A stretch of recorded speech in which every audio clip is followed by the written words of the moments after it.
Heute gibt es nicht den üblichen Einspieler vorab, denn heute ist eine besondere Folge. In der Folge 180 unseres Retrokompotts nehmen wir euch mit auf eine Reise zur Amiga 37, wo Robin und ich ja unter anderem das Bühnenprogramm moderiert haben.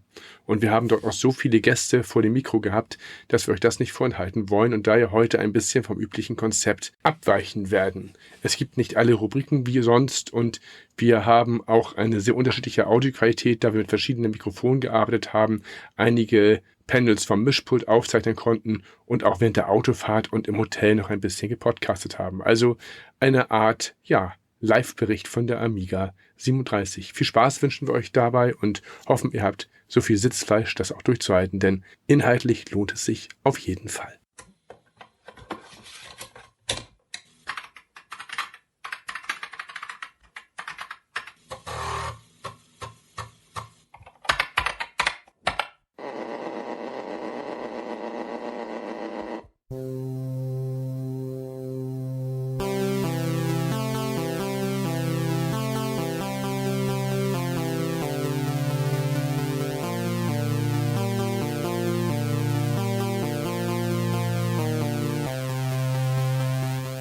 Marty McFly hat es vorgemacht, doch er macht keine Zeitreisen mehr.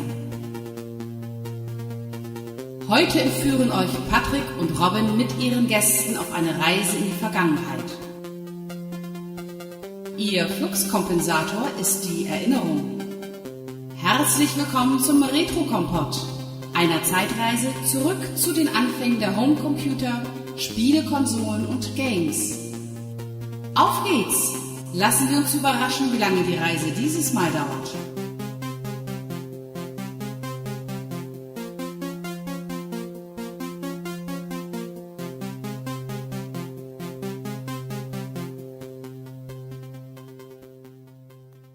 Heute sind mit dabei Patrick, Robin und viele Gäste der Amiga 37. Retro Warm-Up. Auf in eine neue Runde.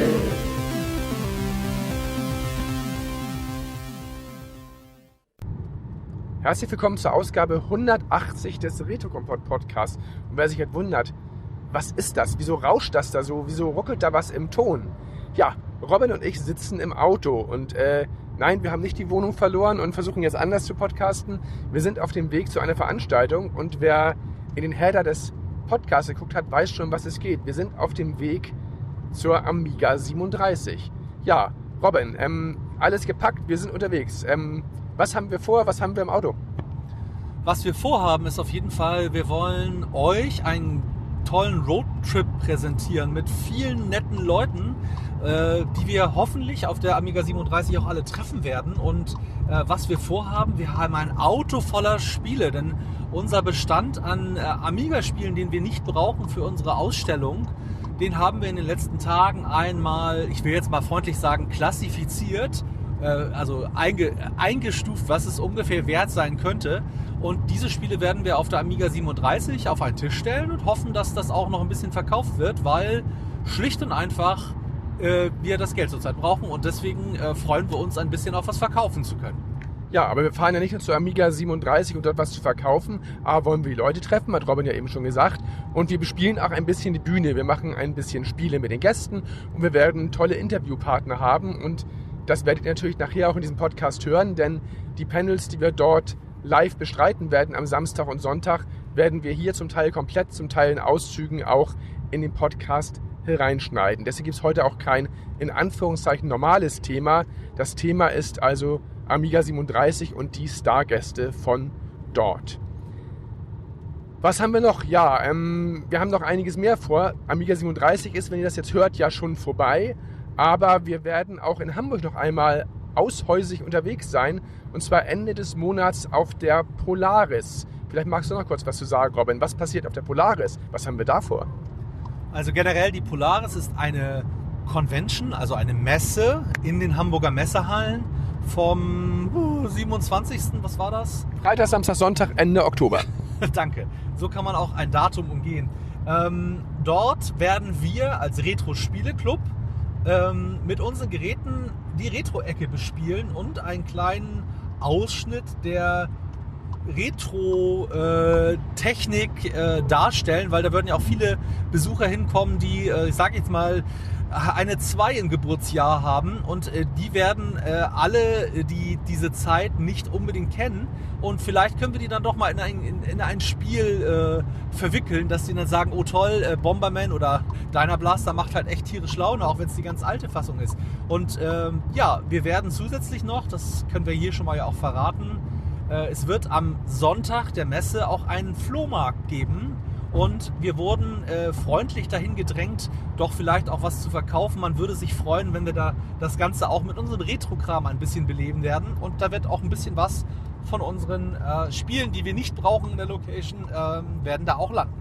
Ja, also wie gesagt, man kann das Ganze wie immer kurz zusammenfassen mit, bei uns darf wieder gebombt, geleckt und gerüttelt werden. Also wir spielen natürlich auch Frogs und wir spielen wieder Decathlon. Und ja, was wir auch nochmal erwähnen könnten, wir hatten gestern ja wieder bei uns im Museum unser Open House. Das haben wir ja jeden Donnerstag von 18 bis 22 Uhr. Und gestern war es, wie soll ich es formulieren, Robin, überraschend. Man kann sogar sagen, es war überzeugend überraschend und anhand des Publikums, was reinkam, hätte man das nicht sofort gedacht. Denn wir hatten gestern das erste Mal den Laden ein wenig voller, denn wir haben in Hamburg Ferien, Schulferien. Und viele Eltern haben gedacht, oh klasse, da können wir mal 2 Fliegen mit einer Klatsche. Viele Eltern haben im Fernsehen den Bericht beim NDR gesehen, wo wir ja auch ein paar Sachen wieder erzählt haben und haben dann natürlich gedacht, das wäre mal was, oder? Genau, und haben dann ihre Kiddies mit eingepackt und wir haben 21 Leute gestern da gehabt. Das ist, glaube ich, in Bezug auf Menschen, die zu einem Donnerstag gekommen sind, bei uns Rekord. Ja, und du kannst ja mal was sagen zum Altersdurchschnitt. Der war so unklischeehaft. Also zeitweise waren wir fast irritiert, im positivsten Sinne irritiert. Aber was war denn so das Standardalter gestern? Ja, also Standardalter war entweder 45 oder 12. Oder sogar unter 12, genau. Genau, also der Schnitt war wahrscheinlich der jüngeren Belegschaft oder der jüngeren Besucher war tatsächlich 12 Jahre im Schnitt, weil wir haben ein paar 16-Jährige, ein paar 9-Jährige dabei gehabt, die sich auch echt die härtesten Spiele oder die, sage ich mal, optisch wenig ansprechendsten Spiele auch genommen haben, weil die haben dann auch gerne die 9-Jährige, die da gesessen hat mit ihrer Schwester oder Freundin und dann haben die da Pong gespielt. Pong ist sehr beliebt, also ohne Scheiß, Pong ist in den letzten Wochen sehr viel gespielt worden und was ich ganz entzückend fand, ein junges Mädel, ich weiß nicht wie alt, vielleicht 9 oder 10, hat sich irgendwie in unseren VC20 verliebt. Ja, Donkey Kong war ihr liebster Freund, sie hat auf dem VC20 die ganze Zeit Donkey Kong gespielt. Und das Bild war schon irgendwie lustig, wenn man eine 9-Jährige sieht, wie sie an einem Computer spielt von 1980, ein Spiel von 1981 spielt. Das ist schon ein bisschen verrückt. Naja, und ein Computer, den wir eigentlich gar nicht so oft anhaben, weil die meisten dieses Gerät stiefmütterlich behandeln, um es mal vorsichtig zu sagen. Also ich glaube, der VC20 wurde in den letzten 3 Jahren nicht so viel bespielt wie gestern. Definitiv und schon gar nicht mit so viel Enthusiasmus, weil das meiste ist ja, ich gucke mir mal an, wie der ist und nach 2 Minuten hat es den meisten dann irgendwie nicht gerade die Lust verstärkt, noch länger das Gerät zu benutzen. Ja, und das Mädel hat wirklich die Nutzungszeit der letzten Jahre verdreifacht oder vervierfacht. Absolut. Ja, wie gesagt, wer bei uns vorbeikommen will, Infos sind auf der Homepage. Die Donnerstage bleiben auf jeden Fall offen. Wir machen immer noch die Möglichkeit natürlich auch für Gruppen, dass da gebucht werden kann. Und wir werden natürlich auch noch einige Sonderevents machen. Das findet ihr alles auf der Retro-Spiele-Club-Seite natürlich. Ja, was haben wir noch? Polaris hatten wir erwähnt, da könnt ihr uns auch besuchen. Ansonsten haben wir auch noch einen Samstag im Monat bei uns im Museum offen, nämlich immer dann, wenn Retro-Lagerfeuer und Retro-Bingo ist. Da ist der nächste Termin der 22.10., falls ihr es rechtzeitig hört. Aber auch im November und Dezember gibt es dann nochmal einen offenen Tag, wo ihr auch den gesamten Samstag unser Museum besuchen könnt. Und da dürft ihr nicht vergessen, das ist eigentlich eine Hammeridee von uns, weil da... Haben wir nicht nur Hammerideen? Nein, das ist wirklich eine Hammeridee, weil da haben wir von 12 bis 22 Uhr geöffnet. Das heißt, ihr könnt da wirklich 10 Stunden daddeln für, und das ist der zweite Hammer, pro Person für 25 € oder zu zweit für 25 €. Das ist kein Schreibfehler. Das heißt, egal ob ihr alleine oder zu zweit kommt, es kostet das Gleiche. Das haben wir absichtlich gemacht, damit auch mal Leute, die sagen, ach, das ist nichts für mich, ohne Kosten mal zu uns gebracht werden können. Und wir können euch versprechen, dass meistens ist es so, dass die Leute, die eigentlich nicht spielen möchten, als Letzte gehen. Das hatten wir auch gestern wieder gemerkt. Ja, was haben wir noch? Wir gehen noch einmal zu den Videostammtischen. Da ist ja die letzte Wahl durch. Da geht es jetzt ganz normal jeden Donnerstag weiter auf Twitch. Da kann auch immer noch jeder mitspielen, der Lust und Laune hat. Infos findet ihr da auch auf der Homepage. Und auch hier nochmal der Aufruf an alle, die unsere Projekte, also jetzt nicht nur das Museum, sondern auch die Podcast-Projekte und Videoprojekte mögen. Unterstützt uns da bitte auf Patreon, denn da ist immer ein Auf und Ab. Das ist normal. Auch in der heutigen Zeit ist das normal. Aber wir können halt gewisse Sachen nur in der Schlagzahl weitermachen, wenn sich das wieder etwas noch normalisiert und auch Leute wieder dazukommen. Wir gucken uns Ende des Jahres mal an, wo wir da stehen und werden dann gucken, was und wie wir im nächsten Jahr daraus für Konsequenzen ziehen. Die können auch positiv sein, um Gottes Willen, aber wir bitten wirklich nochmal alle, die unsere Konzepte mögen, da einzusteigen. Das geht ja schon bei 1 € im Monat los und für 5 € im Monat erhält man ja schon das komplette Programm. Da auch nochmal ein Dank an Fab. Es gibt für alle frei auf Patreon und Steady bei uns jetzt einen neuen Movie-Kompott, den er gemacht hat, über das MCU-Universe Phase 4, wenn ich es richtig im Kopf habe. Das können alle hören. Das gibt es einmal bei uns und man kann es auch bei Fab auf dem Kanal hören. Also auch die Movie-Kompotts kommen jetzt regelmäßig wieder. Ja, Thema, wie gesagt, fällt heute in Anführungszeichen aus. Nein, ist verschoben auf die Amiga 37. Da nochmal die kurze Erklärung. Ein paar Sachen werden auf Englisch sein. Die werden wir natürlich nicht übersetzen in der Kürze der Zeit. Das heißt, es wird ein bisschen ein Deutsch-Englisch-Mischmasch nachher im Thema.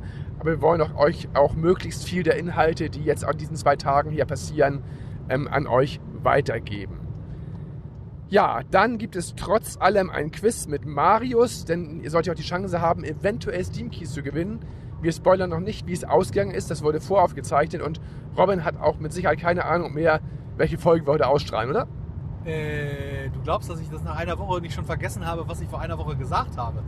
Ja, nein, lieber Marius, das war bestimmt eine tolle Folge und wir haben bestimmt super gut abgeschnitten. Das war die Folge, wo wir eigentlich einen neuen Quizmaster gesucht haben. Aber wir gucken mal, wir hören dann nachher mal rein. Ja, und dann gibt es nachher natürlich trotzdem noch unsere Retro-News-Rubrik. Die werden wir später im Hotel aufzeichnen. Das heißt, die werdet ihr dann an der richtigen Stelle passend finden.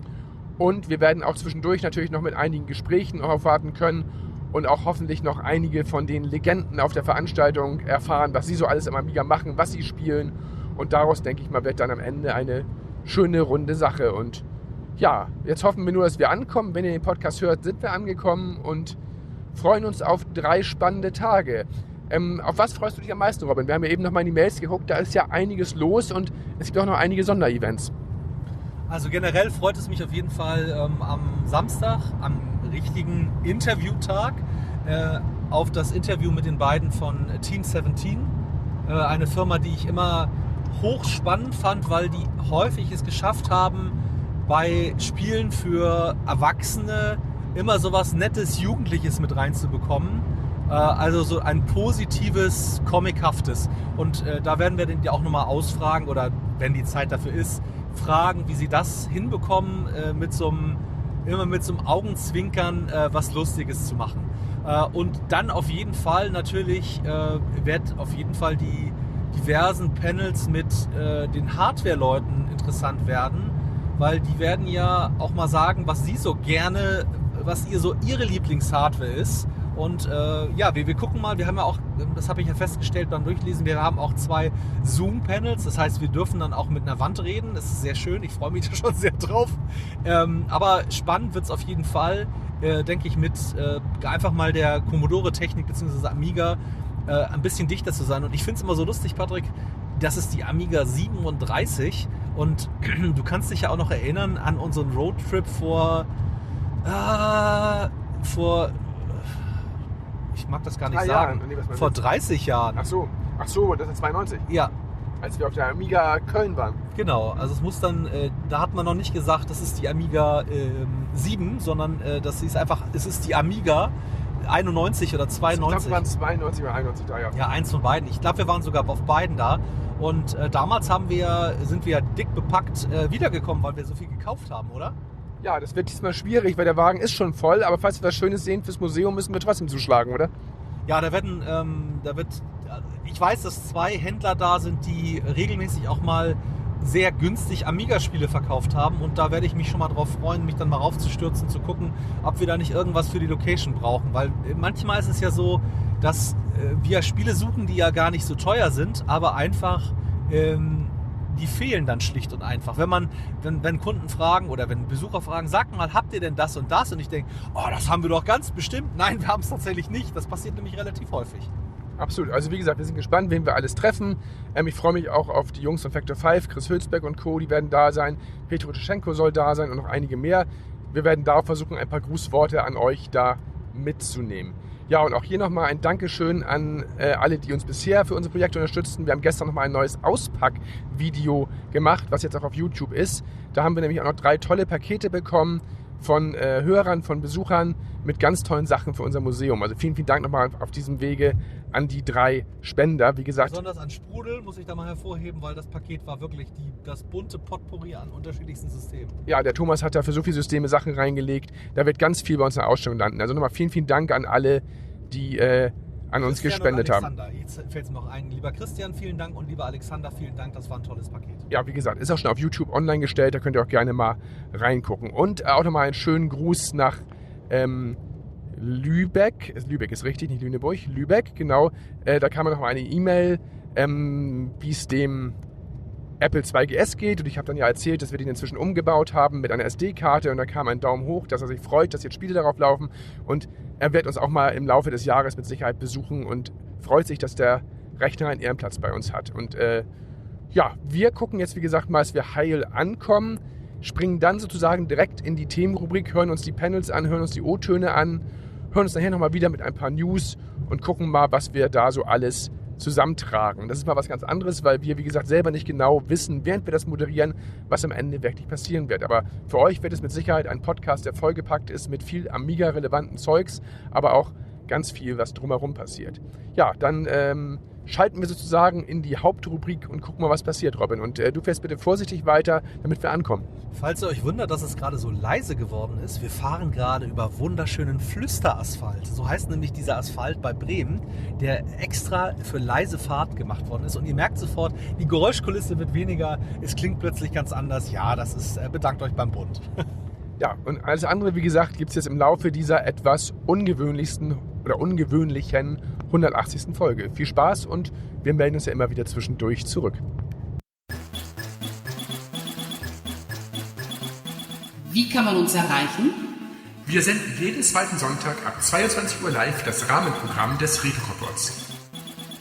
Zusätzlich gibt es jeden Freitag ab 21 Uhr den Stammtisch. Ein offenes Format, wo jeder gerne mitmachen kann, um sich mit den Podcastern und anderen Hörern über beliebige Retro-Themen auszutauschen.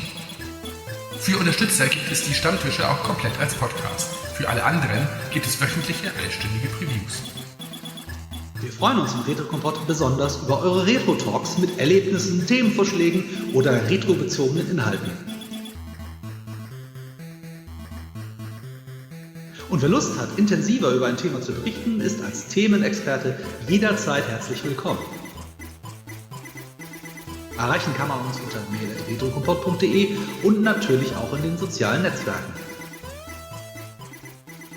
Weitere Infos dazu auf der Homepage www.retrokompott.de. Da der Podcast heute auch recht lange gehen wird, werden wir ihn immer mal wieder mit Musik unterbrechen. Und wie viele von euch ja mitbekommen haben, hat Chris Hülsbeck ein Best-of-Patreon-Album herausgebracht, was er auch auf der Amiga 37 vorgestellt hat. Und da wir ja diese Stücke auch hier im Podcast verwenden dürfen, da findet ihr weitere Infos auf der Patreon-Seite von Chris Hülsbeck, spielen wir jetzt schon mal den ersten Song ein und begeben uns dann mitten ins Getümmel. Ihr hört also jetzt von Chris Hülsbeck C-Form, den Hartebock-Mix, und dann geht's tatsächlich auf zur Amiga 37.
Retro Facts. Das heutige Thema.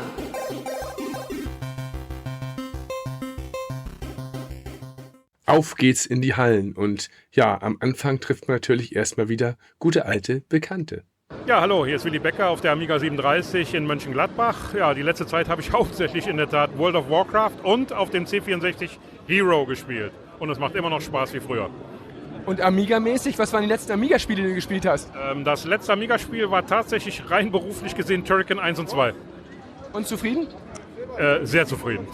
Immer noch ein Spiel, was man spielen kann. Ja, auf jeden Fall. So kann ich jedem nur empfehlen.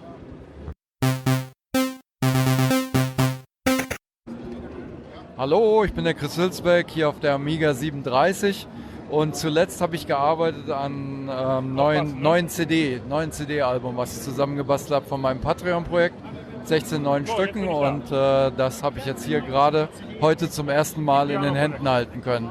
Kommst du überhaupt zum Spielen mal? Spielst du noch auf irgendwelchen Geräten? Im Moment überhaupt nicht. Also außer jetzt Kundenprojekte, wo ich dran arbeite, wo ich Musik für mache. Hey, halt! Moment, stopp. Was willst du denn? Ja, noch nicht mal hier auf der Amiga 37 seid ihr sicher von mir. Ja? Ich bin extra vorbeigekommen, damit ich euch reinquasseln kann. Ich dachte, wir haben heute keine Werbung im Podcast. Ja, das denkst aber auch nur du. Also kaufen, Leute. Kaufen und kaufen. Wir danken unserem Werbepartner der heutigen Ausgabe. Jetzt musst du vielleicht auch noch sagen, was. Na, alles, was bei mir gibt so. Also im Dragonbox Shop natürlich. Was denn sonst? Ja, wir haben ja jetzt hier das Amiga-Thema. Irgendwas, was dazu passt? Oder wo kann man es gut drauf emulieren? Naja gut, ein paar Sachen zu emulieren haben wir. Ein paar Joysticks haben wir mit 9-Pin-Anschluss natürlich. Also gibt schon so ein bisschen was. Medusa, also so ein Scaler, um den Amiga auch auf HDMI-Fernsehern und so anzuschließen. Also ein bisschen was haben wir auch, wenn du weißt, Amiga ist jetzt nicht so ganz unser Fachgebiet, da gibt es ja viele andere schöne Shops, aber ja, ein bisschen was Schönes gibt es schon. Das ist denn gut. Noch irgendwas Neues, was du unseren Hörern erzählen möchtest? Irgendwas, ein Must-Have sozusagen? Naja, die Medusa, die ich gerade erwähnt habe, die ist relativ neu. Also im Endeffekt, wer Retro-Tink oder die OSS-Geräte und so kennt, der weiß, dass die schwer zu kriegen sind. Und die Medusa ist momentan bei mir noch zu haben, aber auch nicht mehr allzu viele Exemplare. Aber die macht im Prinzip das Gleiche und die erkennt auch alle Amiga-Modi automatisch und skaliert sie gleich richtig für den Fernseher. Ja, und wir freuen uns, dass wir bald von denen gemoddete Playstation ja kriegen, weil da haben wir auch bei uns im Museum Bedarf dran, dass wir da auch endlich mal die Sachen schneller laden können und einfacher laden können. Du machst da ja echt so viele Sachen. Gibt es eigentlich irgendein Gerät, was vor dir sicher ist? Also von mir persönlich nicht, weil ich versuche, dass ich alle kriege und selber repariere. Im Shop gibt es schon so noch ein paar. Also so 3DO habe ich, glaube ich, noch nichts. Also so ein paar Exoten gibt es. Aber ja, ich versuche natürlich immer mehr zu kriegen, logisch. Klingt gut. Und wer jetzt nähere Infos haben möchte, erzähl doch mal wieder, wo findet man dich, wie findet man dich? Und vielleicht kannst du noch ein Wort zu unserem Magazin sagen, oder zu eurem Magazin sagen, weil auch da findet man ja viele tolle Infos. Ja, also Webseite dragonbox.de, das Magazin, was du angesprochen hast, die Retrobox, die wollen wir ja regelmäßig rausbringen. Die zweite Ausgabe ist gerade in Entwicklung und die kann man kostenlos mit dazu bestellen oder auch so einfach kostenlos bei uns bestellen, wer die haben will. Und ja, wer sich die URL nicht merken kann, der sucht halt einfach nach Dragonbox Shop bei Google. Ich glaube, da findet man uns auch inzwischen überall. Ja, dann vielen Dank für diesen kurzen Einwurf und auch nochmal vielen Dank für die ja schon mehrmonatige Unterstützung bei uns. Also solche Leute wie dich braucht die Retro-Szene und ich hoffe, das können die Hörer auch bestätigen und werden sich bei dir wieder rege melden. Vielen Dank. Jo, immer gerne und viel Spaß hier noch weiter mit dem geilen Programm hier auf der Retro-Bühne von der Amiga 37. Da müssen wir gleich wieder hin. Da fehlen die Leute mit den Mikros, das sind wir. Tja, sowas. Aber dann tschüss, hau ab, geh, tschüss. Und dann ging es auch schon zurück zur Bühne. Denn wie gesagt, wir haben dort die Moderation für 2 Tage übernommen und wollen euch jetzt die Panels der Veranstaltung präsentieren. Wollen wir anfangen? Wir fangen mal an. Also, ja, Willkommen auf der Atari 37. das hast du schon vor 3 Jahren gemacht, das kam nicht gut an. Wunderbar. Willkommen auf der Amiga 37. Ja, so fangen wir erstmal an, genau. Wer uns nicht kennt, wir machen unter anderem zum Beispiel einen Podcast, den Retrokompott, den es alle 2 Wochen gibt, wo wir alle 2 Wochen über Retro-Dinge wie auch den wunderschönen Amiga sprechen, mit vielen Gästen, vielen Talks und tollen Themen. Wer da mal reinhören will, wie gesagt, Retrokompott ist da unsere Plattform. Dann haben wir in Hamburg versucht, etwas Besonderes zu machen. Robin, erzähl noch mal, was wir da im Augenblick so gemacht haben. Wir haben leider nicht so ein schönes rotes Sofa wie hier, aber wir haben dafür ein Museum in Hamburg eröffnet. Das nennt sich für die Leute mit den guten Augen, der Retro-Spiele-Club in Hamburg-Horn.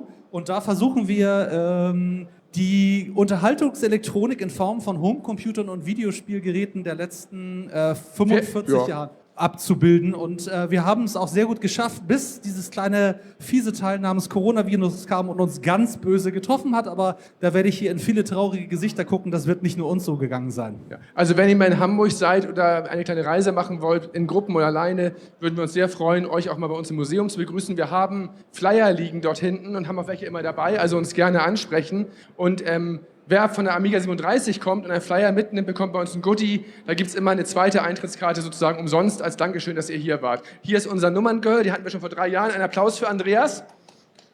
Man muss dazu sagen, Miriam hat abgesagt und er war der beste Ersatz. Darf ich das Zitat noch nehmen von vor 3 Jahren? Vor 3 Jahren wollte er Jetonschlampe genannt werden, aber das machen wir diesmal nicht mehr. So, ich muss mich wieder hinsetzen, weil ich bin über 40. Ja, mach mal.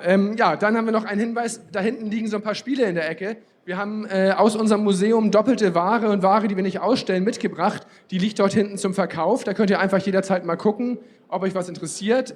Die Erlöse gehen direkt in unser Museum, also die stecken wir uns nicht sofort selber ein. Davon versuchen wir Miete zu zahlen und dort diese Location auch länger zu erhalten. Und wir füttern unseren gierigen Vermieter, der dachte, mit der Indexmiete kann er uns nach 3 Jahren nach Corona nochmal kommen, um nochmal 200 € extra zu bekommen. Ja, aber darüber möchten wir nicht reden, wir wollen ja hier Spaß verbreiten. Es läuft anders als geplant, aber das macht ja nichts.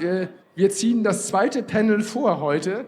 Und werden gleich mit einem Interview mit Tim Wright und Mike Clark beginnen. Die sollen schon hier sein und ich versuche mal eine Anmoderation und schaue mal, ob sie auf die Bühne kommen. We are proud to welcome 2 guests who will hopefully talk with us about their time at Psygnosis. Tim Wright and Mike Clark worked on games like Lemmings and Wipeout, for example, as sound artists, and they were called the sound gurus of Psygnosis. Give them a warm welcome. Welcome on stage, Tim Wright and Mike Clark. Let's try to start at the beginning for the introduction. If someone does not know you, how would you describe yourself in short words, and what were your first contacts to the computer scene, to computer soft and hardware? That's a bit for the introduction. We go back in the time. You first.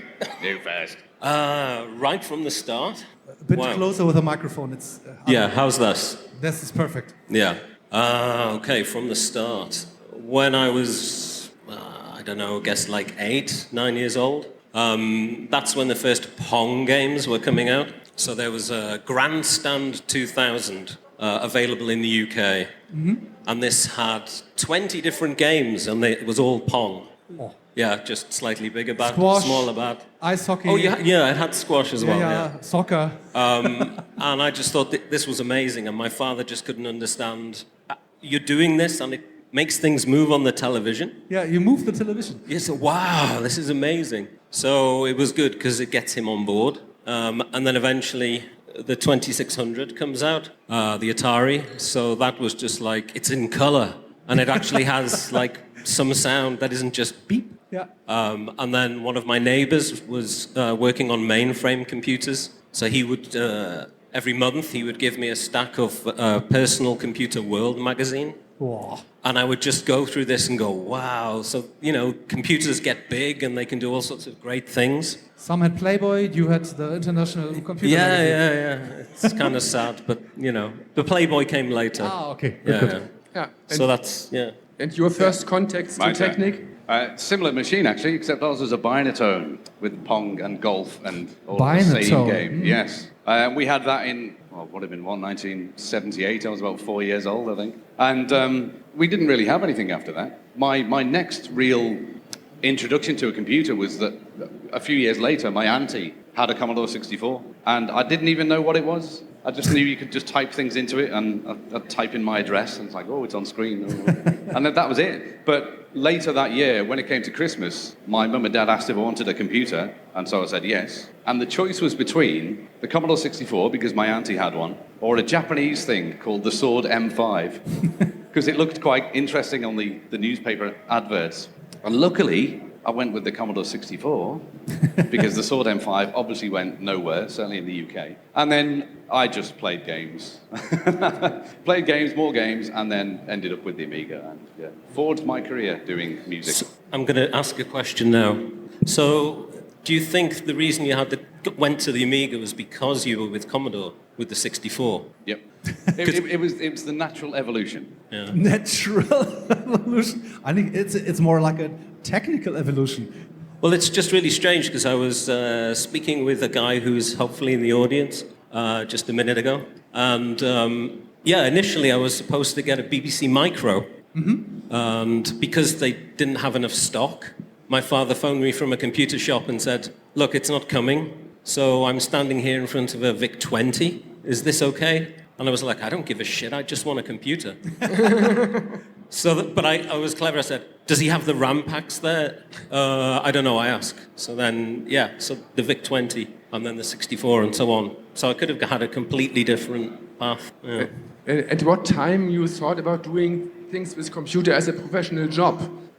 Well, for me, the way I worked, I was really into music on the Commodore 64, but I couldn't make it myself. I couldn't program, so I couldn't do my own play routines. I didn't have any software for it. And at that time, it's not like you had the internet, so it's not like I could get software off anybody else. But when I went onto the Amiga, and I went to a computer club, and then we would share software, and one week I got the ultimate sound tracker, and then I basically stopped playing games. I just would mess around with the sound tracker every single day. And then after about probably 8 months, it got to the point where I'd be playing games, and I'd be thinking, my music's better than that. And that's when I seriously thought, I might be able to do what they're doing. And I would give my music out at the computer club, and then somebody at the club, his friend ran a game company that was nearby, and they got in touch, and I got to do Last Ninja 2, and then I got in touch. One of my friends got a job at Psygnosis then, and that's how I got the link with Psygnosis, and then ended up getting a job at Psygnosis, and then it became my career. You were at Psygnosis at the same time?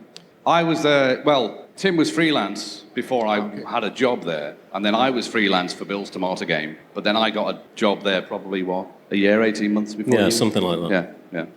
Tell us something about the days at Psygnosis. How was that company at that days? How did you work there? What was a normal day at Psygnosis? It was the best of days and the worst of days. When I first started, and we were just pure Amiga, it was amazing. It was just, I couldn't wait to go back into working on a Monday. That's how good it was. First day there, and I've got my nice new Amiga 600 it was, with my monitor and telephone and desk, and I couldn't believe it. I was 19, I think, I'd just come out of college, and just surrounded by amazingly brilliant people, amazing artists, brilliant programmers, and everyone is trying to look at what we're going to be doing in 5 years' time. And then, there's a prototype Amiga 4000. Never seen that before. How many colors? Yeah, it was a brilliant time right at the beginning there. And you both did music, or did you program other things too? Yeah, we both created music for the games, but that was one of our bones of contention, is that people would call us musicians. And back in the day, you weren't a musician. You were a musician, programmer, designer. You were responsible for many things. Some of the tools that you needed as part of the job, you ended up making yourself and actually programming yourself. So because we had graphic artists, we decided that we would be called sound artist. Sounds kind of pretentious, but it kind of covered all the different aspects. Did you play instruments at the days? Well, to some extent. I mean, I've never been taught, but I can play a bit. Oh, come on. You can play the recorder.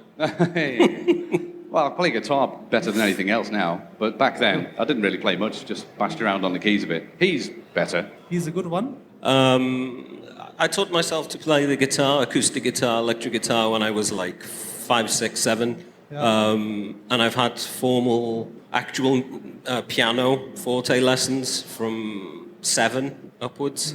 So you were a Joy Division fan, so you want to play the same riffs?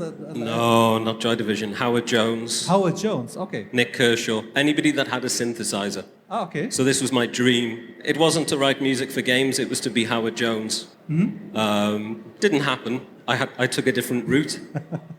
But I'm happy I did. It's I think this is more fun. I just want to show the Bill's Tomato Game, which we had in sale, but it's already sold. I don't know if one of you bought it. You bought it? Okay. No, I didn't buy it, but I'll sign it. You put it aside.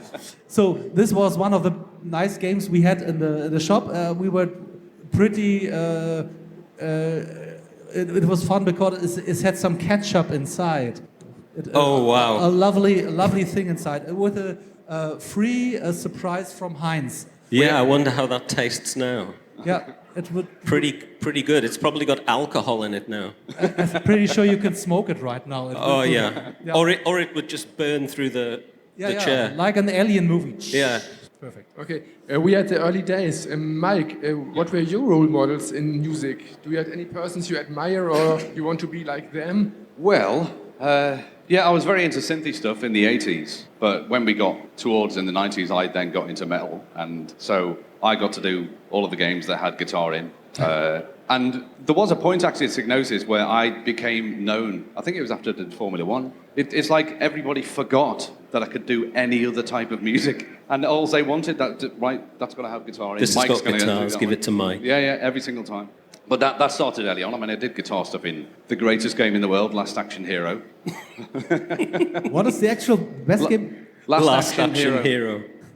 I think it got 3% in one magazine. Yeah. And that was being generous. It was. And I put a lot of effort into the music on there. But yeah, that was all guitar stuff. And so I was into Faith No More. And if you do music for the games, did you get guidelines from the clients? Are you free in what you can do? Or sometimes, sort of. A lot of the times it's just, here's the game, give us some music. But sometimes it depends on the developer, really. Some were more specific. They had a specific idea of what they wanted. Certainly for Beast 2. Oh, yeah, well, Beast 2 was literally, okay, here's the patches that you're going to use on the core Game 1.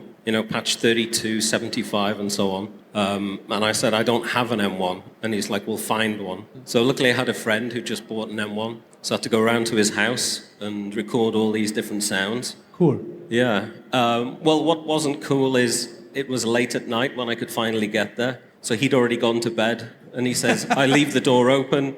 You can just go in, record what you need to record, and then please leave quietly. Use headphones. So I did this, and then the next day he phoned me and says, did you get everything you need? I said, yeah, I got all the sounds. It's great. Thanks so much. And he goes, yeah, thanks so much for treading dog shit up my stairs and all the way down again.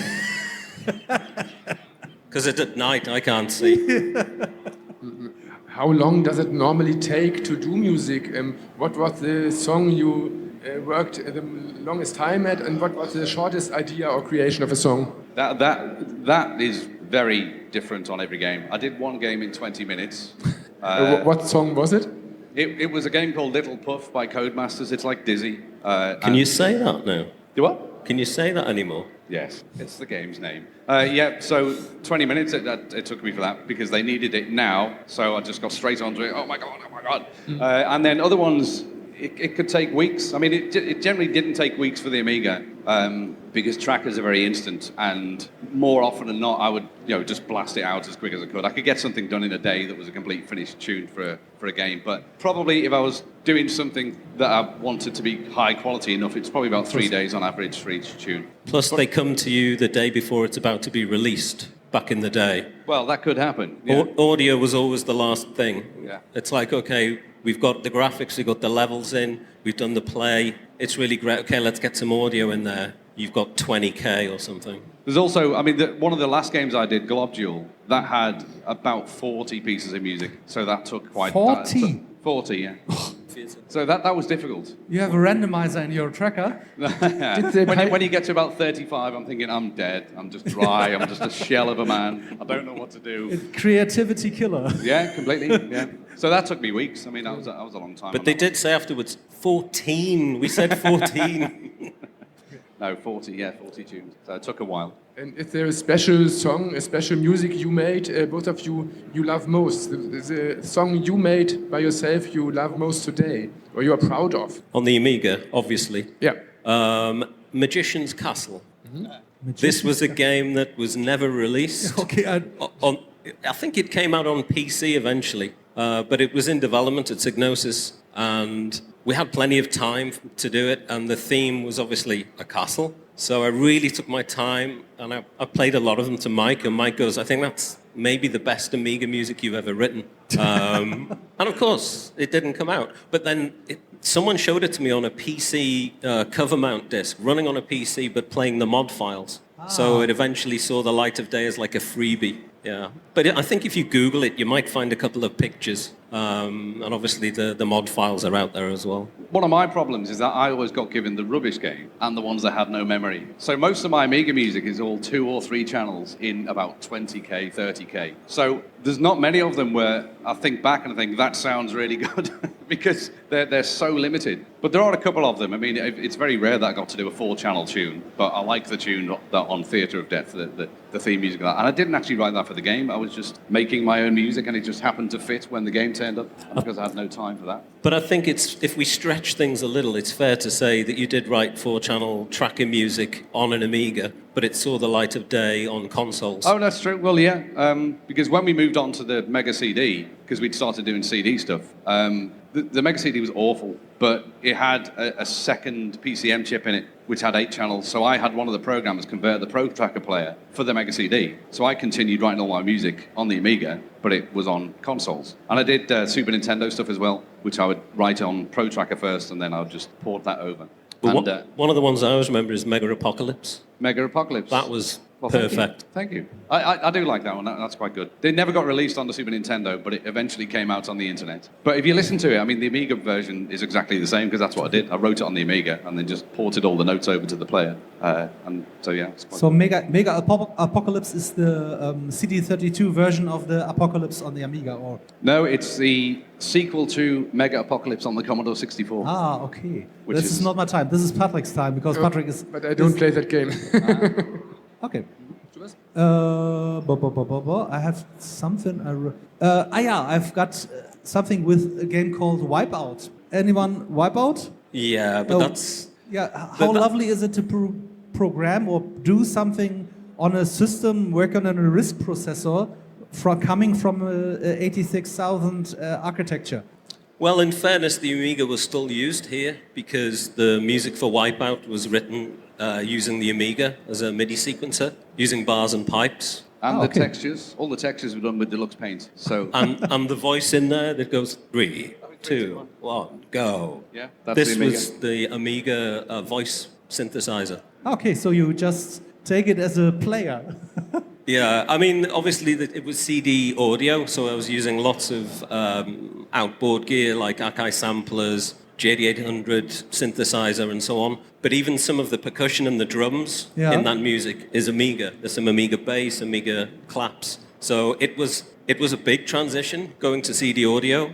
But, you know, the Amiga comes along for the ride. Not only is it sequencing the music, but you're hearing it right throughout the game. So, yeah, it's... Psygnosis was so Amiga-based that after Commodore had died, I mean, everyone was still using their Amigas because everyone was so comfortable with it. The artists were so efficient with Deluxe Paint that they couldn't use anything else. It took a long time for people to start to use Photoshop for texturing instead. And we had bars and pipes to do our music with, so we carried on. I mean, I carried on using my Amiga for music until about 2010. Because so we can say Amiga 37 sees that the Amiga made its way up to 2010 in the games because all the guys making the music on the Amiga for CD music. I was.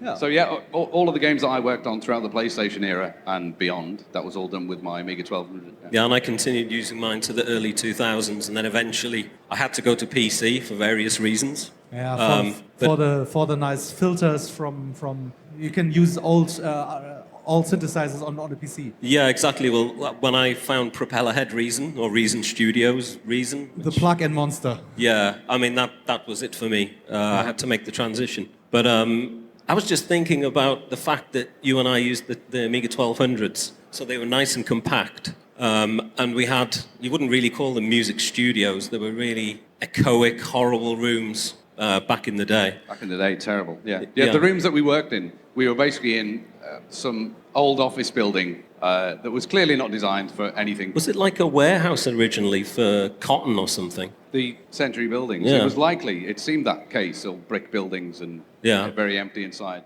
But, I mean, the room that I worked in, the roof was almost this high and it just had sheeting, like tin sheeting. Yeah. So if it rained or snowed or anything, you can't even hear yourself think, so you have to wait for it to stop raining. Like a tin roof? Yeah, tin roof.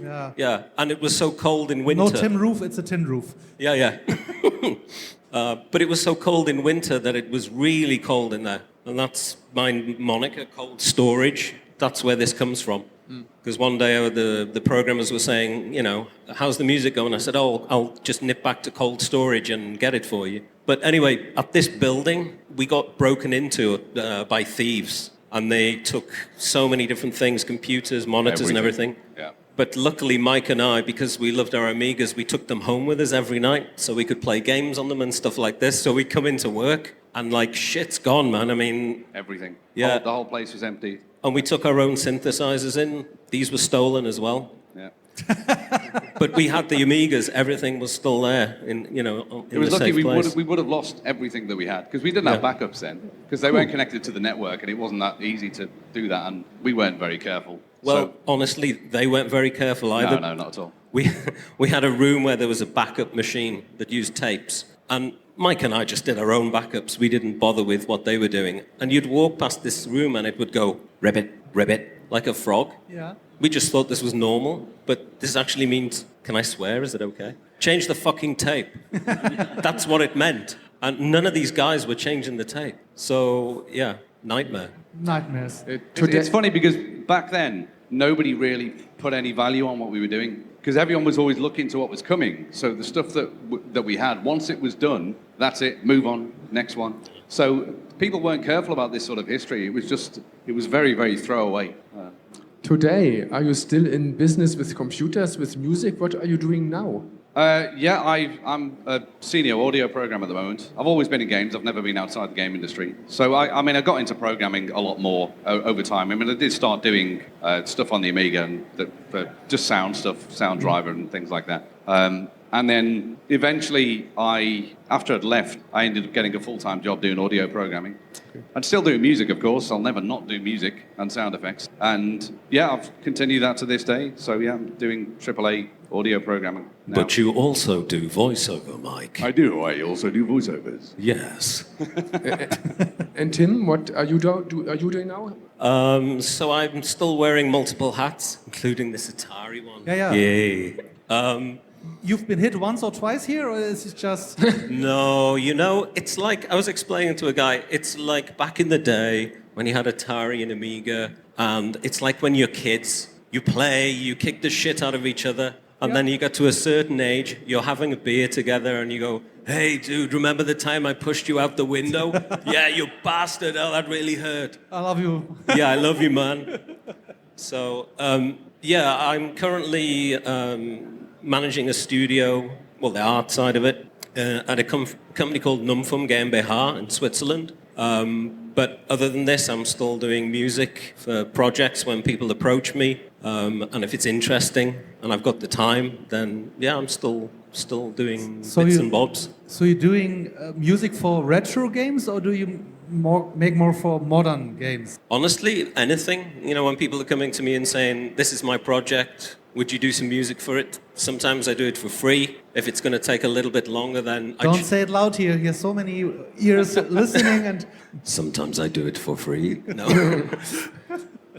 But yeah, so I'm still involved. Not as heavily involved, because what we do at nehmen, we've got a 3D engine, speech recognition, but internally... when we produce demos, I write the music for the demos and, do the voice recordings and the mixing and stuff like that, so... So you're still in the demo scene? I'm not actually in the demo scene. I tried to get back into it, but you have a slight problem here in Germany, where in the UK, if you're with MCPS PRS, the royalty collection people, then it's cool. You can say, yeah, but not this project. Don't collect the money on this project. But in Germany, they go, no, we own your ass, Mr. Musician. We'll collect music on everything. What, even this little demo that's playing in a Halle? Yes, even this one, they're going to have to pay. So this kind of puts people off. So I guess maybe I have to write under a different name or something. I hope this comes to the right ears. Yeah. Okay, I think that this could be good chance for the audience. If there were any questions, it's a bit dark for us, but if anyone has a question for one of the two guys here. Also wenn jemand von euch Lust hat, eine Frage zu stellen, ihr könnt sie auch in Deutsch stellen, wir versuchen sie zu übersetzen. Please do not hesitate to contact me here. Is there anyone who has a question? Yeah?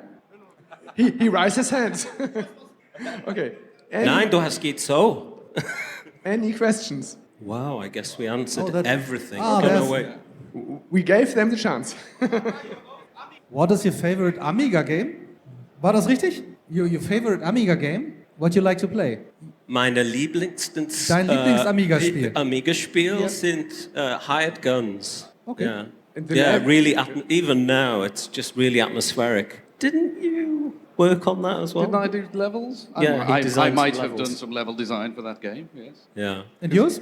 Do you both still play games? So yeah, for sure. Yeah. Oh, very much so. Favorite Amiga game? That's so difficult because there's just so many games. I mean, I used to just play and write music. That was all I ever did. Okay. But what did I get obsessed with? Samantha Fox strip poker. Oh, classic. Classic. Yeah. No. That game only lasts 5 minutes. And do you own the old things? Do you own the old retro stuff, Amigas or other computers or soft and hardware? Do you have your old games? Yeah, I have a loft area. And one day, many years ago, I discovered eBay. And then it was You're just... a dirty fucker. Buy. I bought everything. You bought? You yeah. I thought you sold your stuff. No, I went absolutely crazy. Like, first I started with, I should have had a Spectrum back in the day. Ka-ching. Should have had a BBC Micro. Ka-ching. I just like, oh yeah, what's this? Tatug Einstein. Ka-ching. What's this thing? Jupiter Ace. Ka-ching. And I just bought them all, and then my wife found out. Yeah. Sorry, my ex-wife found out.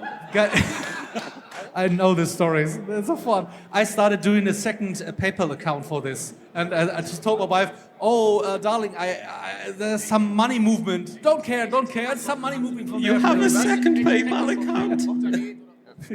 Okay. We have another question from the audience.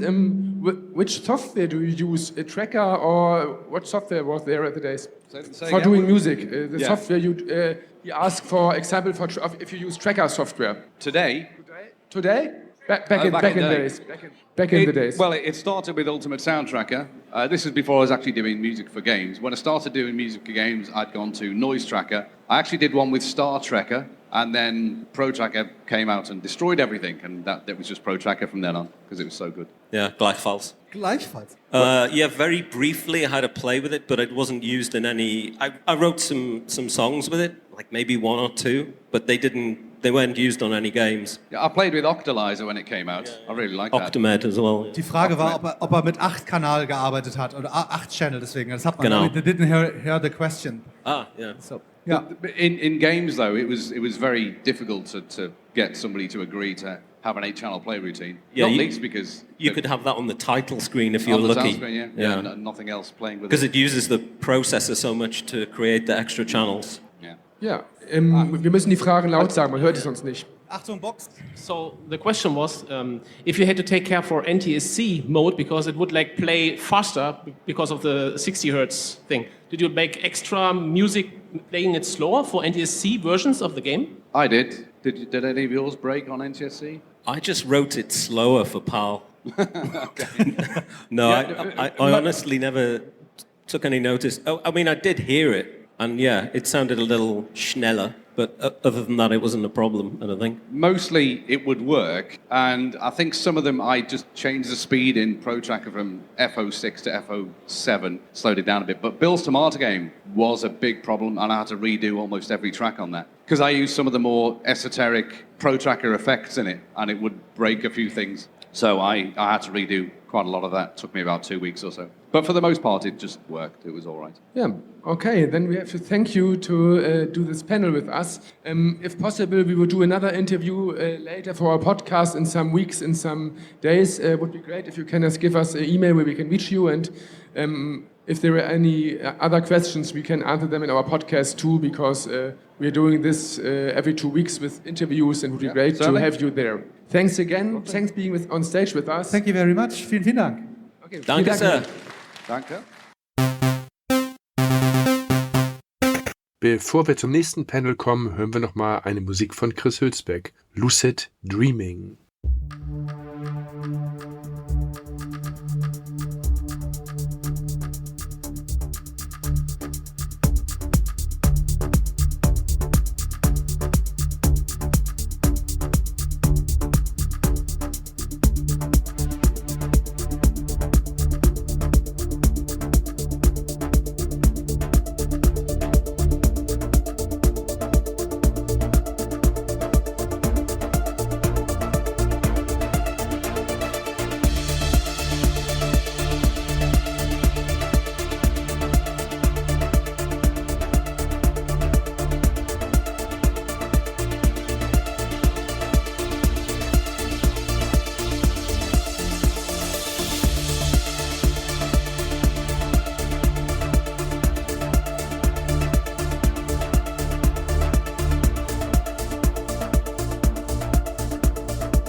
Wir haben jetzt wieder einen besonderen Gast, den österreichischen Spieleentwickler, Musiker und Produzenten Hannes Seifert. Ja, er hat an Titeln mitgewirkt wie 1869, Der Clou, Völker und vieles anderes. Und natürlich wird er uns einiges zur Firma Neo sagen können, die er ja mitbegründet hat. Herzlich willkommen auf der Bühne, Hannes Seifert. Gleich mit Rucksack angereist, wunderbar. Er will gleich wieder fliehen, Patrick. Wir müssen ihn festhalten. Wen soll ich festhalten? Den Hannes. Hier hinten ist kein Ausgang, alles gut. Fangen wir mal ganz einfach an. Wenn dich jetzt jemand nicht kennt und du sollst dich in kurzen Worten vorstellen und am besten dein ganzes Leben da reinpacken. Nein, also wer sind Sie eigentlich, was haben Sie so gemacht? Was würdest du auf so eine Frage antworten? Ich bin ein lebenslanger Spieleentwickler, bin begeistert bei der Sache seit 1987, habe am Commodore 64 begonnen, 6 Jahre danach eine Firma gegründet, die Neo Software hieß. Die haben wir 2001 an Take-Two verkauft, dort wurde sie auch umbenannt in Rockstar Vienna. 2006 habe ich eine neue Firma gegründet, mit dem gleichen Partner, mit dem ich Neo Software gegründet hatte, die hieß kurz Games That Matter und wurde dann Deep Silver. Da war ich knappe 4 Jahre. Danach 7 Jahre bei Square Enix, wo ich in Kopenhagen Interactive zuerst die Entwicklung, dann das Studio geleitet habe. Und 2017 bin ich zur dunklen Seite gewechselt und weg von der Entwicklung ins Publishing gegangen, wo ich heute noch bin, weil ich habe mir damals gedacht, das waren ungefähr 30 Jahre. Irgendwann muss man aufhören, sich über das Publishing zu beschweren und schauen, ob man das selber vielleicht irgendwie auch kann. Und das mache ich jetzt seit 5,5 Jahren bei Riot Games, wo ich mittlerweile für EMEA zuständig bin. Am Anfang hast du selber programmiert, Musik gemacht. Was waren deine Hauptaufgaben bei deinen ersten Entwicklungen? Also mein allererstes Spiel war ein Commodore 64 Spiel. Das stammt aus der Generation, wo man wirklich alles alleine gemacht hat. Leider auch die Grafik, was wirklich nicht meine Stärke war. Heute nicht mehr so schön aussieht. Ja, nee, also Design, Video. Ich bin eigentlich ein Software-Engineer, ein Programmierer bei Trade, aber ich habe auch Drehbücher geschrieben, ich habe Musik produziert sehr viel, auch Musik-Engines geschrieben, gleiche Generation wie Marc hier vorher, aber eigentlich alles gemacht am Anfang. Ich war lange Zeit Programmierer, aber meinen letzten professionellen Code habe ich 1998 oder 97 geschrieben für Rent a Hero. Und bei Die Völker wurde noch ein bisschen was verwendet, aber letztendlich es gab so viel bessere Leute, die dann entwickelt haben in meinen Teams, dass ich Produzent geblieben bin. Und das bin ich eigentlich bis 2017 geblieben, Producer und Executive Producer. Und ja, jetzt kümmere ich mich mehr um Brand und Vermarktung. Ja, ich habe ja so einen Namen stehen, der fällt nachher nochmal mit einem Titel. Ja, im Vorweg, ich habe dir da mal was daneben gelegt, mit dem du vielleicht was anfangen kannst. Ja, mit dem kann ich was anfangen. Wo viele Leute wahrscheinlich auch Schnappatmung bekommen, weil sie es früher ganz toll fanden und dann irgendwann doch wieder Patrizier gespielt haben, häufig, weil es doch etwas schwierig ist. Wir nennen mal den Titel, weil wir es ja auch im Podcast ausstrahlen, 1869. Achso, ja, 1869 habe ich eins gefunden, eine seltsame Zweitauflage, die ich nicht kannte, weil die Erstauflage ist deutlich schöner. Für uns war das damals ein Titel, der bei uns im Verleih, wir hatten damals einen Spieleverleih, wo wir gearbeitet haben und die Leute haben immer gesagt, das Spiel ist so atmosphärisch. Und ich glaube, vielleicht ist das für deinen Verlauf deiner Karriere auch, dass du mit Spielen häufig zu tun hattest, die Atmosphäre hatten. Und auch ein Burntime ist als Spiel vielleicht so lala, aber die Atmosphäre stimmt. Glaubst du, das ist auch als Musiker eine glückliche Fügung, dass man an so eine Firma kommt, wo man einen Teil zur Atmosphäre mit beitragen kann? Es ist eine gute Frage. Ich glaube generell, das Schöne an Videospielen, das galt am Commodore 64 genauso wie am Amiga, wie es heute noch gilt, ist, dass es diese Verbindung von Technik und Kunst und Projektmanagement ist. Und es gibt gar nicht so viele kreative Ausdrucksformen, wo das dermaßen der Fall ist. Bei 1869, da habe ich als externer Musiker mit Max Design gearbeitet und habe den Soundtrack gemacht und die Soundeffekte. Das gleiche war bei Burning Time ist das Spiel. Ja. Burning Time ist die Platte. Wir haben auch eine Single ausgekoppelt. Und damals war das schon mit Neo Software. Da gab es dann schon die Neo Software und da haben wir zusammengearbeitet daran. Ich glaube, Musik unterstreicht die Atmosphäre sehr, genauso wie heutzutage auch die Schauspieler, die Sprachaufnahmen, natürlich auch die Grafik. Aber das Wichtigste am Spiel ist immer der Spielspaß. Ich glaube, Atmosphäre ist extrem wichtig, dass man dabei bleibt, aber die Spielmechanik ist es, was es letztendlich ausmacht. Ich glaube, dass 1869 für seine Zeit eigentlich eine ausgezeichnete Simulation war. Ein viel komplexeres Port of Call, mehr oder minder. Ja, genau. Aber es war interessant, daran zu arbeiten, weil es so vielfarbig war. Verschiedene Länder, verschiedene Zeiten. Der Vorläufer zu Anno. Genau. Du bist eben schon über Neo angekündigt worden. Magst du uns ein bisschen was über die Entstehungsgeschichte zu Neo erzählen, wie das angefangen hat und die ersten Tage von Neo, wie ging es los? Also die ersten Tage von Neo, die waren schon ein bisschen ein Blur. Begonnen haben wir 1992, wobei der Name ist etwas früher in unseren Köpfen herumgegeistert. Das dritte Spiel, das ich je veröffentlicht habe, war mit Data Becker und das hieß Projekt Icarus. Und das war eigentlich der Vorgänger zu Whale's Voyage.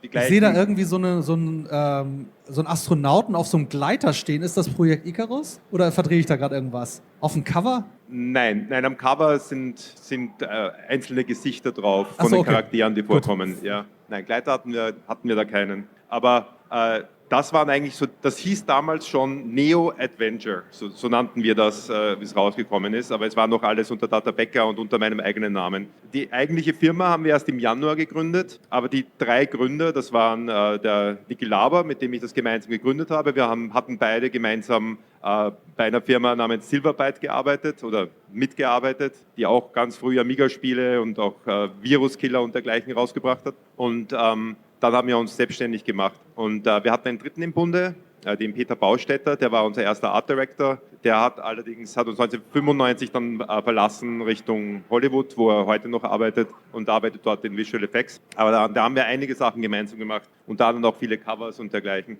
Aber es war anfangs alles sehr bescheiden, weil wir hatten kein Geld, wir hatten nur eine Idee und unsere Arbeitskraft, die haben wir investiert, soweit wir konnten. Und damit haben wir es geschafft, unser erstes Spiel wirklich sehr bescheiden, das war Whale's Voyage, unser erstes Spiel rauszubringen und fertig zu bekommen, mit einer britischen Firma in den Vertrieb zu bringen. Und wir hatten das Glück, vielleicht auch ein bisschen das Pech, wie man es sieht, aber wir hatten das Glück, dass es sehr erfolgreich war. Und viele Firmen überleben ihren ersten Erfolg nicht, das wäre uns auch fast passiert. Wir hatten dann mit der Clue einen Nachfolgeerfolg, der noch viel größer war. Und dann wird man ein bisschen blind und denkt, so geht es immer weiter, was es natürlich nicht tut. Und dann sind wir ein bisschen zu schnell gewachsen. Damals haben wir noch selbst gepublished und das haben wir dann 96 aufgegeben und sind knapp am Untergang vorbeigeschlittert. Nach Whale's Voyage 2, was hier drüben auch liegt, was sehr, sehr teuer war für uns in der Entwicklung. Aber das ist, glaube ich, bei uns sehr, sehr gefloppt. Ja, ist es. Tut mir sehr leid, wenn ich sowas sage, aber es ist... Es hat sehr gute Bewertungen und viele Auszeichnungen bekommen, aber es ist leider Gottes nicht kommerziell erfolgreich gewesen. Es war zu spät am Amiga und es war noch nicht weit genug am PC. Und dann haben wir es geschafft, uns auf die Entwicklung zu fokussieren und dann waren so die stürmischen ersten Jahre vorbei. Und dann haben wir uns ein bisschen stabilisiert, was dann aber schon nach der Amiga-Generation war. Ja, wir springen einmal aus Spaß und aus Interessegründen vom Anfang direkt zum Ende. Das muss ja auch stürmisch gewesen sein. Du hast eben schon gesagt, ihr wurdet dann ja verkauft, integriert. Wie nennt man das? Wie war das bei euch am Ende? Der Verkauf war recht spannend. Das war in der Dotcom-Zeit, wenn sich hier einige vielleicht noch erinnern können an neuer Markt und all die Dinge, die da abliefen. Wir hatten einen Investor, die Computec Media AG, zu der auch PC Games und die Amiga Games und so gehörten. Und die haben uns geholfen zu wachsen. Wir wollten das Ganze gemeinsam an die Börse bringen, mit ein paar anderen Unternehmen aus Deutschland gruppiert, haben das Ganze aber dann an eine Firma verkauft, an der Take-Two groß investiert war. Und diese Firma hieß Gameplay in Großbritannien, die war finanziell dann letztendlich sehr schlecht aufgestellt. Und dann hat Take-Two uns komplett rausgekauft, alles andere hat sie geschlossen. Und so sind wir dann letztendlich zu Rockstar gekommen. Wobei unser allererster Release, das war die Launch-Portierung von Max Payne auf der ersten Xbox, die lief noch unter Neo. Also da ist noch das Neo-Logo drin, wenn man das Spiel startet. Danach zum 10-Jahre-Jubiläum. Im Übrigen auch der Sweater, den ich trage, dieses Rugby-Shirt, war unser 10-Jahre-Jubiläum, haben wir rebrandet auf Rockstar Games. Ist das ein komisches Gefühl, wenn man sozusagen sein Kind in andere Hände gibt, oder war das völlig okay? Kannst du die Frage wiederholen? Also, ist das komisch, wenn man sozusagen sein Kind in andere Hände gibt oder weggibt, oder war das völlig okay zu der Zeit? Die Frage wurde mir schon oft gestellt und ich glaube, das wird manchmal ein bisschen falsch eingeschätzt. Wenn man unabhängig ist und nicht wirklich wohlhabend, dann ist man immer von irgendwem abhängig. Am Anfang ist es die Bank, dann wären es vielleicht Investoren, dann sind es vielleicht Vertriebspartner oder ein Publisher, der ein Spiel kauft. Diese Abhängigkeit hat man immer. Wenn man dann jemanden verkauft, muss man sich bewusst sein, man verliert die Kontrolle über das Unternehmen, aber man gewinnt auch eine gewisse kreative Freiheit. Es hängt immer davon ab, an wen man verkauft und wie das Ganze strukturiert ist. Bedauert haben wir es fast nie. 2006 ist Take-Two ein bisschen ins Schleudern geraten, hat einige Studios geschlossen. Wie sie uns gekauft haben, war es ungefähr so wie heute. Da war der Euro ungefähr so 88 Cent wert. Wie sie uns geschlossen haben, war der Euro 1,63 $ wert. Also wir waren dann auch entsprechend teuer. Und wir waren extrem profitabel, aber die Firma musste konsolidieren und wir waren leider betroffen davon. Das war unangenehm, hat uns aber auch viel gelehrt, war damals sehr schwer, weil das hat sich angefühlt wie, oh, das Lebenswerk ist vernichtet, was natürlich Unsinn ist, weil wenn man mit Anfang 20 beginnt und 13 Jahre was gemacht hat, ist das bei weitem noch nicht das Lebenswerk. Aber natürlich hat sich das damals sehr schlecht angefühlt, wobei die Firma im Nachhinein betrachtet schon alle Mitarbeiter auch sehr fair behandelt hat. Aber es war eine schwierige Zeit. Und das Ende von Neo als Marke war viele Jahre vorher, das war 2003, wie wir eben umgebrandet haben auf Rockstar. Ja, wir haben hier viel stehen. Oh ja, ich habe ein Thema hier. Der Hannes Seifert soll der Executive Producer von einem Spiel sein, was ich sehr hasse. Das tut mir sehr leid. Manhunt 2. Wir wollen das jetzt hier nicht ausweiten Richtung Moral in einem Computerspiel, aber hast du in der Karriere mal Punkte gehabt, wo du gedacht hast, oh, muss ich das jetzt wirklich machen? Ist das nicht zu viel? Ich meine, du hast schon Max Payne gesagt, da gab es ja damals auch schon so Kritik. Diese Gewaltdarstellung war ja schon ziemlich detailliert. Wenn du dann so weitergehst und sowas managst, sagt man sich da, boah, das ist schon heftig. Ich meine, wir sind ja aus einer Generation, wo damals die Geschichte mit den Horrorfilmen kam, wo dann gesagt wird, oh Gott, Splatterfilme, wie schlimm ist das? Hat man da als Produzent für so ein Spiel, sagt man sich dann, oh, früher hätte es das bei mir nicht gegeben oder so? Ich habe dazu eine sehr starke Meinung. Ich bin der Meinung, dass kreative Ausdrucksformen eine komplette Freiheit haben sollten, aber dass der Zugang zu diesen Ausdrucksformen nicht komplett frei sein sollte. In der Zeit, das ist natürlich jetzt schon lange her, in der Zeit haben wir als Industrie sehr viel Geld investiert in Dinge wie die Altersfreigabe, die USK wurde gegründet, der Handel hatte eine gewaltige Marge, andere Branchen wie die Buchverlage oder Lebensmittelhandel haben natürlich so gut wie keine Marge im Vergleich dazu und hatte dafür auch die Verantwortung, dafür zu sorgen, dass diese Spiele nicht an die falschen Altersgruppen verkauft worden sind. Ich mag es, wenn Spiele, und ich habe auch an anderen Produkten gearbeitet, wie zum Beispiel die Hitman-Serie, die auch kontroversiell gesehen wird, oder Dead Island. Wir haben die Verantwortung, oder zumindest als Künstler sollten wir versuchen, Grenzen auszuloten. Und Spiele sind eine Kunstform, auch wenn die meisten meiner Spiele kommerzielle Darstellungen sind, auszuprobieren, was kann man mehr machen. Ich komme aus der Generation, wo über die ersten 20 Jahre oder 15 Jahre jeder gefragt hat, wenn ich mache Videospiele, wovon lebst du eigentlich? Das hat sich erst mit Tomb Raider und mit Moorhuhn geändert. Und was machst du beruflich, genau, ja. Bitte? Wir haben früher im Spieleverleih gearbeitet und man hat uns immer gefragt, was macht ihr denn beruflich? Genau, was macht ihr denn beruflich, ja. Und um wirklich breite Relevanz zu haben, wie andere Medien, ist es notwendig, dass man die Kunstform erweitert. Ich mag den Vergleich mit den Videos, weil Video wurde verteufelt, Fernsehen wurde verteufelt, das Theater wurde verteufelt. Das wird heute gern vergessen, dass Shakespeare ja im Rotlichtbezirk aufgeführt worden ist, weil Theater damals etwas Verruchtes war. Und davor gab es die Leseseuche, die das Lesen verdammt hat. Jedes Medium geht durch diese Phase. Klar. Und jedes Medium braucht das. Und bei Videospielen ist das genauso. Und ich finde die Frage sehr legitim, warum sollten die Ausdrucksformen im Videospiel eingeschränkter sein als die Ausdrucksformen in der Literatur? Und deswegen stehe ich zu den Dingen, die wir gemacht haben. Jedes kreative Produkt ist das Kind seiner Zeit. Würde ich alles nochmal so machen? Natürlich nicht. Ja? Egal, ob es jetzt um Inhalte geht oder ob es um Qualität geht oder wo man die Kompromisse gemacht hat. Im Nachhinein weiß man immer mehr. Aber in der Praxis gibt es kein Produkt, wo ich jetzt zurückblicken würde und sagen würde, das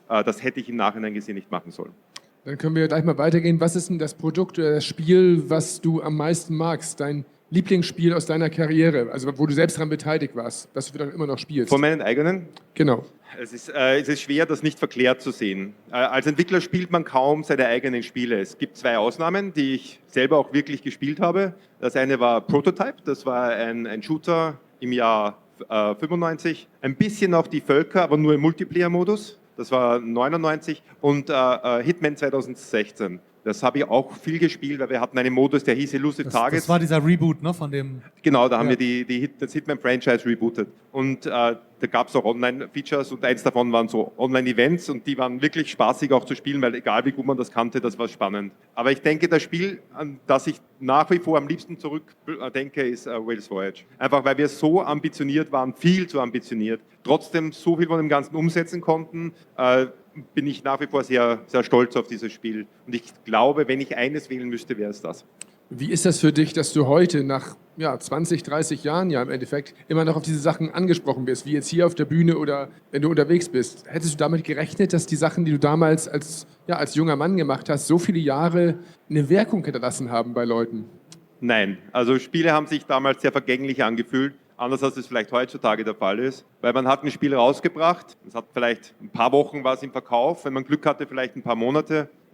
Die Jahre später waren es ja dann wirklich nur mehr 8 Wochen, egal wie groß die Marketingkampagne war. Und dann war es eigentlich wieder vorbei. Es gab gewisse kleinere Gruppen, die sich mit den Spielern länger beschäftigt haben, aber Spiele wie heutzutage, wie World of Warcraft oder League of Legends oder Minecraft, Spiele, die über Jahrzehnte laufen, die waren ja damals schon eine ziemliche Ausnahme. Also nein, damit hatte ich überhaupt nicht gerechnet. Es freut mich sehr, dass das noch der Fall ist. Wir freuen uns sehr.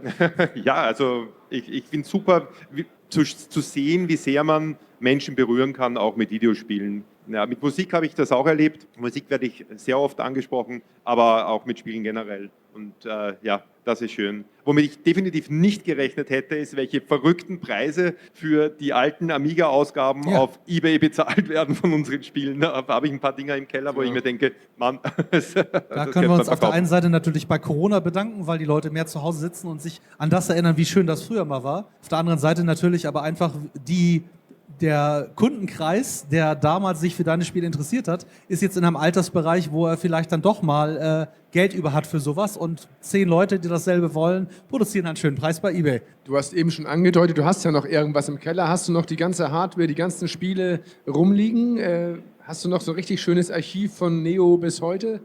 Ja, ich zähle zu den Sammlern. Ich habe tatsächlich jede einzelne Konsole und jeden einzelnen Computer, der noch funktionsfähig ist. Mein Commodore 64 ist mal kaputt gegangen, da habe ich jetzt nur meinen 128er. Aber ich habe tatsächlich jede einzelne noch. Einschließlich der ganz alten Mattel Handhelds, Universum Konsolen und Amigas. Ich habe meinen originalen Amiga 1000 noch, meinen VC20, das ist das Gerät, auf dem ich programmieren gelernt habe. Und eigentlich auch alle Konsolen, die ich jemals gekauft habe. Verkauft habe ich nie irgendwas. Manchmal ist was kaputt gegangen. Ich würde mal sagen, wir geben wieder dem Publikum eine Chance, falls Fragen sind. Robin, du kannst ja mal gucken, ob es bei dir nicht piept, wenn du nee, du musst einfach nur nicht zu den Boxen gehen, die mögen dich nicht. Die Boxen ziehen mich immer so magisch an. Sind Fragen im Publikum? Dann bitte einmal kurz melden Hannes oder Seifer nach vorne von Neo kommen. wird gerne euch Fragen beantworten. Oh, ja, okay, ich gebe mal das. Soll ich das wirklich? Soll ich das Mikrofon an einen Österreicher geben? Hallo.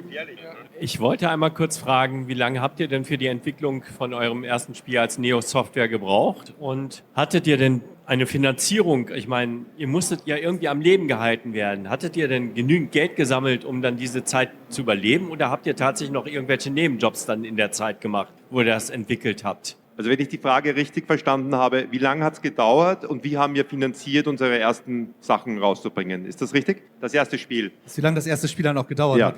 Also Whale's Voyage hat umgerechnet wahrscheinlich ungefähr 1,5, 2 Jahre gedauert, wobei der Start ein bisschen blurry war. Wir hatten ein paar Leute, die gelegentlich bezahlt wurden, aber die eigentliche Arbeit war selbst finanziert, selbst gemacht, unbezahlt. Es wäre nicht anders gegangen, weil wir benötigten ein bisschen Hardware, wir benötigten ein bisschen Geld, um Werbung zu schalten, um einen Partner zu finden, um auf sowas wie eine Easy Test zu fliegen, in eine Messe, die es damals gab in England, um halt auch Vertrieb aufzustellen. Das war eine Zeit, in der Österreich noch nicht mal in der EU war. Es war schwierig, Disketten vor und zurück zu schicken. Es war wirklich kompliziert. Es gab Quellensteuer, wenn man Geld bekommen hat. Und es war für uns als junge, unerfahrene Unternehmer, wir wurden Unternehmer, weil wir Spiele machen wollten. Wir haben nicht Spiele gemacht, um Unternehmer zu sein. Es war ein Mittel zum Zweck, diese Firma zu gründen. Es war sehr kompliziert. Und ich muss auch ganz deutlich sagen, ohne den Rückhalt unserer Familie, in meinem Fall war das meine Frau mittlerweile, damals waren wir noch in einer Lebensgemeinschaft, die hat uns als Familie am Leben erhalten. Während ich das Geld ausgegeben habe, um dieses Spiel zu machen. Ja? Und ich glaube, diese Story, die gibt sicher massig. Und es gehört auch Glück dazu, dass das dann funktioniert. Und dafür bin ich sehr dankbar, dass ich dieses Glück hatte. Aber da war nicht viel Geld da am Anfang. Wir mussten das Stammkapital für die GmbH aufstellen. Das war gesetzlich vorgeschrieben. Das waren damals, glaube ich, 100.000 Mark war es in Deutschland. Ich weiß nicht, wie es in Österreich waren das. Man musste das halbe einzahlen, 250.000 Schilling. Was ist denn das heute? Das war durch 7, also so 30.000. Mark, ne? Ja, Mark. 15.000 Euro, ne? Müssen das sein, ja, oder? genau, ungefähr. Ich Ja. hoffe, weniger als 50.000 Euro. So 15, 15, ja, 15.000 Euro, ja, das kommt ziemlich hin. Das war für uns damals wahnsinnig viel Geld, aber das haben wir halt dann zu zweit zusammengekratzt, mein Co-Gründer und ich. Ja, ich hätte mal eine Frage. Es war mal eine CD32, eine 256 Farbversion angekündigt von Wales Voyage 2. Die wurde aber nicht veröffentlicht. Gibt es da vielleicht Material dazu? Wurde daran schon gearbeitet? Und warum hat es dann diese AGA-Version von Wales Voyage 2 nicht auf den Markt geschafft? Okay, die 256-Version, AGA-Version, nein, die haben wir veröffentlicht? Ich kann mich ehrlich gesagt nicht erinnern. Also es gibt eine PC-Version, die natürlich 256 Farben war. Und es gibt auch eine Windows 3-Version. Das Spiel hat AGA und auch vor allem den 68040er Prozessor für die 3D-Engine unterstützt. Da hat auch wirklich gut funktioniert, aber haben wir eine AGA-Version gemacht? Ich weiß es nicht. Also veröffentlicht offensichtlich nicht. Ich glaube nicht. Gibt es noch Material dazu? Fakt ist, alles, was das Wales Voyage, der Clou und so betrifft, gehört heute Take-Two. Die haben natürlich die ganzen Source Codes und alles. Es gibt schon noch so ein paar Privatarchive, aber nicht jetzt die Daten, weil die darf man sicher dann privat nicht behalten, wenn man eine Firma verlässt. Aber ich fürchte, mehr als Unterlagen auf Papier gibt es dazu nicht mehr. Ich glaube, wir haben eine CD32-Version auch gemacht. Ich glaube schon, oder? Na, vielleicht nicht. Da ist noch eine Frage. Einmal, Andreas, genau. Mikro sehr nah an den Mund halten, bitte, dann hören wir es hier besser. So besser?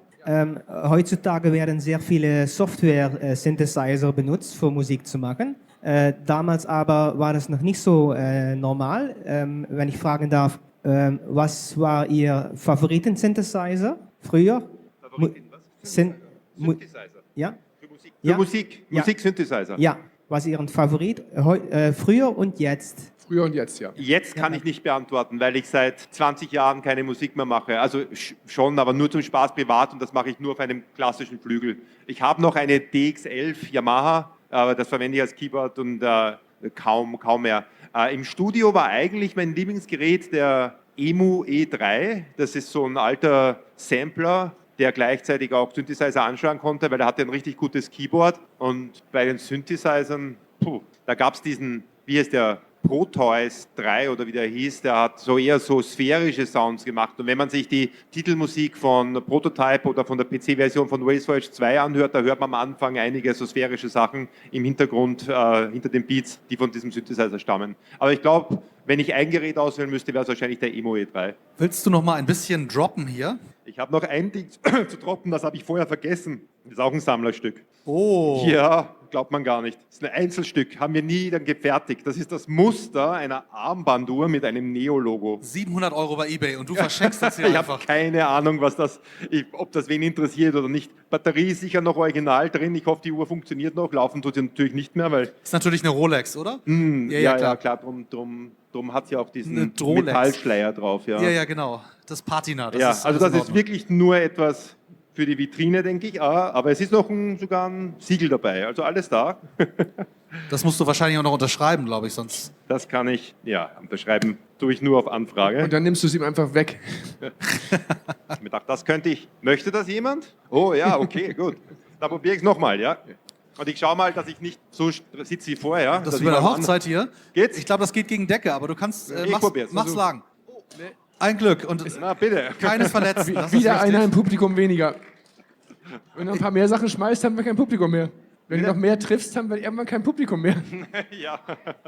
Während noch nach Fragen gesucht wird, gibt es noch eine Sache, die ich dir gerne stellen möchte. Du arbeitest ja, ich fange mal anders an. Du hast früher mit einem anderen Publikum gearbeitet, nämlich da hast du wahrscheinlich nicht ans Publikum gedacht, sondern du wusstest, ich möchte ein Spiel machen, das ist so. Du arbeitest jetzt an einem Produkt, das nennt sich Valorant oder Valorant seit 2020. Das ist 100%ig für ein Publikum. Und ihr müsst alles, was das Publikum, behaupte ich jetzt mal, alles das, was das Publikum will, müsst ihr wahrscheinlich oder versucht ihr auch einzubauen. Hat das deine Art zu denken verändert in Bezug auf, wie du an ein Produkt rangehst? Wenn du überlegst, du musst ja eigentlich gar nicht mehr gucken, ich mache was, sondern du guckst auch, was macht eine Konkurrenz? Wollen wir das? Müssen wir das? Muss das sein? Ist das ein spannender Arbeitsalltag oder ist das eher nervig? Womit du komplett recht hast, ist, dass wir anfangs Spiele gemacht haben die wir spielen wollten. Wir haben Spiele für uns gemacht und gehofft, sie finden ein Publikum.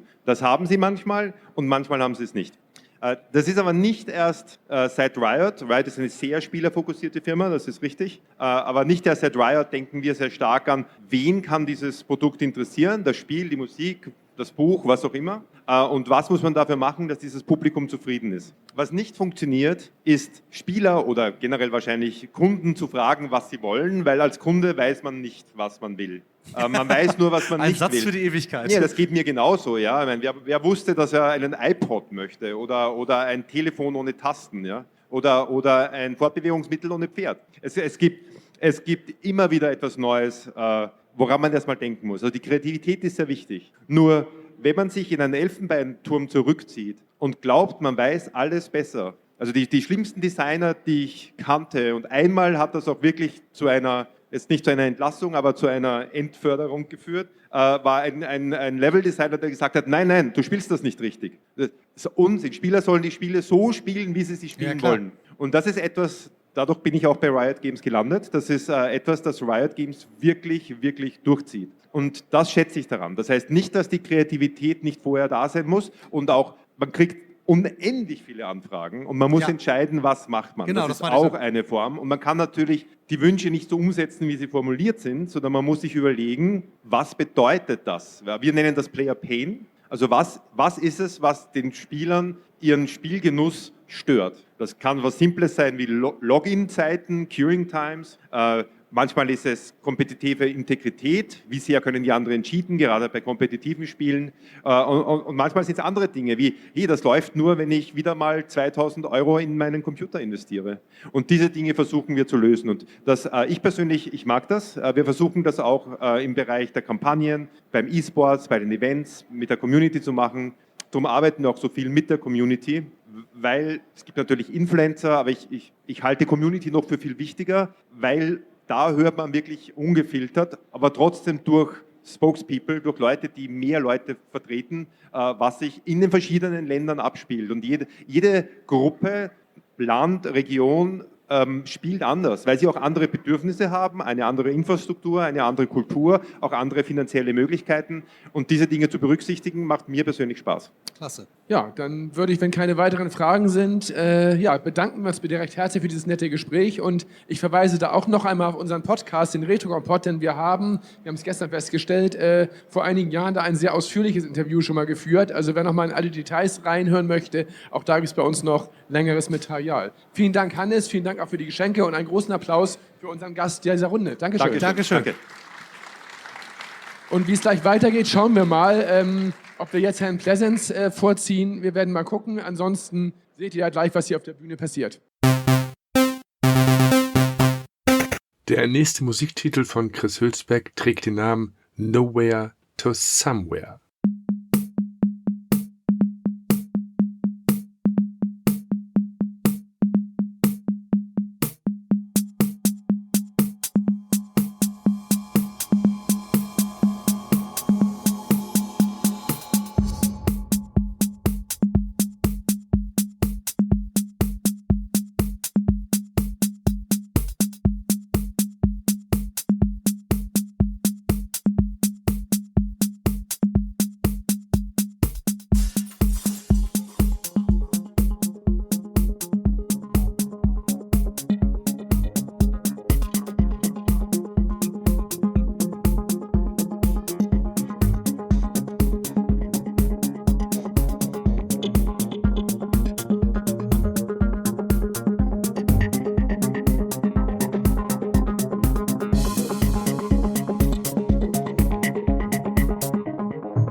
He was managing director of Commodore Business Machines UK Limited. He was the man behind Commodore UK and is a witness of that days. He tried to fight for keeping Commodore alive and is a well-known author and popular guest at many Commodore-related events too.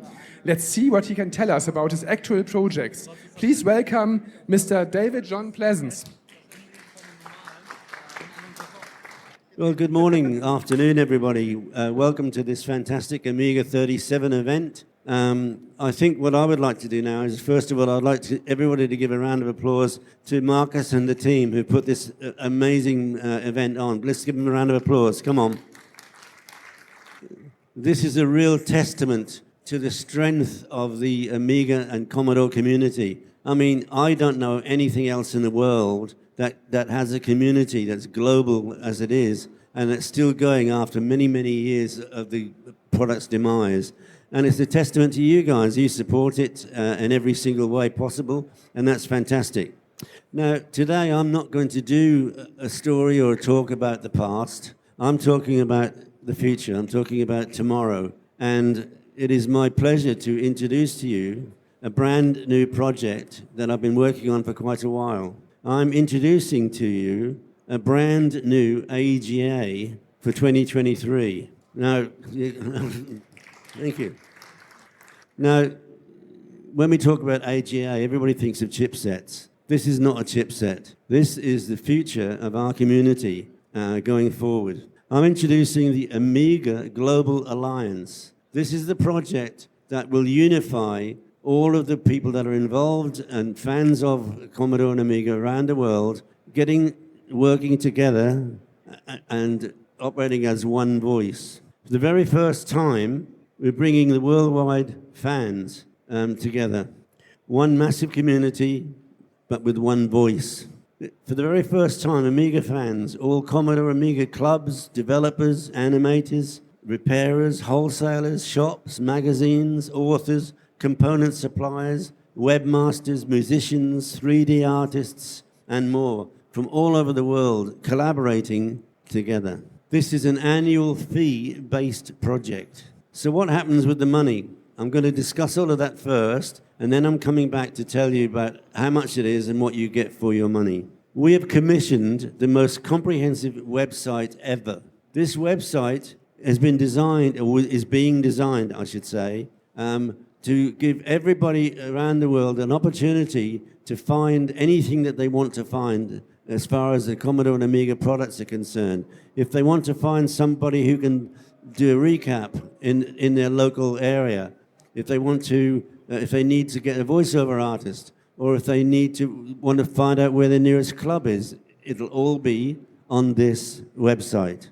We've registered the domain name aga.directory, which is the perfect name for this website because that's exactly what it is going to be. We're building the most comprehensive website to represent the diversity and wealth of amazing talent that our community has to offer. A complete and comprehensive resource with listings and URL links for every individual or company who offer any service to the community, wherever they are in the world. Of course, listing all the clubs and groups who subscribe. Every single individual Commodore Amiga fan, irrespective of nationality, language, ethnicity, or religious belief, not only encouraged but very welcome to join this community. In fact, as an individual, by participating, you will be contributing to the long-term welfare and health of the largest and most powerful retro computing community ever. Anytime that the clubs are holding meetings, they can advertise it and have the biggest audience reach ever. Encouraging collaboration with other clubs and groups will expand the knowledge base and develop exceptional and meaningful friendships. Now, before we talk about what are the benefits the project offers all the creative designers and technical wizards in our community, here are some details about how we plan to establish the website. And in fact, I can tell you that this plan has already commenced. We have started. So when I did this PowerPoint presentation, it hadn't, but it has now actually commenced. We have appointed a team of very highly qualified website IT professionals to build our website. Here's three people Steve Morehouse is the managing director of Albany Computers, based in the UK.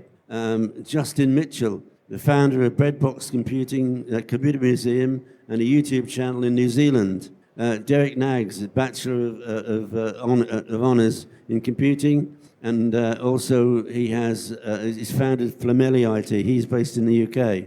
We have Paolo D'Urso, who is the founder and publisher of Amiga Passione magazine in Italy. We have Elliot Christensen, who is a podcaster and a marketeer, futurist, got far too many titles to even mention.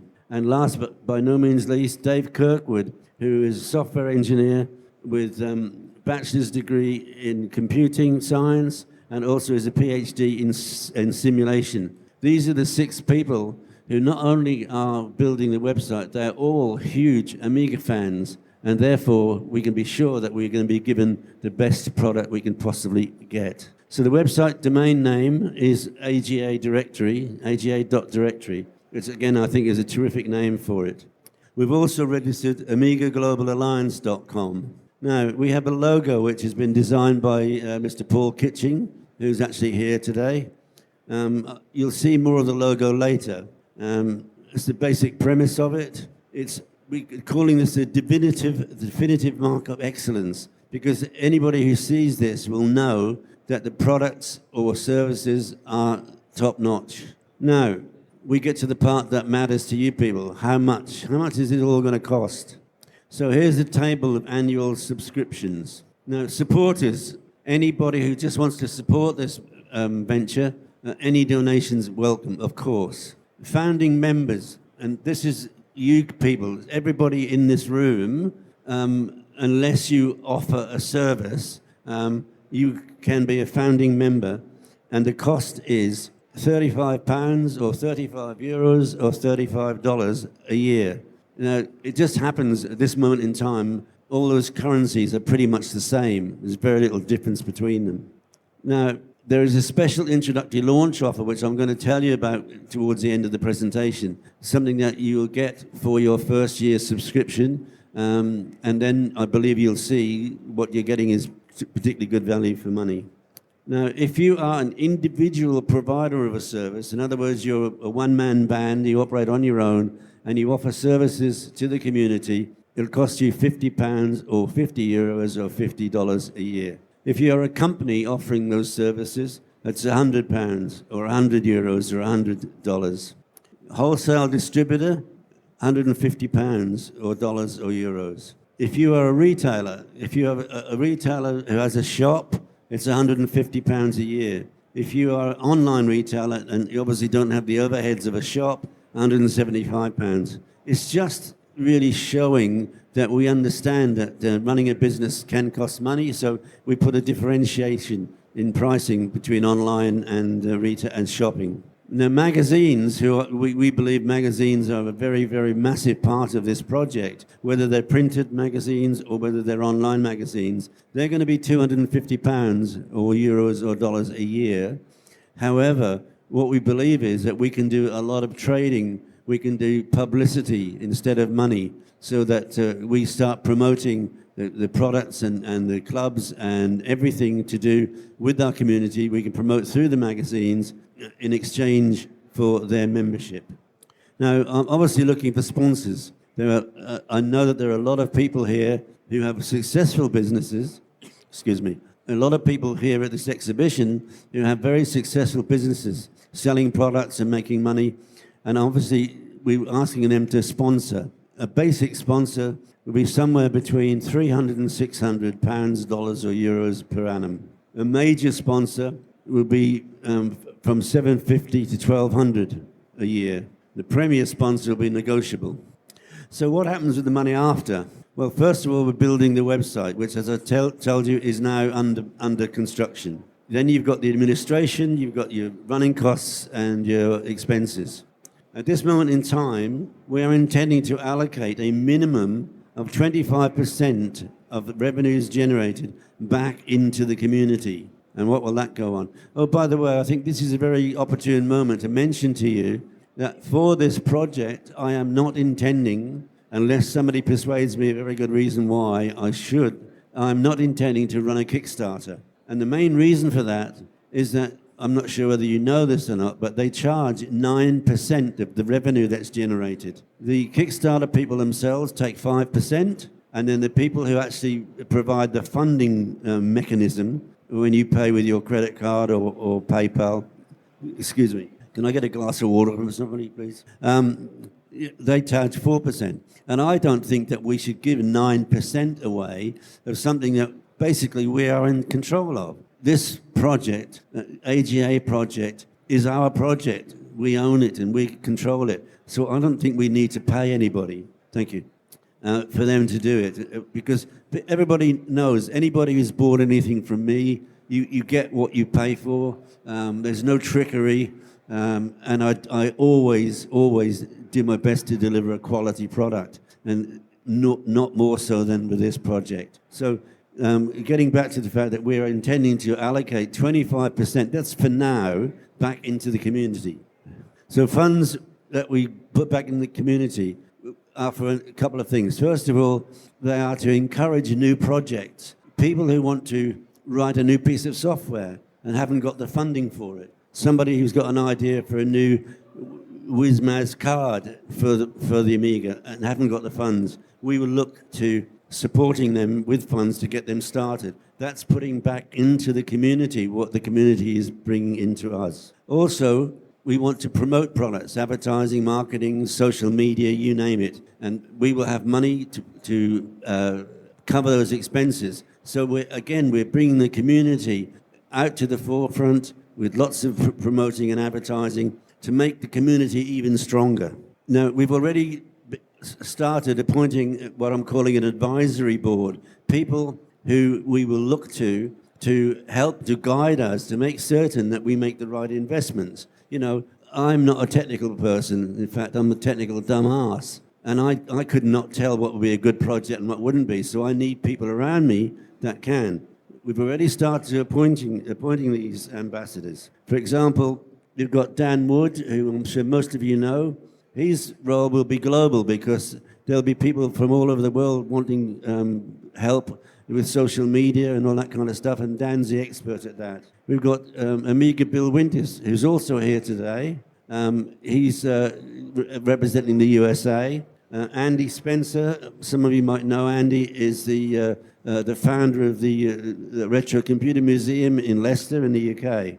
We've got Dave McGroarty. Dave McGroarty is based in the USA, and he is one of the members of the Commodore Historical Society, and he's very active in getting archives and things like that. A very fantastic resource. We've got Paul Kitching Graphics. Paul is here today, and again, his role is global because anybody that wants to do something, they want to promote something, advertise something, he can provide the graphics for it.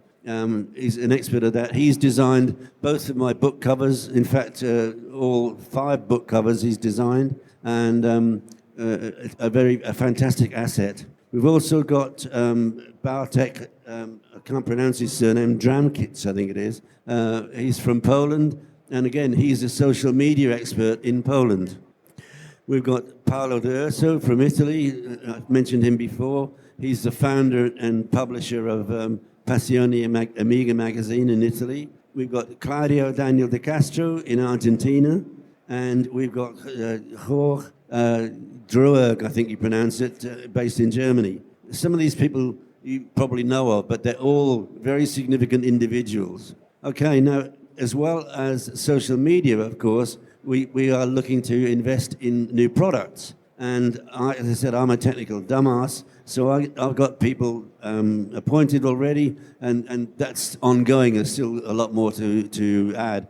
But, for example, we've got Mike Nerney, retro tech guy. He's here at this exhibition. We've got Thomas Maciejewski. He's also here today. He's based in Poland. And we have Paul Resendez. I think a lot of you know Paul. He's an inventor of fantastic products. He's our representative in the USA. We've also got Marvin Droogsma from the Netherlands. He's here today. And Frank Linares in Canada. He's not here today. So you can see already at this stage, what we've got put in place is very powerful and will deliver what we promise.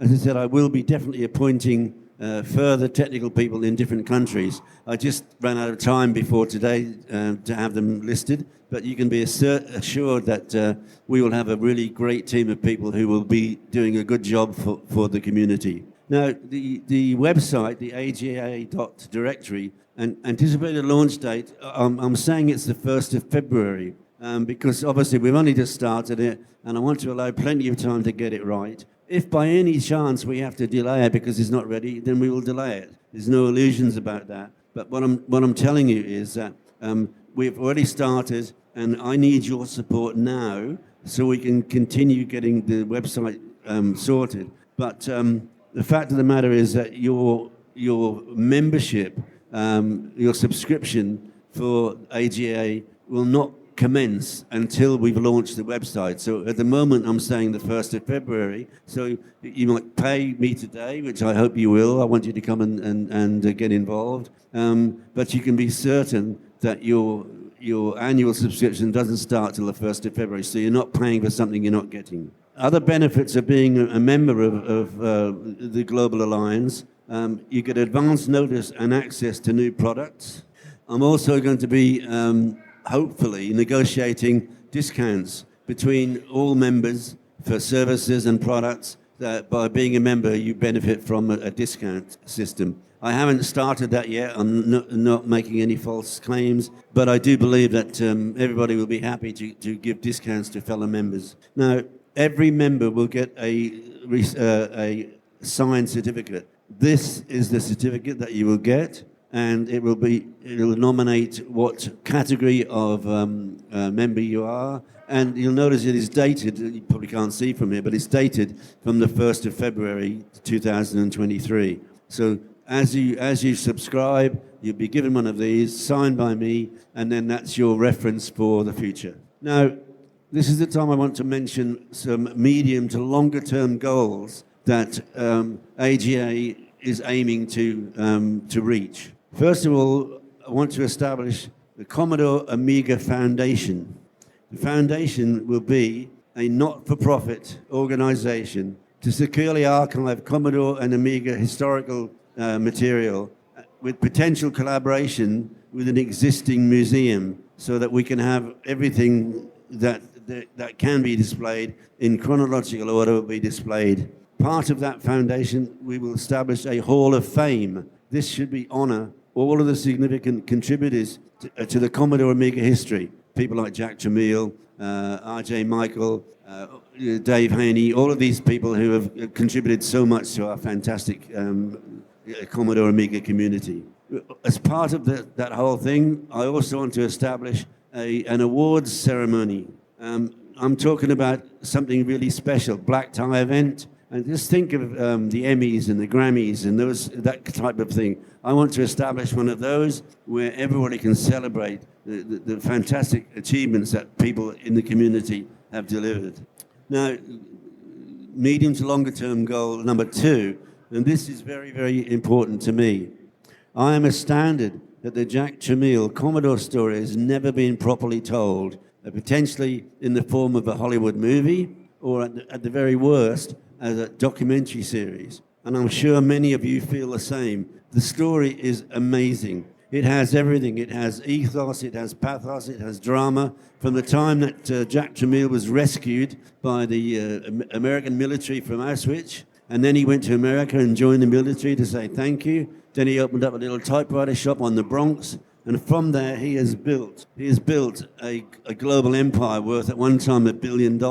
That's one hell of a story. Now, we fully understand that even this community, as strong as we are, and I'm certain that AGA will be a big success as long as you all support it, we know that we could never raise enough money to get a Hollywood movie funded. You're talking many, many millions of dollars. However, what I do believe we can do, and what I intend to do, is we can raise sufficient funds for what is called a war chest. Now, war chest is a set of money put aside to allow a selected team of people to go to Hollywood, to meet up with the movie moguls and try to sell the concept of the movie.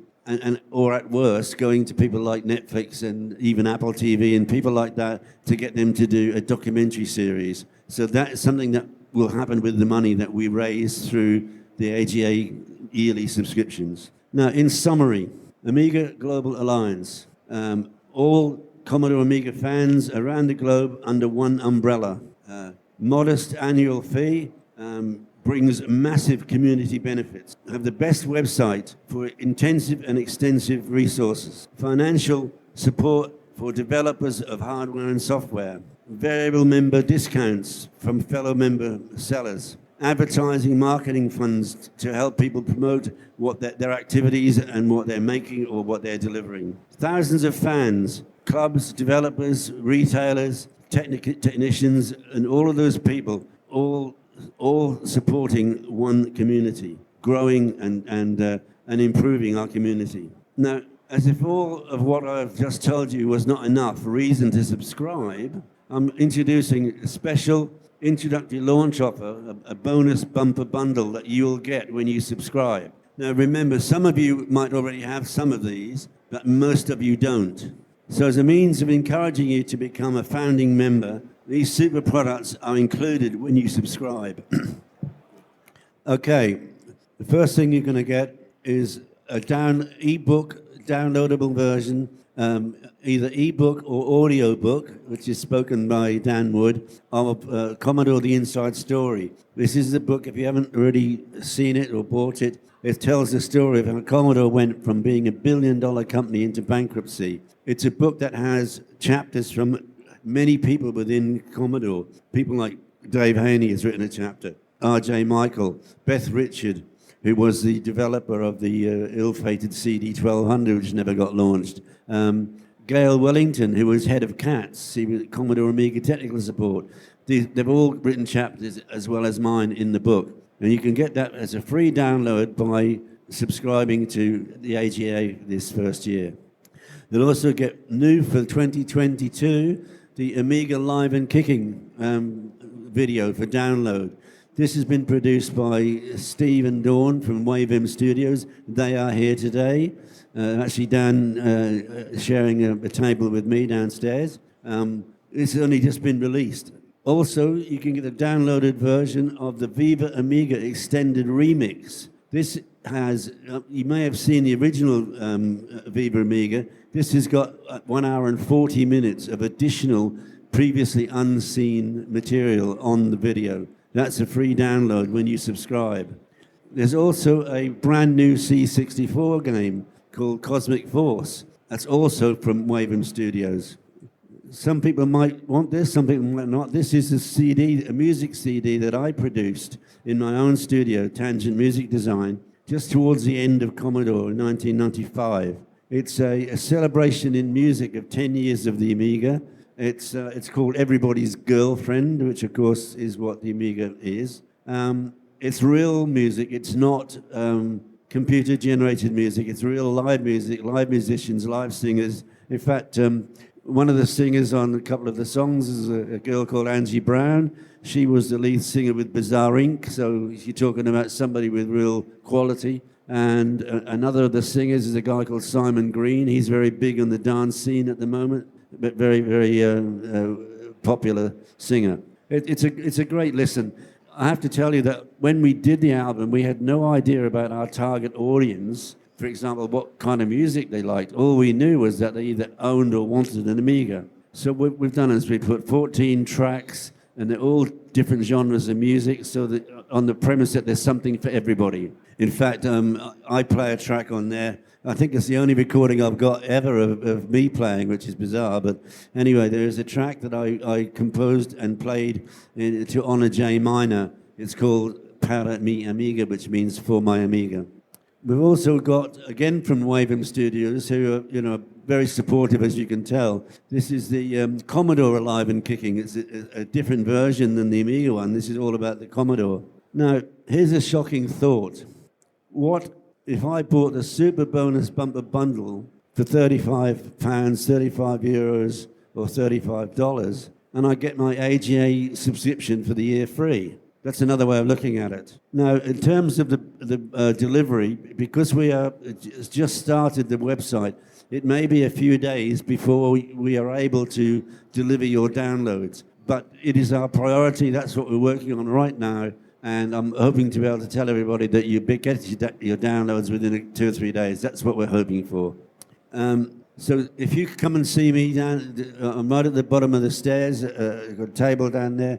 Come and see me, and you want to subscribe, you want to get your certificate, and I get your information. The thing is that your subscription, as I mentioned before, will not commence until the 1st of February. Now, at last, you have the opportunity for a small annual fee to contribute your ideas, thoughts, and suggestions, and watch them being turned into the most powerful community on the website. One community, one voice. So here's the Amiga Global Alliance. Your pastime, your playtime, and your passion, now focused in a global community. The pinnacle of excellence. Just imagine this, guys. Imagine that this logo becomes the de facto mark of excellence, and its use usurps the need to pay for trademark logos that people are charging you for.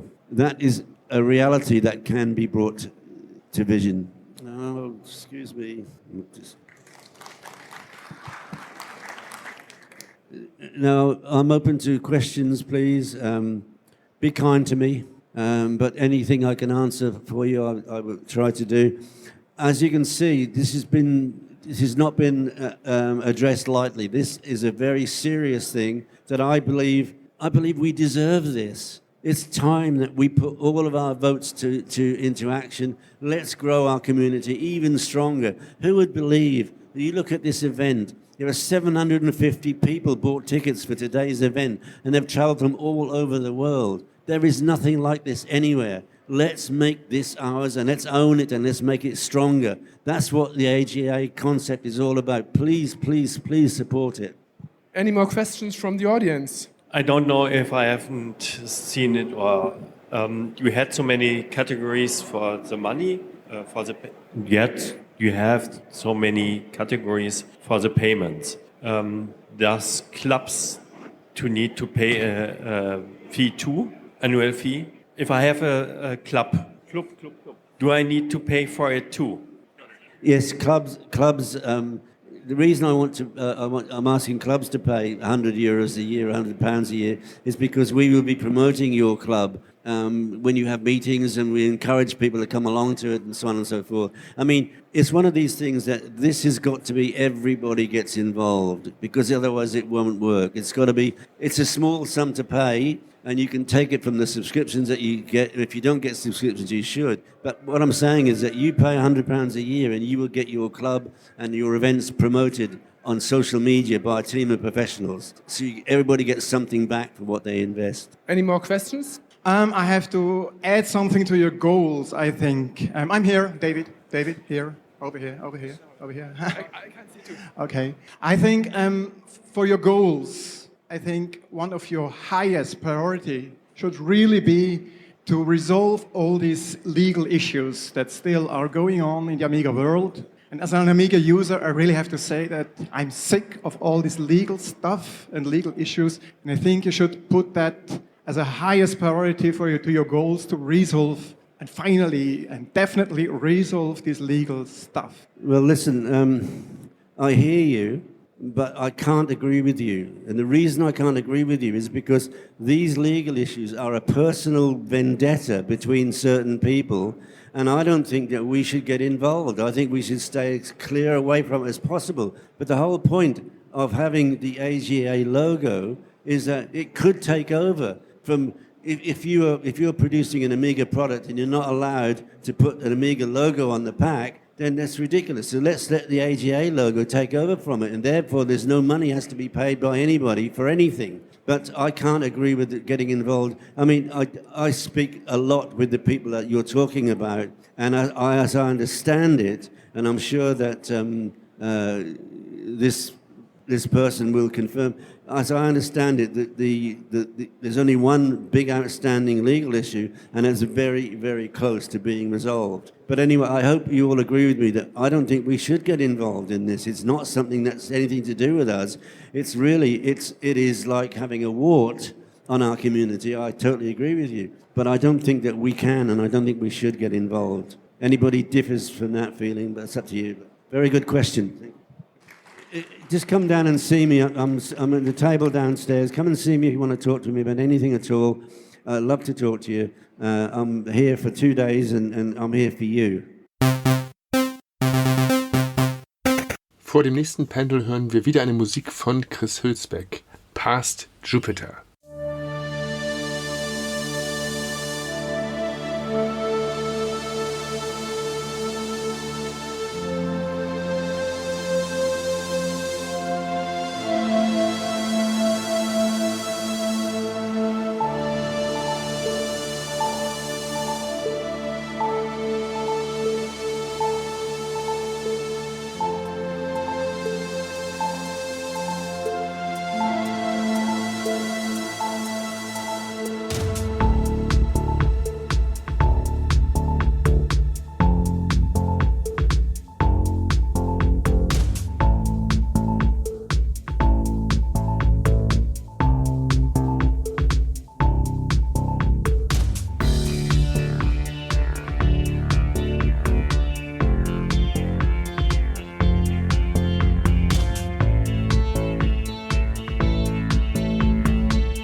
The next legends will be soon on stage. First, Dave Haney. He was one of the main developers of the C128, Amiga 4000 and Amiga 12000. And Ron Nicholson. He was one of the original designers of the Amigas Agnes, Denise and Paula chips. Welcome on stage.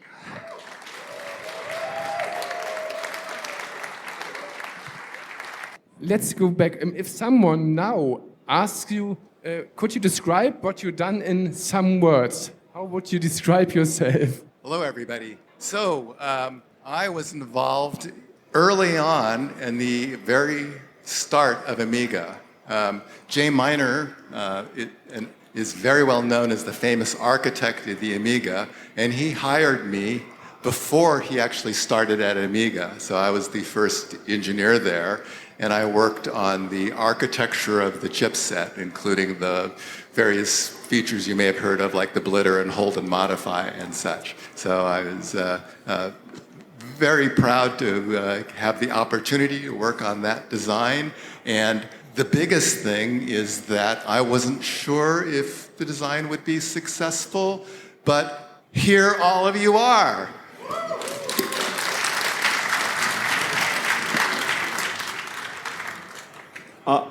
Yeah, so I was hired at Commodore in '83 to design systems, and first one I worked on was the Plus4. Good, Plus4 fan, and C128, and then I was trying to find justification for my existence there when Commodore had bought Amiga, and nobody wanted 8-bit systems anymore, and so I came in on the 500, and I was sort of poised. So 500 was started by Jeff Porter and George Robbins. George Robbins had been the C900, C8000 guy working on the high-end systems. So they thought, well, we'll give the 500 to Dave and George can go on and do the 2000. Only George didn't want to give up the 500 because it was his baby. So I became the high-end systems guy kind of, at age 23 or whatever. No, 24. And so at Commodore, I just worked on systems, whatever came along, trying to make better Amigas, and I still design systems today. So system, hardware, some software maybe. I can do both, but it's mostly been hardware. At that days, your environment, your family, your friends, did they understand what you do with these computers in the early days? Yeah, I usually explain it pretty well that, I make I design the computer. I put the chips down on the board. I don't design the chips more, except for Buster chips, but, they understood pretty well. They didn't understand that much about it, but, then I do have a bunch of nerdy friends too, so some of them kind of get it. My wife still doesn't know what I do. She only knows that I know how to make computers work, including the internet, and if something isn't working, I will fix it. Yeah, my wife also asks me for help with the computer, but I have to tell her to Google it because I don't understand some of the things in the newer computers. I had the advantage of starting working in Silicon Valley, so of course all my friends were all in computer companies, so we were sort of competing against each other and designing interesting things. What did I write? There's always a question about those role models. Starting in Silicon Valley is a bit different having a role model, but companies in the US are still very old. They come back to the 20s, 30s of the 20th century. Do you have someone in mind when you start doing your work, like, he had made such an impact with his work? Could I be in this stage someday? Do you have something like a role model for your work? Well, of course. Like I said, Jay Miner, I started working with him actually not on the Amiga. The original chip that Jay Miner and I did was a second source clock chip for, of all things, the original Macintosh. That was the first project we worked on, and that's how we got introduced. And give me back the question again. And obviously, he's a role model because he's one of the most expert chip designers in Silicon Valley, having done the chips in the Atari 2600 VCS and the chips in the Atari 400, 800, as well as being a founder of several companies in Silicon Valley, like Cinertech, the second source for the 6502 used in the C64. So Jay Miner was definitely one of my major mentors. At several of the companies I worked at before I met Jay, I was always impressed with engineers who could do both software and hardware.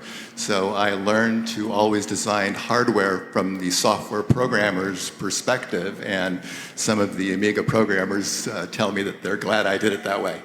Yeah, I guess I got into electronics through my dad, who is an electronics engineer at Bell Laboratories. In fact, I worked 2 summers at Bell Laboratories, and if there had not been a breakup of AT&T, I probably never would have worked at Commodore, because I was likely to go and work there when I graduated college, except they had hiring freeze, so they weren't hiring anybody that year. I guess at Commodore, it was Bill Hurd was my mentor, really the only, other than my dad, the only one I ever had, because he was a self-taught engineer, still is. He taught himself engineering and got to the point where he was given like the flagship project at Commodore, having worked his way through it. So this guy knew how to do stuff that it's sort of my second level of college, the stuff they don't teach you in school, like, if you want, you're looking for that glitchy signal before they had digital scopes, what do? You turn off the lights in the room so you can see that one little trace on the oscilloscope that you couldn't see. But, where do you learn that? You learn it from Bill Hurd. So, that was my inspiration in electronics. I was inspired by science fiction growing up too. So, I always wanted to, when I went to college, I majored in electrical engineering, computer science, and psychology, cognitive psychology, because I want to build the Terminator. Of course. Tell us something about the work at Commodore. You worked there in the early days. Your impressions of the company at the early days there. Well, I actually never worked at Commodore because I left Amiga just before the purchase. I worked at the earliest days when it was still called High Toro originally. That's the company that Dave Morse, the founding president of Amiga, founded. I worked for that until they changed the name to Amiga.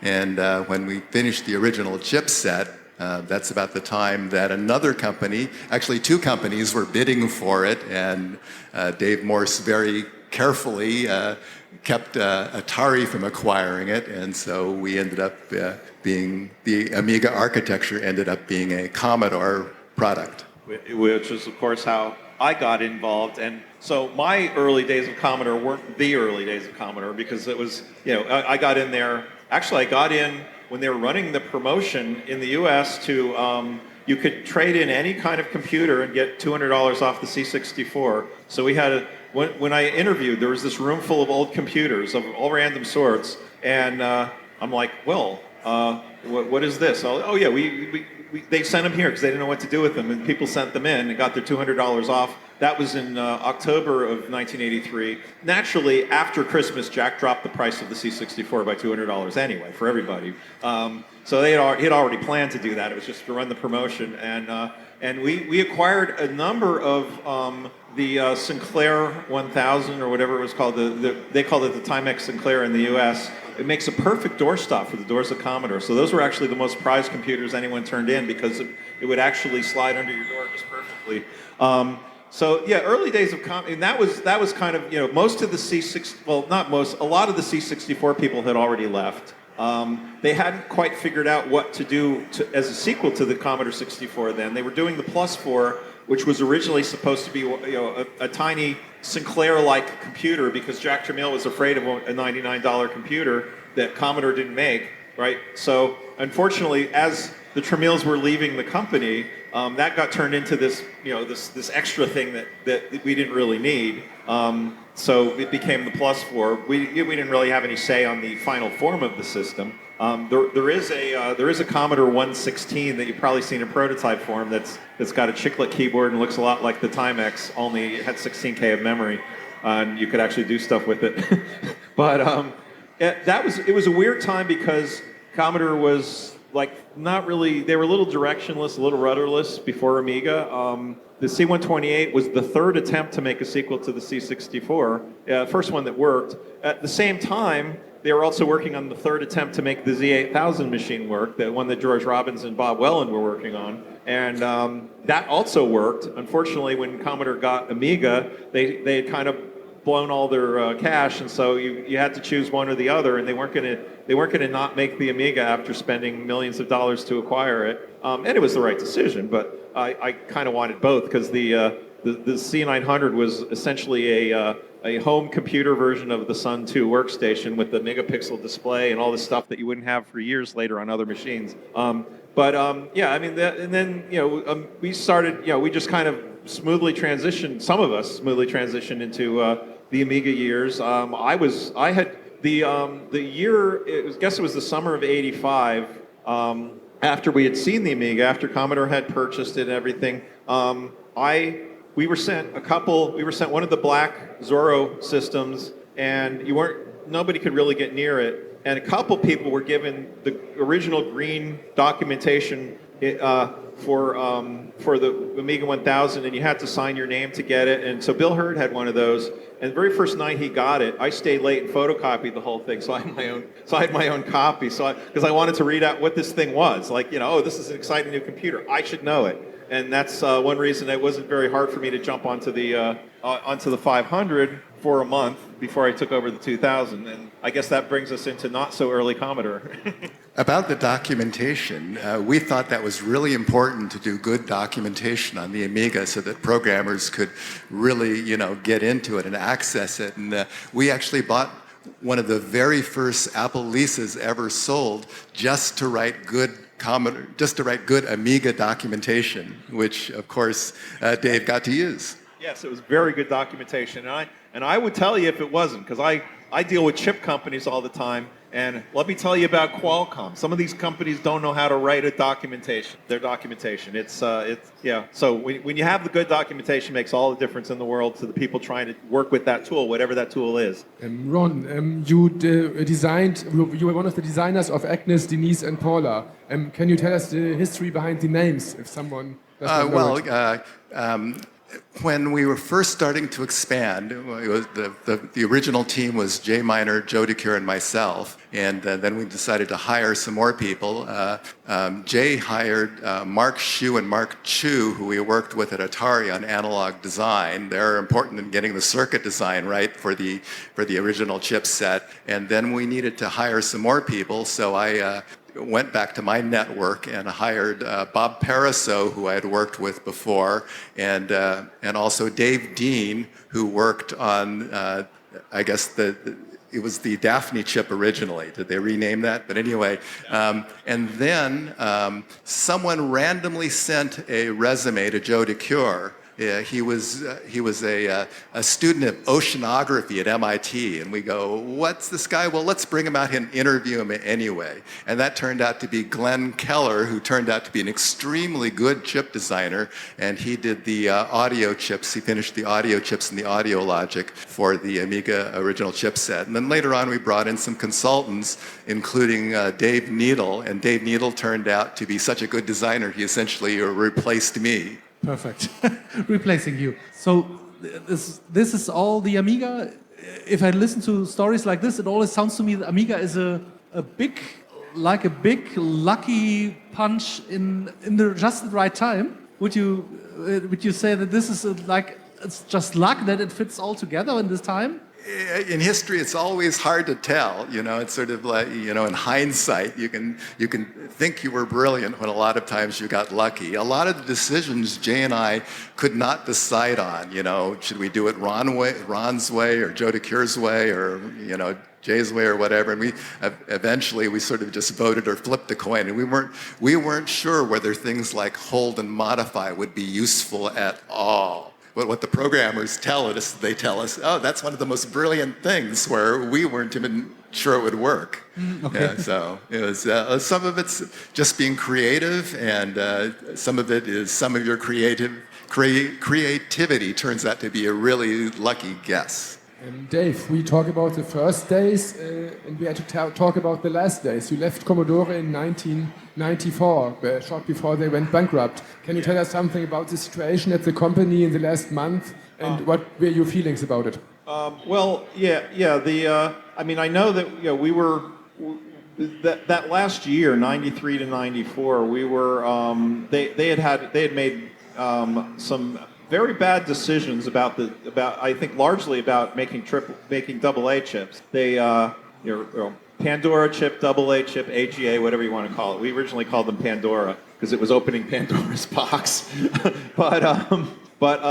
The management, the new management team had decided that the AA chips were not that important, and they were trying really hard during most of 1992 to not make AA systems, and then it became clear that nobody wanted another ECS machine. In fact, they made some of you may have heard of the so-called 3200 and 3400, which were basically cost-reduced A3000s They were done in '92 at the request of the new bosses, and they were presented to the Commodore sales divisions because Commodore had this weird structure that there was a central company and engineering reported to the central company, and each marketing and sales company reported there, but they weren't all like one. They were all like, each region had its own, and not a single regional company wanted another version of the A3000. So they had a little bit of a problem. So they scrambled to get the A4000 done the way it was. That was not going to be the original A4000.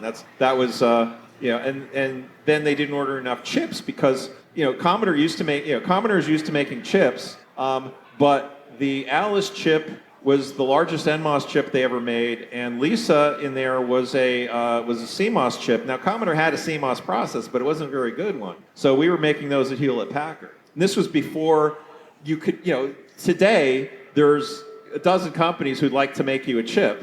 A couple of them do it very well, and others are so-so. But back then, it was hard to get somebody to make you a chip. They would, but you had to find the right company, and you had to order it way in advance and get on their schedule. And the bosses, people running things, did not allow that to happen. So we also had things like, I know it's become more popular, but when the A600 came out, not so popular.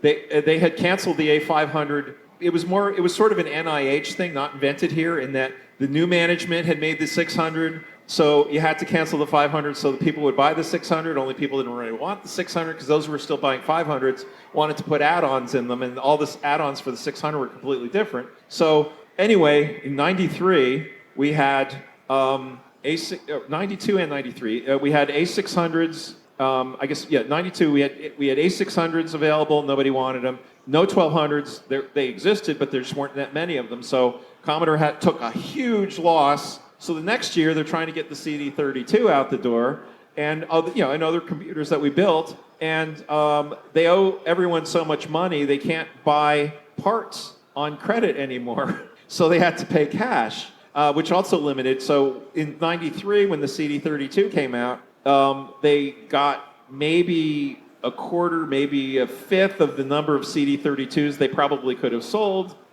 because just of being able to buy parts and all that. And it was just, you could see, you look at it from the top perspective, you could kind of see them circling the toilet bowl there with all the bad decisions that were being made at the top. And some of it became an engineering problem because we hadn't spent enough money to do things quickly enough. You probably heard about the AAA chips. That project was started in 1988, and yet in 1993, I got the first system sort of kind of up and running with the first silicon, and a lot of things didn't work, and including the Andrea chip would never shut up, so we couldn't even tell if the other chips worked very well because the Andrea chip was always on the bus.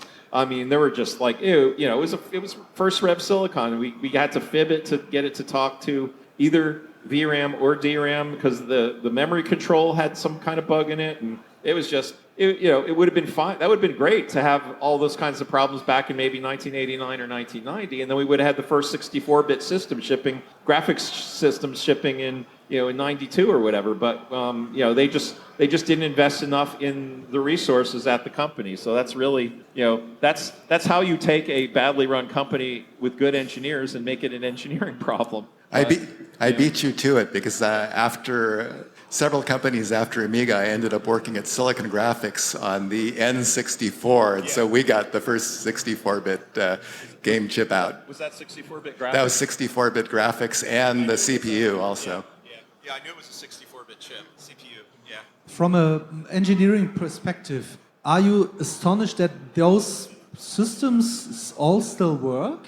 If you work on the thing that is the purpose is, in my opinion, you design something, it turns out to be a product, the product is sold. So you don't think about how that sold product turns old.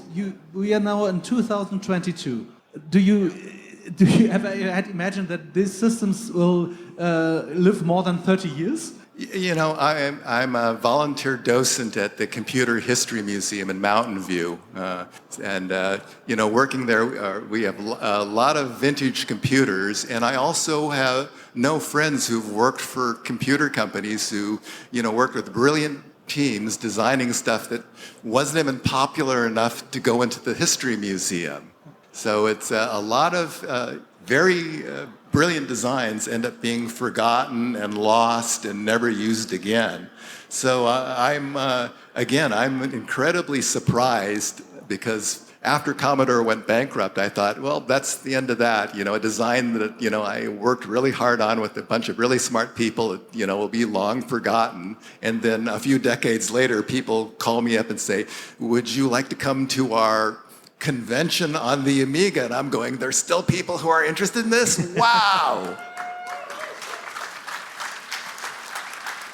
So I guess I'm one of the lucky ones, but like I said, I worked with a lot of brilliant engineers, and it takes a combination of that and luck to be one of the ones. Do you play games on Amiga? And if yes, which were the games you would play still today? I'm actually not a game player. I'm a hardware designer. I have fun tinkering with interesting circuits. Yeah, I'm kind of the same way. I like computer games. The problem is they take huge amounts of time to play, especially these days. I mean, on the Commodore, on the Amiga, I did play a bunch of games. On the C128, I played games mostly for testing purposes. At least that's what I was telling my bosses at the time. A big one on the C128 was Wizard of War, because if there was anything at all wrong with the design of the system, Wizard of War wouldn't play, because it did things like fetching sprite data from the ROM cartridge and all kinds of evil stuff. On the Amiga, I played a lot of Marble Madness. I liked Archon. I didn't play. On Mindwalker, I made it all the way through Mindwalker, and I played that on every single machine I built, because that was done pre-release, and yet it kept working, and I was like, if Mindwalker doesn't work, I've done something wrong. So I did play that a lot. Have both of you ever tried to engineer something with a system that, like we play Lego? You worked in that years. You worked on big plates and painted something like where the lanes should be, or you worked you told me the only thing that was made was on one side. All the connectors have to be on the one side, and then you put the chips on it and shovel it on the right place and hope that it would work, and then you turn out to how it works. Have you ever done it in lately with modern technology, like we talked about FPGAs and sort of... Well, Dave and I both come from the culture where, every little bit counts. We came with computers small enough where every byte of code and every transistor counted. And so I learned from engineers back in those days. I actually learned from Woz, who turned chips around to save holes in the circuit board. So, I think some of my designs are good because I actually pay attention to how big things get and try to keep them from going that way. Yeah, I don't pay as much attention as I did when I was building consumer products, but because these days I'm mostly working on like high-end radio systems, design computers that go in the radios, because of course anything with the word digital has a computer in it. Somebody's got to design that computer. But I do pay a lot more attention than probably necessary to, like, is this an expensive thing to do? Can I make it cheaper? Just because I started out in consumer electronics. I also had a company a little while, a startup company called Nomadio, and we made an RC controller. And we made the best and lowest latency RC controller in the business, and our first one cost $500, and that's an awful lot for an RC controller. The second one was down to $300, and it actually had two 32-bit processors in it. So that was actually a cost reduction too, the two 32-bit processors. So yeah, I mean, I pay attention to it. As far as my own projects, I'm working on a couple things, but I had family projects this year, and I had to build my new office down at my beach house, so I didn't spend a lot of time on anything outside. And also, the one problem in this modern era, the last 4 years or so, especially 2020 to 2022, especially the last 3 years, some parts you designed in your last design can't be had anymore. So I've been redesigning the same thing 4.5 times since I released a product in 2020. So I have been spending an awful lot of time doing my normal work, which makes it less interesting to do other side projects. That's been like 80-hour weeks for 2 years.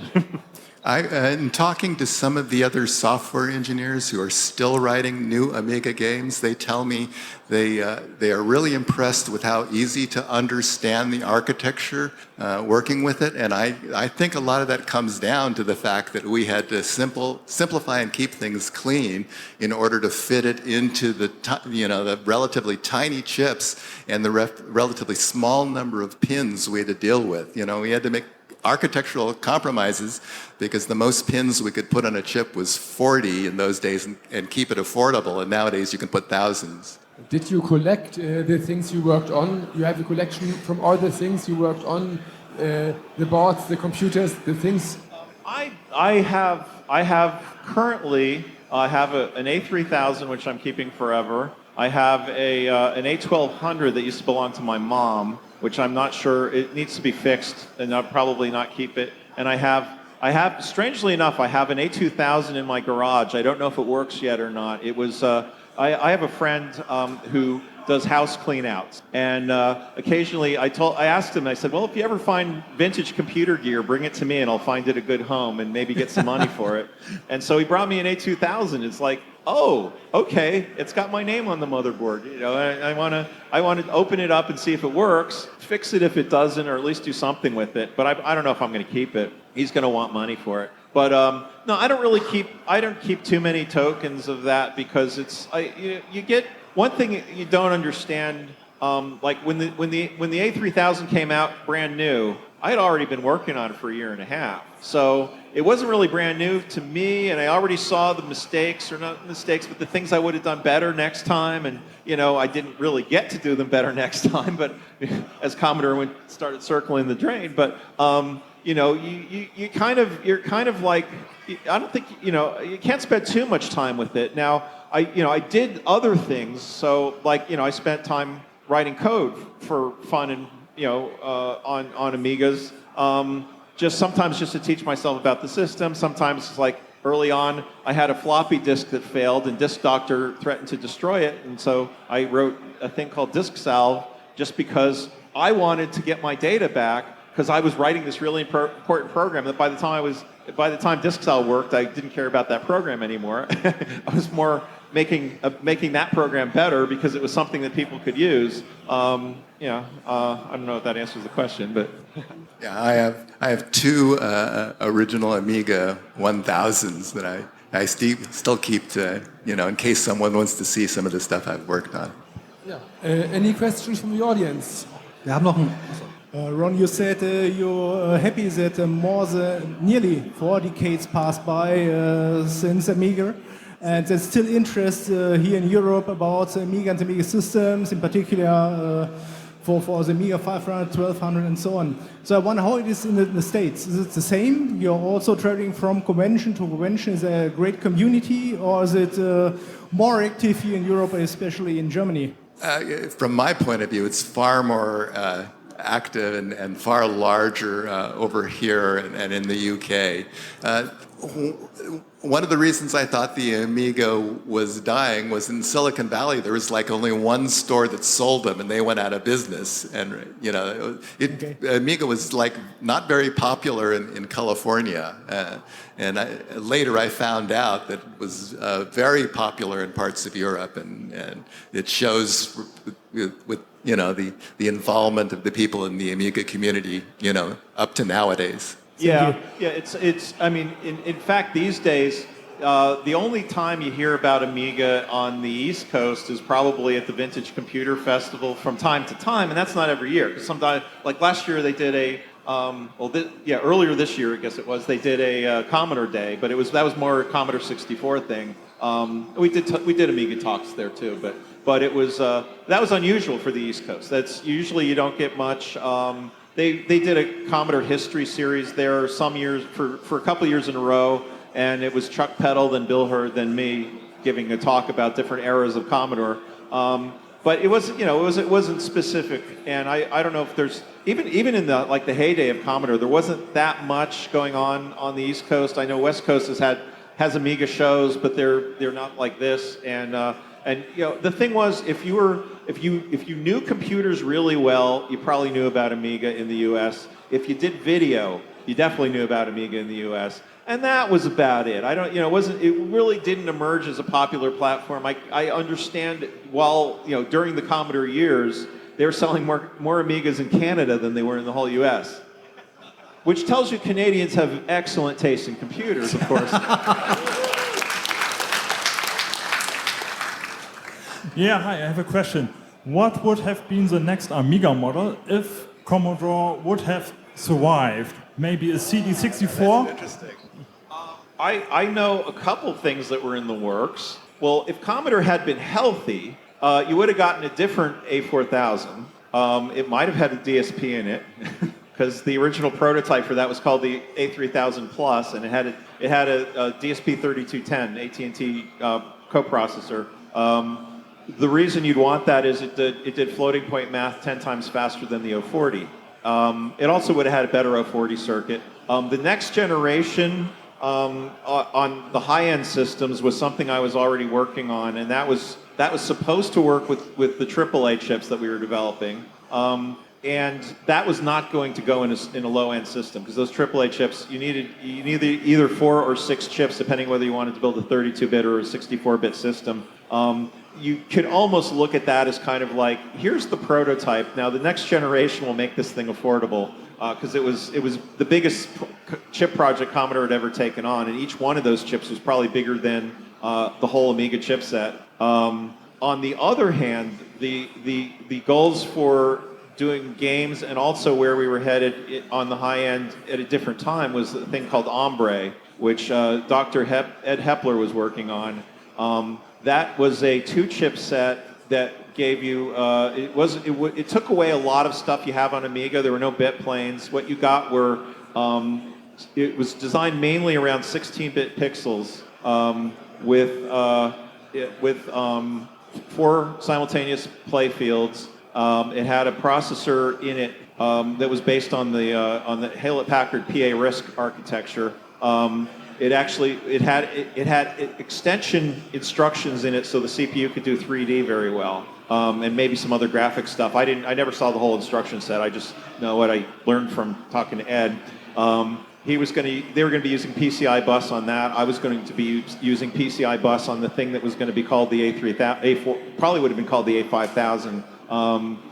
And there probably would, somewhere in there probably would have been an A1200, A500 class machine, which I would think probably may still had a 68000 in it, probably had Ombre chips, so you'd have that rather than the whole operating system running on the PA RISC. It would be as a graphics coprocessor. I know in software we had talked about making about putting PostScript, some kind of PostScript into the operating system, so you could have PostScript windows. There was also talk of having an OpenGL window, some kind of high level that sort of allowed you to put these other layers naturally within the way the Amiga OS worked. Obviously RTG, retardable graphics, was the thing that was always being talked about, and they had been working on that. And in fact, in Amiga OS 3, they made it about halfway. But models, there's going to be something like an Amiga 3000, 4000. There would have been something like a 1200. There probably would, assuming the CD32 had done well, there would have been more game machine type Amigas. If the health had continued, there would have been a thing in 1992 called. It didn't have a name on the commercial market because it never became a product, but we were calling it the Amiga 1000 Plus. So it was a low-profile desktop-ish thing that was not much taller than Amiga than a 1000, but it had 2 slots in it plus a CPU slot. It was supposed to, it had a detachable keyboard, supposed to sell for under $1,000 in the U.S. I actually thought that was going to be the one that we hit over the fence, because it was an upgrade it was a real upgrade from the 500/1200 type of machine, and yet it didn't, it wasn't going to cost anywhere near the cost of it was going to be engineered kind of like those products rather than the higher end products that get expensive for a bunch of weird reasons, including having to have a big power supply and more expensive processors and all that. But it was going to have a 32-bit process of some sort in it. Might have been an ECO20, might have been an ECO30 or something like that. Anyway, those are kind of the things that we were working on. We were also starting to play around with multiprocessing. I did a special board called Gemini that had 2 68,030s on it. That was basically just to let the software people start playing around with some kind of multiprocessing within the system. One question? Yeah. So we all here know that the Amiga is brilliant, no question about it. But if you could turn back time and change one technical decision that you did in the engineering of Amiga, is there any that you would like changed today in hindsight, and which would be? Oh, that's a really tough one, because there are lots of choices that we could have made, but like I said, a lot of them by luck turned out to be the right thing. And I'd always worry that if we made another choice, made the blitter different or whatever, it might not have been as cool as it turned out to be. So I'd have to think about that a long time before I answer it. So I don't have a good answer right now. I would have made changes in management. That's good, yeah.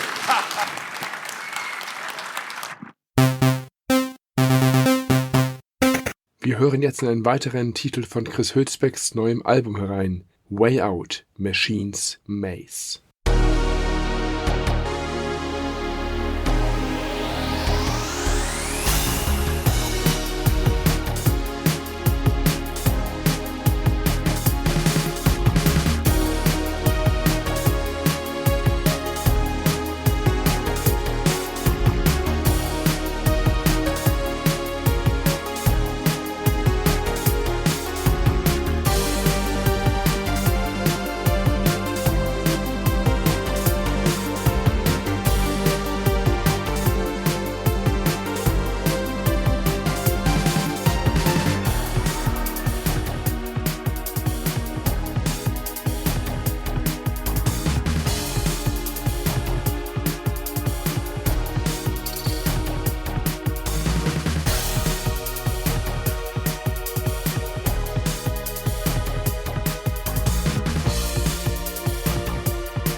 Okay, let's start the next panel. John Hare is an English computer game designer, game artist and musician. He's one of the founders of Sensible Software and Mev Dink. He worked on video games such First Samurai, Street Racer, the Das Ninja series, and he was president of the Turkish Association of Digital Games. Let's go inside the gaming industry of the past. Welcome on stage.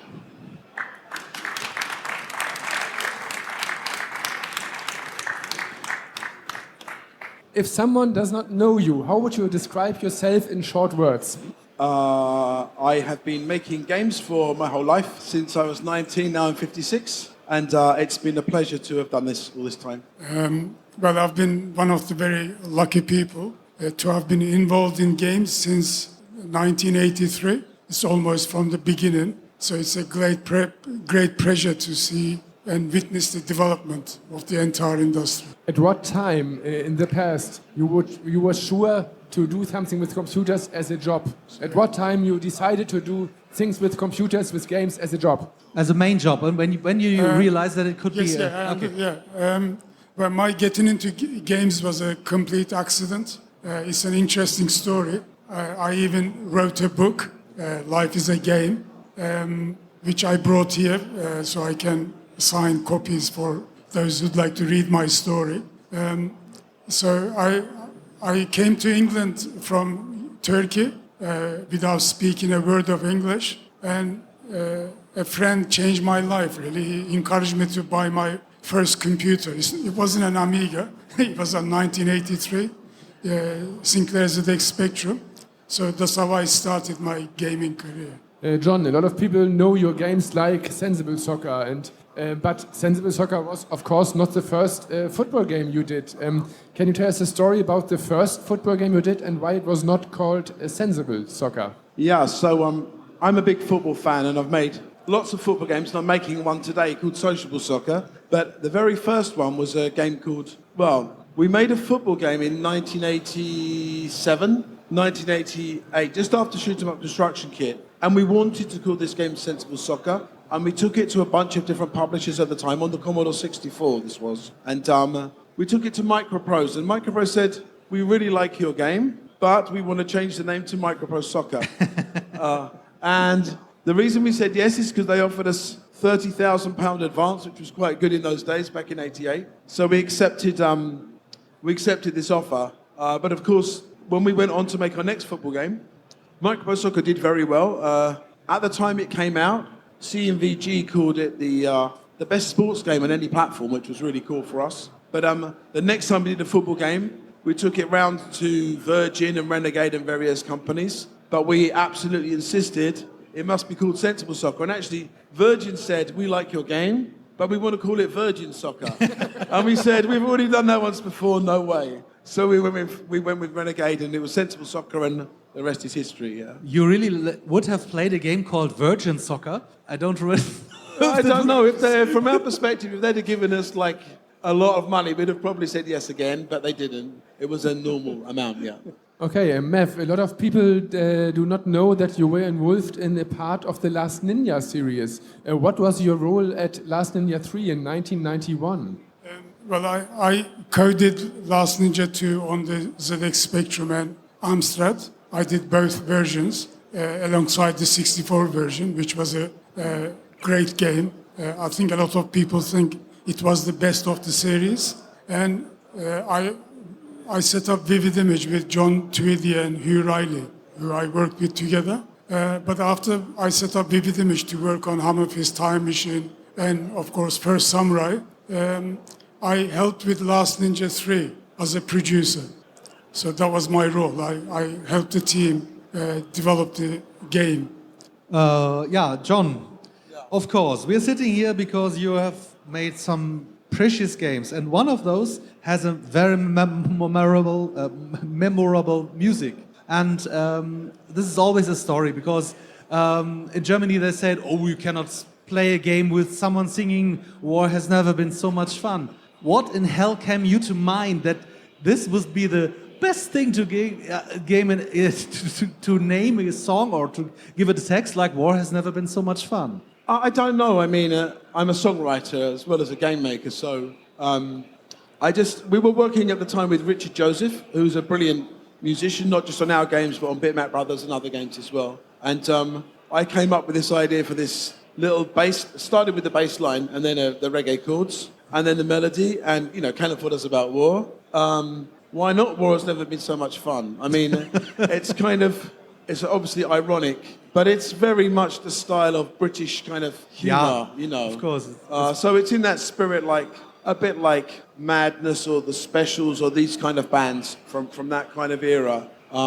It's just a little bit of, you know, irony, a little bit of Blackadder in there. I even forget the reggae melody. If you that it has a reggae melody. Yeah. Okay.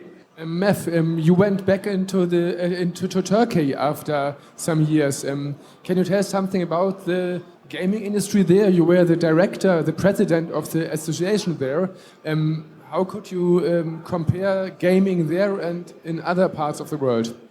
Well, obviously, I did a lot of games in the UK. I became sort of one of the top game developers in the UK. And I've decided to go back to Turkey because there wasn't any game development to speak of. So I went back to Turkey at the end of 2000 and kickstarted the Turkish gaming sector. So I'm effectively the founding father of the Turkish gaming sector, which is very, very big now. In fact, I think it was last year or year before, a mobile game was sold to Zynga for $1.8 billion. So I'm quite proud of my achievement in Turkey. Another soccer question for you. You did sociable soccer, a sort of sensible soccer in a new version. I played an early version. Can you tell us the actual development, actual state of the thing? Are you working still on it? Is it ready? Yeah, okay. This is a good story and it connects with Mev. So in about 2008, I think it was, Mev was working in one of his companies called Sobi in Turkey, which was one of these companies which founded the industry there. He was working on a football game called I Can Football, and he invited me to go over and do some consulting to help. And this actually gave me the inspiration to think about making a new football game, slowly. But for ages I didn't find a team that could make this game. And then I was in Helsinki at a games event, a pocket gamer event, and I had actually been doing some karaoke on the stage with a guy singing the Beatles song. And I came off and I met these Finnish developers who said, they chatted with me, showed me a demo of an ice hockey game they'd made. And I thought, you just might be the guys to make a football game with. So we started making sociable soccer. It's now been 7 years in development. It's been very arduous and slower than we wanted. But we have been out on Apple Arcade for 3 years now. And actually we're due to come out on PC at the end of this year.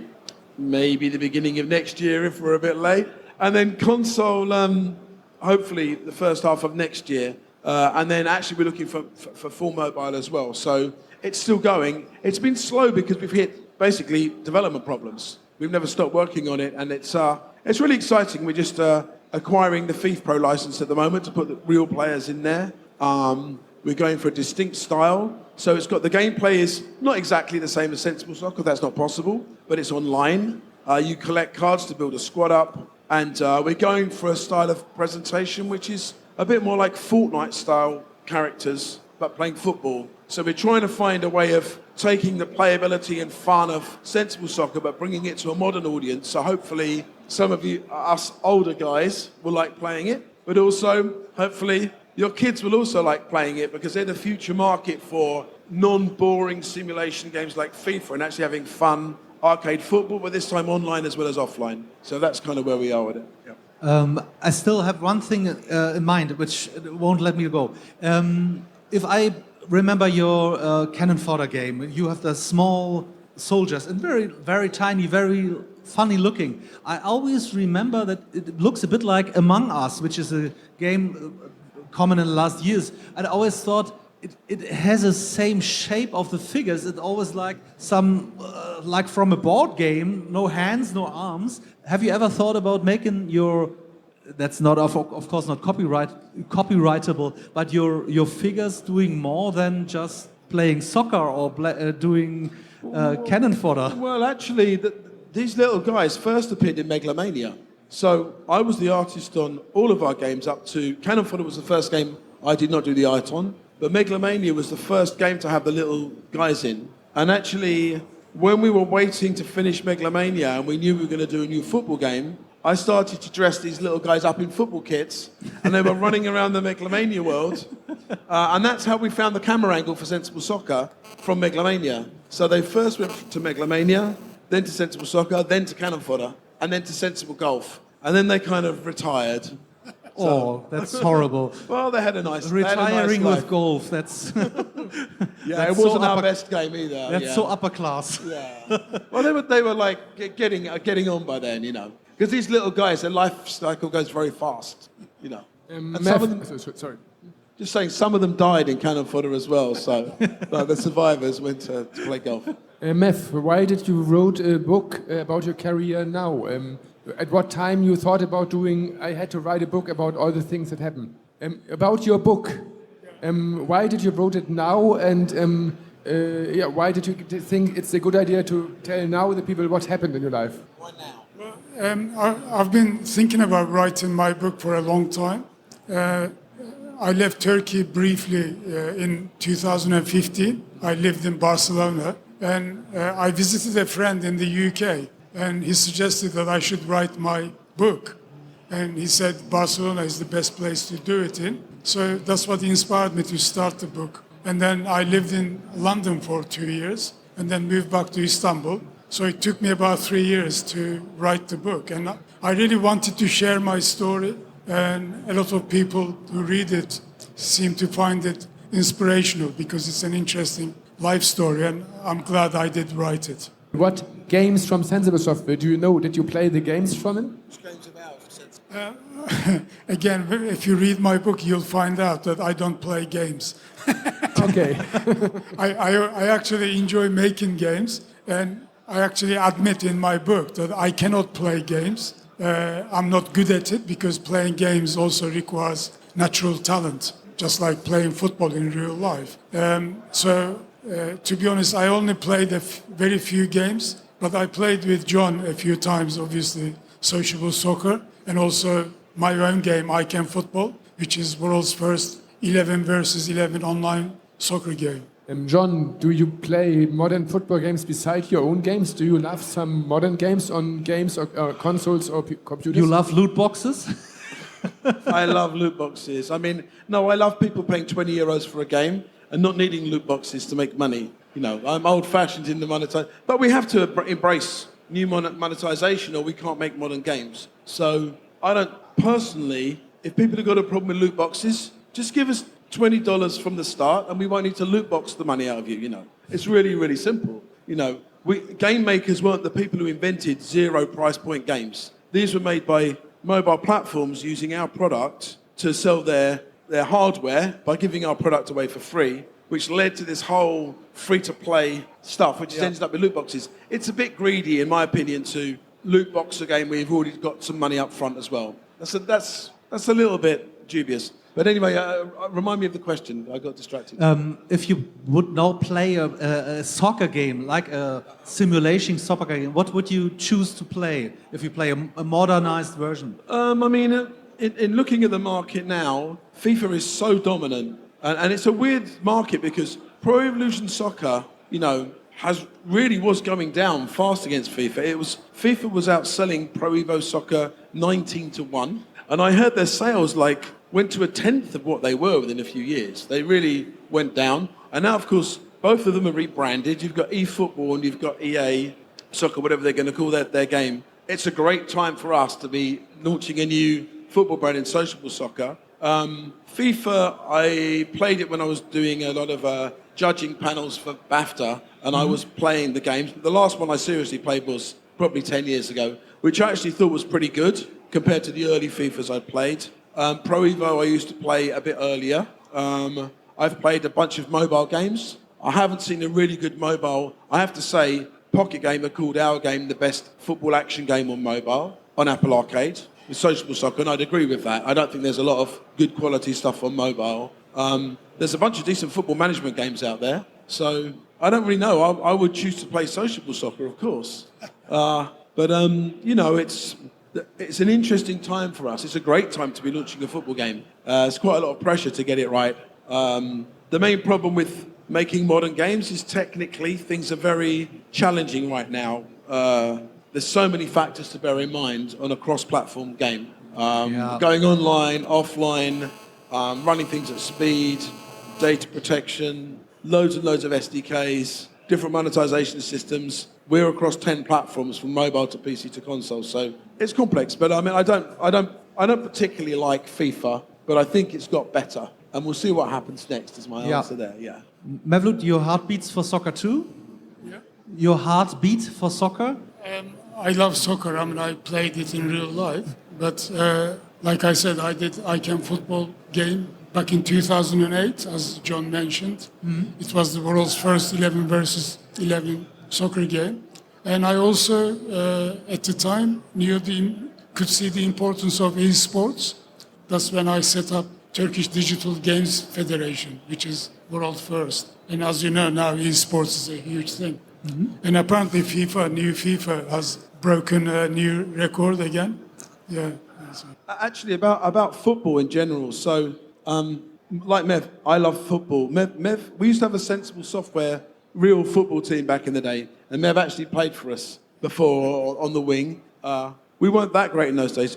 In the UK now, I manage a team in the area in Cambridge. I still play a bit. I'm trying to get to 200 caps with this team. I'm getting older, but I'm the manager, so I start myself for 15 minutes and take myself off, and we finished second in the league, which is a great achievement. I played a five-a-side tournament last weekend in Mallorca, which my team won, which is great, because I've tried 14 times to win this thing. And I've got to say, in Mönchengladbach, I'm a Norwich City fan, and like all Norwich City fans, absolutely love Daniel Farke. So if anyone's from Mönchengladbach here, I really hope he does well for Mönchengladbach, because we love him as Norwich fans. So yeah, football's really important. And incidentally, when I realized I was coming to Mönchengladbach, I used to love Mönchengladbach team. In the old days, you had a very great team here. They had, of course. Yeah. Nowadays, I don't know. Yeah, but Okay, now it's time for some questions from the audience. If someone wants to more know, please raise your hand.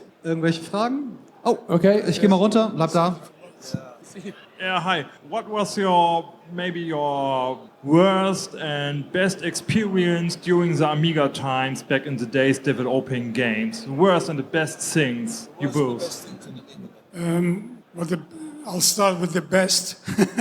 I think the best thing was that the UK, I think, played a huge role turning Amiga into a games machine. As you know, Commodore launched it as a business machine. So I'd like to think that with games like First Samurai, we did make a contribution to Amiga's success. And I was also heavily involved with Commodore 64 GS system, so I had a very close relationship with Commodore. And I think Amiga was a brilliant games machine, and that's why we had so many great games. The worst thing, I really don't remember any negative experiences. I mean, we really enjoyed making games on the Amiga because it was just so different from the Spectrum and 64. I mean, I've got to say, I've been making games since 1985. Mev has since 1983.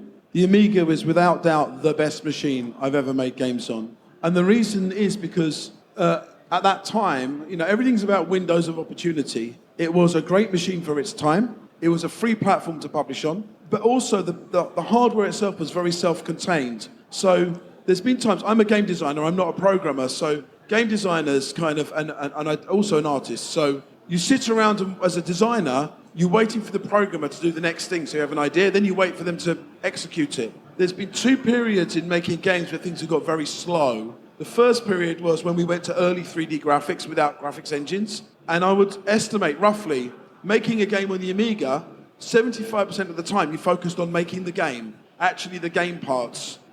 When you go to the early 3D graphics stuff in about 1993, 94, 95, now you're talking about 75% of the time on just making the graphics appear on the screen, and maybe 25% of the time making the game. So as a designer, this is frustrating. Right now we're in a modern era which is similarly frustrating. Engines like Unity and Unreal have sorted out the graphics, but there's so many technical issues, especially from server to client stuff, all these protocols, all these platforms not compatible with each other. That's really not fun from a designer perspective, wanting to just make something change. So the great thing about the Amiga was the hardware made it possible to focus on the product you're making rather than making the hardware work properly, if that makes sense. And that we had so many great games. We had SWAS came out, the best thing I'll probably ever make in my life. Meant to be one of the 10 most influential games of all time from the Amiga, which is great. And the worst thing about the Amiga was when it ended, to be honest, because we never wanted to move away from that. A Sensible Software, we were probably the top developer in Europe at the time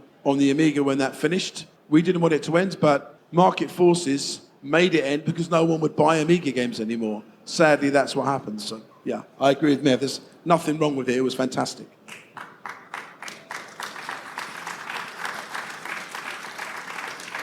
Wenn jemand noch möchte, eine Frage können wir sonst noch gerne probieren. Irgendjemand? Frage? Keine Frage. Okay, then we have to thank you to join us on stage. Thanks again. And as I said before, both of you were in an interview with us in the podcast some years ago. If someone wants to hear more, look at our feeds. Thanks again and have a nice day. Okay, thank you. Thanks. Thank you.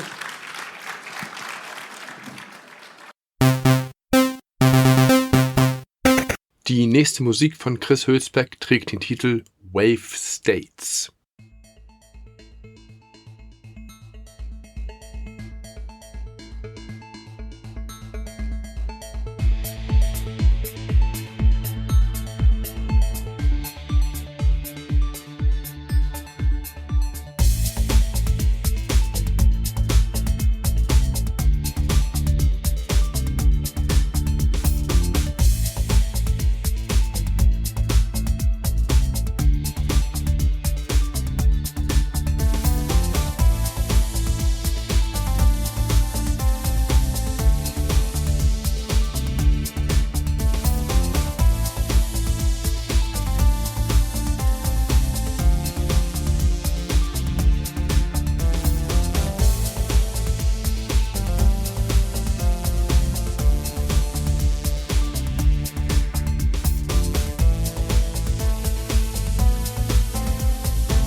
Wir begrüßen unser 6. Interview und das ist Peter Keshishian. Ich hoffe, das habe ich richtig ausgesprochen, das werden wir gleich klären.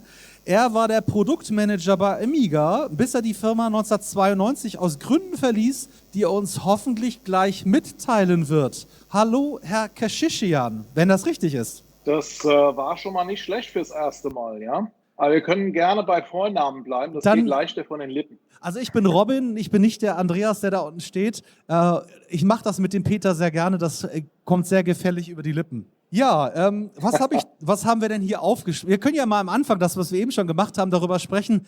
Wir fangen mal an, dann einfach mal gleich das Hintergrundbild, was wir gerade sehen, ist ein wunderschönes Bild, ein Zeitzeugnis sondergleichen. Einmal von Kleidungsstil, Business-Kleidungsstil, aber auch über Design und natürlich auch über dieses schöne Commodore-Logo. Erzählen Sie einmal über was wir dort auf dem Bild sehen. Das war das Team, ich bin mir nicht mehr ganz sicher, 91 oder 92.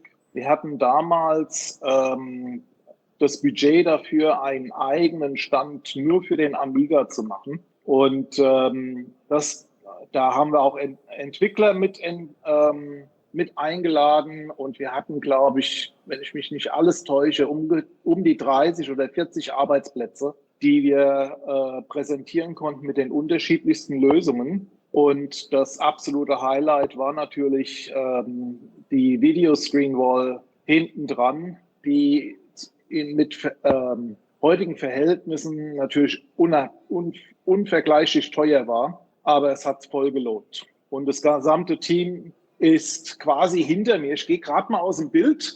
Ja? Ja. Okay. Der Typ, der da kniet, das bin ich. Ich wollte gerade sagen, damals noch mit Haaren und einem Schnauzer. Aber das war doch normal. Das ist Schnurrbart, es gehörte einfach zum Establishment, oder?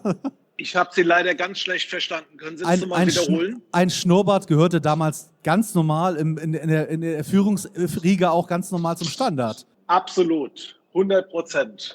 Ja, heute sind es mehr die Vollbärte, ne? Genau, heutzutage sind es die Vollbärte, umso länger, umso individueller. Oder auch nicht. Ich habe einen Starter noch für mich, den ich ganz gerne noch einmal fragen würde. Wenn jemand Sie nicht kennt, wie würden Sie sich oder Ihren Start oder Stand damals in kurzen Worten beschreiben? Unseren Stand? Nein. Auf der CeBIT? Nein. Wie würden Sie sich in kurzen Worten beschreiben, wenn Sie jemand fragen würde, was haben Sie mal gemacht? Große Worte. Also ich war total stolz damals als Product Manager für den Amiga für ganz Deutschland aktiv zu sein. Ich hatte ein hervorragendes Team um mich herum, die mich technisch unterstützen. Denn auch heute ist das noch so, ich habe 2 linke Hände, was Technik angeht. Aber ich hatte den Winfried Hering und den Uwe Trebin und den Marc Lautenschläger, die mir damals alle Wünsche quasi von den Lippen abgelesen haben und alles haben möglich machen. Und das Team hat mir einfach geholfen, bei meinen Visionen den Amiga entsprechend in den professionellen Arbeitsmarkt zu positionieren. Das war ja der ursprüngliche Sinn, wie ich damals von HP weggegangen bin zu Commodore, den Amiga in den professionellen Markt reinzubringen. Also ein etwas anderes Vorgehen zu haben als den Massenkonsumermarkt, der natürlich immer noch da war, ganz klar, aber eben mit dem Amiga 2000 ins Büro zu kommen. Ja? Und dafür haben wir gearbeitet. Ja, ich würde einmal etwas Persönliches fragen. Ihre ersten Kontakte zu Computer, Hard- und Software, weil Sie hatten ja schon gesagt, wir können gleich nochmal über Ihren Lebenslauf ein bisschen sprechen. Sie waren mal bei HP. Wie sind Sie denn überhaupt zu Computern? Und Sie sagten auch, Sie haben eigentlich mit Technik nichts am Hut, aber wie sind Sie denn zu diesem Bereich gekommen? Ja, das ist eine schöne Geschichte. Ich habe Betriebswirtschaft studiert und an einer Fachhochschule in Mainz. Und dort musste man entweder eine fertige Berufsausbildung haben oder ein Mindestpraktikum von, ich glaube, 9 Monaten, um quasi dafür qualifiziert zu sein. Und in Mainz war damals die IBM sehr groß und da habe ich mich dort beworben. Und ich kam in eine Abteilung hinein, die für Platten- und Waiver Planungen gemacht hat. Also die Produktionsplanung für die Festplatten, damals noch diese 8-Inch großen und 5-Inch großen Festplatten und die Waiver, das waren quasi die Vorproduktionen für die Schreibleseköpfe für die Platten. Und 1980, glaube ich, war das, ja, 1980, kam der erste IBM-PC raus mit 64 Kilobyte und einem grünen Bildschirm. Und in der Abteilung hatten wir eigentlich nur Kontakt zum Mainframe, also mit der AS400 oder ähnlichen Strich 36. Und die Abteilung war mit älteren Herren, also aus meiner Sicht damals, mit älteren Herren besetzt. Und die haben gesagt, Peter, mach du mal. Ja? Und so bin ich an den PC gesetzt worden, noch mit 5,25 Zoll und 8,5 Zoll Disks umjongliert und habe dann angefangen, dort Statistiken und Grafiken zu erstellen. Und das habe ich dann eben diese 8 Monate gemacht und während meines Studiums immer als Werkstudent dann nochmal zurückgegangen in diese Abteilung, die sich natürlich dann auch weiterentwickelt hatte.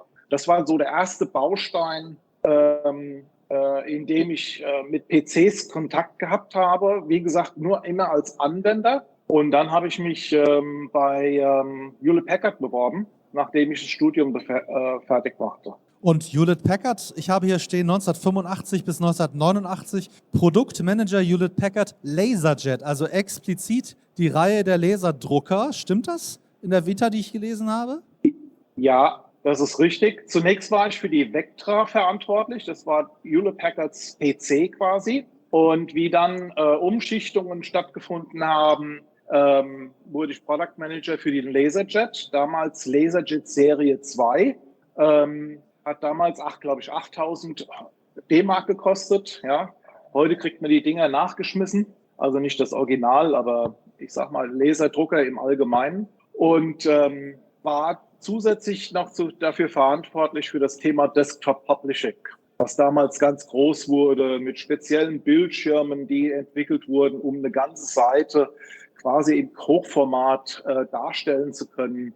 Und ja, das war auch eine sehr, sehr spannende Zeit. Das ist auch eine Zeit, glaube ich, wo HP auch Röhrenbildschirme produzierte, explizit für diesen Bereich, ne? Also ich erinnere mich an ganz genau. Diese 21 Zoll war das, glaube ich, wo 2 DIN A4 Seiten nebeneinander zu zeigen waren. Das war natürlich unglaublich teuer. Ja, das war's damals hervorragend. Die, was wir auch noch gemacht haben, ich sage mal, parallel war die Anwender zu schulen in Desktop Publishing, weil damals wurde natürlich auf alles Mögliche produziert und die tollsten Fonts genutzt und die verschiedensten Größen genutzt, was natürlich für einen Marketingmann wie mich völlig quer war, quer gesessen hat, weil man musste schon ein bisschen Stil in das ganze Ding mit reinbringen. Zumal damals ja auch die Laserdrucker mussten die Fonts haben, weil die Software hat ja nur den Text und die Zeichen geschickt, wenn ich mich richtig erinnere, ne?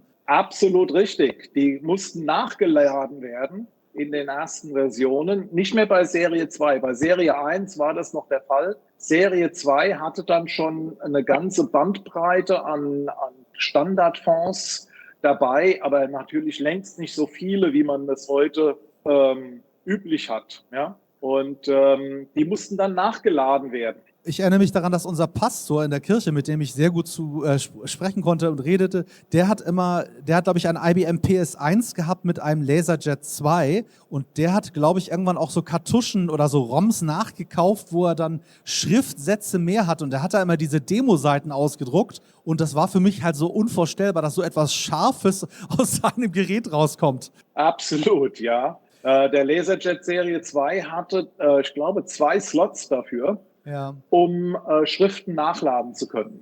Und hat ein Schweinegeld gekostet. Aber wir wollen mal beim Thema bleiben. Wir sind hier auf der Amiga 37 und Sie wären ja nicht hier, wenn Sie nicht irgendwelche Kontaktflächen mit Amiga hätten. Wie sind Sie überhaupt in Kontakt mit Amiga gekommen, mit Commodore? Damals war die Personalberatungen im Bereich Headhunting sehr groß. Und die haben mich einfach abgeworben und mich begeistert für Commodore. Das ist eigentlich die Essenz der Geschichte. 1989 habe ich gelesen, sind Sie akquiriert worden direkt gleich für für den Gruppenleiter Produktmarketing oder sind Sie erstmal zu einer anderen Position gekommen? Nee, direkt als Leiter Produktmarketing angeheuert worden, eben mit dem primären Ziel, den Amiga in den professionellen Markt zu etablieren. Also professionellen Markt hieß damals Büroanwendungen. Wir sind dann hingegangen und haben angefangen mit Microsoft und Lotus zu sprechen, damit die ihre Apps, wie man so heute sagen würde, ihre Software auf den Amiga zu portieren, damit wir eben hier die Verbindungen zu allen anderen Standards, Dateistandards aufrechterhalten konnten. Sie sagten ja schon, die Business-Kundschaft sollte damit einfach auch bei Commodore dann auch etwas kaufen und etwas installieren. Hatten Sie noch andere Ziele oder war es erst einmal sozusagen den Fuß in die Tür zu bekommen bei den kleinen und mittelständischen Betrieben, die sich sowieso wahrscheinlich mit EDV in den 80er Jahren noch schwer getan hat? Ja gut, ich meine, das ist natürlich, die Strategie war, erstmal einen Computer zu haben, der überhaupt vergleichbar war mit einem in damaligen Zeiten standardisierten PC. Ja? Also ein vernünftiges Design zu haben, einen vernünftigen Monitor oben drauf zu haben. Ich kann mich noch an Diskussionen erinnern, die wir intern und dann auch gegenüber unserem CEO vertreten haben, dass wir hochauflösende Grafiken mit entsprechenden Hertzzahlen brauchen, weil der Amiga hat ja damals und wahrscheinlich auch heute noch nur die 50 Hertz, um eben mit Video und Bildqualität entsprechend arbeiten zu können. Aber im Büroleben braucht man mindestens 60 oder 72 Hertz, wenn ich mich recht erinnere. Und ich habe damals die Forderung gestellt, dass wir eine 100-Hertz-Karte quasi entwickeln bzw. in den Amiga bekommen. Das ist natürlich völlig abgelehnt worden von USA. Und ich hatte aber damals, und ich habe leider den Namen von den Leuten vergessen, die haben tatsächlich eine Amiga-Grafikkarte entwickelt, die 100 Hertz darstellen konnte. Ich glaube, das war das Scan-Doubler, hieß das. Das war dieses Gerät, was mit Speicher, glaube ich, die Bildwiederholfrequenz dann verdoppelte und dann das mit 100 Hertz darstellen konnte. Aber ich bin kein... Ganz genau. Okay, wunderbar. Dann habe ich... Das Ding hat zwar 2000 Mark gekostet, das war so aber teuer, ja. Da gibt es natürlich viel Zeit dazwischen und das schöne Bild im Hintergrund spricht ja für sich. Aber ich lese, 1993 haben Sie den Job verlassen. Und das interessiert mich natürlich wirklich, weil das sind Zeiten, wo bei Commodore ja so viel passiert ist und auch so viel falsch gelaufen ist. Warum sind Sie damals gegangen, weg von Commodore? Was soll ich sagen? Es gab es gab ja immer Sales-Druck, ja, und der Vertrieb musste immer abverkaufen, so viel er nur konnte. Und wir hatten damals einen Geschäftsführer, der daran gemessen wurde, wie jeder Geschäftsführer am Umsatz gemessen wurde. Und er entschied, ein Bundle zu kreieren, das darstellte ein Amiga und ein C64-Laufwerk. Und diese zwei Produkte wurden parallel verkauft, auch in den Handel hinein. Und natürlich hat das nicht funktioniert, ohne mein Wissen. Ja? Und die zwei Laufwerke, beziehungsweise der Amiga und das C64-Laufwerk hat natürlich nicht zusammengepasst. Entsprechend viele Beschwerden hatten wir und das ging dann alles rein beim Rainer Bender, eines meiner Teammitglieder. Und der sagte mir, sag mal, Peter, weißt du von dem Bundle? Und ich habe gesagt, nö, weiß ich nicht. Und dann haben wir das kurz im Team besprochen. Und ich glaube, 2 Stunden später bin ich zum Geschäftsführer hochgegangen in den obersten Stock und habe gesagt, hör zu, entweder wir ziehen das Bundle zurück oder ich gehe. Oh. Und dann hat er gesagt, ja, dann gehst du halt. Das ist ja echt eine 90er-Jahre-Geschichte. Das ist ja ein Traum. Ja, ich meine, ich war immer straightforward, immer glasklar in meinen Ideen und wie ich mit Kunden und Kundenzufriedenheit umgehen wollte und dergleichen. Und das war so ein Bruch an Vertrauen, dass ich da die Konsequenzen ziehen musste. Das ist tatsächlich sehr resolut.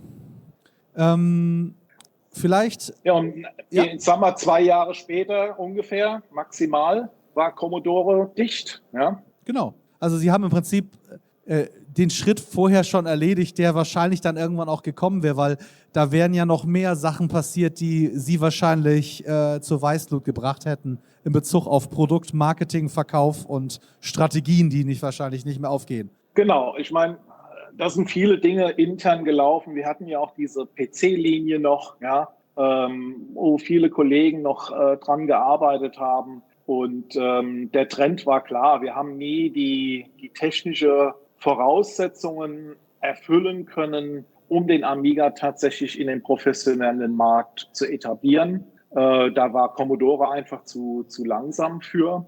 Zusätzlich hatten wir ja die PC-Linie, wo immer neue Computer vorgestellt wurden. PC 10, PC 20, PC 30, glaube ich, hießen die, ne? Ja, genau. Ja, 40, 60, was immer auch da in Verbindung mit den 80, 84 und so weiter, 184 Chips von Intel damals funktionierte.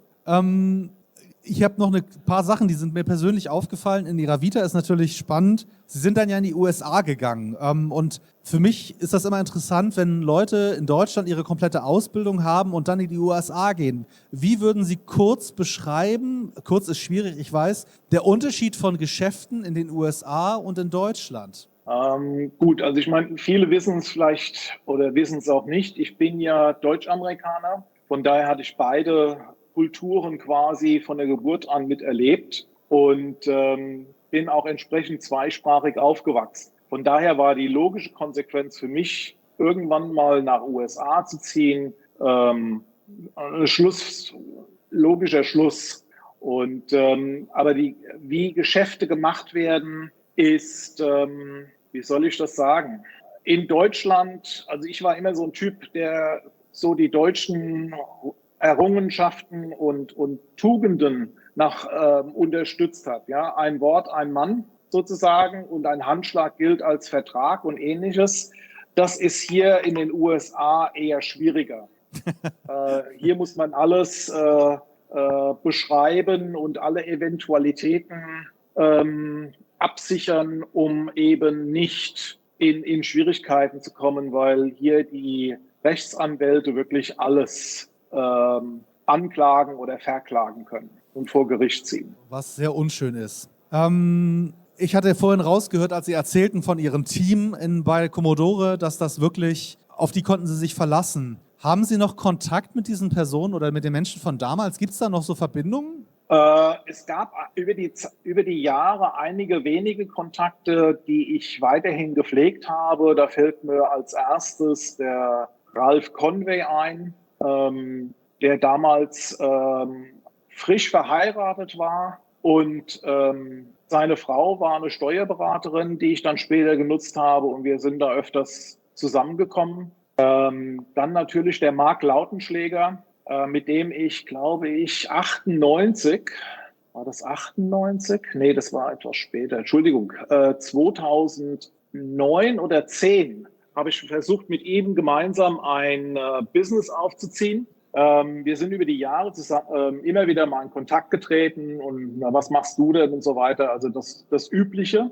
Und damals wurden die Drohnen gerade groß. Und ich war zwischen Positionen und habe gedacht, versuchst nochmal deine Selbstständigkeit und bin ins Drohnenbusiness eingestiegen. Habe eine Lizenz zum Drohnenfliegen in Deutschland gemacht etc. pp. Habe eine große Drohne gekauft und Marc hatte damals Kontakt zu Fernsehsendern wie RTL und da habe ich gehofft, dass eben hier der Kontakt die Möglichkeit bietet, eben die Drohne in entsprechenden Produktionen einzusetzen. Das hat leider nicht funktioniert und nach gut einem 1,5 Jahr habe ich die Firma, was eine GmbH war, wieder aufgelöst. Wenn Sie sich an die Zeiten von damals erinnern, bei Commodore, Sie den Schritt genommen haben, zu sagen, ich kündige dann, wenn das nicht so funktioniert, wie das eigentlich sein müsste, hängt ein bisschen Herz an so einer Firma wie Commodore, dass Sie sagen, das hätte eigentlich ein besseres Ende finden müssen, auch bei Ihnen privat? Oder können Sie da sagen, das war halt ein Schnitt, abgeschlossen, jetzt kommt der neue Job? Genau, eher das Zweite. Ich habe nie nach hinten geguckt. Ich kann sagen, dass ich meine Entscheidungen immer begründen konnte und entsprechend, ich war auch erfolgreich. Ich meine, ich sitze heute, ich bin 60 Jahre, ich bin, wie heißt das so schön auf Deutsch? Nicht Rentner, Privatier. Privatier, ja genau. Und sitze in Florida in Boca Raton, habe jeden Tag Sonnenschein, rauche meine Zigarren in meinem Garten. Aber natürlich keine kubanische. Ich kann nicht klagen. Sie rauchen natürlich keine kubanische, sondern nicaraguanische. Ich rauche eigentlich beides, obwohl die Kubaner ja hier offiziell verboten sind. Genau, das meine ich damit. Haben Sie denn noch so, auch wenn Sie sagen, Sie sind Privatier, haben Sie da noch Kontakt, dass Sie so geschäftlich doch noch mal gucken, ob sich da ein Feld öffnet, wo Sie sagen, da würde ich investieren, irgendwas, wo Sie im EDV-Bereich noch arbeiten, oder ist das wirklich Boca Raton und das ist meine Welt?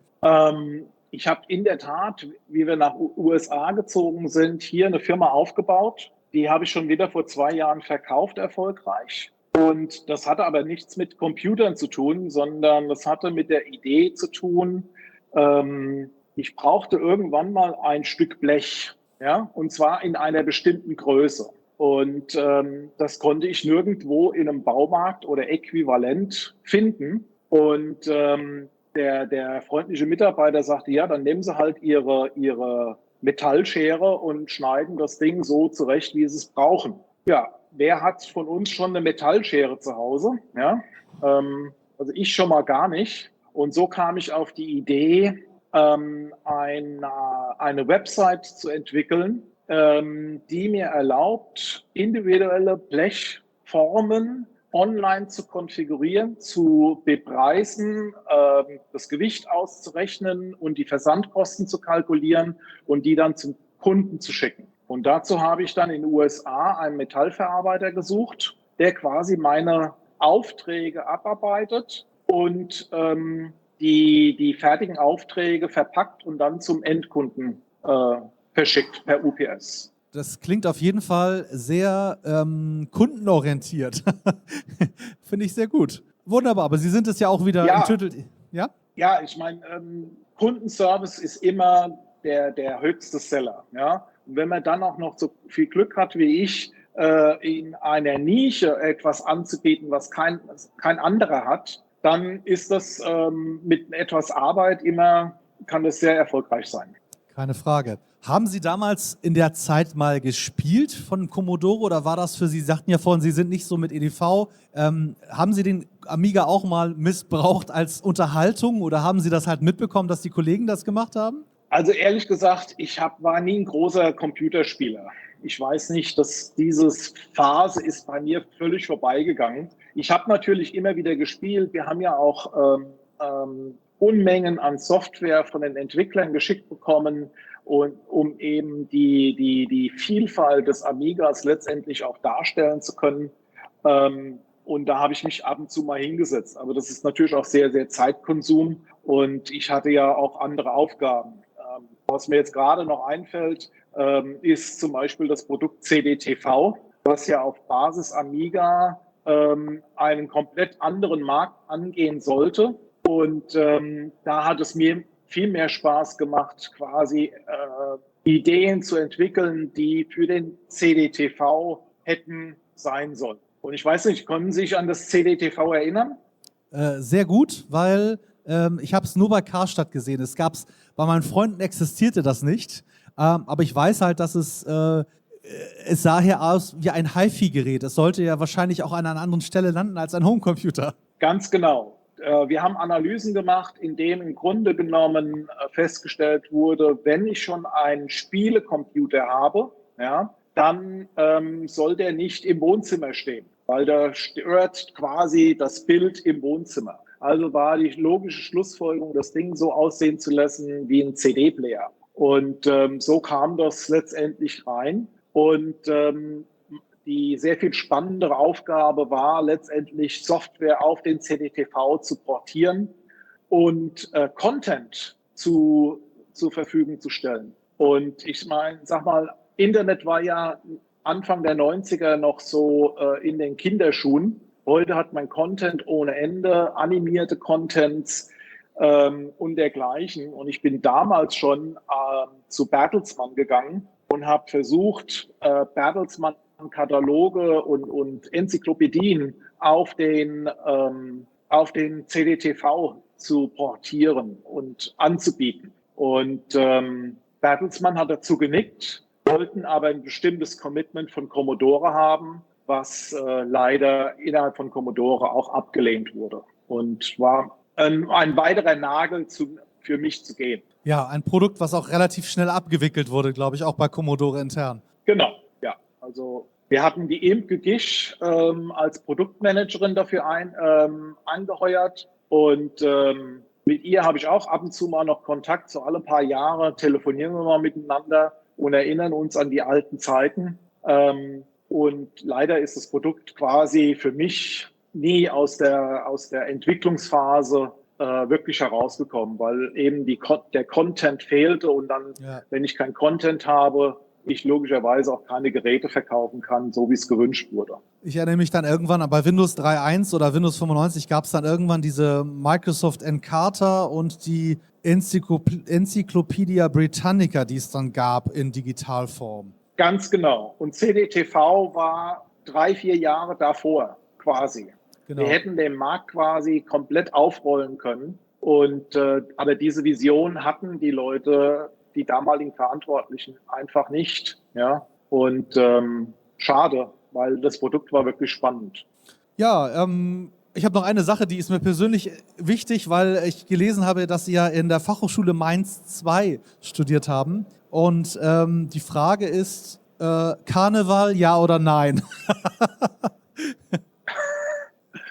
Karneval, ja oder nein? Also ja, natürlich, aber jetzt nicht mehr. Irgendwann wiederholt sich das einfach zu normal.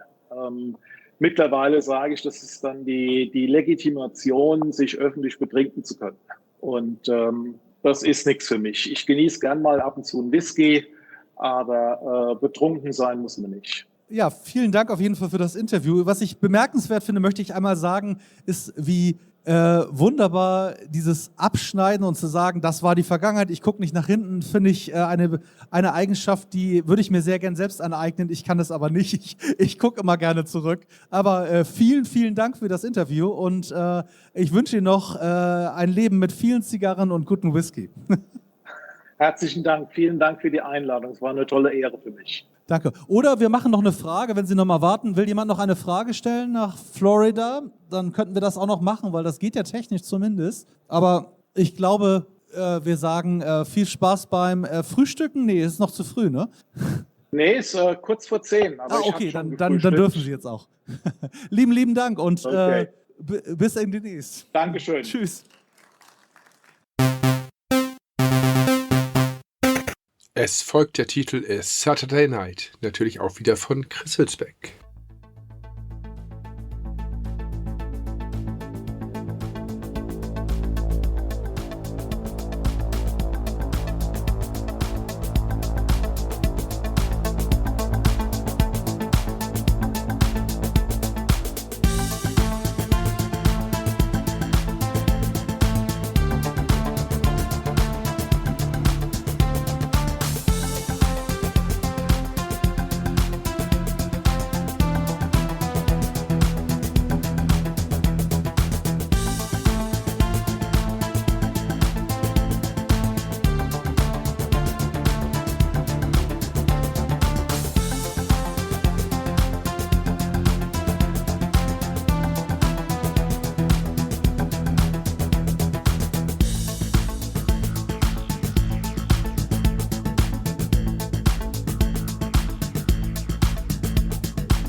What's up, everybody? If you're here for the Amigaville community meetup, I'm up here now. How's it going?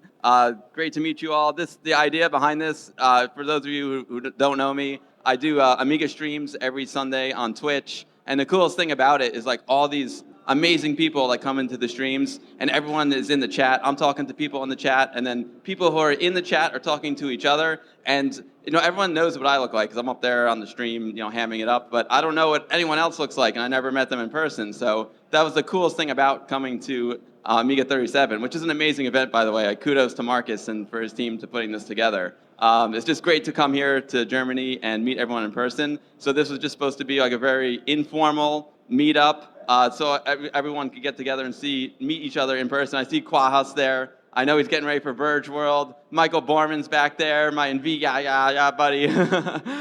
So many great. Tony Rocks is over there. Captain John Archer and Amiga Sons are here. So again, it's just supposed to be very informal. I'd love to meet you. And please tell me who you are in the chat because I won't recognize you. I see Andres Dubius back there, my man. Amiga Swiss. There's so many cool people here. So yeah, thanks for coming, and I would love to meet you, and hopefully we can all meet each other. And actually what I would love to do, what would be really cool, is to get a group photo. Sigerborn, I see Sigerborn there. So if anyone would like to get a group photo, if you want to come up on the stage and get in a photo, I think that'd be really cool. There's Michael. This community, the people who come to my streams every Sunday are really, really special to me. So this is a really cool moment. Thierry, would you mind taking a photo? Let me get my camera. Yeah, come on up, guys. Oh, this is wireless. This is great. Where'd my camera go? I gotta look.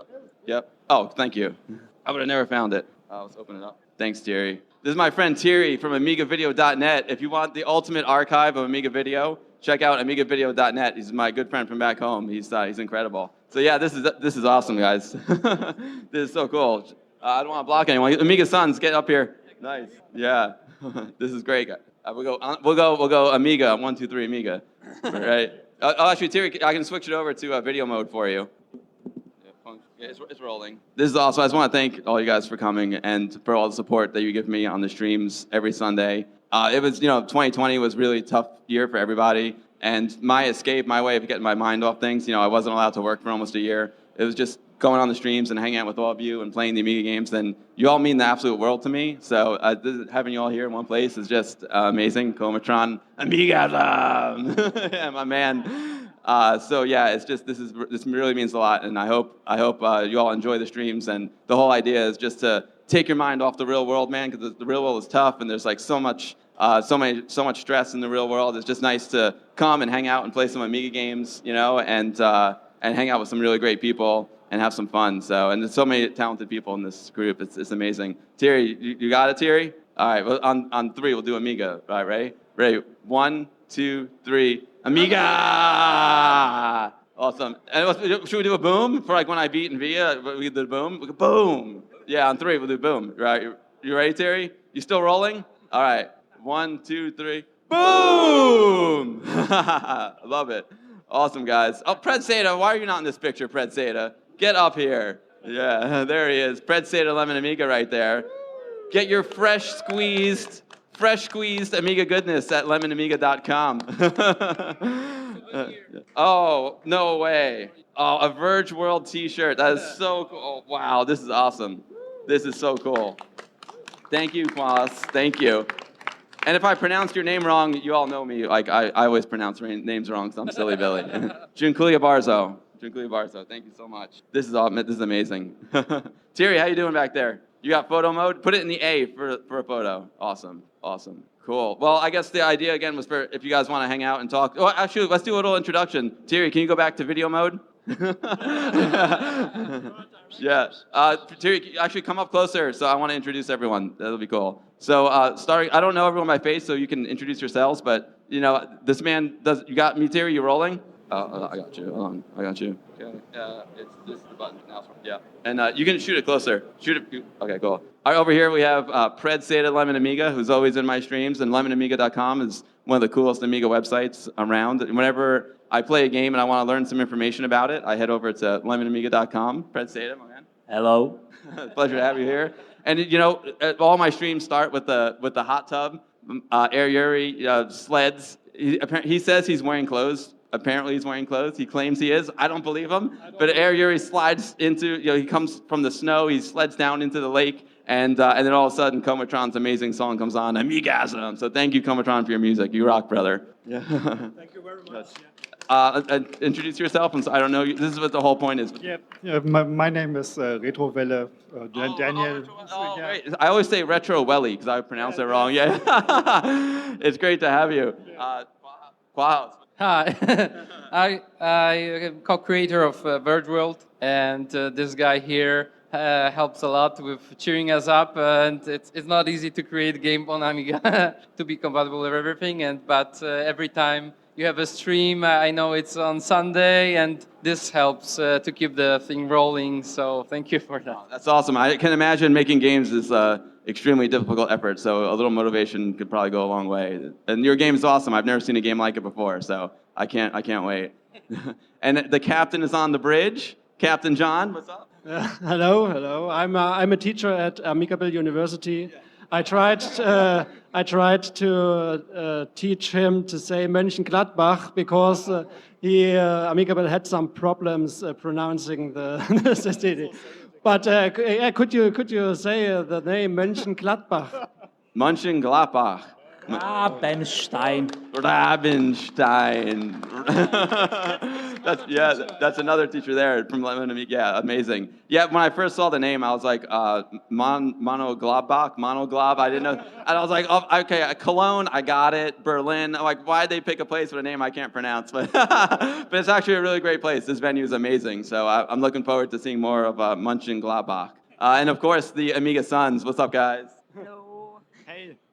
For me, the most important thing is, we have the nostalgia factor with Amiga, right? We grew up with Amiga. It means a lot to us from our childhood. But the most important thing for me is to pass it on to the next generation, right? Because we want Amiga to live on. So the fact that Captain and his sons come, I want to get as many young people into my streams as possible and expose them to Amiga, because without the next generation being excited about Amiga and getting into it, then it will die with us. But it won't, thanks to Amiga Sons and Captain John and anyone else who uses Amiga with their kids. My man Tony, the real Tony rocks. He's also the sexiest man in Pennsylvania. Only Pittsburgh. If you Google that, the sexiest man in Pittsburgh, I'm #1. I don't know why, but.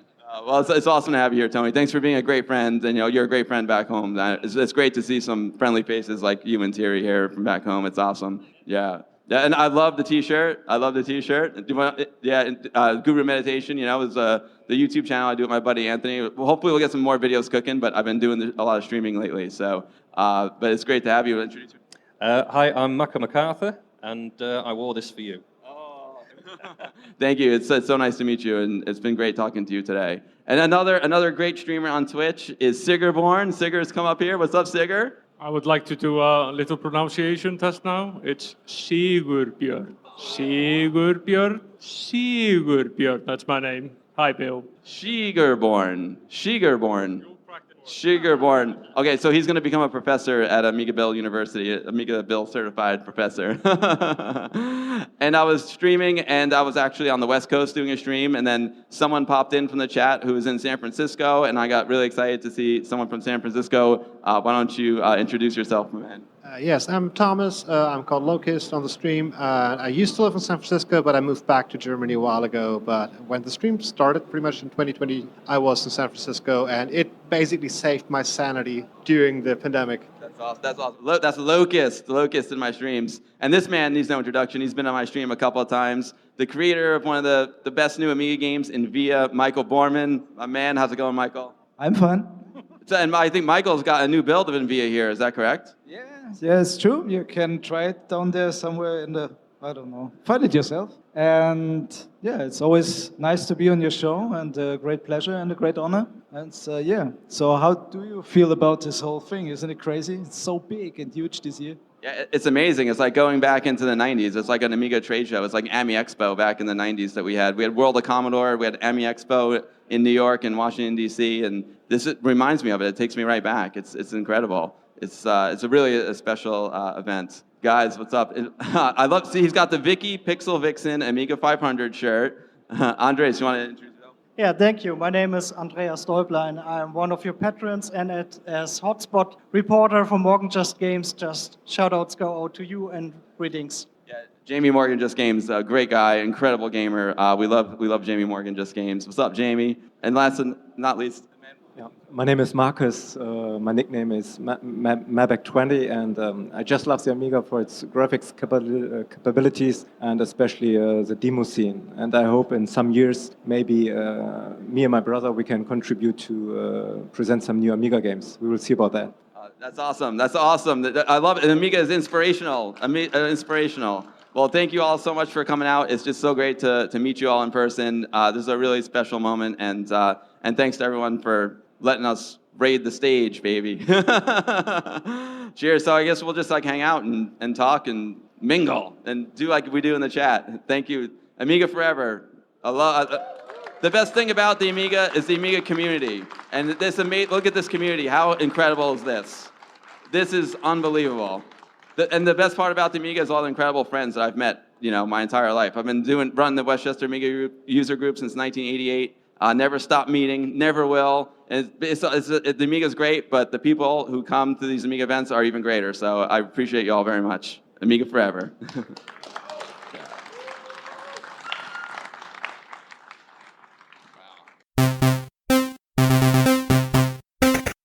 Es folgt Track 8 von Chris Hülsbecks neuem Album, Italo Disco Magic.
We welcome on stage Martin Brown and Andreas Tadic. They formed what became one of the largest independent developers in the United Kingdom over the years and was originally founded as 17-bit software or Team 7, later named Team 17. We all know the hits like Warm. Welcome on stage. Nice to see you here, guys. Welcome here on stage. Let's start at the beginning. Do you remember your first contacts with computer technology? At what time you get in contact with it? For me, it was ZX80 and 81. So that's sort of 1980s, 40 years ago. So yeah. No, it's not 40 years. It's 20. Yeah, I was like something like that around the 80s, and I said that Spectrum started out. Then I went down to Commodore 64 and all that. Put it near to your mouth. Put the micro near to the mouth. They can't hear you. Just a bit louder. Louder? Okay, yeah, sorry. that was nice. Well, it was about the same time, 1980, when I was 9 years old. I got my first ZX Spectrum, I believe it was. And I think it was 80, but around there anyway. So I started to just play games there, and it took me up to Commodore 64 and 28 before I started to code. So you started very early. Yeah. Yeah. We have, if someone does not know you, that really does not know you, and how would you describe yourself in short words? Well, do you want to start? I know. Do you mean Team 17? Or? Of course, you're from Team 17. What is Team 17? It was a group of people who've become firm friends who loved the Amiga and really want to produce the best or as good as we could do. I guess it was everybody's dream really to start a publishing company and work on games like Alien Breed, Super Frog, things like that. So it was an amazing time. We weren't 17 people and we weren't 17 years old. So as for where the name came from, it was put together from a couple of companies that went before 17-bit and Team 7 in Sweden. Yeah. Team 17 was formed early when myself and another programmer called Peter Tuleby tried to do something like it was Miami Chase, that was our first sold to Codemasters, I believe. And then Martin introduced us to Rico Holmes, and that's basically how that started us working together. And from there it evolved that we got the finished product and we could make a game, I guess, and we love doing it, so that's an idea to start Team 17, I guess. What about that? And what exactly did you do at Team 17? You had your own parts in the whole development team, or do you have your... Was it like everybody could do everything, or... No, there was specialized programmers like Andreas who chiefly did programming. I think everybody contributed to design. There was Rico, who's not here. It was a really good artist and a really good musician called Alistair Brimble, who we worked with as well. I kind of did little bits as to bring the team together and work with the team and produce the game. But it was a really effective team. We had a lot of fun. Yeah, and it was a very... I think it's quite similar to how small indie teams start today when they're making a game. There was only a few people involved and everybody was quite niched. And I think that everybody had a really good say in how the game evolved as well. How the game should look and play and feel. At what time you got the idea to do Worms? What was that? Worms. At what time you got the idea to do this game? Worms was brought to Team 17 by an individual who'd been working on it for about 30 years, it seemed. It was a bit crazy, and we decided to publish the game and work on the game with him and numerous sequels. for 10, 15 years, really. It was enormously successful. You talk about 17 guys doing games. Was there already a hierarchical system at the beginning so that someone said, oh, that's money, that's him, and oh, that's a technical problem, give it to them? Yeah, I mean, people who had skills in programming would be the only people who make those calls. And everybody had their own role in the team, and everyone contributed to the project. So, like no one was going to mess around with the music. It was all Alistair. And it's the same with code and art, really. So it's very defined roles. I mean, an example for how we collaborated was, of course, like what can the hardware do and what can we do? And that comes into play when you're designing the game, both from the artist side and the programmer side. So everybody really had a lot to say, and I think Martin especially had a really good thing about the feeling for the game, the atmosphere. So I think it was a collaboration and all. Andreas, your first game was Miami Chase, I read. Can you tell something about it? I don't remember it. Well, it's what that was the one and only game I was a part of doing before Team 17. Otherwise, it was Full Contact that started with Team 17. But it was a 360 scroller with a car running top down, and that was really about it. And Codemasters decided they wanted to buy it and sell it, and they did. So I guess that what came out of that was that a lot of the technology could be reused, and we learned a lot on what we needed to make a game. So that's how it started next, I guess. There were a lot of famous games you did with Team 17. Perhaps we can announce some games, and you have some nice anecdotes or comments to the games. And I will start with, for example, Stunt GP. Your memories to this game? That was a very small team of just two of us, really, and we just tried to do something a little bit different. And it was supposed to be more stunts than racing, but it worked out the other way around. And I think it was about 1997. I think we did that game, and it had a very advanced 3D system for its time, really. It was a lot of fun. Again, everything was really, if it wasn't fun, we just didn't do it. Another game, Robin? Another game? Let's try... You have some nice T-shirts on. Of course, for the Amiga users and the fans here, probably this is the first title they've seen from you, in my opinion. So Alien Breed was a big hit also in the shops. We had a rental store in these days, and Alien Breed was one of the main hitters in this year. Yeah, the special edition we did of Alien Breed and released a budget price was number one in the charts for 52 weeks. For budget. In the UK, yeah.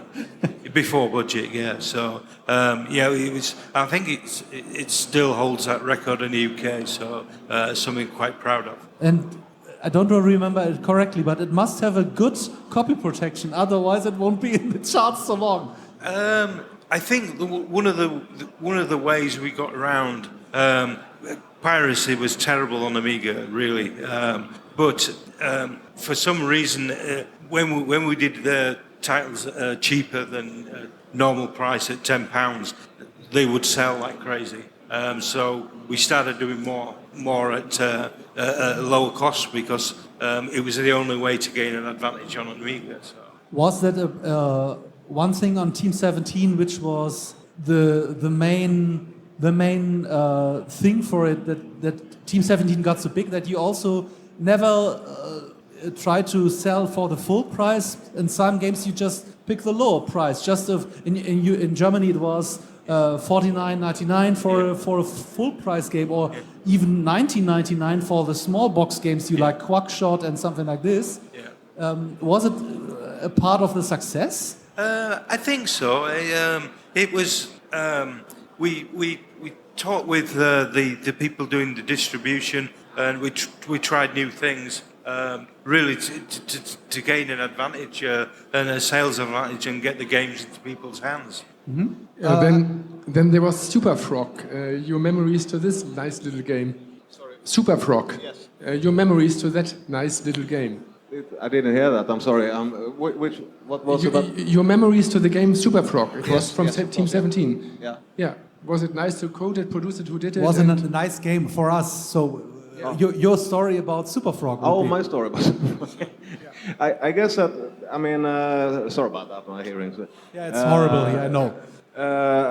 I guess one can say on the games at least we made was that they come or are combinations of different genres, and Super Frog is certainly something between Super Mario and the other one, Hedgehog, Sonic. So I mean, it comes from inspiration. I wonder if you can do this on Amiga, and we tried to do it, and it just turned out that yes, you can to a certain extent anyway, and that's how we wanted to do a game like that. Like with Project X, we wanted to do a scrolling shooter, and we wanted to do a sort of a gauntlet with Alien Breed. So I mean, it all stems from other games that we think were great and that we loved ourselves, and trying to do something better or something Amiga. But I was wondering, some years ago I found a version for PC.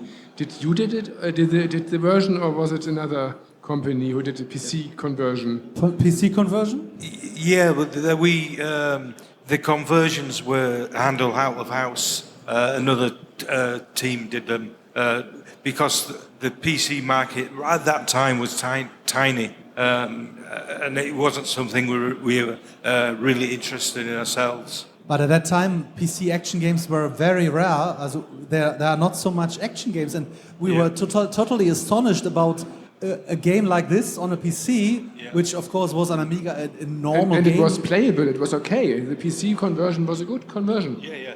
Oh, the conversion's quite good. We had a quality level that we wanted to hit. But like you said, I don't even think you could get proper joysticks for PC. So it just didn't seem a good idea to do PC games. I mean, there was demand for them. People liked Alien Breed conversion, for example, but trying to play it on analog joysticks and things like that, it kind of, to me, it sucked. But it's interesting to see that the PC as a format really grew. It took some time, but it got there in the end. What were the games you loved most? You were involved in the games you made. You loved most.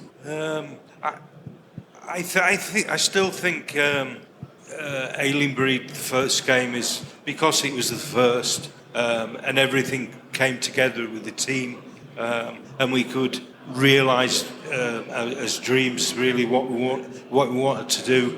We didn't really believe that we were going to become a big software company or anything like that, and so we just put all passion and energy into the game and made it everything we wanted it to be, really.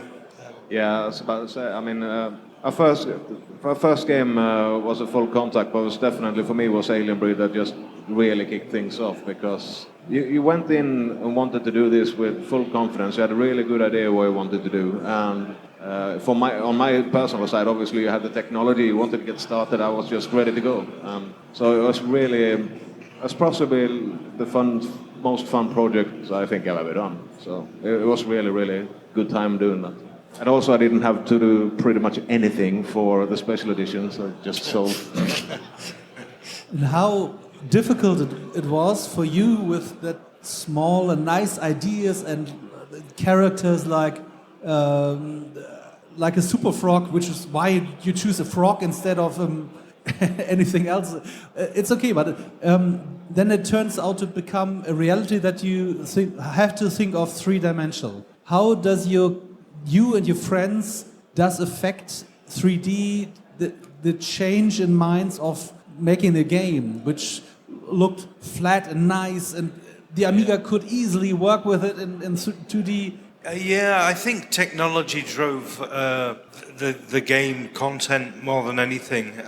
There was a demand certainly when the PC started, and 3DFX cards, everybody got excited about it. The PlayStation came along, and the world went 3D crazy, which, you know, the industry and the consumers were less inclined to buy and play 2D games. And it was really nice to see it come full circle and see the indie developers making 2D games again, and really, no matter what the technology is, that it's a genre and a style in itself now. Yeah, I can only add to that. I mean, it took me a while before I really got a grip around, for example, the maths. I never learned linear algebra or 3D maths at school. So, I mean, that for a start, it took a while. But we also did projects unreleased projects, shouldn't really go into this here, but we did play around a lot with 3D on Team 17 for a while. Ironically, I ended up myself doing X2 on PlayStation, which is a 2D scroller. As it happens, I mean, PlayStation, as those who programmed it knows, is terrible at 2D. So it would have been easy to just make a 3D game. There you go. Easier, okay. Were there a lot of unfinished, unpublished games in your career at Team 17? Games that never saw the light?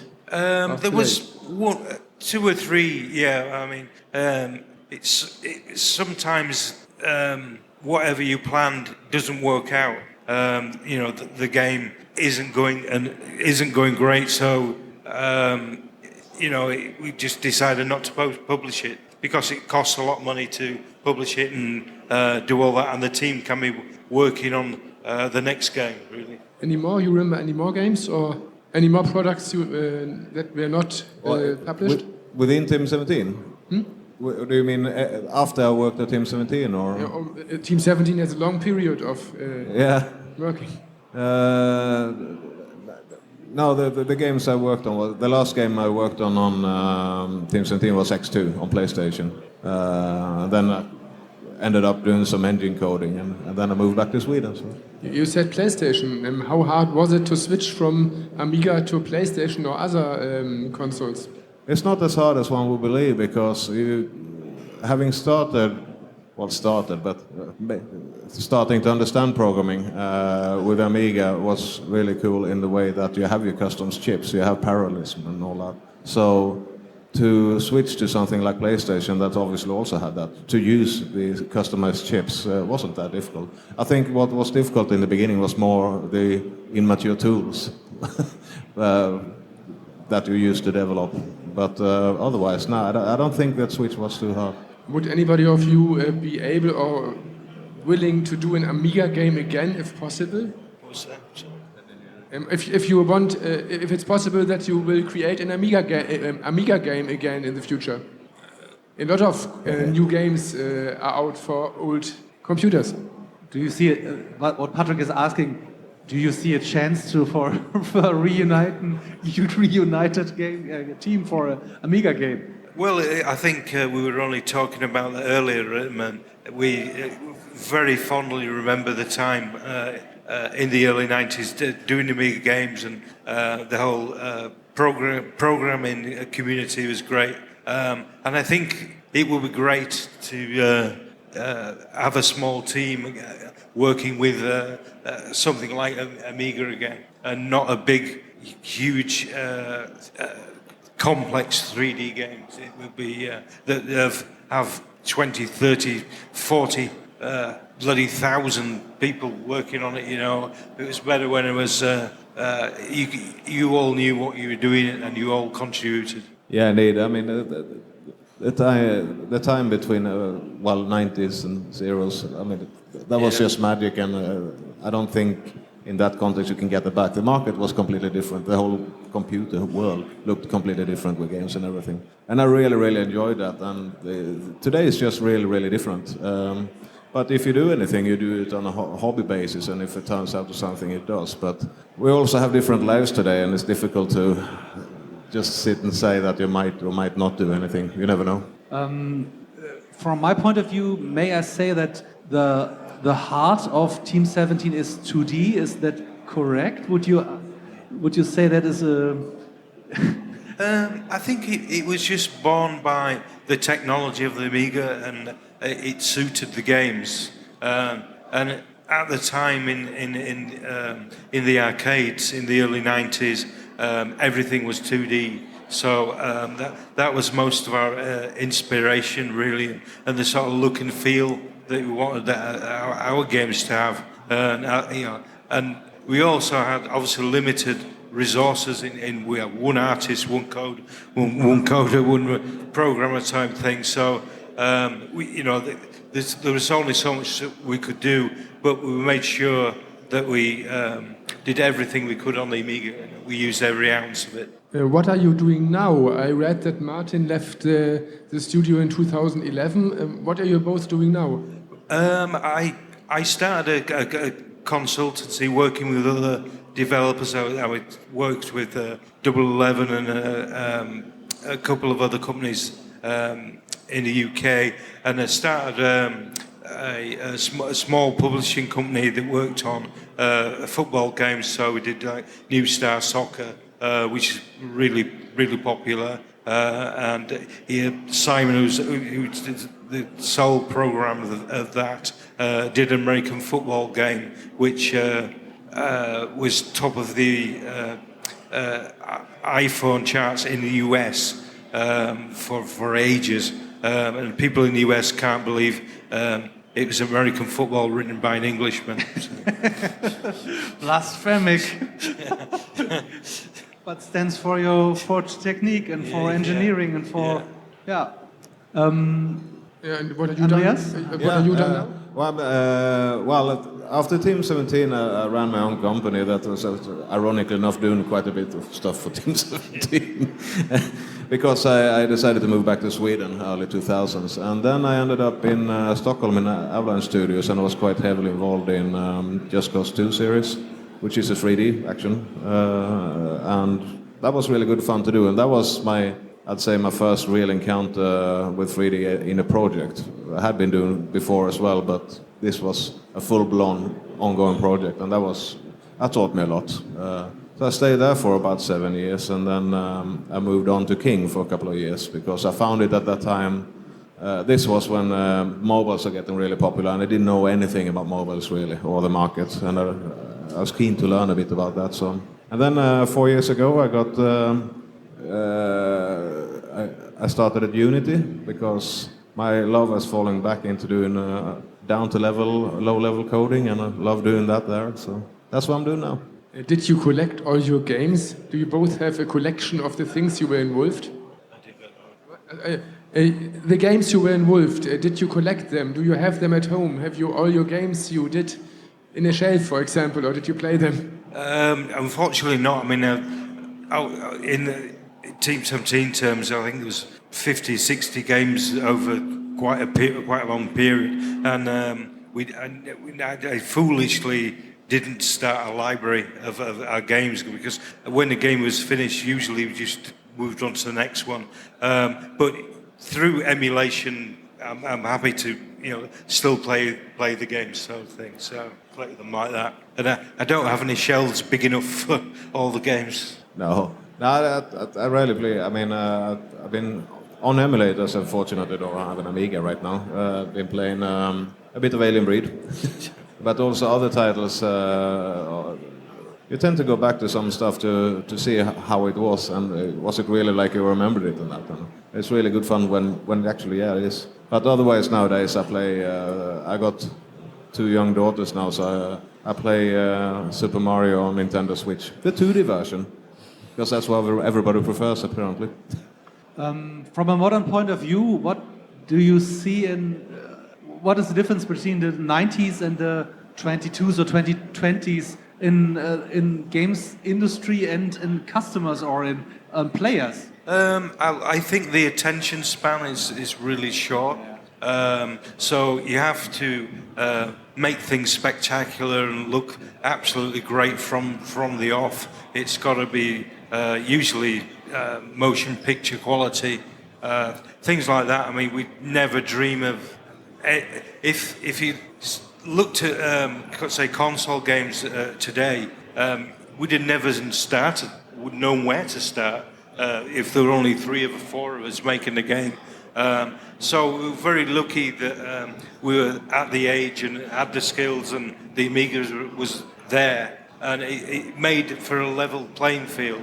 It means we, as a small team, we could be as good as anybody. So we're very thankful for that. I mean, I get really agitated when DVD came along and there was monstrous, non-interactive, sort of, I don't know, it changed. And it became more about the visuals rather than the game itself. So I think gaming was a lot more pure in the early 90s, but which I collect arcade machines from the late 80s and early 90s. So I'm very much tied to that age type. Did you ever thought about sitting in front of a lot of fans 40 or 30 years later and talking about your products? Not really. Not really.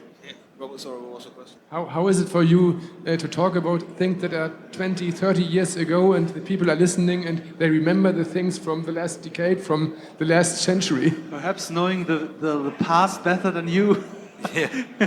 Yeah. Well, I mean, I don't think we ever thought about anything other than the game and the team itself. When we were making the games, it was just a very small, tight team, and we didn't really consider feedback. I mean, we used to get reviews from magazines, and it was amazing at the time.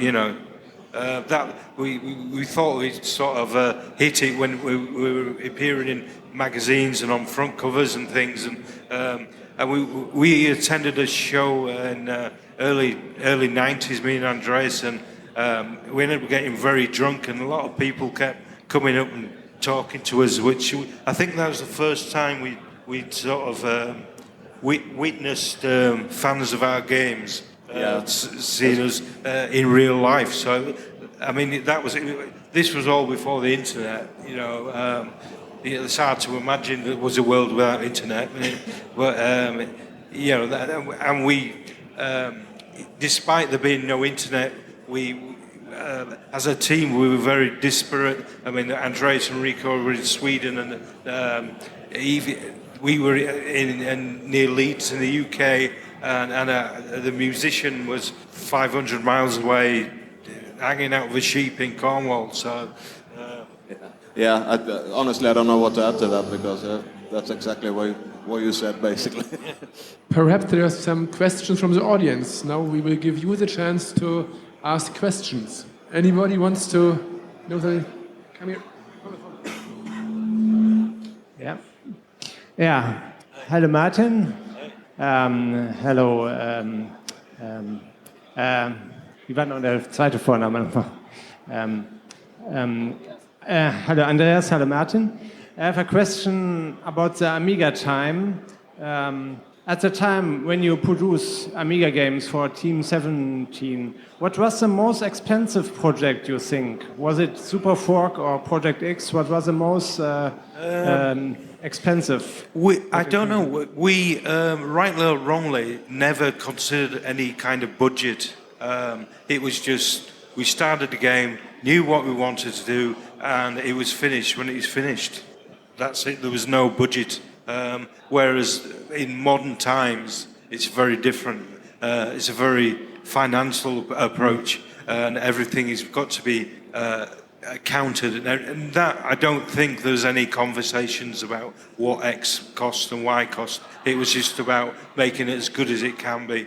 Did you have sleepless nights with time limits or something? There was occasionally, a good time, obviously, to finish things, because I think when you're working on a game as well, there's a natural time to build a game or build a project, and if it's not done by a certain time, the momentum can go, really. So.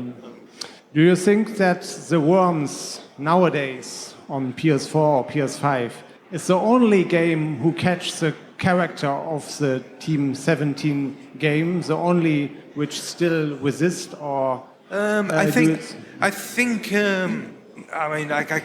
can't talk for what Team 17 are doing now. It's I've been gone sort of 12, 13 years, but they have a very different publishing agenda where they pick up indie games and they've been very successful with that. They don't really have an identity of the games anymore. Right? I mean, particularly there was an identity in the early 90s because there was only really the team, the 4 or 5 guys doing the games at that time. Are you proud if you see that your games, like Worms, if your Worms is playing up to today from the young generation on PS5 or PS4? Yeah. Oh yeah, it's I think if a game's good, anybody can enjoy it. Really, it's only like a piece of music. You know, it's if it's good entertainment, it shouldn't matter what age group. It's still so simple, but it's a perfect party game for everyone. Okay, vielen Dank, danke. Haben wir noch andere Fragen? Sehr gerne. Noch einmal eine Frage für Team 7. Ich gebe das mal rüber. Du kannst sitzen bleiben. Hi, thanks. So I heard you work for Unity now. So these days you have like automated testing and build pipelines and everything, and source control to work together as a team. How did you work back in the day as a team? Because I can't imagine there was no tooling basically to build large software projects. So how did you manage to do that? Can you talk a bit about that? Robin, can you repeat it, please? We can't understand it here. Oh, sorry, yeah. Even closer, like this? Better? The acoustic is terrible. Yeah, sorry. So now, as a development team with a lot of people, you have source control, you have build pipelines, you have automated testing, you have Unity engines. Back in the day, how did you manage without all of this? How did you? Right. Yeah. Finally, I heard you. Sorry about that. No, it's not yours. It's not my hearing. Well, I think that it started from the demo scene where you made some basic code, making fun stuff on Amiga, and parts of that came together in the sense that you thinking. I was very much into arcade games, and I loved playing them, watching them, all that kind of stuff. And I wanted to know if you could do this on Amiga, and I kind of learned by doing and really hammering it repeatedly, just learning more and more. And eventually, you had code to do basic stuff like 360 scroller sprites and bobs and all that kind of stuff. But I think that what's almost never talked about in that day is exactly how do we manage without some sort of editor. We did have an editor. We didn't manage without one. That's something we wrote ourselves, and that was pretty much... we tried to do what a map editor, we got 16 by 16 blocks and information in each block and all that. That looked exactly like the Lux Paint because I wanted to be comfortable for Rico Holmes that was using it. So, and then we just built on that, and we built. I think that the time it took to build each one of these games, you never really take into account how much effort we spent on evolving that map editor as well. It was quite complex for the time being. So, yeah, it got more and more content driven, if you like. Habt ihr noch andere Fragen? Sehr gerne. One last question is possible. Eine Frage noch? Ihr könnt auch was Blödes fragen oder was Nettes oder was... Irgendjemand? Irgendjemand? Okay. So, that's it. Then we had to thank you to share your memories with us. Thanks a lot. It was a great honor to have you here. Thanks. Thank you very much.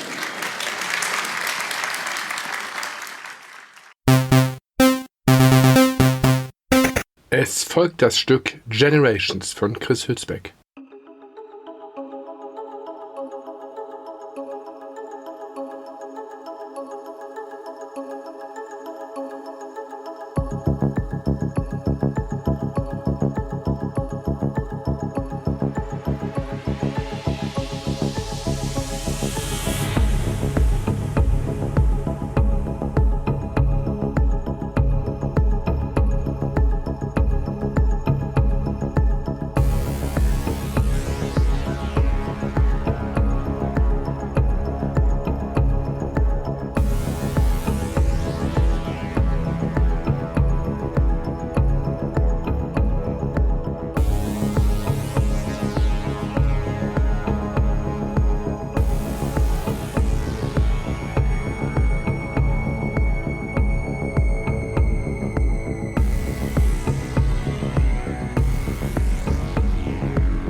In February 1999, the former senior vice president of Gateway got the job as Amiga president. In July, he set out his strategy at the Amiga convention, and in September, he already left Amiga. It is said that the time of his greatest enthusiasm as well as the time of his greatest disappointments. Sounds like an interesting story. Welcome to Mr. Jim Collas. Hello. Hello. I hope you hear some of the applause coming from the audience. Yep. So, I was told that you were a savior for the Amiga community, and it was a short time being a savior. We start from the beginning. There are many stories that are interesting, but we start at the beginning. If someone does not know you, just don't know you, how would you describe yourself in short words? Just you as an... Well, I would describe myself as a entrepreneur, as a technology enthusiast with a lot of passion for innovation. I've spent my life, in high-tech consumer products and software. I was a software developer for video games when I worked my way through college at UCLA.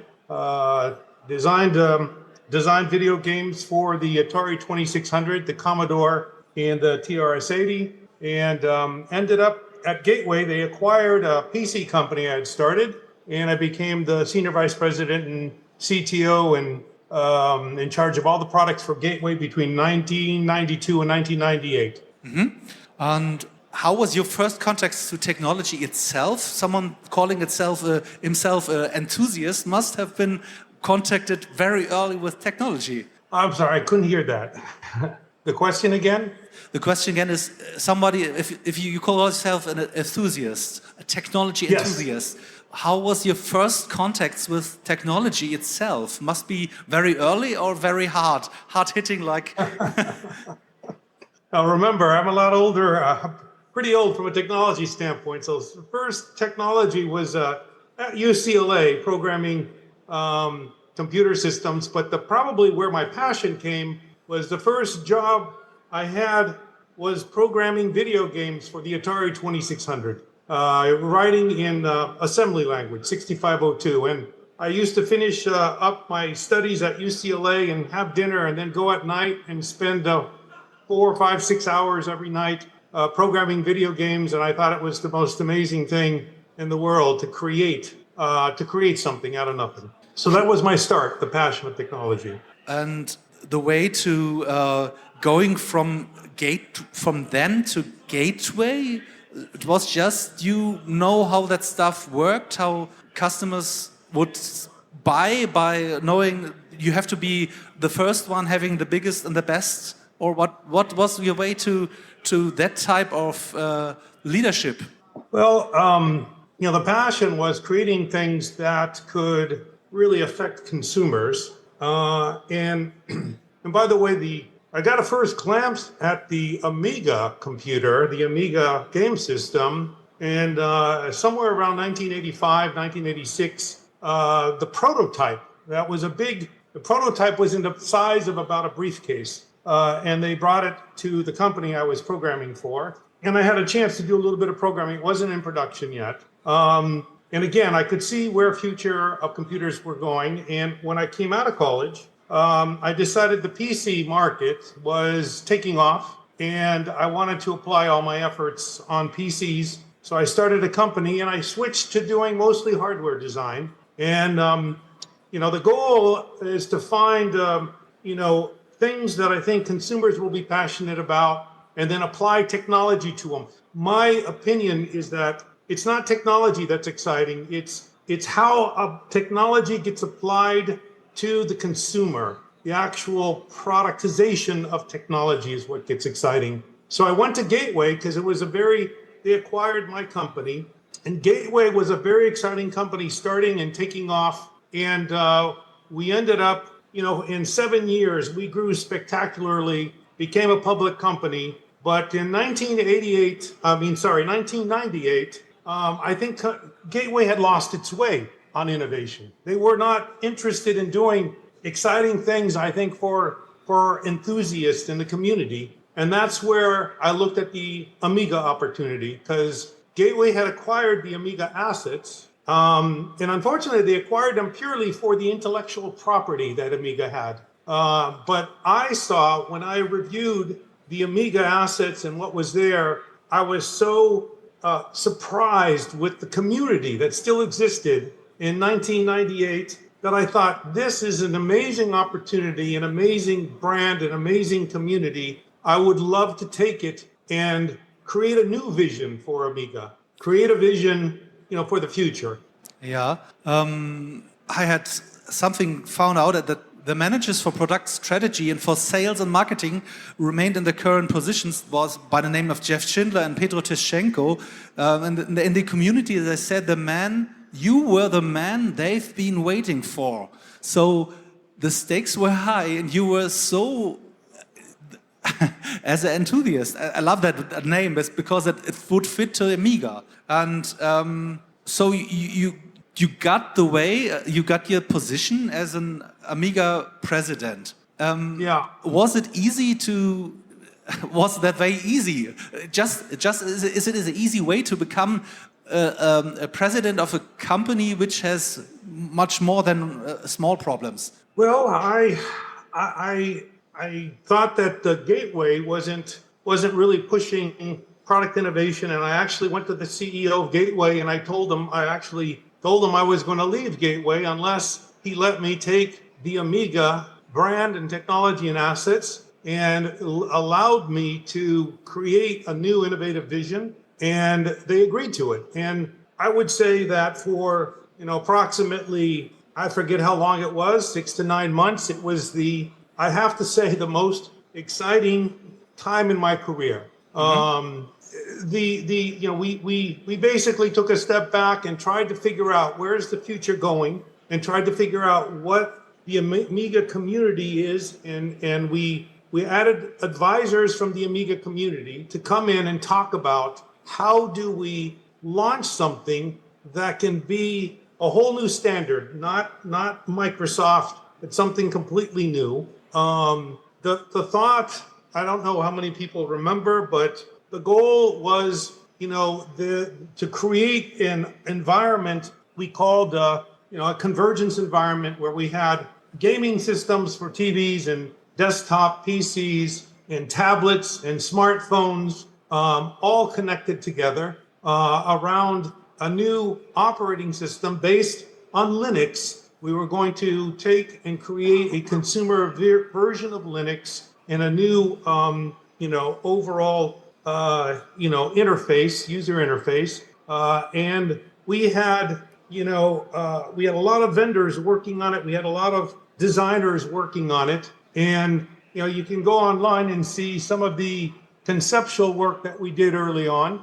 I don't know how clearly some of this shows up, but we did a lot of conceptual work, designing out different products. And the core product that we ended up with, the one that I think most people have probably seen online, is this product here, what we called the Amiga MCC, the Amiga Multimedia Convergence Computer.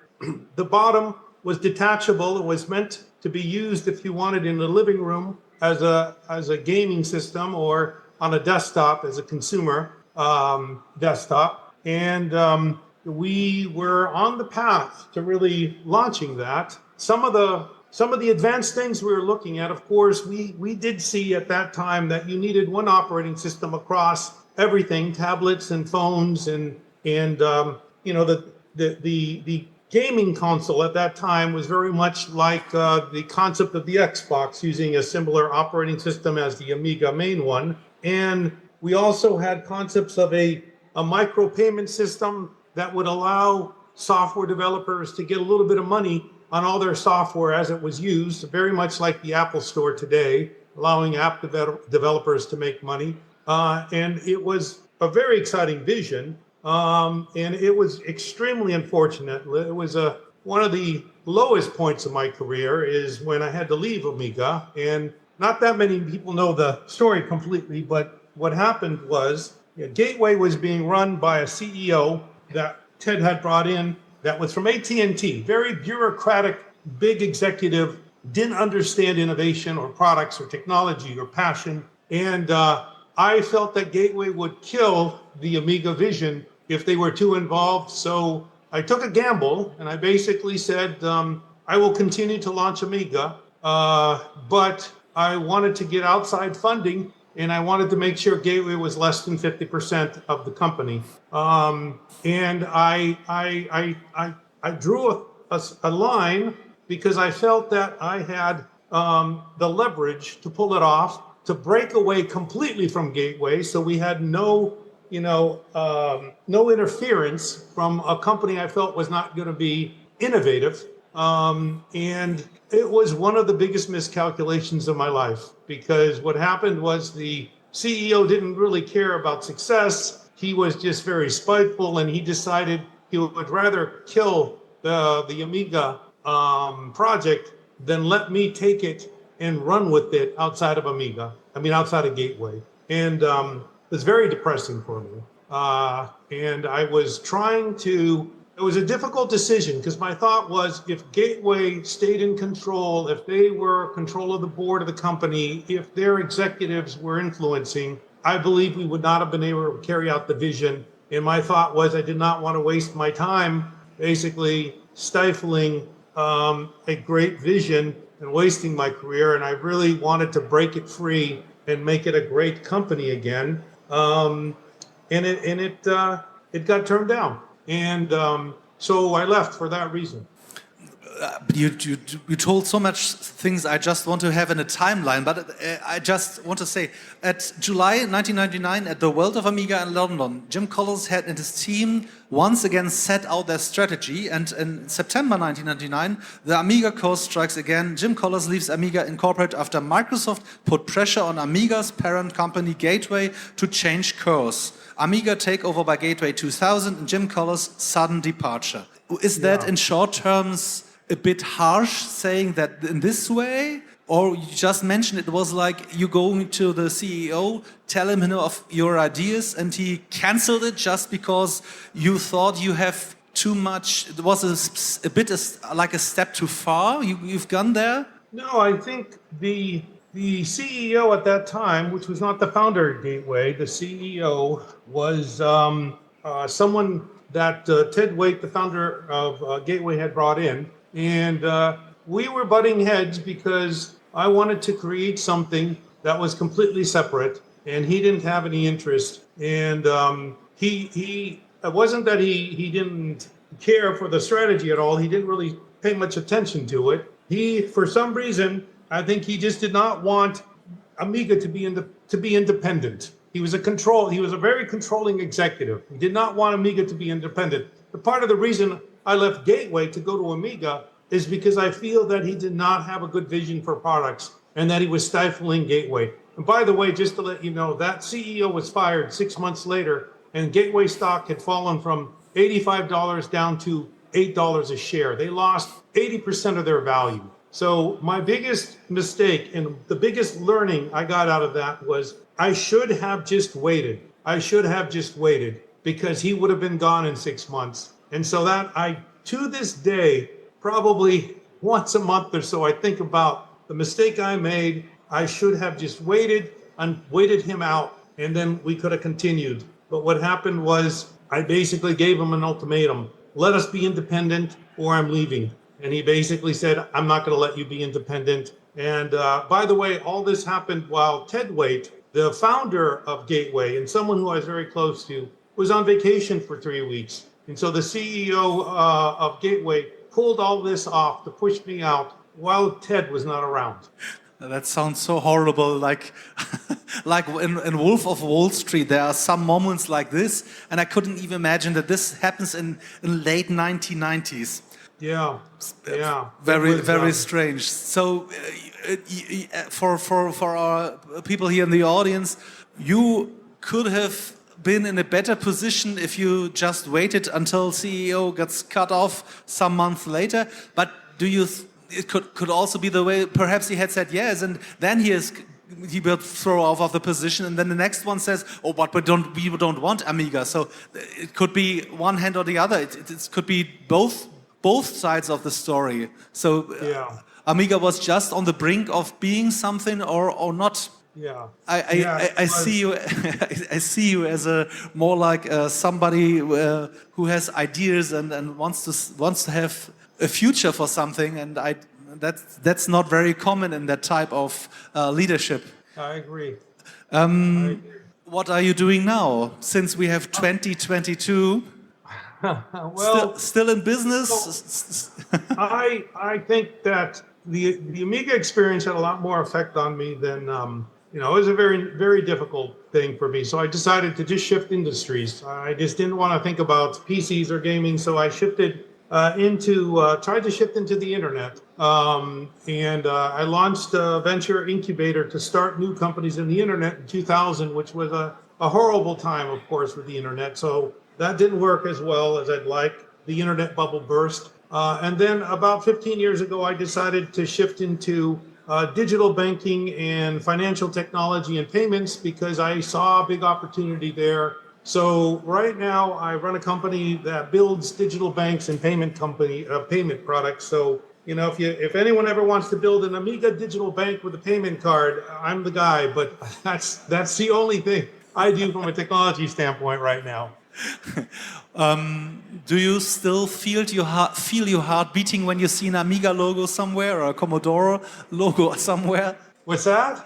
Do you still feel your heart beating seeing Amiga anywhere? And I tell you, every time I see Amiga, it's bittersweet. It's sweet in that it's a very fond memory meeting the community, especially that World of Amiga 1999 show. I was so enthusiastic, so exciting, but it's a very bitter memory because it was, I think, the biggest opportunity of my life. I felt that, ended up being destroyed. And it was very difficult because of that. But, just to let you know, is a week ago, because I'm talking to investors to put some money in my new company, and I met somebody, a potential investor with a lot of money from Israel, and we were talking, and I told him about the Amiga thing. He is such a big Amiga fan, and we ended up talking about it for 30 minutes. And he was just amazed that the community still here is very. I told him about this interview, and he was, very. It was very entertaining for him to hear some more about Amiga. He was a huge Amiga fan himself, 20 years ago or so. Some last questions. Do you still use an Amiga like for gaming, or still game like that in the days? I don't actually do much with gaming at all. I left that behind a long time ago. I currently have a 10 and 13-year-old daughter and son, and they pulled me onto the Switch to play some games once in a while. But I am not an avid gamer much anymore. Unfortunate. I feel a lot of responsibilities in life, and I just don't get the chance to play as much as I would like. So, I just ask anyone for a question. Will jemand eine Frage stellen noch? The audience look a bit tired because it's late in the evening. It has nothing to do with you. It's just And by the way, I did want to mention I sent a link to the Amiga video that I used to open up the 1999 World of Amiga show, and I know that you guys have it somewhere over there. If you want to distribute it, it's a link either on Vimeo or on Google Drive that shows you a 5-minute introduction we used, music video that we used for the 1999 show. Yeah. It could be interesting for some people if they want to see I'm pretty sure if you send this to Markus, he will be very, very happy to see that and offer that on the homepage. I'm pretty sure that is. All right. No more questions on my sheet here. It's okay to say thank you very, very much for your time. If you have now a chance, I will pick up the notebook and show you to the audience. Perhaps you have to say something to your old community. Okay. I would pick you up just a second and hope that it works. Yeah. All right. This is very exciting. Thank you very much for having me. And I am just, so excited to see that there is still an enthusiastic community out there. I think enthusiasm and being passionate about something is what it's all about. And I wish everyone the best in continuing forward. Thank you very much. So thank you very much and have a nice evening, and perhaps we see you at the next Amiga meeting. Thank you very, very much. All right. Bye-bye. Bye.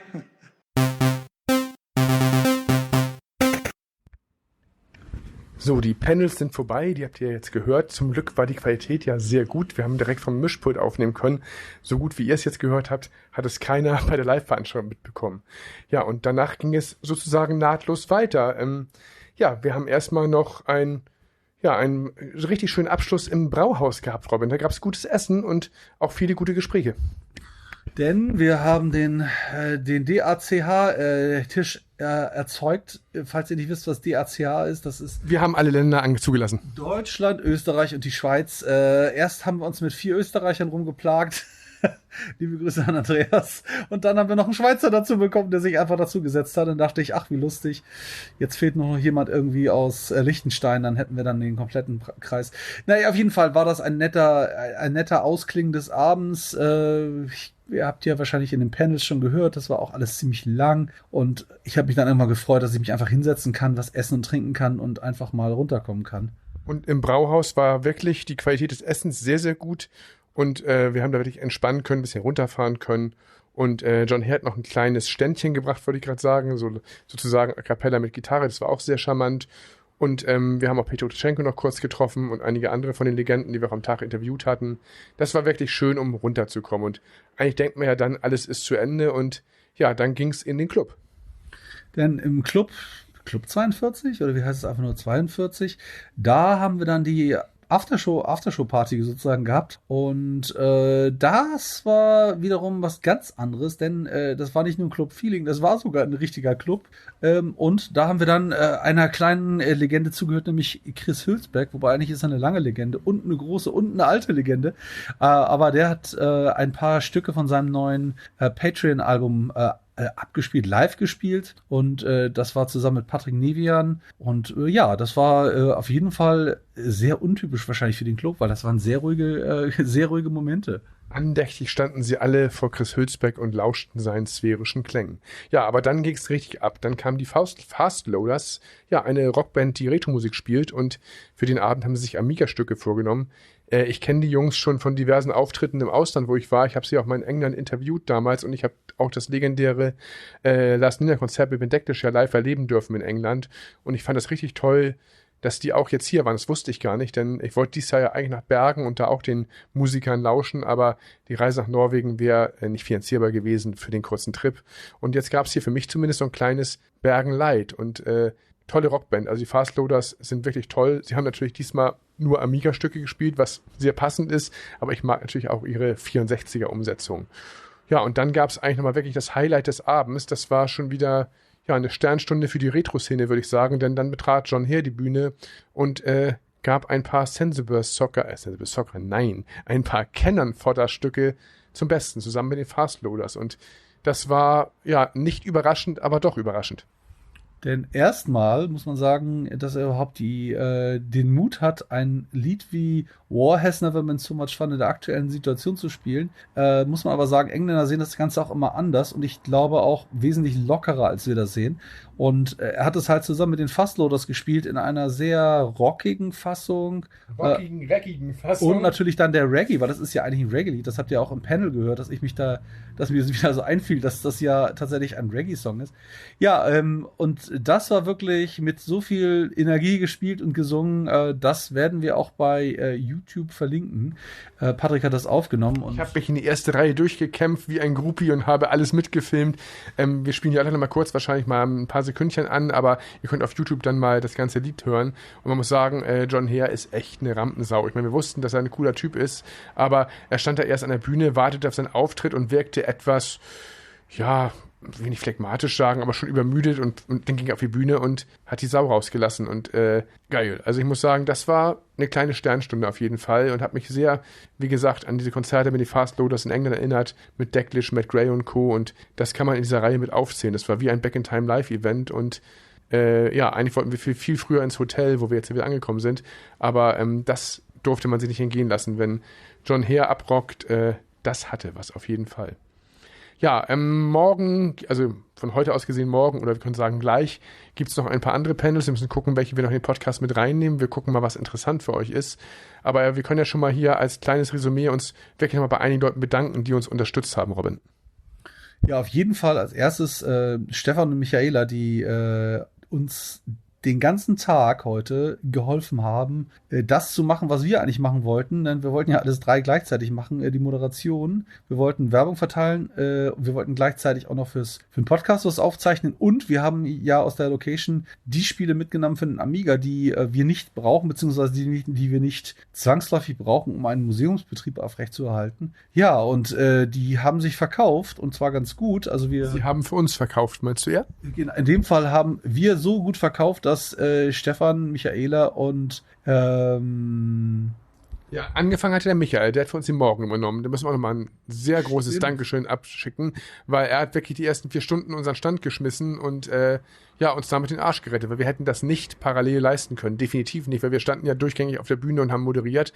Also vielen Dank auch nochmal an Michael auf diesem Wege. Das war super. Und natürlich auch, wir müssen natürlich einen Gruß an Österreich richten. Der Andreas hat nicht nur zwischendurch das Mikrofon im Publikum rumgereicht. Er hat uns auch am Stand zwischendurch unterstützt und ohne euch alle hätten wir das nicht schaffen können. Das muss man ganz klar mal sagen. Definitiv und ganz ehrlich, generell wären wir jetzt an der Stelle gar nicht ohne euch, also im Sinne von auch euch 4, aber auch natürlich auch euch allen auch Zuhörern und Zuschauern und Unterstützern an der Stelle, wo wir sind, weil wir wären ja gar nicht so weit gekommen, dass wir mit der Location überhaupt so weit gekommen wären und dass wir hier sind, hat natürlich auch einen Grund, dass wir die Location haben. Ja, und dass wir sie retten wollen und über das Jahr bringen wollen und wir haben die Gamescom dieses Jahr weggelassen aus finanziellen Gründen und es war die richtige Entscheidung tatsächlich, denn hier konnten wir wirklich ganz gut Werbung machen für die Location, wir konnten Spiele verkaufen und noch gleichzeitig uns und die Legenden auf der Bühne präsentieren. Das war wirklich eine ganz, ganz, ganz tolle Kombi und auf dem Weg auch nochmal ein Dank an den Markus Tillmann, weil ohne ihn wären wir ja auch nicht hier. Er hat uns ja gebucht für die Bühne und uns auch ermöglicht, noch nebenbei shop-ähnliche Aktivitäten dort zu betreiben und auch abends, wie gesagt, das Ausklingen im Brauhaus und das geile Konzert im Club erleben zu dürfen. Also nochmal vielen Dank an dich. Also wenn du uns wieder brauchst, wir stehen bereit. So machen wir gerne eine Veranstaltung mit. Da haben alle was davon. Wir haben was davon, ihr habt was davon und wir können die Sachen auch noch archivieren und hinterher natürlich auch, wie jetzt in diesem Podcast, der Allgemeinheit zugänglich machen. Also und auch nochmal ein Dank an die Technik, dass der Ton diesmal geklappt hat. Also die Panels sind wirklich in einer tollen Qualität aufgenommen worden und wir hoffen, das geht morgen so weiter. Und ich würde mal sagen, wir können jetzt eigentlich ganz entspannt in die Nacht gehen und morgen vielleicht ein bisschen weniger, ich will es nicht Stress nennen, aber vielleicht können wir den morgigen Tag tatsächlich ein bisschen entspannter angehen, oder? Das sehe ich auf jeden Fall so und vor allen Dingen können wir, glaube ich, weil wir wissen, was die Parameter mit Ton und Location und sowas angeht, ich möchte einfach nicht zwischen den Panels so hektisch rumlaufen. Ich glaube, das kann ich jetzt wesentlich entspannter. Ich weiß, wo ich hingehöre. Und vielleicht können wir morgen so mal Dyna Blaster spielen, weil wir haben ja unseren großen Monitor und Dyna Blaster wieder mitgenommen aus der Location und der steht. Ich habe keine Runde gespielt. Ich auch nicht. Also das aber er wird benutzt. Ja, genau, das habe ich auch gemerkt und wir haben auch ganz viel, also das wollte ich noch sagen, wir haben auch ganz viel tolles Feedback bekommen, dass die Leute gesagt haben, oh Wahnsinn, sowas gibt's in Hamburg, ein Museum und ich denke mir, okay, ich weiß es immer nicht, wieso das einfach so, wieso manchmal unterm Radar bleiben können oder wo die Leute ihre Informationen herziehen, aber es scheint irgendwie, muss man die Leute mit der Nase drauf stupsen, erst dann merken sie, dass es uns gibt. Den ersten Tag beenden wir mit einer weiteren Musik von Chris Hülsbeck, Flight of the Fairlight.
Zwischen den Panels des zweiten Tages, die ihr gleich auch natürlich noch alle hört, sind wir aber auch ein bisschen auf der Messe herumgelaufen und haben einige interessante Gäste vors Mikro bekommen. Viel Spaß!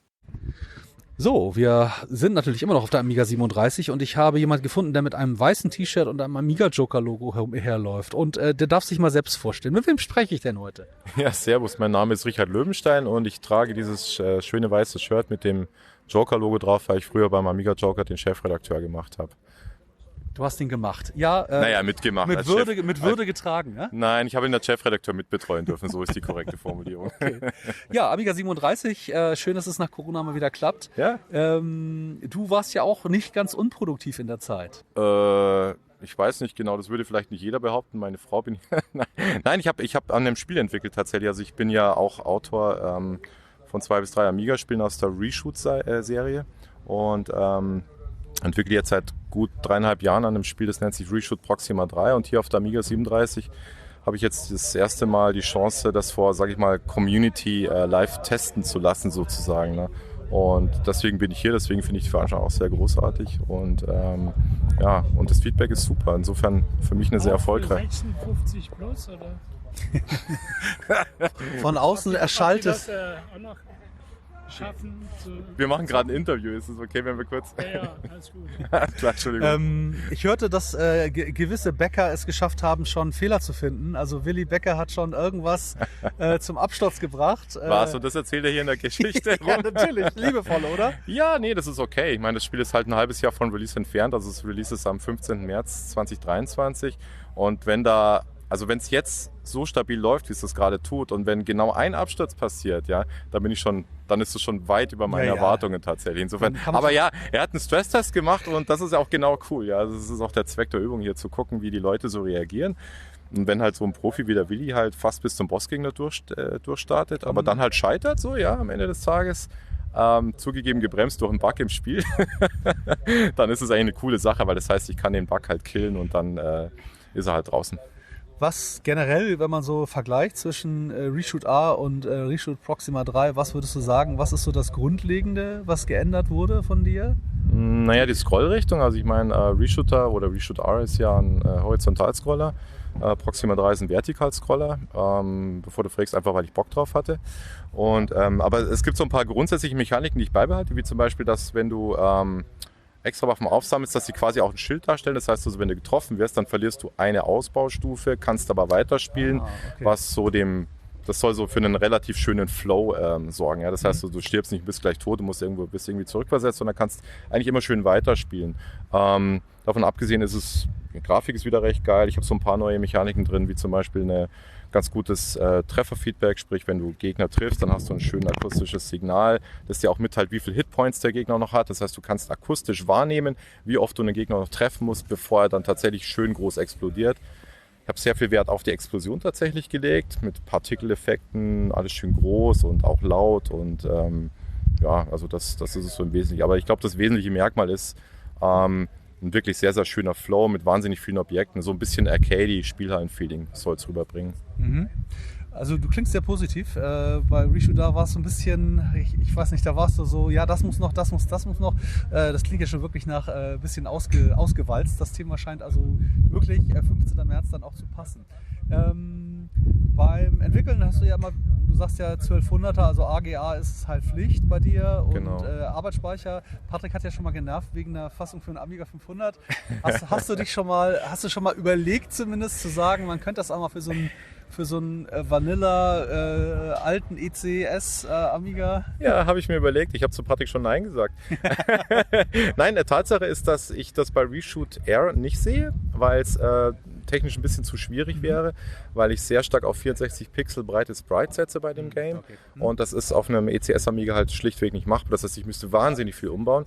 Bei Proxima 3 ist es tatsächlich ein bisschen anders. Da setze ich die Sprites nicht ganz so in der Breite ein, sprich ich könnte auch mit schmäleren Sprites ganz gut leben und das würde einen Port auf den Amiga 500 doch deutlich vereinfachen. Das heißt, da würde ich es jetzt nicht mal ausschließen. Muss ich mal gucken, also wie aufwendig das ist. Vielleicht, wenn ich das Spiel beendet habe, also wenn es dann released ist Mitte März kommenden Jahres, also 2023, dann mache ich vielleicht mal einen Versuchsball um einem Level und gucke, wie sich das so anfühlt, wie es aussieht. Wenn der Flow genau derselbe ist, ja, also wenn ich die Musik weitgehend retten kann und wenn das Tempo genau dasselbe ist und wenn so die ganze Energie im Spiel genau dieselbe sein sollte, dann werde ich es portieren, ja. Ist aber sehr schade, dass der Amiga kein Port hat für ein Modul, wo man theoretisch dann mit viel Umwegen das Ganze dann auch noch schneller hinbekommen könnte. Ja, ich sag mal so, ich bin ja ein Fan von Original-Hardware, ja, deswegen läuft mein Zeug auch auf einem, also es ist AGA, ja, aber es ist halt ein nackter AGA-Amiga mit 2 MB Chipmem. Es kommt ja auch fürs CD32, das Proxima 3. Von daher, ich bin jetzt kein Fan von, ich brauche noch dieses Modul und jene Turbokarte und so weiter und so fort. Ich dachte nur, dass man als Modul reinsteckt, als Datenspeicher, dass du sozusagen die Ladezeiten nicht mehr hast, weil es einfach schlicht und einfach von Modul ganz schnell lädt. Ja, das ist so. Ja, ich habe bei mir zu Hause ja auch eine SD-Karte, quasi ein Modul am Amiga und das ist halt einfach göttlich. Aber abgesehen davon ist das Spiel mit 5 Megabyte auch ein bisschen zu groß für Floppy. Ich sage immer noch Floppy, sorry, für Diskette meine ich. Du bist hier in der Welt, wo man auch Floppy sagen kann. Ja, man darf Floppy sagen, glaube ich, wenn man vom C64 auch noch irgendwie kommt. Und aber wenn man es von Festplatte spielt, hast du eigentlich keine Ladepausen. Generell, gibt es eine Geschichte zu deinem Proxima? Manchmal gibt es ja Intros, wo tatsächlich, ich habe auch letztens festgestellt, dass Turrican ein Intro hat. Das habe ich auch angeguckt und festgestellt, es soll eine Geschichte geben. Es gibt eine Geschichte tatsächlich. Also darauf zielt die Frage ab. Ja, es gibt ein Setting, es gibt ein Storytelling tatsächlich, weil ich halt finde, dass ein Spiel sehr viel mehr an Tiefe und an emotionaler Dichte gewinnt, wenn du, sag ich mal, wenn es eine Bedeutung hat, was du da tust, so, ja. Und in meinem Fall ist es halt so, dass du schlüpfst quasi in die Rolle einer Heldin, die von einem langen Ausflug in ihrem Spaceship irgendwie nach Hause kehrt und dann halt ja plötzlich ihre Welt in Trümmern sieht, sozusagen, ja. Und du bist jetzt derjenige, der ihr das Überleben ermöglicht und alles Weitere wird sich dann im Spiel weisen. Aber das sorgt halt dafür, dass der Spieler da mehr so reingesogen wird. Ne? Ja, natürlich. Ja. Bei Shootern fand ich es immer so seltsam, aber jetzt, wo du es so erklärst, macht das auch irgendwie Sinn. Naja, es läuft parallel zum Gameplay. Es ist jetzt nichts, was das Gameplay ausbremst oder wo du erst mal 2 Minuten irgendeinen Quatsch angucken musst, bevor du dann tatsächlich loslegen kannst und den Highscore jagen, sondern es läuft so ein bisschen parallel. Es sind immer nur ganz kurze Textschnipsel, die du siehst, so. Die werden auch vertont. Das heißt, es gibt Sprachausgabe, jedenfalls wenn du ein bisschen Speicher hast, wenn du speicherfrei ist, geht das. Und das stört also nicht weiter, aber wer keinen Bock drauf hat, achtet halt nicht drauf. Und wer Bock drauf hat, der lässt sich ein bisschen einlullen von der Story. Wenn ein Löwenstein Zeit hat und andere Spiele spielen möchte, was spielst du dann? Was ich zurzeit so spiele? Lass mal kurz überlegen. Ich habe gerade Stray gespielt auf meinem PC. Oh ja. Das ist so ein Spiel, wo man eine Katze und so weiter. Ja. Das scheint in der Community sehr gern gespielt zu werden. Ach ja, weil es so ist eine zauberhafte Idee und sie ist halt so grenzgenial umgesetzt. Ja, es ist mehr, du wirst in die Katze reinversetzt und erlebst wirklich so das ein schönes Adventure so aus der Katzenperspektive mit wahnsinnig toller Musik. Auch da wieder Musik ist immer so ein Thema, sieht man auch beim Einspielen. Ja. Und Stray ist ein gutes Beispiel dafür, warum Audio so wichtig ist, ja, warum das ein Spiel so emotional aufladen kann. Und was spiele ich denn sonst noch so? Ja, mein eigenes Gerümpel natürlich. Und was spiele ich denn sonst noch aktuell? Ja, sehr viel mehr habe ich jetzt eigentlich gar nicht. Ansonsten, ich bin ja in meinem Geschäft bin ich sehr viel mit Games befasst, die erst in 2 bis 3 Jahren erscheinen. Das Zeug spiele ich auch, aber da darf ich halt nicht drüber reden. Nein, gut. Zur Erklärung, du arbeitest zurzeit bei Koch Media. Playon jetzt, genau. Playon. Ja, wir haben uns Playon, ja, Entschuldigung. Genau, Playon. Ja, genau. Und da bin ich mit im Team, das so quasi den Spieleeinkauf Managed Business Development nennt sich das. Und das bedeutet, dass wir halt Spiele angucken, bewerten, schauen, ob sich da irgendwie was ergibt für Player und für den Developer und so weiter und so fort. Und da kriegst du halt dann Spiele zu sehen, die halt erst in 2 oder 3 Jahren erscheinen werden. Damit bin ich den ganzen Tag befasst und das reicht dann eigentlich auch schon an Gameplay. Super. Hast du ja auf der Messe irgendwas an Hardware gesehen, was du dir gekauft hast oder kaufen möchtest? Habe ich schon gerade. Ich muss es bloß noch bezahlen. Ich habe mir gerade so einen Arcade-Stick besorgt. Ja, aber ich hab hier also innerhalb von 1 Stunde war mein Joystick kaputt. So ein Greek-Stick, eigentlich sehr massives Teil. Sollte eigentlich so eine Messe leicht überleben, hat es aber leider nicht geschafft. Und daraufhin habe ich jetzt, weil ich meinen Controller hier nicht so wirklich opfern möchte, ja, ich habe so ein Honeybee Gamepad. Sagt mir nichts, aber ich bin halt immer... Einfach ein Amiga-Controller so, okay. Aber recht selten, kannst du nicht mehr kaufen und so weiter und so fort. Deswegen will ich den hier eigentlich nicht verwenden. Deswegen habe ich mir jetzt gerade einen Arcade-Stick gekauft. Der ist wirklich aus Holz gefräst so. Ja, also fantastisches Teil. Ja, klasse. Wir freuen uns auf jeden Fall auf neue Interviews. Du wirst ja irgendwann mal auch vielleicht dann eine Tour machen. Wir können ja mal gucken, was nächstes Jahr so anfällt, wenn du Lust hast. Ja, ich werde auf jeden Fall nächstes Jahr wieder ein bisschen mehr Zeit haben für Dinge, die jetzt die halt Spaß machen. Mhm. Ja, das ist der Plan für 2023 und von daher, die Chancen sind gut. Danke. Übrigens auch für einen Amiga-Joker, weil ich das auch öfter mal gefragt werde. Ja. Könnte gut sein, dass in 2023 wieder ein Amiga-Joker entsteht. Oh, das freut doch die Leute mit Sicherheit. Ja, vielen Dank. Ja, sehr gerne. Richie, das ist sehr nett. Ich sag mal Stopp und wir haben 10 Minuten gesprochen und es waren wie 1 Minute. Es ist immer wieder eine Freude. Danke. Tut mir leid, 10 Minuten vergehen so schnell. Gell? Tschüss. Wahnsinn, alles klar. Danke dir für das Interview. Gell?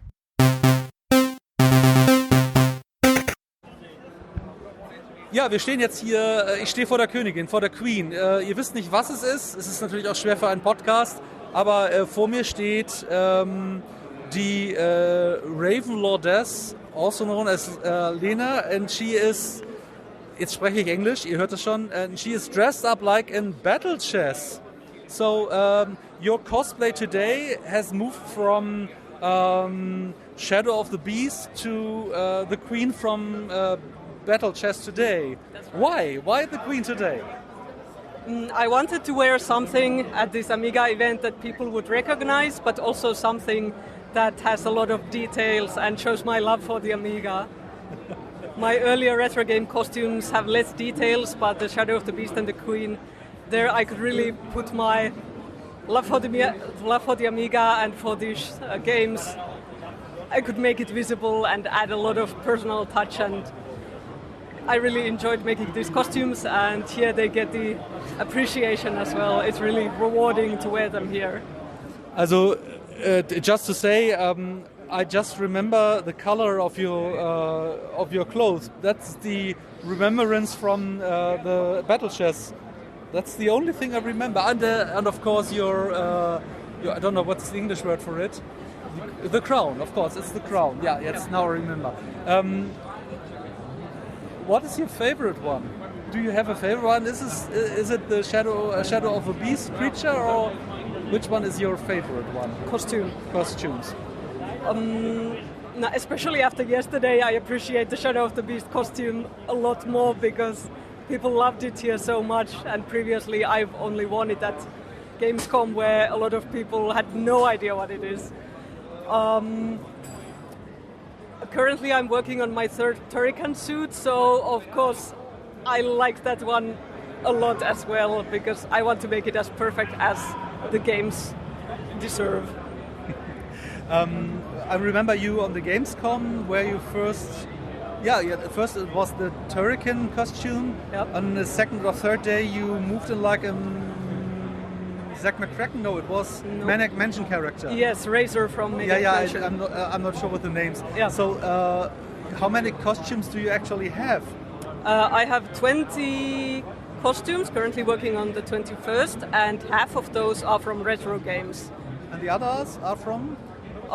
There's some indie games from Gianna Sisters' Twisted Dreams. Like called Gianna Sisters an indie game? Yeah, from Black Forest games. These new the modern games. one? Okay, yeah. Yeah, from those and Fate to Silence. I did make several Black Forest games, costumes from their games. And what else do I have? A lot of Star Trek costumes as well. That's where I started, like a Klingon warrior. And one from Mortal Kombat 3, and what else? Do you know the character? Which one was it? From Mortal Kombat, Sindel. Okay. Although that's a retro game costume as well, so this is really beside what you ask now. But. And you're living in? Germany. You're living in Germany, okay. Yes, but I'm from Finland. Yeah, okay. How many conventions do you do each year? Is there a certain amount, or is it just you get an invitation and you pick it, or is it you see something and I said, okay, I want to go there? Usually Gamescom has been my priority, so I at least need to go there. And well, since I've lived in Germany, I have visited much less conventions. And especially now after Corona, there hasn't been anything going on. So this one, Amiga 37, was my second one this year. We are at the Polaris in Hamburg in 2 weeks. Are you there? You don't know anything about it? No, unfortunately, this is news to me now. So I give you the news. There's a cosplay convention called Polaris in Hamburg Messe, and it's in 2 weeks. Perhaps you see a chance to. I don't know. I'll have to see if there's anything else that I'm already supposed to do. So now you've got advertising time. Where can somebody who wants information about you find you in social media? So I'm on Facebook, Twitter, and Instagram, always under the name Raven Lordess. So that's where you find pictures of not only the finished costumes, but also a lot of work in progress pictures, so you can follow up. How does a project go from the idea to the finished suit? Perfect. something personal? You have a normal work, or is it? I used to be a psychologist. Technically, I still am a licensed psychologist, but currently I'm studying textile design and textile art here in Germany. Not well. Somebody is doing, okay, and then psychologist. Okay, thank you very much. Vielen Dank. Bitteschön. Ja, ich habe mir mal wieder jemand aus dem Hardware-Bereich rausgesucht. Vor mir steht, ich mache das jetzt mal, das machst du jetzt einfach selbst. Ich bin der Andy von MrFPGA.de und ja, viele werden mein System wahrscheinlich im Einsatz haben. Genau, und ich habe schon gerade erzählt, ich habe von ihm eins gekauft zu einem Preis, wo wir damals mit den Ohren schlackerten. So wahnsinnige 219 € für meinen Mister mit der Speichererweiterung. Und ja, heutzutage sind wir wo bei der kleinen mit der Speichererweiterung? Bei der kleinen Version beginnst du heute bei 369 und bei der größten bist du bei 600 ungefähr. Ja, Retro war mal Retro. Wir bedanken uns bei all den vielen Zulieferern, die nicht mehr liefern wollen oder einfach teurer geworden sind. Der Mister ist einfach in aller Munde. Wir haben ja immer wieder festgestellt, dass es eigentlich das beste Gerät ist, um eigentlich alles zu simulieren, was es gibt. Wie bist du überhaupt damals zu dem Mister gekommen? Hast du sehr früh davon mitbekommen oder hat dir das jemand empfohlen? Wie war damals der Weg? Das war eigentlich eigentlich war es von mir eine Idee, beziehungsweise ich wollte das Teil einfach selber mal probieren. Dann habe ich mir damals einen Mister gekauft und das war aber noch ziemlich am Anfang, wo der Mister dann wirklich aktuell geworden ist, weil vorher gab es ja den Mist. Und dieser Mister war eine Weiterentwicklung und das war für mich selber dann interessant, speziell im Retro-Bereich, weil ich ja gerne immer wieder mal was Neues ausprobiere. Und dann habe ich mir gedacht, das ist eigentlich schon ein sehr geiles Gerät und es wäre doch schon schön, wenn davon einfach mal mehr Leute auch Wind bekommen. Und dann habe ich mir eben überlegt, ob man die nicht wirklich selber dann auch zusammenbauen könnte und dann die Teile halt auch online verkaufen. Du bist da natürlich eigentlich Leidtragende, weil theoretisch kann man ja mit sehr wenig Mitteln das gleiche produzieren, was du hast. Inzwischen hat sich das ja so ein bisschen getrennt, weil du hast ja inzwischen auch schon ein Gehäuse und das sieht da schon alles ein bisschen besser aus. Der Start muss ja sehr holprig gewesen sein in Bezug auf, dass man überhaupt damit ein bisschen Geld einnimmt, oder? Am Anfang war es dahingehend schwer, weil die Leute das noch nicht so gekannt haben, das System. Ich war dann immer auf Retrobörsen unterwegs und habe das Ding immer live präsentiert und vorgestellt. Und immer wenn jemand das Ding live sieht oder mal live probiert und wenn man ihm dann sagt, was der alles kann und wie das funktioniert und so weiter, dann wird es dann auf einmal interessant. Und dann ist auch so, dass dann der Preisgedanke anderer ist, weil jeder kennt einen Raspi, aber den kriegst du halt für ein paar Luschen für 70, 80 € und da musst du am Anfang ein bisschen Überzeugungsarbeit leisten, dass das Ding, das kostet einfach das Dreifache oder das Vierfache, aber dafür hast du halt auch ein ganz anderes Gerät am Start. Am Anfang war es dahingehend halt schwer, weil erstens mal, wo bezieht man die Teile, dann was macht man mit dem Gehäuse? Ich habe dann selber Plexiglas-Gehäuse machen lassen. Ja, sowas habe ich. Genau, und dann gibt es mittlerweile auch das Metallgehäuse bei mir. Das ist allerdings ein Riesenmüll zum Zusammenbauen, deswegen ist das Ding auch viel teurer als die anderen Versionen. Da passen die Teile, die Schrauben teilweise nicht. Das ist ja ein Satz, das ist ja ein Bausatz. Da muss man immer so viel tricksen, dass das dann alles gescheit funktioniert. Also ich sage aber, wenn es irgendwie geht, kauft euch das Plexi-Gehäuse. Da habe ich nicht so viel Action damit und es ist auch viel günstiger. Und wenn man ganz ehrlich ist, theoretisch reicht der Kleine mit der Speichererweiterung ja aus. Das andere ist ja nur, das kann man theoretisch mit USB-Ports oder sowas selber externisieren. Wobei einzig die analoge Audioausgabe, das ist ein bisschen gefrickelt, oder? Wenn du das Standardgerät hast, dann hast du im Endeffekt bloß dieses DE10 Nanoboard, also das von Terasic. Und da hast du einen HDMI-Ausgang dran, da geht dann auch der Sound drüber. Analog-Out hast du da nicht, das ist richtig. Aber es gibt ja auch für HDMI so Sound-Extraktoren. Das sind so kleine Kästchen, die du dazwischen hängst. Ja. Dann kannst du da ja auch mit der Klinke reingehen. Ansonsten ist halt das Analogboard ist halt cool, weißt, wenn du einen alten Monitor oder sowas anschließen möchtest, so 15K Hertz oder sowas. Für das ist halt geil. Ja. Die Entwicklung, da hast du ja nichts mit dran, das ist dann ja alles über GitHub, alles kostenlos. Hast du schon gehört, ob vielleicht das DE10-Board mal einen Nachfolger bekommt, damit eventuell der FPGA größer wird und man vielleicht auch nochmal andere Systeme, die ein bisschen größere Chipfläche brauchen, emulieren kann? Gibt es da schon Bestrebungen? Im Moment noch nicht. Es ist so, dass die Entwickler, speziell auch die Community um dieses jetzige Gerät ist extrem groß. Ja. Es ist auch sehr professionell in der ganzen Handhabe. Es gibt ein paar Personen, die da auch federführend das Ganze steuern. Ja, der mit PlayStation Core zum Beispiel. Zum Beispiel, die wo halt dann wirklich das Maximale auch rausholen. Ich glaube, dass die größere Version wird sicher irgendwann mal geben, aber das wird sicher noch ein paar Jahre dauern, weil die Chips im Moment zum einen auch rar sind, noch sauteuer sind. Wenn du überlegst, der jetzige Chip, also dieser in diesem Terrasitz-Board, der ist ja eh schon um einiges größer als der, wo im Mist damals drin war. Aber der Preis wurde auch um einiges größer. Und wenn man jetzt überlegt, man hätte jetzt nochmal einen doppelt so großen FPGA vielleicht, dann wird das wahrscheinlich vom Entwicklerboard schon so sein, dass du wahrscheinlich für das Entwicklerboard wahrscheinlich schon 500-600 € bezahlen müsstest. Aber du weißt doch, auch dafür gibt es Märkte. Es gibt immer Märkte für alles und auch Turbokarten für 1.200 € finden immer ihren Empfänger. Das stimmt, ja. Ich glaube aber, dass irgendwo auch eine Schmerzgrenze da ist. Also vielleicht jetzt nicht speziell bei den Amiga-User, weil da ist ja wirklich so, da wird ja ohne Probleme mal eine Turbokarte für 1.000 € gekauft. Aber der Mister richtet sich ja nicht nur an Amiga-User. Nein, das ist ja eher so ein All-Inklusiv-Gerät. Und da ist dann schon so, du hast ja immer im Hintergrund den Raspi. Ist zwar komplett anders, aber der kostet halt bloß 80. Und wenn ich aber jetzt sage, ich will jetzt 300-400 € ausgeben, dann ist das schon so ein Punkt, wo ich mir dann überlege, mache ich es jetzt oder mache ich es nicht. Also so ist es bei vielen. Klar ist die Qualität und so besser auf dem Mister-System.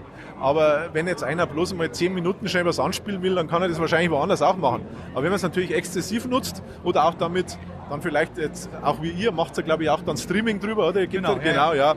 Da HDMI ist halt einfach ist ein einfach Faktor, geil, ja. Persönlich, spielst du noch? Ja. Hast du Zeit dafür? Ja, schon. Alt aber und neu, oder alt und neu. Also ich bin ein PlayStation, Xbox-Fan. PlayStation habe ich auch, aber mehr läuft die Xbox. Aber da auch jetzt in letzter Zeit verstärkt die allererste, die alte, weil eins meiner Lieblingsspiele das Outrun ist.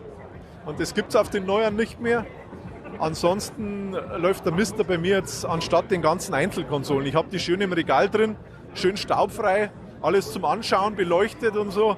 Aber rausgekramt werden so gut wie nicht mehr. Wenn, dann mache ich das jetzt mittlerweile alles mit dem Mist. Aber da ging dann schon mal ein paar Stunden drauf. Die Zukunft wird ja wahrscheinlich ein bisschen einfacher, weil auch der Chipmangel wird ja nach und nach sich abbauen, weil einfach, wenn Bedarf da ist, die Leute das bezahlen, wird ja auch wieder produziert. Glaubst du, es könnte nochmal sowas wie so einen ähnlichen Effekt geben? Weil das sind ja so zwei Faktoren. Einmal Ukraine, dann kommt natürlich Corona dazu und generell dieses einfache Problem mit Halbleitern. Glaubst du, es gibt in naher Zukunft nochmal wieder so einen Knick nach oben oder geht das eher wieder runter? Ob es jetzt nochmal einen starken Knick nach oben gibt, glaube ich nicht. Es ist ja auch so, dass diese Terrasitz-Boards, man kann sie ja jetzt schon einige Zeit zu gleichbleibenden Preisen direkt bei Terrasitz beziehen. Beim Großhandel gibt es das nicht mehr, aber bei Terrasitz gibt es noch. Und da muss man halt immer schauen, dann, dass man halt eine gewisse Anzahl an Boards auch kauft, dass halt das vom Versand und so halt im Rahmen bleibt. Aber nichtsdestotrotz ist es ja so, dass mittlerweile dieses DE10 Nano-Board ja bei 280 € fast liegt mit allem drum und dran. Nur das Board. Und da hast du jetzt sonst ich erinnere mich, dass der Großhandel das mal für 120 netto angeboten hat. Und dann für 140, 150. Ja. Aber dass es das nochmal so stark nach oben geht, glaube ich nicht. Ich sehe aber in letzter Zeit, dass der Dollarkurs halt scheiße ist, speziell vom Euro her. Das macht auch nochmal was aus. Ja. Der war ja vor ein paar Jahren auch noch um einiges besser. Und das wirkt sich da ja auch auf den Preis von den Terrasitz-Boards, weil du musst das alles in Dollar kaufen. Und wenn der Dollarkurs für uns jetzt, für die Euro-User scheiße ist, dann ist das Ding einfach auch teurer. Aber dass es nochmal so stark ansteigt, glaube ich nicht. Es ist ja auch so, dass die Boards, wie gesagt, regelmäßig verfügbar sind bei Terrasitz. Du hast zwar schon ein bisschen eine Wartezeit, ein paar Wochen, aber du kriegst das. Also es ist nicht so, dass es nicht mehr gibt. Du kannst gerne noch mal ein bisschen Werbung machen, damit die Leute dich auch finden. Im Internet ganz einfach nach Mr. FPGA googeln. Dann komme ich ganz ziemlich vorne an der ersten Stelle und da gibt es dann auch die ganzen Systeme zum Aussuchen. Im Moment allerdings Lieferzeit Ende des Jahres, Anfang des nächsten Jahres. Das ist sehr schade, aber so ist das Leben. Ja, wir haben hier auch natürlich nicht nur das Urgestein, sondern das Extra-Urgestein in Form des Ur-Amiganas C64 und wie auch immer Petro Tischenko. Naja, so schlimm ist ja auch nicht. Ne? Petro, 2,5 Jahre sind es wieder her. Eine Zeit des Nichts, ein Loch im Leben bei uns allen. Wie hast du die Zeit genutzt? Guck doch mal an. Der Kalk rieselt mir schon aus der Hose. Ich bin jetzt 80 Jahre alt. Oh. Meine Stimme versagt von gestern noch, weil ich so laut diskutiert habe. Ja, was soll man denn dann noch sagen? Ich habe zwar eine Historie, da hast du recht, aber ich habe keine Zukunft. Du weißt ja, die Historie kannst du nicht verändern. Vielleicht kannst du die Zukunft verändern. Jemand, der so positiv ist, kann auch 120 werden, glaub mir. Also ich kenne keinen, der 120 ist. Vielleicht irgendwo ein Usbekistan oder was. Meine Schwiegeroma ist 103 oder 102 geworden. Oh, ja? Also, Pedro, in 22 Jahren sehen wir uns wieder. Weißt du, es ist ja nicht entscheidend, wie alt du wirst. Es ist ja entscheidend, ob du die Lebensqualität hast. Klar. Und weißt du, was wichtig ist für mich auch? Essen? Dass du immer noch den Eindruck hast, dass die Leute, dass du noch gefragt bist. Ja, das ist so wichtig. Das hast du doch hier. Ja. Oder? Also, hier ist doch der schönste Ort auf Erden. Da hast du recht. Auch wenn das mal so ein bisschen ist wie täglich grüßt das Murmeltier, alles passiert immer wieder in der gleichen Form, aber ja, ich hörte, du bist jetzt richtig Rentner. Ja, immer richtig Rentner. Ja, du früher hast du ja immer gesagt, du hast ja noch deine Firma. Ich bin Scheinrechner. Scheinrentner, wenn das der Lindner hört, dann gibt's das ist der Wirtschaft, Quatsch, wir müssen ja, ist auch egal. Ja.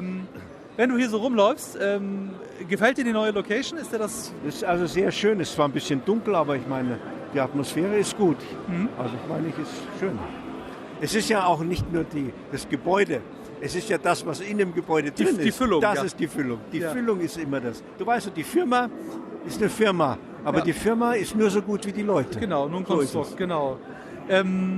Hast du hier schon irgendwas gefunden, was dich wirklich interessiert, oder ist das so eigentlich so ein Durchschlendern gerade hier erstmal? Ja, ich muss ganz ehrlich sagen, es ist für mich so ein Durchschlendern. Ja, so alte Erinnerungen poppen hoch. Ab und zu kommen mal die Tränen. Ja, der Dave Haney steht da in seinem bunten Hemd. Ja. Wichtiger Mann. Ja. Einer der wichtigsten hier.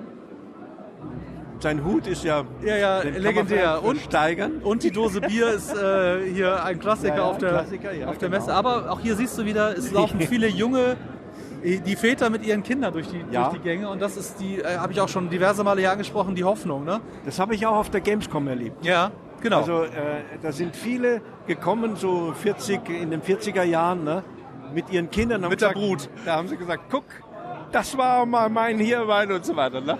Ja. Also es kann theoretisch auch noch weitergehen. Ich glaube, ja. Es ist halt ein Hobby. Weißt du, was mich so ein bisschen stört, ist, sage ich ganz ehrlich, es sind halt viele Trittbrettfahrer auch hier. Es sind gute Leute, qualifizierte Leute, die hat es ja schon immer gegeben. Für mich war das immer ein Phänomen, die wissen alles von Programmierung. Bin ja nicht der Techniker, ne? Bin ja mehr der Kaufmann. Ja. Aber es sind hier klassische Leute, die auch weiterdenken und weitermachen und Konzepte haben. Aber es sind auch viele Leute, meine ich, die da versuchen, ein bisschen auf den Zug aufzuspringen. Ich hatte gestern auch noch eine Fernwartung, will ich immer sagen, ein Gespräch mit einem, der für Commodore, warte mal ganz kurz, ich will immer den Namen nicht falsch sagen, der mit dem armenischen Namen, Sekunde, Peter Kesheshian habe ich gesprochen. Ja. Und der sitzt ja jetzt gerade in Florida, in Boca Raton und genießt seinen Feierabend mit 60. Kannst du dich an den noch erinnern? Vom Namen her ja. Der hat mir so die Business-Abteilung gemacht, hat er erzählt. Aber ich kann mit dem Namen, der war ja bei Commodore. Ja. Der hat so ein schönes Foto von der Cebit gemacht, wo er irgendwann mal die Erlaubnis bekommen hat, sagte er, die Business-Abteilung von Commodore mit einem eigenen Stand zu befeuern. Und dann hat er dieses klassische 90er-Jahre-Bild mit Schnurrbart tragenden Männern mit grünen Anzügen, lief dann im Hintergrund.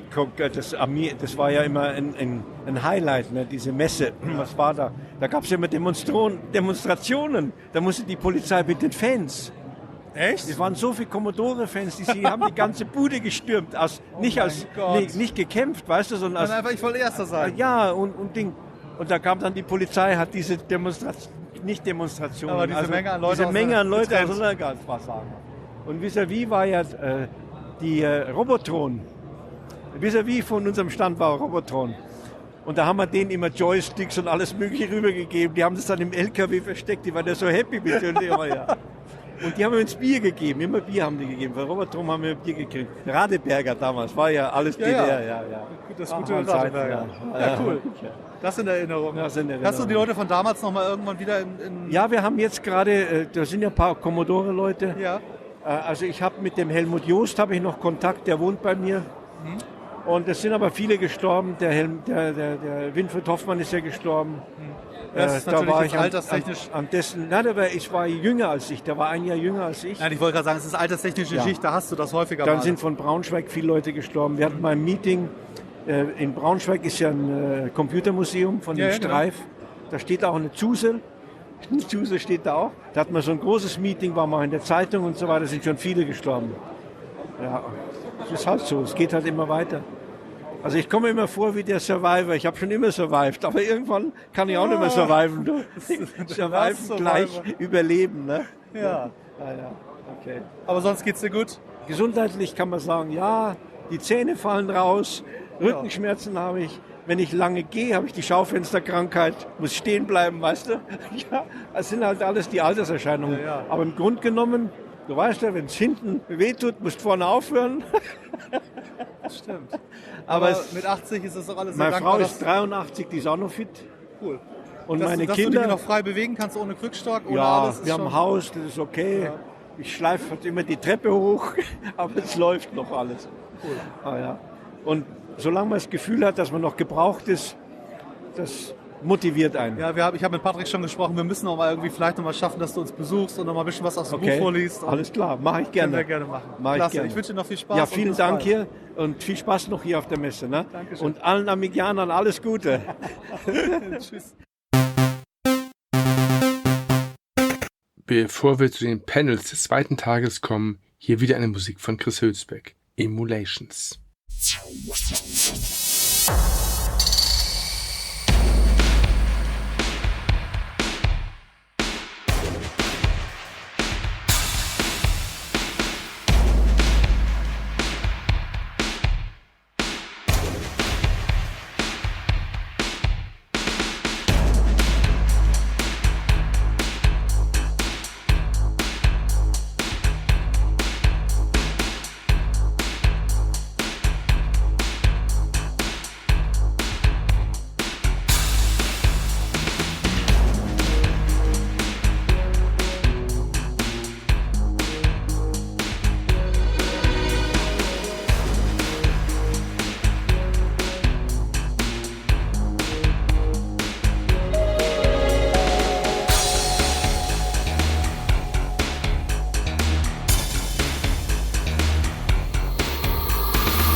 Schönen guten Morgen. Moin, moin oder moin, je nachdem, wie lang es sein darf. Wir erzählen erst mal kurz was über uns, falls ihr gestern nicht da wart. Ich habe Übergewicht. Achso, Ja, ich dachte was Persönliches. Deinen Namen darfst du noch mal verraten. Ich heiße Robin. Ja, und Hallo, ich bin Robin. Und das ist Patrick. Ja, und Wir wollen heute über eure Probleme reden. Zusammen singen wir jetzt. Nein, das stimmt nicht. Und wir sind zum Beispiel das Team vom Retrokompott Podcast. Alle 2 Wochen gibt es da News und Informationen aus der Retro-Welt, viele Interviews, viele Geschichten auch über den Amiga. Wer da Infos drüber haben möchte, findet das unter Retrokompott in den sozialen Patrick, mir fällt Netzwerken. gerade was ein. Wenn Erzähl. sich nachher das Apollo-Team hier hinsetzt, die gehen verschwinden fast in dem Sofa mit ihren roten T-Shirts. Das ist doch wunderbar. Also Leute mit einer Rot-Grün-Schwäche werden heute viel Spaß haben. Falls ich bemerken darf, Mütze und Schnürsenkel von mir sind auch Sofa geeignet. Also das Design ist perfekt auf uns alle abgestimmt. Genau. Wenn eine Mütze nicht so schmutzig wäre, wäre sie auch fast rot. Das muss an der Luft hier liegen, keine Ahnung. Kaum im Ruhrgebiet, alles schmutzig. Ja, ein Satz noch dazu. Was machen wir noch? Wir kommen aus Hamburg. Das ist schon eigentlich schön genug. Wir verteidigen den Norden. Wir verteidigen den Norden. Die Elbe ist unsere natürliche Grenze. Alles südlich davon sind Feinde, oder? Wie war das? Nein, wir sind hier in friedlicher Mission und wir haben in Hamburg auch eine kleine Retro-Geschichte angefangen aufzubauen. Wir haben dort den Retro-Spiele-Club vor 3 Jahren gegründet, ein Retro-Spiele-Museum. Wir haben hier so tolle Flyer, da gibt es dann auch Rabatt. Darauf hätte ich gleich hingewiesen. Ja, hast aber keine in der Tasche. Oder ist der Beutel da drin dein Känguru-Kind? Achso, okay. Ich habe immer was Gott, im Beutel. Ist das eklig. Nein, also da haben wir ein kleines Museum aufgebaut, bespielbare Geräte, natürlich auch Amigas, da kann man über 50 Auch Geräten... Amigas. Auch Amigas, aber auch Ataris, aber das darf ich hier nicht zu laut sagen. Die stehen aber hinten in der Ecke.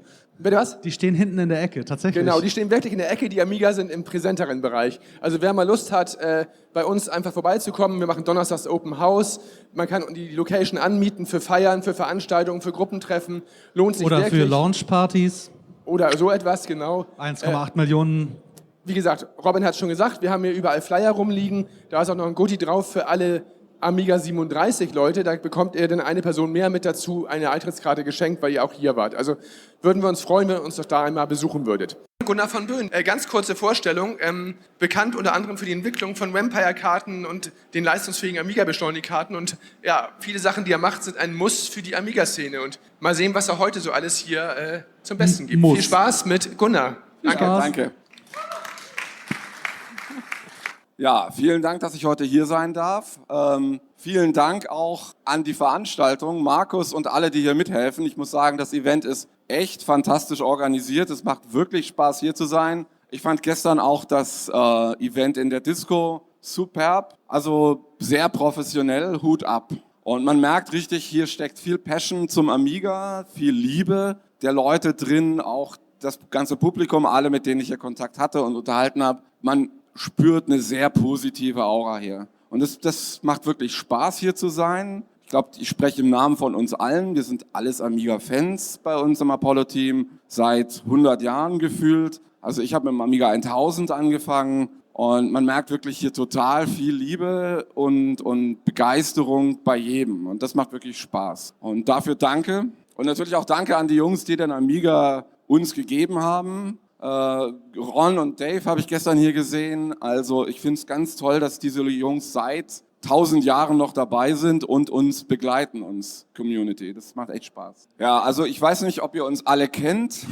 Das Apollo-Team sind ja deutlich mehr als nur ich. Wir sind fast 20 Leute, von denen ich total froh bin, dass bald 15 Leute aus allen Teilen der Welt bei uns im Team heute hier sind, aus Amerika rübergekommen auch. Und da merkt man schon, wie viel Passion zum Amiga da drin steckt, dass sich Amiga-Fans weltweit treffen, die gemeinsam möchten, dass der Amiga wiederbelebt wird und dafür viel Freizeit und viel Arbeitszeit investieren, ohne daran reich zu werden oder ohne überhaupt was zu kriegen, sondern nur helfen wollen, den Amiga am Leben zu erhalten und wieder zu reviven. Und ich spreche mal für mich, aber das gilt, glaube ich, für uns alle, indem ich versuche zu erklären, warum wir das machen und warum wir den Amiga für so wichtig, so bedeutend und so liebenswert empfinden. Ja? Und für mich ist das relativ simpel. Ich finde, der Amiga vereint etwas, was ich in keinem heutigen Computer oder in heutiger Spielkonsole wiederfinde. Ja, also für mich zum Background, ich kam zum Amiga relativ jung, hatte ältere Freunde, die gecrackt und so haben und die haben mich so ein bisschen mitgenommen bei der ganzen Geschichte und ich habe von denen viel gelernt, wie man Spiele schreibt vielleicht später oder zu Anfang cracken, Viren schreiben, was man so macht. Und ich habe dabei im Prinzip gelernt, wie ein Computer funktioniert, wie ein Prozessor funktioniert, wie man richtig programmiert. Und ich habe selber nie studiert und irgendwie habe ich alles, was ich gelernt habe, über Computer am Amiga gelernt, habe dann später für IBM gearbeitet. Großteil unseres Teams hat bei IBM in der Hardwareentwicklung PowerPC gearbeitet, auch ich war da und im Prinzip verdanke ich das alles dem Amiga, wenn ich ganz ehrlich bin. Also wenn die Jungs hier, Ron, Dave und Jay und so nicht gewesen wären, dann wäre ich wahrscheinlich heute Kellner. Also alles, was ich gelernt habe, habe ich am Amiga gelernt und das ist was man, ich glaube, das gibt's so nicht mehr. Der Amiga war ein Computer, den man komplett verstehen konnte. Und er war so fantastisch erklärt, auch das Hardware-Reference-Manual, dass ich hatte damals noch kein gutes Englisch, als ich mit dem anfing mit 14 Jahren. Aber trotzdem, ich konnte die Handbücher verstehen und ich konnte das nachvollziehen und ich habe richtig gelernt, wie funktioniert ein Prozessor, wie funktioniert ein Grafikchip, wie funktioniert ein Computer intern. Und das ist etwas, was man heute nicht mehr lernt, glaube ich. Also eine PlayStation 5 ist super schnell, hat tolle Spiele, aber kein Mensch lernt etwas über Computer, wenn er mit so einem Ding arbeitet. Genauso am PC. Und das ganze Wissen, wie die Dinger intern funktionieren, haben die uns damals beigebracht. Die haben uns damals das OS, das gab es ausgedruckt in Büchern, es war erklärt, wie funktioniert der Exec und so. Und dieser Spirit, der war meiner Meinung nach was richtig Besonderes. Und das mag ich unheimlich am Amiga. Und ich denke, das ist auch, was meiner Meinung nach ein großer Punkt ist, das den Amiga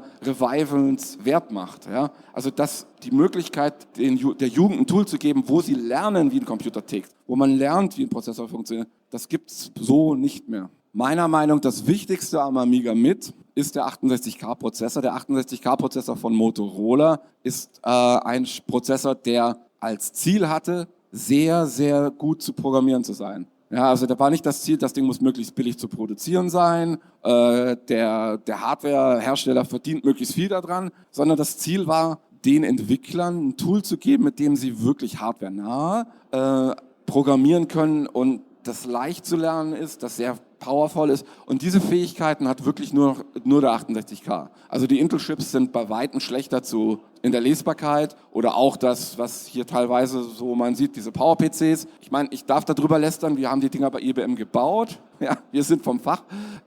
Die sind in dem Markt, wo IBM die einsetzt, tolle Chips. Die sind super im High-Performance-Bereich, aber wenn man programmieren lernen möchte, sind die Dinger furchtbar schwer zu benutzen. Und wo man beim 68.000 nur einen Befehl zu brauche ich teilweise 3, 4, 5, 7 Befehle beim PowerPC, um das Gleiche zu machen. Das macht Programmieren unheimlich schwer. Und beim Amiga war es wirklich so, die Jungs, die da die Demos geschrieben haben, die Spiele geschrieben haben, das waren Teenager teilweise, die zu Hause bei Mutti im Kinderzimmer wohnten und da ihr erstes Spiel gecodet haben. Und die konnten das wirklich am Amiga lernen, wie man sowas codet. Und das kann man beim PowerPC, das kannst du völlig knicken.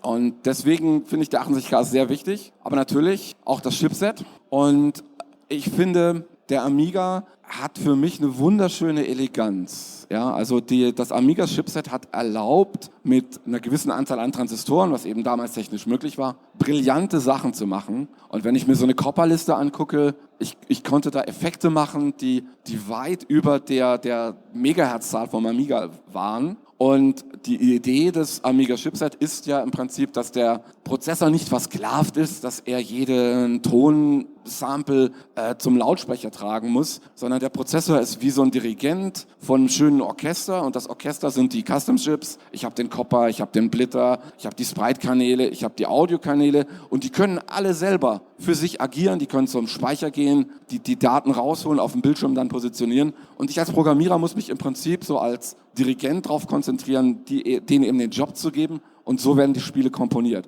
Und der Prozessor hat seinen Buddy, den Copper da zur Hilfe, der das auch machen kann und die Programmierung der Chips übernehmen kann und damit kriegt man eben diese coolen Effekte beim Amiga hin und dadurch war der Amiga so hocheffizient. Und ich muss sagen, wenn man jetzt selber Hardware-Ingenieur ist, dann ist es was mich begeistert, wenn ich sehe, das war clever, ja, da musste ich nicht 1 Gigahertz gegen schmeißen, um das Bild auf dem Bildschirm zu kriegen. Das hat mit 7 Megahertz funktioniert, weil das Design so elegant war. Und für mich war das ja, ein Schulbeispiel, wie man durch intelligentes Hardware-Design was Gutes hinkriegt. Also mich hat das richtig geprägt, will ich mal sagen, dass da Werte drin waren. Ja, also versuch etwas nicht mit Brute Force zu lösen. Ja, hier geh mit einem, weiß ich nicht, Baseballschläger auf das Problem los, sondern das war wirklich elegant, weil die Jungs sich richtig Mühe gegeben haben, was Sauberes zu designen. Und die haben das sauber Designte nicht versteckt durch irgendeine API, so wie OpenGL, sondern das war ganz klar definiert, ganz klar erklärt. Die Register waren wunderschön im Speicher layoutet und man konnte kinderleicht vom Prozessor damit agieren und wie Knöpfchen drücken sozusagen, so jetzt machen wir mal den Bildschirm in Hi-Res und dann machen wir mal die Farbe so und jetzt machen wir mal einen Ton. Und das wurde einem so richtig gut erklärt. Und das, finde ich, gibt es so nirgendwo mehr. Und ich schätze dieses Amiga-Design sehr. Und deswegen, ich weiß nicht, ob ihr das alle wisst, aber wir haben das Amiga-Design nachgebaut und erweitert. Also wir haben die Sachen reingemacht, die das originale Amiga-Team auch machen wollte, auch schon halber gemacht hatte, aber nicht fertig wurde. Wir wissen ja alle, dass Commodore leider pleite gegangen ist. Und damals war eben auf der To-Do-Liste True Color, Chunky Mode. Chunky bedeutet, dass ich Grafik in so einem Byte drin habe oder in einem Wort, was man so bei Spielen wie Quake oder sowas einem hilft, diese Spiele zu machen. Das ist ja ein Programmierstil, diese 3D-Sachen, der eben nach den 2D-Sachen vom Amiga populär wurde. Und der Amiga mit den planaren Modes hat sich da ein bisschen schwerer getan. Aber es war auch geplant, das alles dem Amiga auch zu geben. Und zwar nicht zu geben, wie es heute oft so ist in diesen Zorro-Karten, dass ich irgendeinen ollen PC-Chip da reinprummel, sondern diese Zorro-Karten haben das Problem, die passen überhaupt nicht in das Amiga-Konzept. Ja, die sind in ihrem Zorro-Ding eingesperrt, die können daraus keine DMA zum normalen RAM machen, der Kopper kann die nicht kontrollieren und gerade das, was am Amiga so wunderschön ist, dass das so wunderschön verzahnt miteinander war und quasi selber wie ein lebender Organismus seine DMA-Kanäle vom Kopper kontrollieren konnte, das geht eben wirklich nur im echten Amiga-Design. Und wenn ich da so eine PC-Karte reinstecke, mache ich es eigentlich kaputt. Ja, die ist vielleicht eine Krücke wie ein Holzbein, der sein Pirat das Bein verloren hat, aber es ist eben nicht mehr die Eleganz, sich damit so zu tanzen, zu bewegen, wie mit einem echten Bein. Und die echten Amiga-Entwickler wollten natürlich diese ganzen Features dem Amiga-Chipset geben, kamen nicht mehr dazu. Die hatten ja auch geplant, wie wir alle wissen, 3D-Beschleunigung. Die hatten da eine To-Do-Liste, die eigentlich total sinnvoll war. Sehr ähnlich wie so eine Voodoo-Karte von den Features hatten die geplant. Auch das kam ja nicht auf den Markt. Und wir hatten jetzt die letzten 15 Jahre darauf verbracht, das alles nachzubauen oder zu erweitern, was original auf der To-Do-Liste war. Und somit ist unser Chipset in unseren Augen der optimale Amiga, der immer geplant war zu machen, aber leider nicht wurde. Genau. Und also wenn ich ganz ehrlich bin, ich mag am Amiga-Betriebssystem am allermeisten, dass es den Programmierer nicht restriktiert. Also ich habe auch Treiberentwicklung und andere Sachen für Linux gemacht.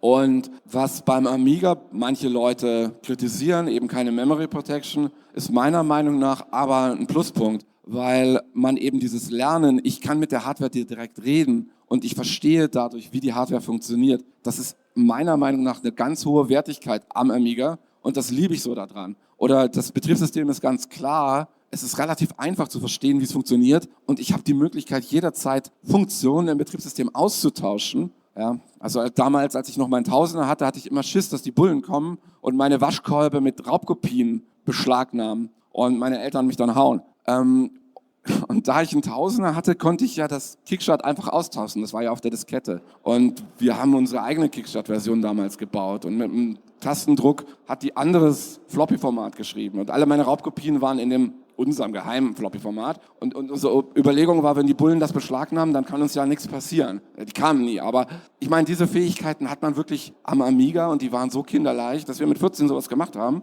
Und das geht bei Linux bei Weitem nicht so schön. Und das schätze ich im Amiga sehr. Was ich jetzt ein bisschen blöd ist, brauche ich jetzt nicht drauf eingehen, wo das Problem mit dem Amiga-Betriebssystem ist und dass man da eben legal nicht weiter dran arbeiten kann, so einfach wie wir damals, sag ich mal, so gearbeitet haben. Das hat Commodore ja überhaupt nicht gejuckt. Ja? Die waren froh, wenn Leute was machen und die haben auch ganz viel Informationen den Leuten gegeben, dokumentiert, die Bücher und so, da gab es da die ROM-Listings. Heute ist es ein bisschen schwerer, das Betriebssystem weiterzuentwickeln und Leute, ist eine ungesunde Stimmung und Apollo ist es meiner Meinung nach die Lösung. Das ist Open Source. hier können Leute mithelfen, hier können Amiga-Fans die Zukunft gestalten. Wir haben kein Risiko für die Zukunft, dass das wieder eingeloggt wird in irgendwelche Lawsuits. Und es hat moderne Features drin, du kannst sofort online gehen und USB-Support, sofort Unterstützung für TrueColor. Also alles, was beim Amiga so als Drittparty-Sachen dazu kam, ist jetzt da schon integriert ins Betriebssystem,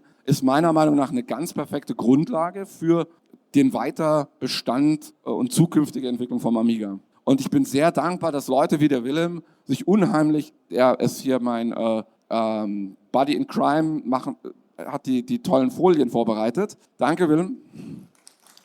Und er und Ronny, steh mal auf. Ronny. Ja, Ronny managt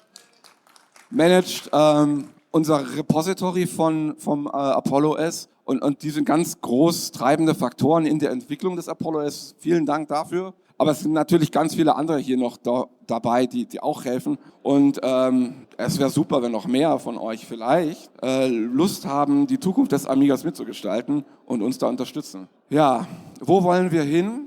Ich weiß nicht, ob ihr das alle wisst. Wir haben vor über 15 Jahren damit angefangen. Natami war eins unserer Sachen, die wir gemacht haben. Also die Wiedererweckung des Amigas als natives Chipset, Sub-AGA, Prozessor haben wir entwickelt. Wir haben relativ viele Acceleratoren jetzt gebaut, weil wir wissen, die echten Amiga-Fans, die lieben ihre alten Amigas und versuchen die so lange zu benutzen, wie es nur geht. Und das finde ich auch richtig. Ich finde dieses PC-Mentalität, ich kaufe mir heute einen PC, schmeiß den in 2 Jahren weg, kaufe einen neuen und so, ist sehr lieblos. Ich finde das toll, dass Leute ihren Tausender noch haben, ihren 500er. Und wir versuchen denen die Möglichkeit zu geben, ihre Systeme weiter zu benutzen. Und unsere Beschleuniger geben den Maschinen auch neue Features, wie zum Beispiel jetzt AGA für den 600er mit dem Manticore-Card, die jetzt diesen Monat rauskam. Also wir versuchen das zu unterstützen, dass die Fans ihre Amigas weiter nutzen können. Und wir versuchen aber auch die Community allgemein zu erweitern. Ja, wir haben die Standalones für Leute, die keinen Amiga mehr haben oder wieder neu einsteigen wollen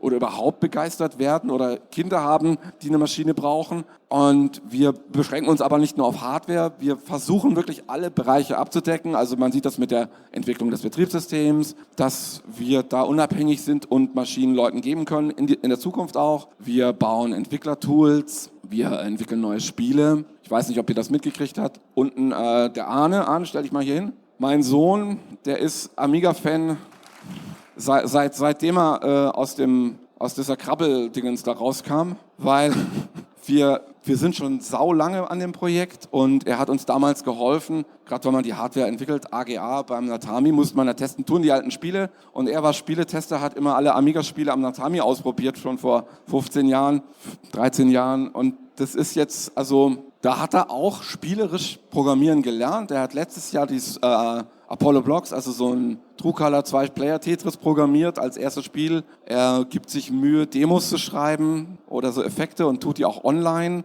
um anderen Leuten zu zeigen, wie man mit relativ wenig Befehlen mit 68K Assembler coole Effekte, ein Fraktal oder sowas oder ein Lissa-U sind so überlagerte Sinuswellen. Und für mich als Vater war das auch eine Möglichkeit, ihm so ein bisschen Mathe beizubringen, weil ich meine, in der Schule lernt man Sinusfunktionen. Ja, also ich fand es relativ trocken, wie bei uns das gelehrt wurde. Und wenn man sieht, wie schön man sowas visualisieren kann am Computer, dann ist es auf einmal ein ganz anderes Lernen für mich gewesen. Ja, wenn ich so 3D-Projektion in der Schule gelernt habe, war das für mich was anderes, als wenn ich Elite gespielt habe. Und der Amiga ermöglicht einem wirklich, solche Sachen sehr schnell praktisch umzusetzen und hat für mich eine große Begeisterung für Mathe und für Technik und so auch gefördert. Und ich finde das sehr schön, dass bei ihm das jetzt auch so ist. Er hat da unten ein neues Spiel, das Apollo Invaders, wer das noch nicht gespielt hat, kann das ja nachher mal ausprobieren. Und ich bin sehr stolz, dass wir da so einen Beitrag leisten, auch so eine Begeisterung für den Amiga wieder zu erwecken. Und unser Wunsch, unser Ziel ist, dass wir das die nächsten Jahre so weiterführen und auch mehr steigern und die Community wächst. Und vielleicht, unser Ziel ist auch irgendwann eine ASIC zu produzieren, um im Amiga wieder das Potenzial zu geben, dass Leute wirklich einen Laptop auf Amiga-Basis benutzen können, mit dem man wirklich auch ins Internet gehen kann und YouTube-Videos playen und so. Aber jetzt habe ich relativ viel von mir erzählt. Ich würde mich freuen, wenn noch Fragen von euch sind. So, Manuel Zehr, bin aus Taiwan angereist, um hier daran teilzunehmen. Meine Frage ist halt, was ist das Endziel? Also man hat ja jetzt eine super Hardware und eine super Plattform. Und was ist so das Endziel von Apollo? Will man 3D-Ballerspiele machen, 3D-Ego-Shooter oder vielleicht sogar wieder zurückkehren in Anwenderschiene, vielleicht Raytracing wieder machen, Video-Editing und solche Sachen oder vielleicht sogar Embedded, dass man zu Hause Solaranlage steuert und Batteriespeicher und Tesla-Auto? Was sind so die Zukunftsvisionen des Dienstes? Danke. Ja, wir sind da relativ breit. Also wir wollen den Leuten die Möglichkeit geben, den Amiga zu benutzen, den Leuten die Möglichkeit geben, am Computer zu verstehen. Die ganze alte Software läuft ja bei uns, also du kannst ja die D-Paint und so benutzen und Real 3D und so zum Rendern. Unser Feature, was wir in unseren Prozessor reingebaut haben, ist eben dieses AMMX. Ich weiß nicht, ob das jedem hier was sagt. Das ist eine Erweiterung vom Befehlssatz, der es ermöglicht, einfacher, schnellere oder höher performante Spiele zu programmieren und Effekte, die früher sehr schwierig waren, wie Alpha-Blending, relativ sehr leicht mit wenigen Befehlen in Spiele reinzumachen. Ich denke, das ist ein großer Enabler, um viele coole Spiele, die früher auf dem Amiga nicht möglich waren, sehr einfach jetzt zu programmieren. Das ist immer unser Fokus. Ich finde, der Amiga war ein toller Enabler. Manche Sachen waren aber auch schwierig zu machen. Also zum Beispiel, wenn ich Musik abgespielt habe mit Waves, dann war es immer so, ich hatte eine gewisse Limitierung. Ein Instrument konnte nicht länger als 65.000 Words sein, was natürlich 128 Kilobyte RAM war viel damals. Aber heute ist das ein bisschen limitierend. Ich möchte jetzt vielleicht einfach auch Beethovens 9. abspielen mit einem Assembler-Aufruf. Und deswegen haben wir 32-Bit-Länge, also unlimitiert, bis zu 4 Gigabyte. Und da versuchen wir alle so Sachen, die früher ein bisschen tricky waren, leichter zu machen, dass Programmieren kinderleicht wird im Prinzip. Und ich sehe dann auch uns nicht unbedingt als die jedes Amiga-Spiel programmieren müssen oder jedes Amiga-Programm. Ich meine, ihr wisst ja wahrscheinlich, dass wir einen relativ guten Videoplayer auch weiterentwickeln und rausbringen. Und ich weiß jetzt nicht, ein halbes Dutzend neue Spiele gemacht haben. Und auch wir sind gerade an mehreren Spielen noch, die in den nächsten Monaten wahrscheinlich rauskommen. Also wir versuchen, das Ganze so ein bisschen zu befördern, ne, zu loszutreten. Aber ich hoffe mal, dass die Community da auch einsteigt und insgesamt mehr rauskommt. Ja, gibt es noch weitere Fragen? Das passt sich, muss ich nicht weit laufen. Ganz einfach. Ich habe zwei Fragen bezüglich zwei Fragen bezüglich Hardware. Wie sieht mit Bigbox Amigas aus, dass es da entsprechende Erweiterungen gibt? Ich denke als erster Linie den A2000. Und die zweite Frage ist, das hat mir jetzt schon immer gefehlt gehabt, Commodore hatte nie einen Laptop. Wie sieht es da aus in die Richtung? Das ist eine sehr gute Frage. Also uns liegen natürlich alle Amigas am Herz. Also ich habe zu Hause, also man kann in den 2000er die Firebird direkt reinstecken, unten in den CPU-Sockel. Man kann sie über einen Adapter auch in den CPU-Slot tun. Wir haben unseren eigenen Adapter da gemacht. Das ist der Christoph, der das gemacht hat. Christoph, wink mal, der sitzt da hinten. Weil die Adapter, die da jetzt im Moment am Markt sind, meiner Meinung nach teilweise ein bisschen dünne Signalleitungen haben, unnötig dünn. Und die Signalqualität da nicht optimal ist. Wir haben davon jetzt ein paar zu Hause tun, kommen demnächst im Shop auch. Big Box Amigas hört natürlich nicht beim 2000er aus. Der war zwar big, aber auch hässlich, ehrlich gesagt. Ich hatte einen 2000er, ich darf das sagen. Aber für mich sind der 4000er und der 3000er, die sind jetzt bei uns auf der To-Do-Liste. Und ich habe mir jetzt erst vor einer Woche einen 3000er ausgeliehen von einem Freund, damit wir unsere neuen Karten, die hoffentlich bald kommen. Thomas, wink mal. Das ist Thomas Hirsch, der hat das Natami-Chipset gemacht und das Mainboard unten. Guckt euch das mal an. Also das war der erste nachentwickelte Aga-Amiga seit überhaupt auf der Welt. Und Thomas ist jetzt federführend bei der Karte für einen 3000er/4000er. Und also ich hoffe mal, dass wir damit dann auch wirklich jeden Amiga quasi abgedeckt haben. Commodore hat das sehr, sehr schlau gemacht. Jeder Amiga hat ein anderes Format für Karten. Was, wenn man jetzt die bedienen will, einem wirklich viel zu tun gibt. Ja, eine letzte Frage noch, falls jemand etwas möchte, gerne nochmal melden. Oh, Laptop, ja. Laptop fehlt noch, genau. Du hast recht, über Laptop reden wir viel. Ja, Arne hat mich schon bei der Fahrt getreten. Papa, ich brauche einen Laptop, dann könnte ich mein Spiel bei der Fahrt fertig programmieren. Das stimmt. Du kannst derzeit mit so ein bisschen Tricks mit dem Laptop die für V4 anschließen und du kannst so ein bisschen so einen Frankenstein-Laptop dir bauen. Das funktioniert sogar. Aber viel schöner wäre natürlich, das selber so zu designen. Haben wir auch schon drüber nachgedacht. Ist natürlich, ist relativ viel, was man da abdecken muss mit Case-Design und so. Aber wir wollen es selber, und die meisten Sachen, die wir selber wollen, machen wir auch.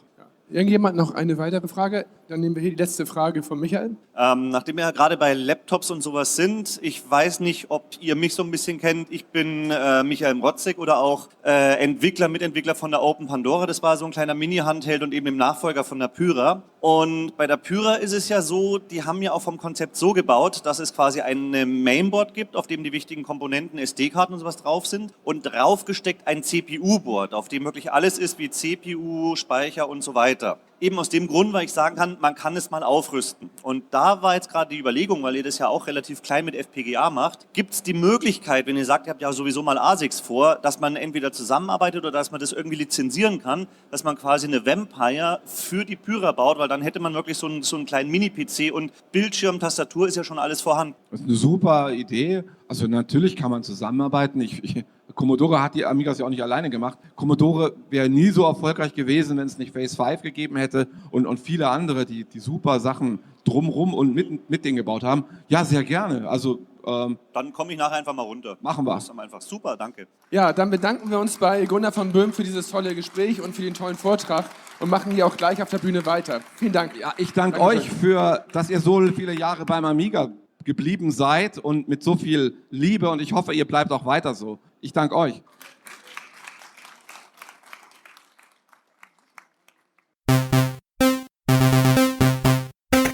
Es folgt der Titel Miami Midnight Drive von Chris Hülsbeck.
Ist der Jens Schönfeld schon da? Eben, ja, da ist er. Wunderbar. Es ist so, du kommst schon mal auf die Bühne.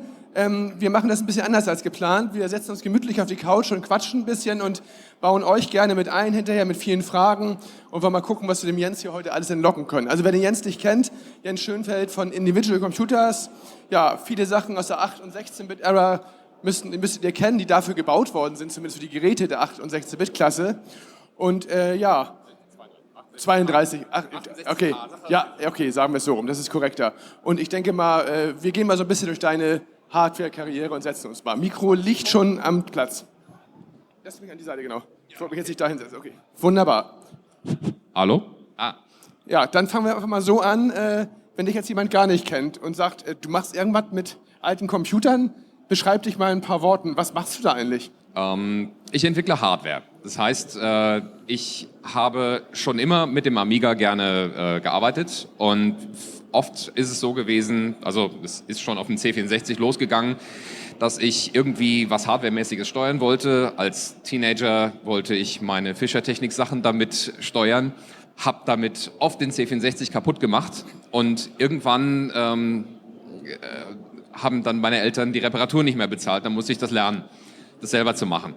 Und so bin ich dann zur Hardware gekommen und habe dann angefangen, auch für den Amiga Hardware zu entwickeln. Im Wesentlichen das Zeug, was ich selber haben wollte, was mir einfach fehlte im Markt. Und der Amiga ist einfach eine ganz tolle Plattform, was das angeht. Damals haben wir immer von der sogenannten offenen Systemarchitektur geredet.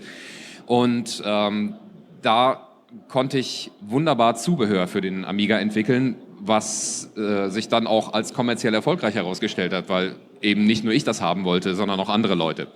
Die Graffiti ist damals das erste Produkt gewesen. Dann ging es recht schnell weiter mit einem IDE-Controller, der sehr, sehr erfolgreich geworden ist, den es bis heute gibt. Und Turbokarten, Flickerfixer, das sind die aktuellen Produkte. Und die seit Anfang des Jahrtausends mache ich dann, also erstmal seit 1994 gibt es die Firma und seit 2001 bin ich dann sogar noch einen Schritt zurückgegangen, mache auch noch für C64 Produkte. Aber wir sind ja erstmal auf einer Amiga-Show hier, lass uns über Amiga reden. Wolltest du das immer hauptberuflich machen? War das als Ziel, als Firma, als Job zu machen oder eher aus Enthusiasmus? Sowohl als auch. Also ich habe, als ich die Firma begonnen habe, natürlich das Ziel gehabt, da auch Geld mit zu verdienen. Das ist auch eine Zeit lang ganz gut gelungen. Und jetzt in den letzten Jahren ist es so, dass das Geld woanders herkommt, dass ich das aber trotzdem als Hobby sehr gerne weiter betreibe. Ich hatte vor ein paar Monaten mit Schrecken gelesen, du hättest zeitweise die Szene verlassen und würdest vielleicht gar nicht mehr wiederkommen. Was ist denn da passiert, dass du irgendwann sagst, jetzt will ich vielleicht nicht mehr oder unter den Bedingungen will ich nicht mehr? Das ist 2019 gewesen, als so der Streit zwischen den Lizenzinhabern so richtig losgegangen ist, also Hyperion und Cloanto. Und das ist mir so gegen den Strich gegangen. Das ist so überhaupt nicht Amiga, wie ich das sehe. Die meisten kennen wahrscheinlich das Problem. Aber kannst du das ganz grob umreißen, um was es da überhaupt geht? Also so ganz im Detail und vor allem kurz umreißen heißt, dass ich auf jeden Fall was Falsches sagen würde. Tatsache ist, da wird ein Grabenkampf vor Gericht geführt, vor amerikanischen Gerichten. Das kostet sehr, sehr viel Geld. Und weil das so viel Geld kostet, ist das einfach eine gigantische, destruktive Sache. Und das ist einfach nicht so, wie ich den Amiga sehe, so wie ich den Amiga kennengelernt habe und ihn eigentlich auch bis heute wahrnehmen möchte. Ich möchte, dass der Amiga ein kreatives Werkzeug ist. Sei es jetzt, weil ich kreativ bin im Sinne von, ich mache was für den Amiga oder ich benutze den Amiga, um Musik, Grafik, was auch immer zu machen. Ich glaube, also wie gesagt, ich sehe das als destruktiv an. Diese Parteien, die sich da vor Gericht bekriegen, die füttern im Wesentlichen Anwälte und das Geld, was dabei ausgegeben wird, das könnte man für so viele tolle, konstruktive Dinge ausgeben. Und wie gesagt, Amiga ist für mich was Kreatives. Und ich weiß, am besten könnte ich, ich habe vor letzte Woche, danke, ich bin natürlich ein technikaffiner Mensch und sicherlich sitzen hier ganz viele Leute, die diese Woche auch, ich weiß gar nicht, was diese Woche oder letztes Woche, ich glaube letztes Wochenende ist die Crew 5 Mission gestartet zur internationalen Raumstation. Habe ich zusammen mit meinem Sohn geguckt, ja. Und dann habe ich ihm gesagt, hier ist erstmal was ganz Besonderes, da sitzen Astronauten drin. Und die 4 Astronauten habe ich ihm dann gesagt, ja hier, das ist eine Russin.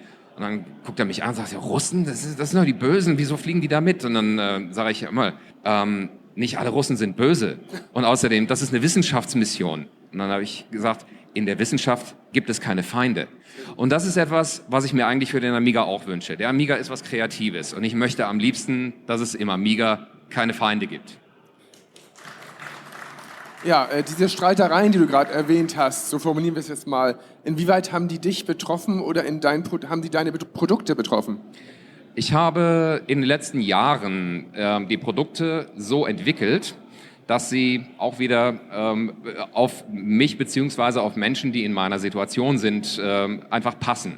Die Situation ist, ich habe eine junge Familie, 3 Kinder mittlerweile und das heißt natürlich, dass man für das Hobby weniger Zeit hat. Und zwar gibt es ein ganz, ganz wertvolles Zeitfenster, in dem man sein Hobby betreiben kann als Eltern. Das ist das Zeitfenster zwischen, ich habe die Kinder ins Bett gebracht und ich gehe selbst ins Bett. Sagen wir mal, das ist vielleicht eine Stunde am Tag. Und in dieser einen Stunde muss das Produkt, das ich anbiete, ein Erfolgserlebnis liefern. Und das geht natürlich am besten, wenn es komplett self-contained ist. Das heißt, wenn die Leute die Kiste kaufen, dann muss da alles drin sein. Und dazu gehört eben auch Software. Wir haben in den letzten Jahren zum Beispiel den Buddha-Controller und die ACR 500 Plus, das ist eine Turbokarte für den Amiga 500. Das haben wir alles so entwickelt, dass man die Dinger benutzen kann, auch mit Amigas, die 10, 15 Jahre lang nicht in Betrieb gewesen sind. Das heißt, ich habe wirklich darauf hingearbeitet, dass Leute, die den Amiga ausmotten, die zurück zum Amiga kommen, die unsere Community wieder bereichern, personell, ja, dass die innerhalb kürzester Zeit ein Erfolgserlebnis haben. Dafür ist es nötig gewesen, dass ich eben Workbench und Kickstart lizenziere. Das habe ich bei Hyperion lizenziert, weil eben die Möglichkeit bestand und das sah so aus und sieht nach wie vor so aus, als ob das eine legitime Quelle ist. Und deswegen bin ich so ein bisschen davon betroffen, dass da sich die Lizenzinhaber, die sicherlich beide legitime Punkte haben, dass sie sich aber halt bis aufs Blut mit den übelsten Mitteln bekriegen und ja, ehrlich gesagt, Krieg will ich nichts mit zu tun haben, lass uns über was anderes reden. Ja, aber du bist ja wie gesagt jetzt da, du hast die Szene nicht verlassen. Das heißt, du hast wieder Hoffnung, dass du mit neuen Produkten, mit neuen Ideen auch wieder Spaß haben kannst. Ja, natürlich. Also ich habe jetzt nicht, klar, es ist Teil meiner Persönlichkeit. Ich bin teilweise sehr impulsiv und habe dann eben gesagt, ja scheiße, will ich nichts mehr mit zu tun haben und dann weg. Ne? Ja, das heißt aber, dass ich ein Hobby verlassen würde, was mir eigentlich Spaß macht. Und dann habe ich eben geguckt, ja, was macht denn keinen Spaß? Und das Schlimme ist eben, dass es einige vereinzelte, wirklich ganz, ganz wenige Kunden gibt, die dann sagen, das muss aber so und so sein und wenn du dies und jenes nicht machst, aber du hast doch mein Geld genommen und dann drohen sie mit Anwalt oder kommen dann direkt mit Anwalt und als ich dann eben ein bisschen genauer beobachtet habe, was geht mir denn so gegen den Strich? Das sind im Wesentlichen, ja, ich sag mal, die Querulanten und denen sage ich dann einfach, okay, du drohst mir mit Anwalt oder schickst mir sogar einen Anwalt, ist in Ordnung, nimm dein Geld zurück, komm nie wieder, kauf dein Amiga-Zubehör woanders. Und das hat mir dann diese neue Grundeinstellung, die ich dann 2019 wirklich aktiv eingeführt habe, hat mir eine Entspanntheit gegeben, mit dem Amiga umzugehen, mit den Ideen umzugehen, die ich für den Amiga noch habe, die ich eigentlich schon immer haben wollte. Hätte ich viel früher machen sollen, weil es macht es irgendwie angenehmer, wenn ich den Leuten sage, die auf mich zukommen, sagen, finde ich toll, was du machst und beziehungsweise wenn was nicht so ist, wie sie es wollen, die mich dann eben wie einen Menschen ansprechen und sagen immer, kann das nicht sein, dass hier und kümmere dich da und so weiter, erstmal reden, können wir da nicht was machen, finde ich viel angenehmer, als wenn man gleich mit dem Anwalt kommt. Und deswegen, ja, ich finde, also ich habe es dir gesagt, es war sehr impulsiv, da vorzeitig zu sagen, ich mache das gar nicht mehr. Und mittlerweile bin ich froh, dass ich weitergemacht habe. Dann lass uns zu deinen Produkten nochmal kommen. Welche Produkte sind für dich im Augenblick am wichtigsten, sind fertig oder sind in der Entwicklung oder sind für dich jetzt die Zukunft? Also das Wichtigste für uns wird auf jeden Fall dieses Jahr die 1240, 1260 sein. Das ist eine Turbokarte für den Amiga 1200, die entweder mit 68040 oder mit 68060 Prozessor ausgestattet werden kann. Geht natürlich dann geschwindigkeitsmäßig bei 25 MHz los und ich wäre sehr enttäuscht, wenn wir die 100 MHz für den 68060 Prozessor nicht knacken würden.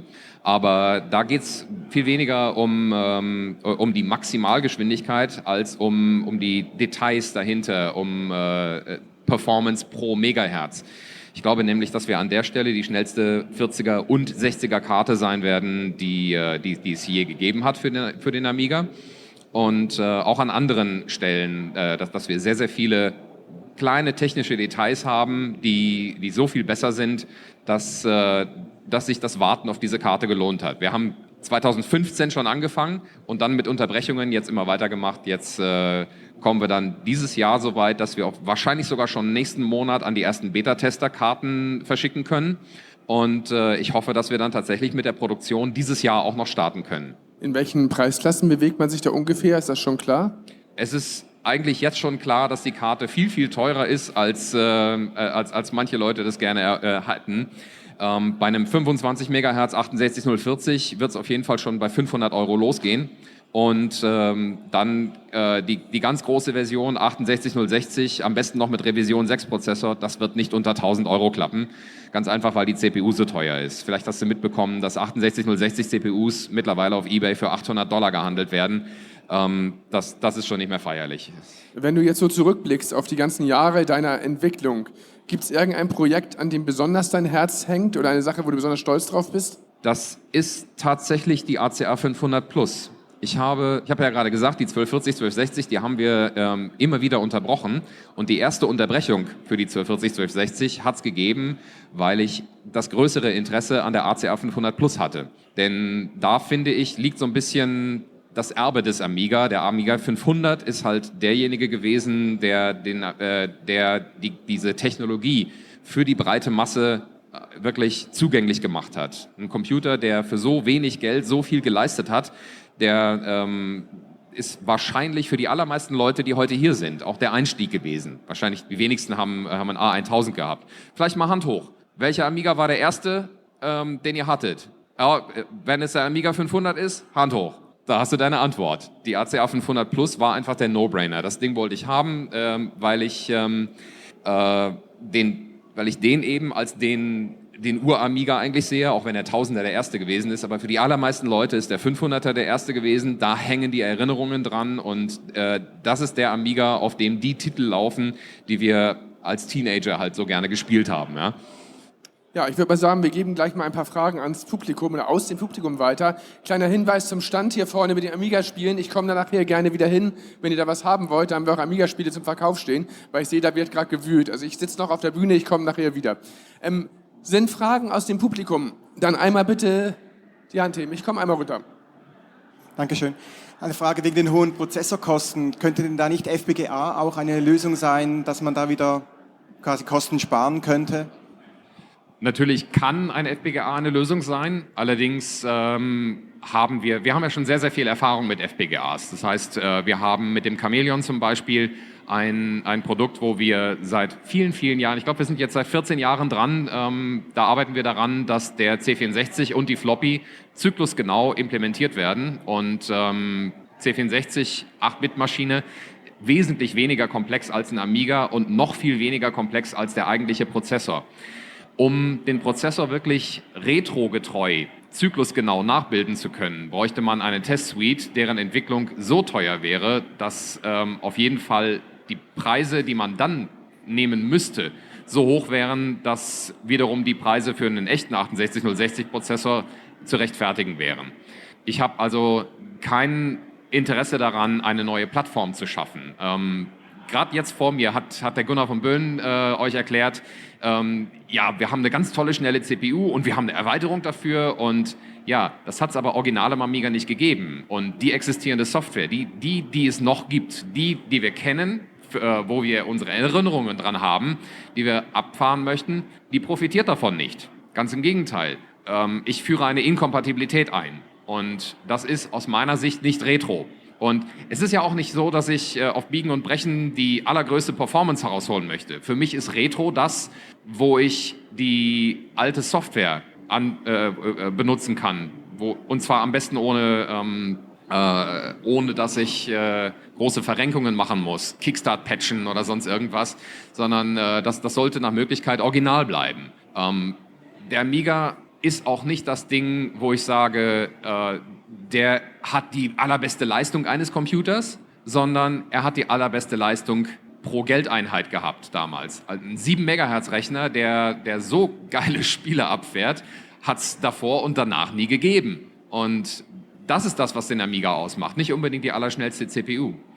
Aber natürlich hast du recht. Aber das, was wir im Moment an FPGA-Prozessoren haben, das ist nicht 100%ig 68K kompatibel. Und deswegen ist entweder der Weg, etwas 100% Kompatibles zu entwickeln, das ist eine sehr, sehr langwierige, sehr teure Angelegenheit, oder eben sagen, Community ist klein genug, die Anzahl CPUs, die wir kriegen, die ist groß genug und wenn nicht unbedingt jeder 2, 3 Prozessoren in der Schublade hat, sondern wirklich auch mal anderen Leuten sagt, komm, ich habe hier was, das brauche ich nicht wirklich, lass es uns einsetzen, anstatt in der Schublade verschrauben.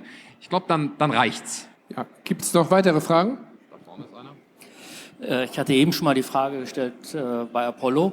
Wie sieht es mit dem A2000 aus? Wäre da nicht die Möglichkeit, die AK 500 Plus für den Slot oder slotfähig zu machen? Ja, die ACA 2000 habe ich schon seit längerem auf dem Schirm. Die Planung ist, nicht das komplette Feature-Set von der ACA 500 Plus zum A2000 zu holen, weil ein paar Sachen einfach nicht nötig sind.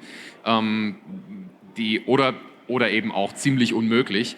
Ganz einfach wegen des Formfaktors.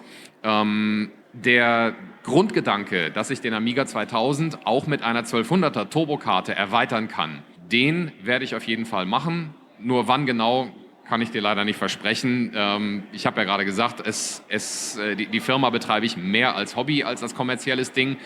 Und das heißt, ich muss mir jetzt nicht die ganz engen Zeitpläne setzen. Es wird passieren. Sind noch weitere Fragen an Jens? Das sieht nicht so aus. Dann würde ich sagen, okay, wir geben einmal noch weiter, gerne. Die Flickerfixer, die haben ja einen VGA-Ausgang. Gibt es sowas vielleicht auch mal, dass man direkt ein HDMI-Signal rauskriegen kann? Ich wiederhole die Frage nochmal in laut. Das ist sehr, sehr leise hier angekommen. Die Flickerfixer haben einen VGA-Ausgang. Du wolltest wissen, ob es was mit HDMI gibt. Dazu erstmal die Info für den Amiga 1200 und Amiga 4000, also sprich für die AGA-Amigas, haben wir bereits was mit HDMI-Ausgang. Was auch die Besonderheit hat, dass wir Audio mit auf diesem HDMI-Ausgang haben. Das heißt, ein HDMI-Fernseher reicht dann wirklich als Anzeigegerät aus. Für die OCS- und ECS-Rechner habe ich das noch nicht, aber das ist definitiv eine Option für die nächsten Jahre, weil VGA ja doch irgendwo eine aussterbende Sache ist. Trotzdem möchte ich VGA nicht gleich tot reden, weil nämlich die Monitore, die du mit VGA-Anschluss noch kaufen kannst, die sind erstens wesentlich preiswerter und zum Zweiten ist ja ein Amiga immer ein System gewesen, was mit einer 4:3 Aspect Ratio, mit dem Seitenverhältnis 4:3 der Monitore gearbeitet hat. Die meiste Software ist darauf ausgelegt. Das heißt, wenn du einen Breitbild-Fernseher oder Monitor an den Amiga anschließt, hast du entweder rechts und links schwarze Balken oder du hast ein total verzerrtes Bild. Wenn du dir aber einen alten, gebrauchten TFT als 4:3 Monitor kaufst, der hat ganz sicher noch einen VGA-Anschluss und du sparst ein gutes Stück Geld damit. Deswegen finde ich es im Moment, insbesondere für die kleinen Amigas, wo ich ja immer versuche, das auch sehr, sehr preiswert zu halten, finde ich, ist VGA noch die bessere Alternative. Ja, okay, einen haben wir noch. Könntest du noch was zur Buster 12-Entwicklung sagen, was da der aktuelle Status ist? Ist nicht angekommen. Die Buster-Entwicklung zum aktuellen Status. Da war ja mal geplant, dass du mit dem Dave gemeinsam... Also bei der Buster-Entwicklung, erstmal kurzer Hintergrund. Der Buster ist ein Chip in den Big Box Amigas mit Zorro 3 Slots. Das ist Amiga 3000 und Amiga 4000. Da hat es unterschiedliche Versionen von gegeben. Die aktuellste Version von Commodore ist Buster Revision 11 gewesen. Und selbst die hatte noch Fehler. Trotzdem ist der Chip sehr, sehr beliebt. Wir haben leider keine mehr. Wir hatten sehr, sehr viele, haben sehr viele davon verkauft, aber offenbar gibt es wesentlich mehr Amigas, als es Buster 11 gibt. Und deswegen habe ich mit Dave Haney zusammen das Buster 12 Projekt begonnen, dass wir ein Drop-in-Replacement für den Buster haben.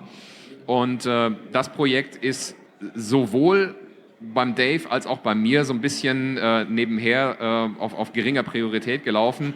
Dave hatte in der Pandemie eine ganze Menge familiäre Dinge, um die er sich kümmern musste. Und bei mir ist es nicht die Pandemie gewesen, sondern das 3. Kind ist gekommen. Da gab es dann noch mal weniger Zeit fürs Hobby. Die Entwicklung ist auf keinen Fall abgesagt. Ich habe mit dem Dave auch hier jetzt persönlich noch mal geredet. Im Prinzip haben wir uns gegenseitig dafür entschuldigt, dass wir nicht schneller dran gearbeitet haben. Und ja, damit betont es wieder den Hobbyaspekt. Aber auch das ist was nicht in Vergessenheit geraten ist. Nur, wie gesagt, im Moment ist der Fokus ganz groß auf der 1240, 1260. Und die Big Box Amigas kommen aber dann direkt dahinterher. Ja, damit danken wir uns bei Jens Schönfeld für dieses tolles Gespräch und die neuen Infos. Vielen Dank, Jens. Der nächste Song von Chris Hülsbeck heißt Ketchup Girls.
Okay, wir machen weiter mit dem nächsten Panel. We now welcome Piotr Kuchno from Age Code. Among other things, he will talk about the development of the game Aquabus, I hope. A warm welcome to him and his colleague.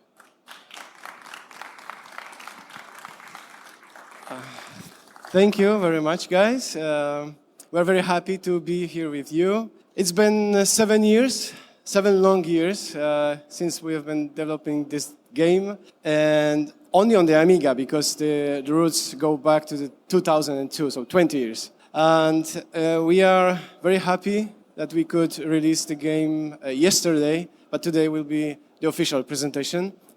I'm Piotr Kuchno, Peter if you like, from Age Code. This is Mark Schmidt, a friend of mine who's helping a lot with the game and especially with German translation. The translation is almost, it's like 95%, maybe 97% in German. There's still some English words, but don't worry, we will fix it. And we have received many questions. What's this game about? What's the genre of the game? It's difficult to say, but before we explain with more words and show pictures, we would like you to watch an introduction to the game. This video has not been published yet, so you will be the first to see it. And just remember, it's not a trailer, so no dynamics, no special effects, but we hope you like it and you will enjoy it. So let's see. For as long as you can remember, one thing was always the same. Each year, your mother took you to a house on the coast, a house belonging to her brother, your Uncle Jules. The journey always began on a train. Excited to see something more than just the streets of Paris, your young eyes were gazing at every piece of the landscape passing by, memorizing everything on the way to your uncle. It was, however, his stories that fascinated you the most. As a sailor, he had seen and experienced incredible situations. From the remotest uncharted areas, he would always bring you and your mother a gift. The item sometimes looked like it came from a different world. Every single time, you asked him when he would take you with him on one of his voyages. If it was not for your mother, who was never fond of the sea, he would have probably done it already. An unfortunate event has changed your life completely. It has been a while since you realized that your mother's health was poor. Eventually it became clear that your uncle's bizarre gifts to your mum were all kinds of medicines to help her fight an unknown disease. You have understood that his traveling was not just a quest for adventure. He tried all he could to find a cure for his beloved sister. Ironically, being on yet another expedition in search of a remedy, he could not even attend her funeral. Now you have just received a short telegram from your uncle. In it, he encourages you to leave everything behind and come to him on the first train possible. He also writes that he has a secret to reveal to you. It is June 1821. Despite astonishing views and your favorite train ride, this time the journey did not give you the usual joy because of the recent personal tragedy. After several hours of travel, the train finally arrived in Côte Calm. The thought of meeting your uncle made the emotional pain dim momentarily. How much you want to see him. Your eyes try to look out for the uncle, who would always be waiting on the platform, but you don't see him. I don't think Uncle Jules has forgotten my arrival. He never missed it before. Something must have come up. What's the secret he wants to reveal to me? Oh, what's that? Go to the marina behind the house. Hello there. You must be Monsieur Jules' nephew. Who are you, monsieur? And where's my uncle? I'm Captain Albert, your uncle's friend. While we were waiting for you, Monsieur Jules got an urgent message. He was very sorry, but he asked me to wait for you and meet him in Paris. What? I just came from Paris. He asked me in a telegram to come here, to the coast. I don't understand. I know it doesn't make any sense to you right now, but I'll explain it to you on the way. Your uncle can't wait to see you. S'il vous plaît, maitre. Let's board the prawn. Board what? The submarine! What? How is this possible? Take a seat, maitre. You're about to experience one of the greatest adventures of your life. Wow! I can't believe it! We're under... Water. Yes, my dear. We're underwater. And you're in a submarine, heading to a place that no one on the surface knows exists. Is this the secret Uncle Jules wanted to reveal to me? This and all that comes with it. He was very disappointed that he wouldn't be beside you when you saw it for the first time, but nothing is lost. There is still plenty to see. This is just the beginning. After some time... What's that light over there? That, my dear Mature, is Paris.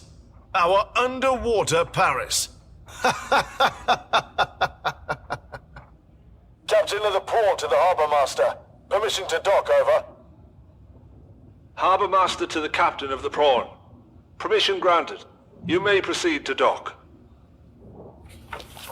Through the pressure chamber, the Prawn has entered the underwater city, called by your new friend, Paris.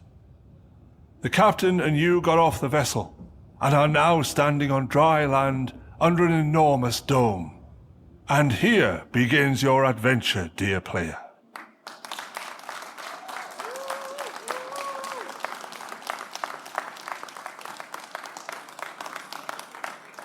Thank you very much. We hope you liked it. And this introduction, as it says, the name introduces you as a player into our game. And now let's ask Mark to show you the game. We'll go straight to the first. We will skip the main menu and stuff. We will see it in a short. But now Mark will...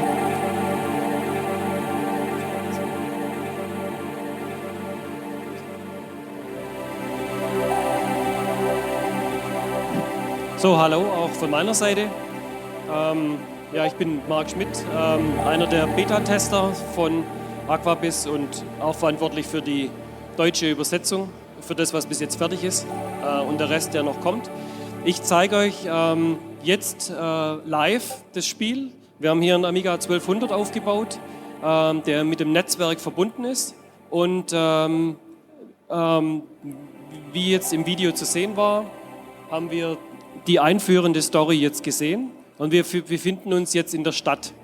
Wer sich jetzt fragt, okay, um was geht es denn überhaupt? Ja, die Story befindet sich im Jules Verne-Universum und hat vom Setup her dieses leichte Steampunk-Setting. Und was ist das Game? Ja, es ist eine Mischung aus Handelssimulation, Adventure, Rollenspiel und ein Spiel, wie es, glaubt, der Amiga die letzten 20, 30 Jahre nicht gesehen hat, auch mit den Netzwerkfunktionen, die es entsprechend gibt. Und ich zeige euch jetzt zwei Teile. Der eine Teil ist der dialogorientierte Teil, der euch in die Geschichte selber einführt, die Story weiterführt und euch aber gleichzeitig als Tutorial auch das Spiel erklärt. Das heißt, ihr werdet über die Story, über das Tutorial in die Menüführung des Spiels eingeführt und ihr könnt in diesem Story-Mode diese Geschichte weiter verfolgen, nämlich die Suche nach dem Onkel Jules. Ihr seid der Junge, der jetzt in diese Unterwasserwelt eingeführt wird und anschließend gehen wir noch ein bisschen auf den Trading-Part, auf den Handelsteil dann ein, wo ihr Waren kaufen und verkaufen könnt, wo ihr zwischen Städten, die ihr erst besiedeln müsst, finden müsst, Waren austauschen könnt, Verträge annehmen könnt. Und das ist quasi der Echtzeit-Part, der dann online abläuft. Das heißt, es findet eine Synchronisation zwischen den Spielern statt. Und das ist eigentlich das Einzigartige an Aquabis, ist diese Online-Funktionalität, sowohl vom Download des Spiels als auch Update des Spiels, wenn Aged-Code Updates durchführt. Wenn ich Übersetzungen mache, dann kommen die ins Spiel rein. Feedback von euch aufgenommen und umgesetzt ist. Ihr könnt im Spiel auf dem Server abspeichern, ihr könnt es auf mehreren Amigas installieren, ihr könnt auf einem anderen Amiga weiterspielen, ihr könnt online mit anderen Spielern chatten und so weiter. Das sind alles diese herausragenden Online-Features, die das Spiel bietet. Und jetzt zeige ich euch ein bisschen was, wie sich das Spiel anfühlt und wie sich es navigiert. Ich lasse euch logischerweise jetzt nicht all diese Texte lesen, weil das sind sehr viele. Allein das Tutorial werdet ihr circa eine Stunde beschäftigt sein, um alles zu lesen und durchzukommen. Wir gehen da relativ schnell drüber, einfach nur um euch einen Look and Feel zu geben. Und nähere Themen könnt ihr einfach unten dann am Stand uns jederzeit dann fragen.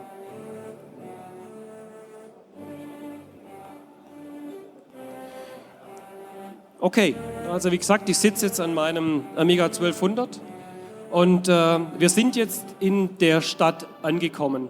Und Albert, der uns jetzt in die Stadt mitgenommen hat, führt uns jetzt tutorialartig durch das Spiel durch. Und hier sehen wir immer die Dialoge, die er sagt und hier die Antwortmöglichkeiten, die ich jetzt habe. Und entsprechend dem Skript werden dann verschiedene Aktionen entsprechend auch ausgeführt. Das heißt, wenn ich hier draufklicke, geht die Kommunikation weiter. Und ich werde jetzt langsam in das Tutorial dann eingeführt. Ja? Ich erlerne jetzt, wie man andockt, man kann etwas über Druck erfahren, wie man mit dem Tower kommuniziert. Ich gehe einfach mal relativ schnell durch, damit ihr das seht. Durchlesen braucht es nicht. Wir haben im oberen Bereich auf der linken Seite seht ihr euren Charakter. Unser Name ist aktuell Visitor. Ihr seht eure Gesinnung, die kann neutral, positiv, negativ sein. Ihr seht euren Erfahrungslevel. Wir haben derzeit 11 Erfahrungspunkte. Und mit dem Durchgehen durch das Spiel selbst erhöht ihr die Erfahrungspunkte, erklimmt neue Levels und dann habt ihr auch den Rollenspielcharakter. Das heißt, wenn ihr neue Levels erklimmt, könnt ihr Punkte vergeben auf, wie man das in Rollenspielen kennt, zum Beispiel Geschicklichkeit. Hier sind es dann zum Beispiel Mechanik, Glück.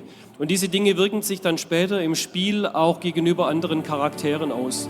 Ihr seht oben dann auch nachher euer Geld. Die Währung im Spiel sind die Worms, aktuell 0. Weil wir sind ja noch ganz am Anfang vom Tutorial und das mehrt sich dann entsprechend, wenn ihr anfangt auch zu handeln. Genau, man sieht jetzt hier, wie man sieht, auch hier ist jetzt dieser Bildschirm, wo der Film aufgehört hat. Wir sind jetzt in Paris, unserem Unterwasser-Paris. Hier ist wie gesagt unser Charakter. Hier habe ich die Attribute, die ich nachher vergeben kann und hier habe ich ein bisschen Statistik. Ja.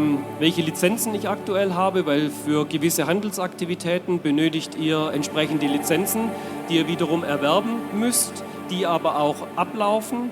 Und hier unten habt ihr noch einige andere Statistiken, wie verkaufte Tonnen, wie viele Städte ihr gesehen habt, etc.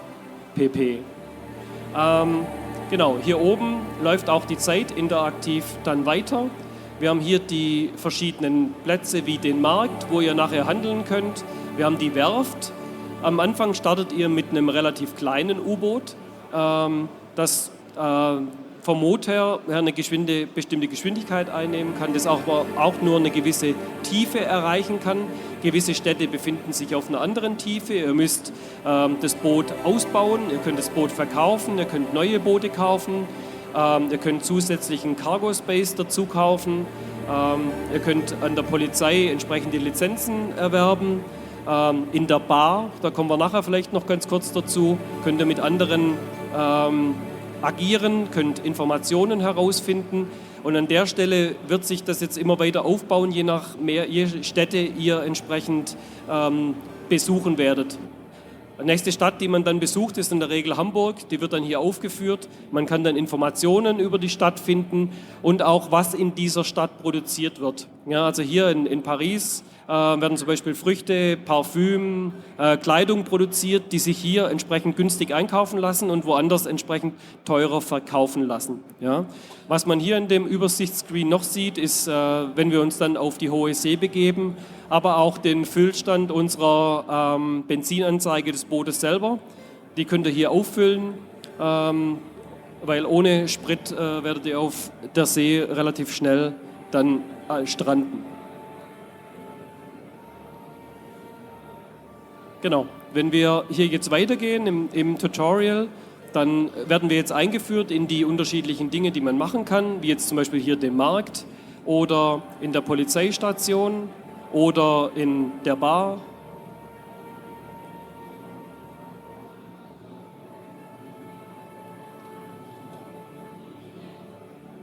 Na, ihr seht, überall ist es auch mit wunderschönen Grafiken hintermalt.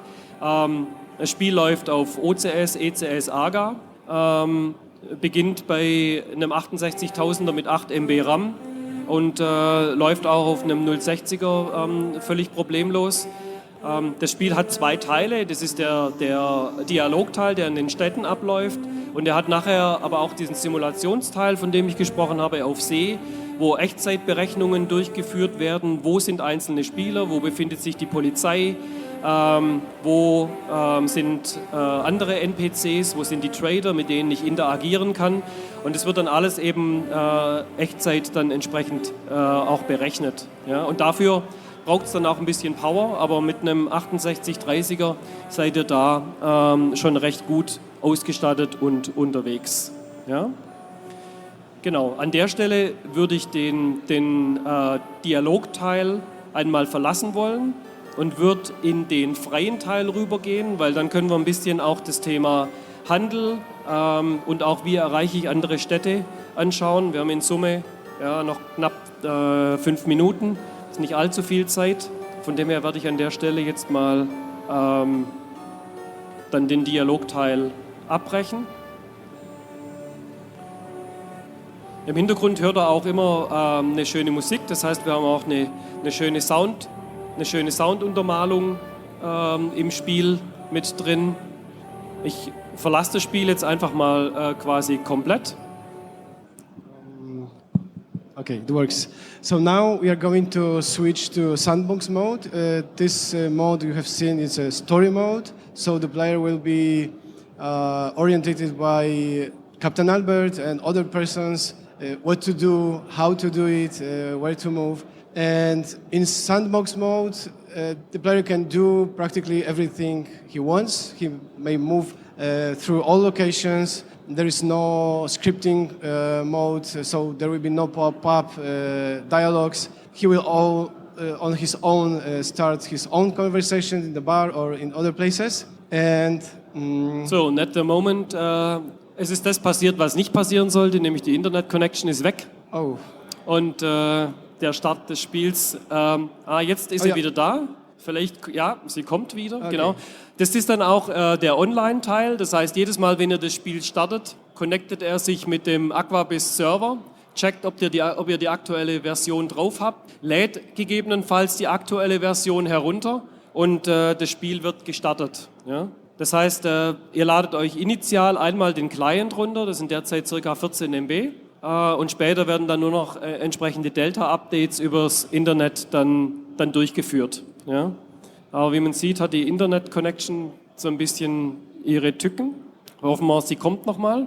Okay, so this is at the moment connected to the internet, but of course the game works offline, so you don't need the internet connection. But since we are connected and this connection isn't very well at the moment, so we lost a picture. But if we get it back, then he will show you in details other locations. If not, then you practically already have seen what's the most important. And this game, as you have seen, is pretty complex. It's not a shooter for 5 seconds. It's more advanced. You need time. You can be relaxed if you like this type of games. You will be in this world like in your home. So we hope that this game gets not only attention but also a community of players, and we are open to any suggestions. We also been asked if this game is complete. No, it is not, but it doesn't mean that it's unfinished in the meaning that a lot of it is missing. It's just an open world game, so any ideas you might have, any ideas we will have, we will implement them, we will listen to your comments, and we would like you to have this game like never before on the Amiga. I guess you will agree that there was no such a game on the Amiga before, and we hope to make it one of the best, if not the best, on our computer.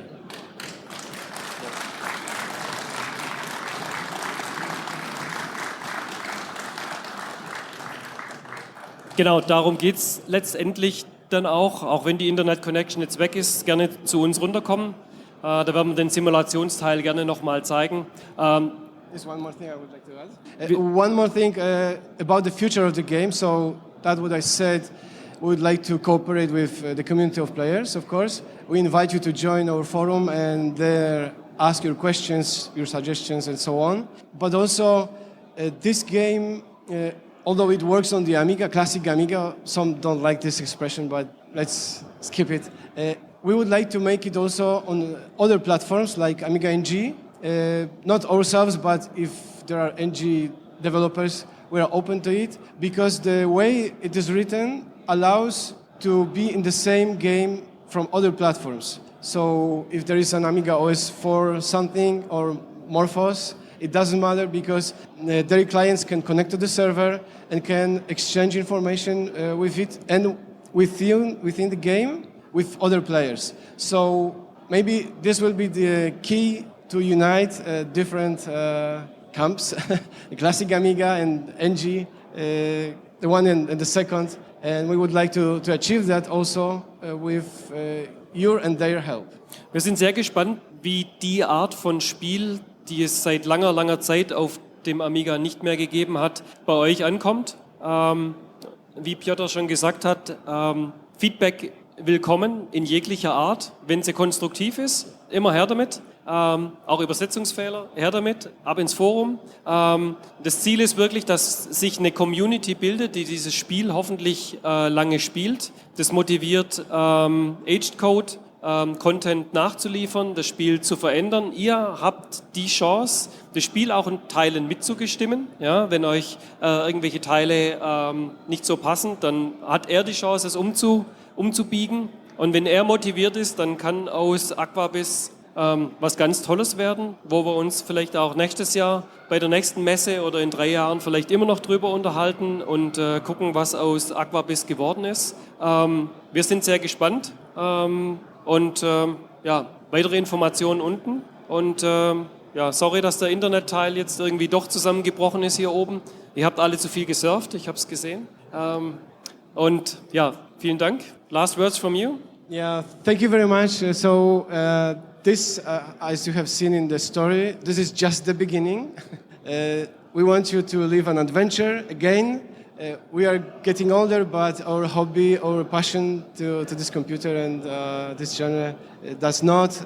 It will always be with us, and maybe as this young boy, we will feel that again, playing this game and making this story together, not only today, but also tomorrow. So thank you very much and thank you, the organizer. Vielen Dank und viel Spaß noch auf der Rest von der Messe. Schönen Sonntag.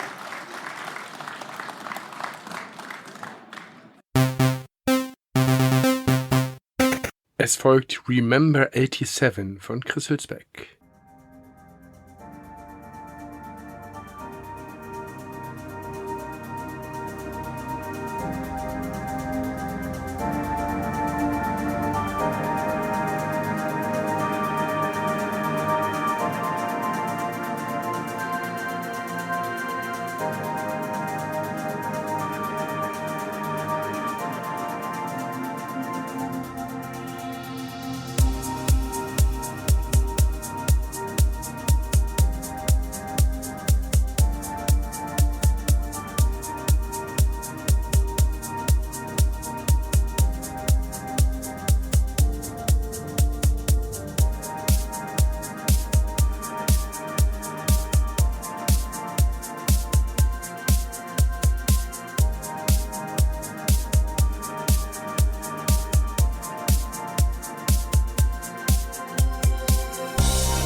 Also, da er jetzt schon auf der Bühne steht, können wir auch gleich anfangen. Wir sagen ein warm welcome, ein Hallo für Herrn Mike Batiliana. Und mir wurde aufgetragen, hier steht Amiga. Seit 2019 arbeitet er für Amiga und er möchte uns eine Präsentation präsentieren und präsentiert seine Ratte. Bitte schön, ich wünsche dir viel Spaß. Vielen Dank. Bitte gerne. Danke. Präsentation war jetzt auf Englisch oder Deutsch? Ich glaube auf Englisch, oder? Yes. Hi. This is a special rat. Who just said there are no rats left in Alberta. This is true. Stephen Soley gave me this Amiga rat. It's an IKEA rat, of course, as a symbol of friendship. Now my children usually play with this. I took it away from them to bring it here, just as a fun. I think we have 25 minutes. I will only keep 10 minutes for a short update, and then we can cover all your questions, because I know these have been difficult times and there are many questions. I'm not running away. I'm here, even if most of the announcement probably can be made only after all the challenges and the inherited legal issues are resolved. It's beautiful to be here for several reasons. After many years of pandemic, a big event at last. Amiga friendship, positivity, not the online negativity of echo chambers in forums and so on, where sometimes, you wake up and you feel bad. And also I want to say a big thank you, because especially in difficult times, you see who your friends are, and a lot of people really did incredible things to support our effort and to help over the last few years. So a big thank you to all Amiga friends.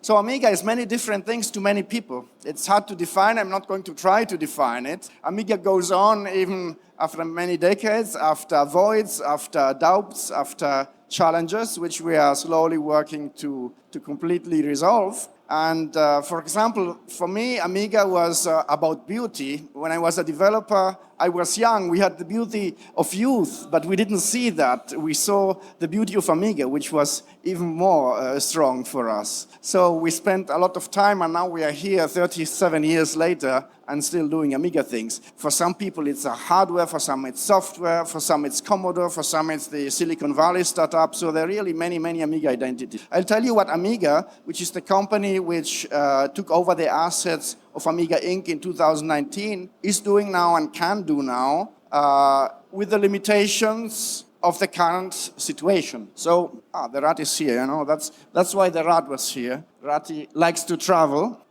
You may have seen the A500 Mini. First of all, it's not true. There's this rumor that they couldn't call it Amiga Mini. It was a choice by our partner, the distributors and the manufacturers. But as long as there's compliance with the terms of the 2009 settlement agreement, if it's a game-only device that doesn't expose the user interface, you can call it an Amiga. That would not be a problem, just to sort out some fake news that came out. This is a little miracle, because it's bringing Amiga to hundreds of thousands of new people, even if it's Amiga as a gaming experience, again, a different Amiga identity, to hundreds of thousands of users in spite of logistical challenge, supply chain challenge, legal challenges, chip components shortages. Shipping a container from China to Europe used to cost $1,000, and now it skyrocketed to $20,000. You had suppliers telling you, okay, this component is a few 10 cents, and now the price then is, the week before you have to start manufacturing, it's 10 times or 20 times the price. Many developers, hardware developers here know this all too well. Then you have the pandemic. Before, China was a great place where you could travel to China over the weekend, go to the factory on Monday, start discussions with the factory with all the drawings and everything technical that was needed. And by Thursday, the factory had something ready for you to discuss and approve and refine. And so in 1 week, you could do things that in Europe used to take several months. So you don't just do China because of low costs. You also do China because there is this integration and speed of execution. Now this execution speed is gone now. Now you have to go to China. You spend 2 weeks in quarantine in the other part of the country, and then you can maybe go visit the place you were going to visit. So a lot of disruptions happened, and the fact that this was produced and delivered in spite of everything, for me is something I greatly admire our partners for pushing on, because margins are close to zero, yet still it's here and it's here in good quantities and everywhere, from Amazon to retailers. There's another one on the back. There were some rumors recently. So this is today's announcement. We are going to do it at the same time. Amiga entered into an agreement with Blaze Entertainment. So there will be Amiga games on these consoles, from handheld consoles that have a display integrated to devices that can be attached to a television. I find this very cool, and it's of course official and legal, and a contrast also to this grayware that you see sometimes on Amazon, where you have magazines like the German CT also doing an analysis of how can they do this in a legal or proper way. This is a high quality product, again, a testament to the fact that you can produce things in mass quantities in good quality in spite of the difficult times. Another agreement we have is with Unstream. Unstream is bringing, through streaming, Amiga games to millions of new potential users. So you have devices attached to the TV, you have handheld devices, and now also streaming Amiga content. I cannot speak for these partners. They have a lot of exciting Amiga publishers lined up. They will announce them in due time. So we mentioned pandemic, supply chain issues, component shortages, and of course the unspoken is the legal issues which we inherited and which have sort of plagued Amiga for at least 15 years now. It's a situation that Amiga inherited and which remains my number one priority to resolve. There are many things that have been resolved, but they can only be combined together maybe after the main things are cleared up. You saw me speak also with Ben over these events. I spent several hours. We keep trying. I went to Belgium several times. I'm not going to go more into this, but we really are working to try and resolve things.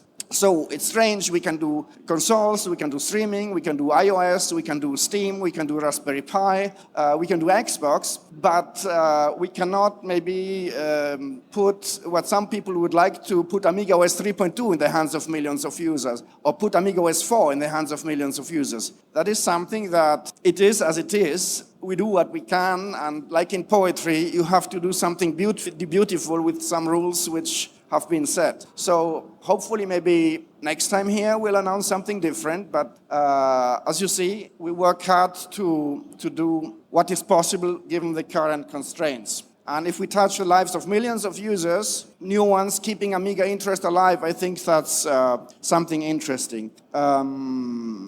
Yeah, it's really fun. We can make an Amiga car, but not an Amiga computer right now. We could do a self-driving Amiga car, and I have an Amiga friend who is in a supercar company, and we joke about that sometimes. And or at least we couldn't do an Amiga that has Amiga OS on it right now. But you could call it an Amiga and maybe run Workbench, but without the Amiga OS architecture. So too much rules for a nice poem, but we're working on it. So if you have questions, then just ask me. So even Amiga.com, it seems empty. Now we'll see, for a reason, again, for those difficult situations I mentioned. But under the hood, I don't know if many of you noticed that for several years, the old pages, they are still working. If you go to the old file area, or if you go to the old Y2K notes, they are online, up to date, and the downloads work, and it's just a bit hidden. But if you go to Internet Archive, you will see they've been here for a long time now. So I'll keep it really short. By the way, this text you see a lot. It's about, it was written 2,000 years ago by a lawyer. Cicero was a lawyer more than 2,000 years ago in Rome, and he wrote many treatises on citing friendship and unity in diversity. You know, as I said, Amiga is different things to different people, and many ideas can help us move together as one if we do things right. And so just like the Americans took the e pluribus unum and from similar contexts, this seemed fitting, especially in the moment of adversity. You know, I mentioned some agreements under the hood that took place. For example, one was completed in October after 8 months of negotiations since February.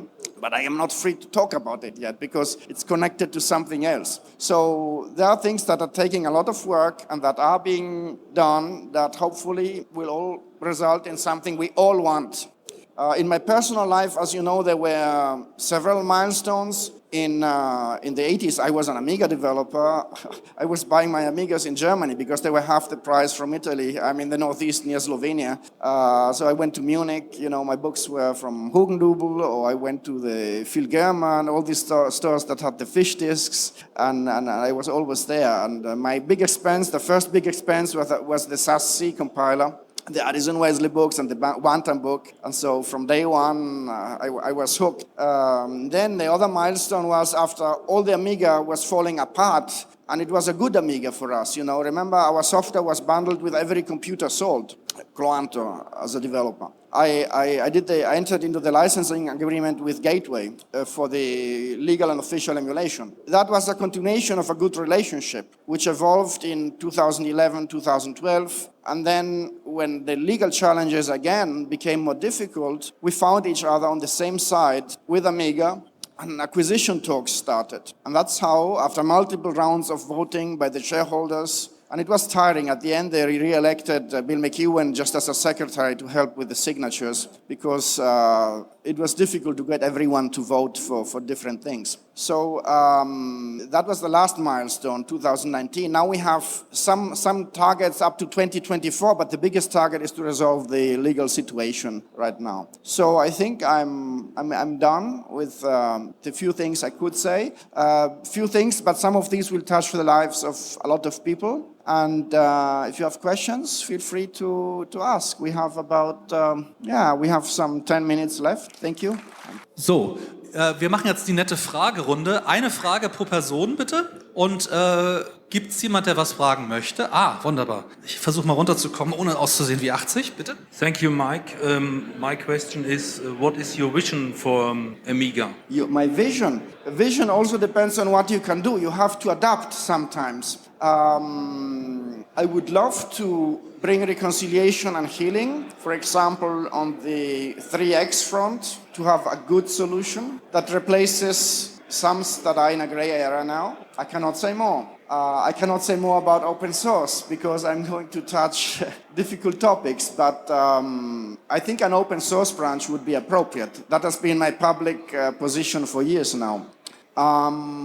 There needs to be a choice other than classic, which for me is eternal. I believe that retro is not, or Amiga for retro lovers, is not a sliding door that is only of interest to those who witnessed it in their youth. For me, it is classic forever, like old-timer cars, So I think you are a prime example. You're bringing your son, I suppose, which is beautiful. I would love to bring my children next time, maybe. I think we can educate and inspire new generations with it. These are systems that are forever the same. They're easy to study and learn, and maybe the last systems you can have in your head. So for educational also, they are of interest. And for the modern, there will be ideally a choice of a good CPU, for example. No, but there needs to be a discourse with the developers. I cannot start talking without resolving the situations first and being in agreement with the other people. But yes, there's visions for enough decades in theory. Thank you.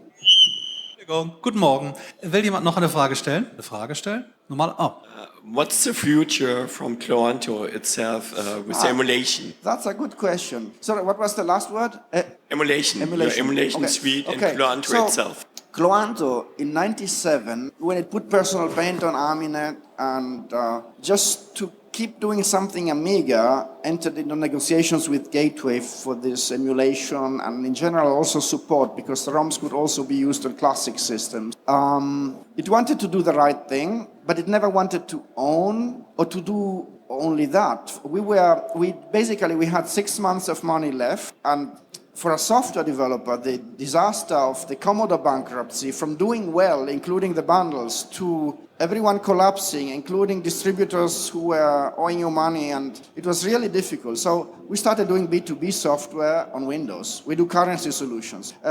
One of my partners keeps saying there is no end in brand.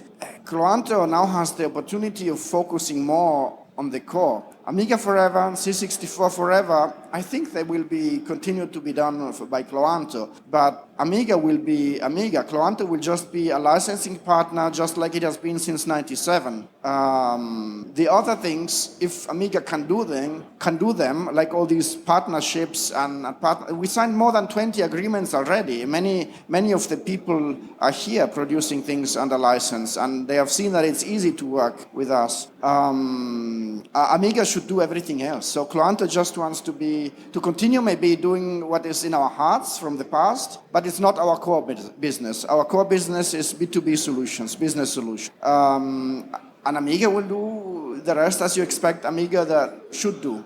With partners, with the community, with licenses, hopefully being more involved in things it cannot do now, but if not, we accept it. Noch eine andere Frage.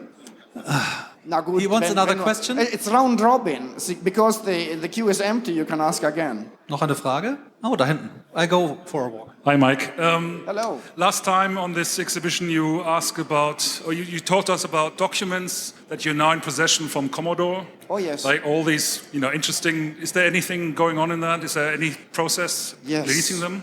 Also, I would like to give a big public credit to Petro Tyschenko, who is here. He also handed over the Amiga International data set to Amiga. We have multiple data sets, and this is a good question because there were efforts, which I admire in one way, but I have to criticize in another way. There were efforts to make copies, then claim they were found in a dustbin, and we don't know. Are they from an interesting source? Are they from a source we already have? Could they be compared maybe to detect bit rot damage? I would like to invite all people who maybe brought home copies to open a conversation without fear or with long-term thoughts. For example, already now we have an agreement with Stanford Libraries. Researchers can go there and have access to things that maybe cannot yet be offered for download. However, there are institutions, also the Computer History Museum, the German National Library has an agreement with us. So in the long term, things should be properly preserved and structured and cleaned up. Again, remember there are personal files in user areas. The great care and respect should be taken for these. Like today, you wouldn't expose passwords or personal items. However, software engineering and other information could be prepared and packaged in a way that gives precious insight into how a company like Commodore worked, for example. Thank you. I loved it, the question. Thank you for the opportunity. Ja, dann gehen wir nochmal zurück. Nicht nochmal ein Wake-up-Call hier. Okay, one more question. Yeah. Is there some effort that maybe if the Amiga stuff and all the problems with the rights and everything is finished, that the next step is maybe to affirm the left Commodore rights for Commodore 64 together to get all the stuff back again as it was before Amiga as own company? First of all, thank you. Again, another good question. There's only one dispute. So there are some people who write copyright chaos on the books. It's all lies. There's no copyright chaos. There's one there's one contract dispute. The dispute is around the 2009 settlement agreement and the interpretation of some parts of it. This is the dispute. Copyright has always been properly documented. Anyone could go to the Library of Congress in Washington or research it online and see the full chain of title. This was always transparent, and there never was a dispute about it. Now, with Amiga 30, the identity of Amiga started being split again. For us, it was the product by Commodore, but at Amiga 30, we started celebrating the original Amiga team from California, a bit more. We still have this split identity. It was an acquisition by Commodore initially, now it's spun off again. Would it be cool as a user to reunite everything? I first need to resolve one can of worms, though. There's been so much grabbing going on at Commodore. I'm around, people, just because you can't file for trademarks online, who did. Multiple competing entities. I'm glad we are not involved in that. However, yes, I believe there are overlaps. Also because, for example, the copyrights went one way. From ESCOM, they went to Gateway. Only the Chicken Lips and the Commodore logo went to Tulip. So it would be certainly interesting to engage in talks, but I think everyone is waiting and to see how our legal case goes. But yeah, thank you. So I think it was the last question, no? So, no more questions because we are out of time. Great. Ich hoffe, war ein interessantes Panel. Wir sagen thank you, Mike. Danke. Vielen Dank. Und Danke. wir müssen, Mike, we have to thank you a lot because you even wrote Mönchengladbach correctly, which is a difficult word in German. I learned that everybody here says Gladbach, even the locals don't say Mönchengladbach, no? Okay. So, no more monks here. Thank you, danke. Bitte. Der vorletzte Song von Chris Hülsbecks neuem Album Best of Patreon trägt den Namen A New Civilization.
So, Mr. Jones, where's Mrs. Jones? That was a she's song. at home looking after my 3-year-old. I thought you want to sing with me. Yeah. So you want to introduce yourself, or should I do my work? Yeah. So some of you may know my history. Back in the late 80s, early 90s, I had a product called Checkmate 1500. Commodore wasn't very happy about that. I don't know how many of you know about this. But in the UK, they launched a version of the 2000 with a sticker on the front of it called 1500. A lot of people think that was what killed us. No, that wasn't it. It was the fact they dropped the price to compete with us, and that wiped us out. But yeah, that product was trying to sell the Amiga 500, expanded into a new look to professional users, animators, that kind of thing. We was having some success in the music business. So that was the history. I carried on doing other products until I did also. Did anyone know about the Siamese? Sorry, my voice. I've been talking too much. Does anyone know about the Siamese system? Okay, yeah. So basically, the Siamese system was later in the 90s, and the idea was that originally it was that you get a PC, Windows 95, you get an Amiga, and you make them work together. So a bit like nowadays, you'd use a virtual machine. It was like that. We treated the PC motherboard as a virtual machine. The other thing we did was we managed to remap the retarget. Now you call it remote desktop, VMware. But I think we were the first to do this, but we took the Amiga display and retargeted it to the Windows display. And that was pretty what we should have done if I'd actually thought forward to do Windows to Windows, and we would have made a fortune, but we didn't. We had a deal with Gateway 2000. How many people have heard of the PCI Amiga? Yeah, exactly. Not many people have heard about that, have they? So we had this card with a 6840 processor and the chips on it that would slap into a Gateway PC, and you would be able. They wanted it to run Macintosh software on their PCs back in the late 90s.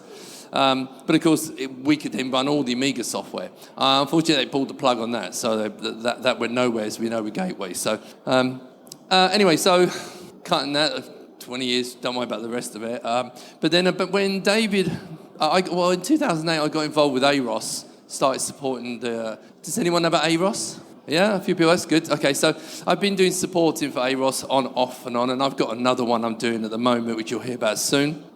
Then when David was talking about doing his book, I asked him to tell the story, the true story of the Commodore 1500, so that he kindly put a chapter in the book, so then everyone knows the truth. So if you want to read about that, and then just go and buy David's first book.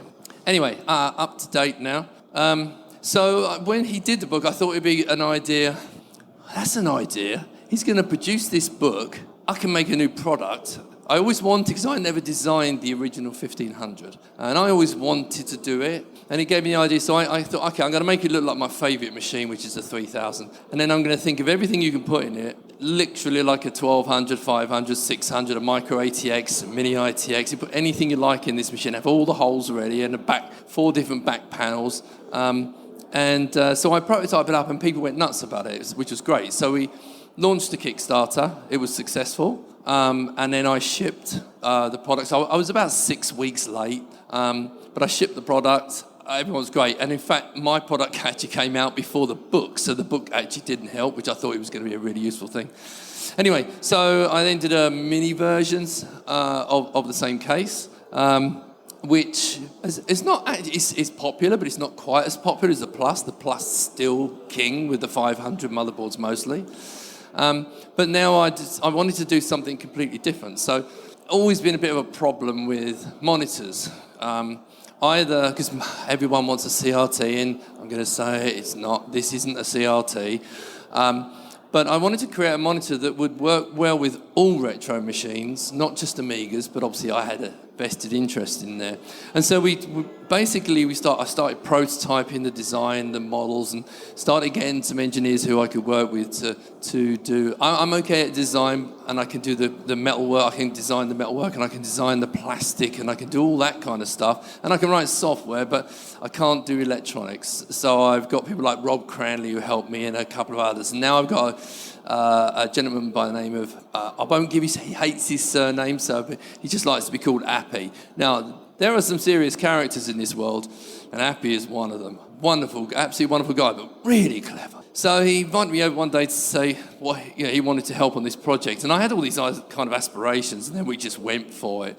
So if you do see the monitor, because you haven't got much longer, there's a light version, which is the basic version, which we originally designed, and then the Appy version, which we may call it a Pro or something like that, but it's much more advanced. It's got a bus board at the back, and you snap cards in. It does all the video circuitry and all the electronics, and it's just literally snap and go.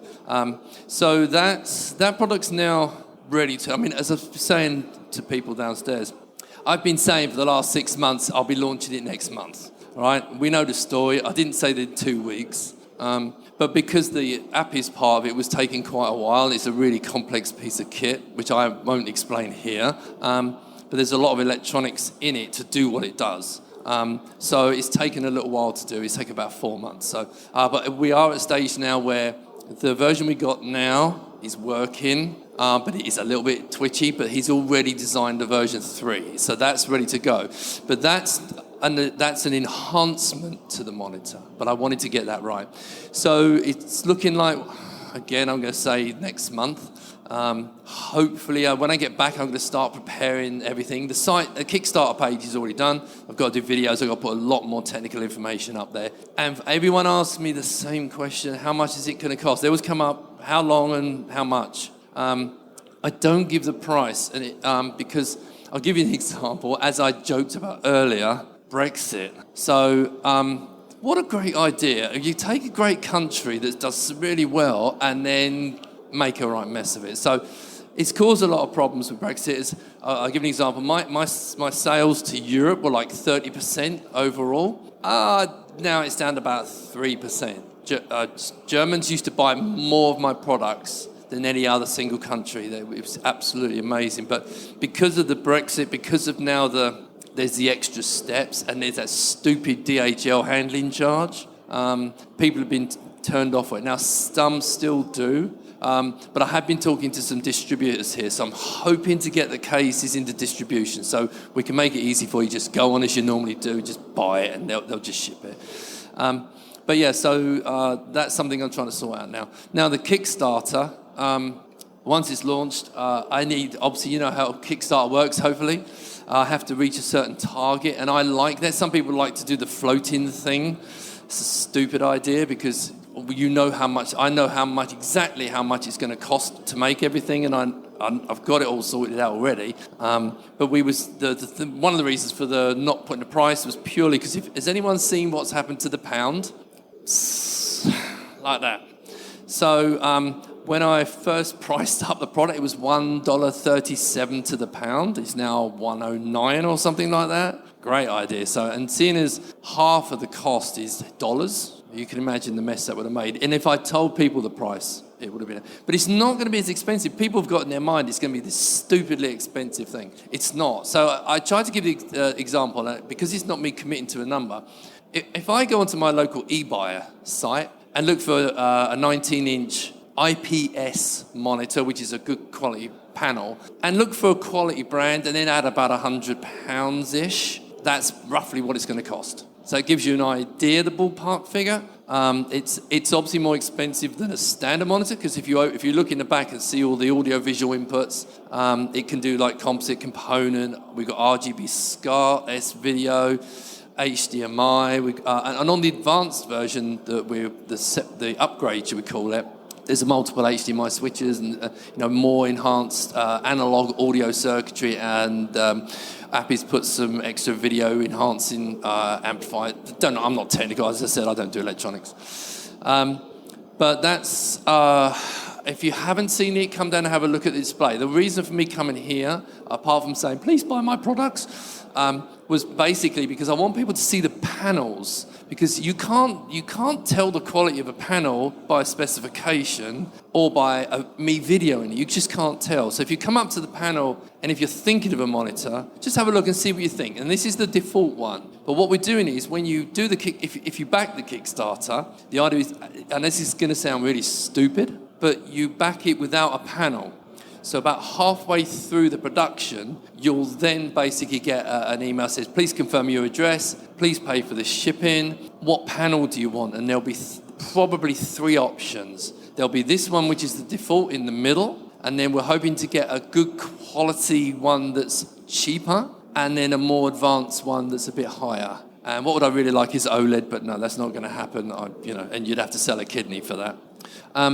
That's the monitor. So we're trying to make it so that it's great for retro gamers, and you can see if you come down, you'll see that I've got, for example, I've snapped it, put in anyone know what the Mister system? Yeah, good. Okay, so you can put one of them in the monitor. You could put a Raspberry Pi in the monitor, and there's a whole lot of other things we're potentially working on. Or you can just use it as a monitor.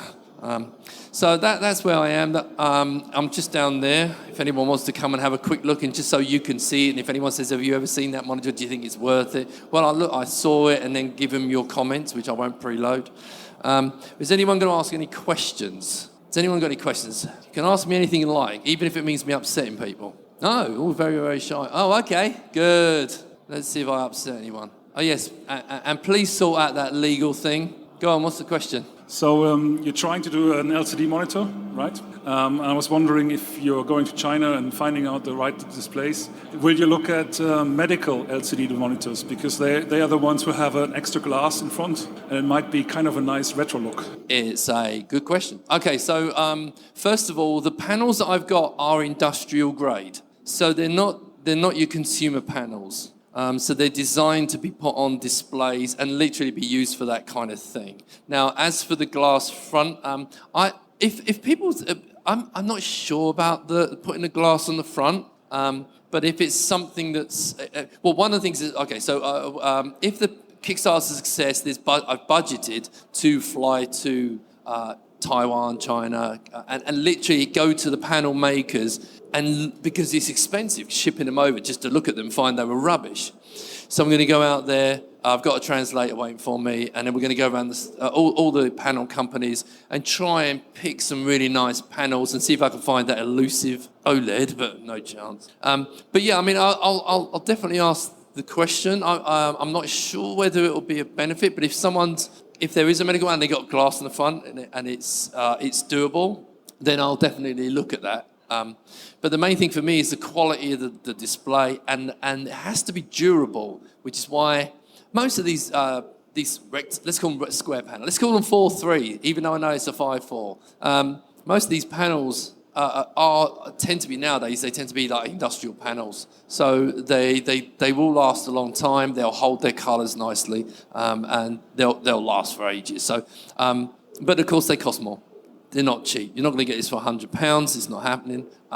But ultimately, I wanted to make a monitor that performed well, but also, how many people have seen the monitor here? Okay, so about half. If it's something, having a monitor that looks retro and it looks like your old CRT that you had, part of the whole ethos was to make it look, so if you've got like an old, let's say 3000 or 2000 or whatever retro machine you like, and you want a monitor that kind of fits the look, then we've obviously built that in, hence having a 17-inch version, which has got a fat bezel, and a lot of people like it, but the poll said 80% for the 19 and 20% for the 17. So most people that come up seem to like it. I'm more than happy. No one's actually said it looks rubbish yet, which I originally thought they would. Well, they didn't like the first design, that was for sure. It's just something we're trying to make it look right. But the most important thing is it can't have that bulk at the back for no reason. Had to be a reason. So hence the pods. I mean, I'm calling them pods at the moment. That you can put these pods in and just add functionality into the monitor, turn it into a computer, snap in everyone. There's a GBS 8200. You know what that is? No, okay. So there's an arcade converter board called the GBS 8200. Yeah, and it's all right. It's okay. And but there's another bunch of guys that designed a custom firmware called GBS Control, and that transformed it so it can literally compete with your RetroTinks and the other products, and it almost takes away any latency. The quality is great. It'll do scan lines for you. It does all these little tricks, but it costs next to nothing. So I can make that snap-in board really inexpensively, and I'm hoping we get people to do FPGA boards, snapping computers, that kind of thing. And also, if anyone's got SGI, one of the things we want to do later with the advanced one is have a board that you snap in that does all the conversion circuitry, so you can plug an SGI into it, or if you've got an X, or those kind of computers that have got different kind of needs for the circuitry that can't just work on a standard monitor, then we can do the conversions and just put it on a card and put it in, and you'll have that functionality. And the other thing, of course, is on the front of the monitor is a little user panel. People say, oh, is that for USB? No, it's what you like. So, for example, with the Mister, you can get a product called the MT32 Pi, which is basically a Roland MT32 emulated. But the little Pi ones come with a little display, so you could put that display at the front of the monitor and have that on there. Or you could put anything you like, USB sockets, whatever your imagination wants, and you've got 100mm by 20mm that's yours to do what you like. And also, it comes in black. So it's black and oyster white. The oyster white was chosen by a poll. So, any more questions? I don't even know what time it is. Yes. Am I running out of time? Oh, sorry. Thank you. Okay, the resolution of the display, will it little bit more compatible with PAL resolution? The resolution will it be more compatible to the PAL resolution, you know? Okay, so the resolution of, I automatically call it a 4:3 panel. It's not, it's a 5:4 panel because it's a 1280 by 1024, which actually works really well for the Amiga, that display. We do have a 4:3 mode and you select it and it goes there. Now, as far as the PAL resolutions, that's where the GBS comes in. Now, the actual basic board has, one of the reasons we chose this card was that it's the usual panel controller, but it's got AV controller. It's designed to plug in component input already and composite. It does an amazing job with the composite. And so it scales it, okay? And it scales it up. So we've got it so it will, if you now Amigas are not 4:3, okay? They're not. PCs are 4:3 and so on. But it will scale automatically to fill the display or get it in the size you want. It's hard for me to say how good it looks. I mean, I can tell you now, it does look great. Everyone comes up and says that does look great. If you want to come downstairs, you can see I've got an old Atari 800 plugged into it through S-Video, and you can make your own mind up. And I've also got an Amiga 1200 that's going out as component, and that's running in high-res overscan interlace, and you'll see that it's just stable. Okay, the board itself, the actual internal card takes care of it, so it completely stabilizes the display. But it's no point in me telling you how good it looks. I think everyone who's seen it has been impressed with it, but it's literally down there, so you can make your own mind. I assume you're all Amiga fans. You all want to use this with Amigas. 15 kilohertz, just plug it. I'm running at 15 kilohertz down there. I've got it set at 50 hertz. And the display just switches. I've also got the Atari as NTSC. So that's an American Atari. It just works. It just takes care of everything because of the chip on this controller can just take care of anything in the PAL and NTSC field. Yes, hope that answers it. But you've seen it, so. You're told that the interlace modus is stable. Do you mean there's a flicker fixer built in the monitor? Sorry, could you say that? No, okay, so I'm not going to call it a flicker fixer, but what it is it does what a flicker fixer does. So what the video processor does, if there's an interlace signal that's coming into it, it will just stay, if it's sitting there. So, okay, I get a Amiga window, I drag it up and down, and you can see it flickering. As soon as you stop, stable. Instantly turns stable. So it's not like a flicker fixer, which is a frame buffer. It's not that kind of thing.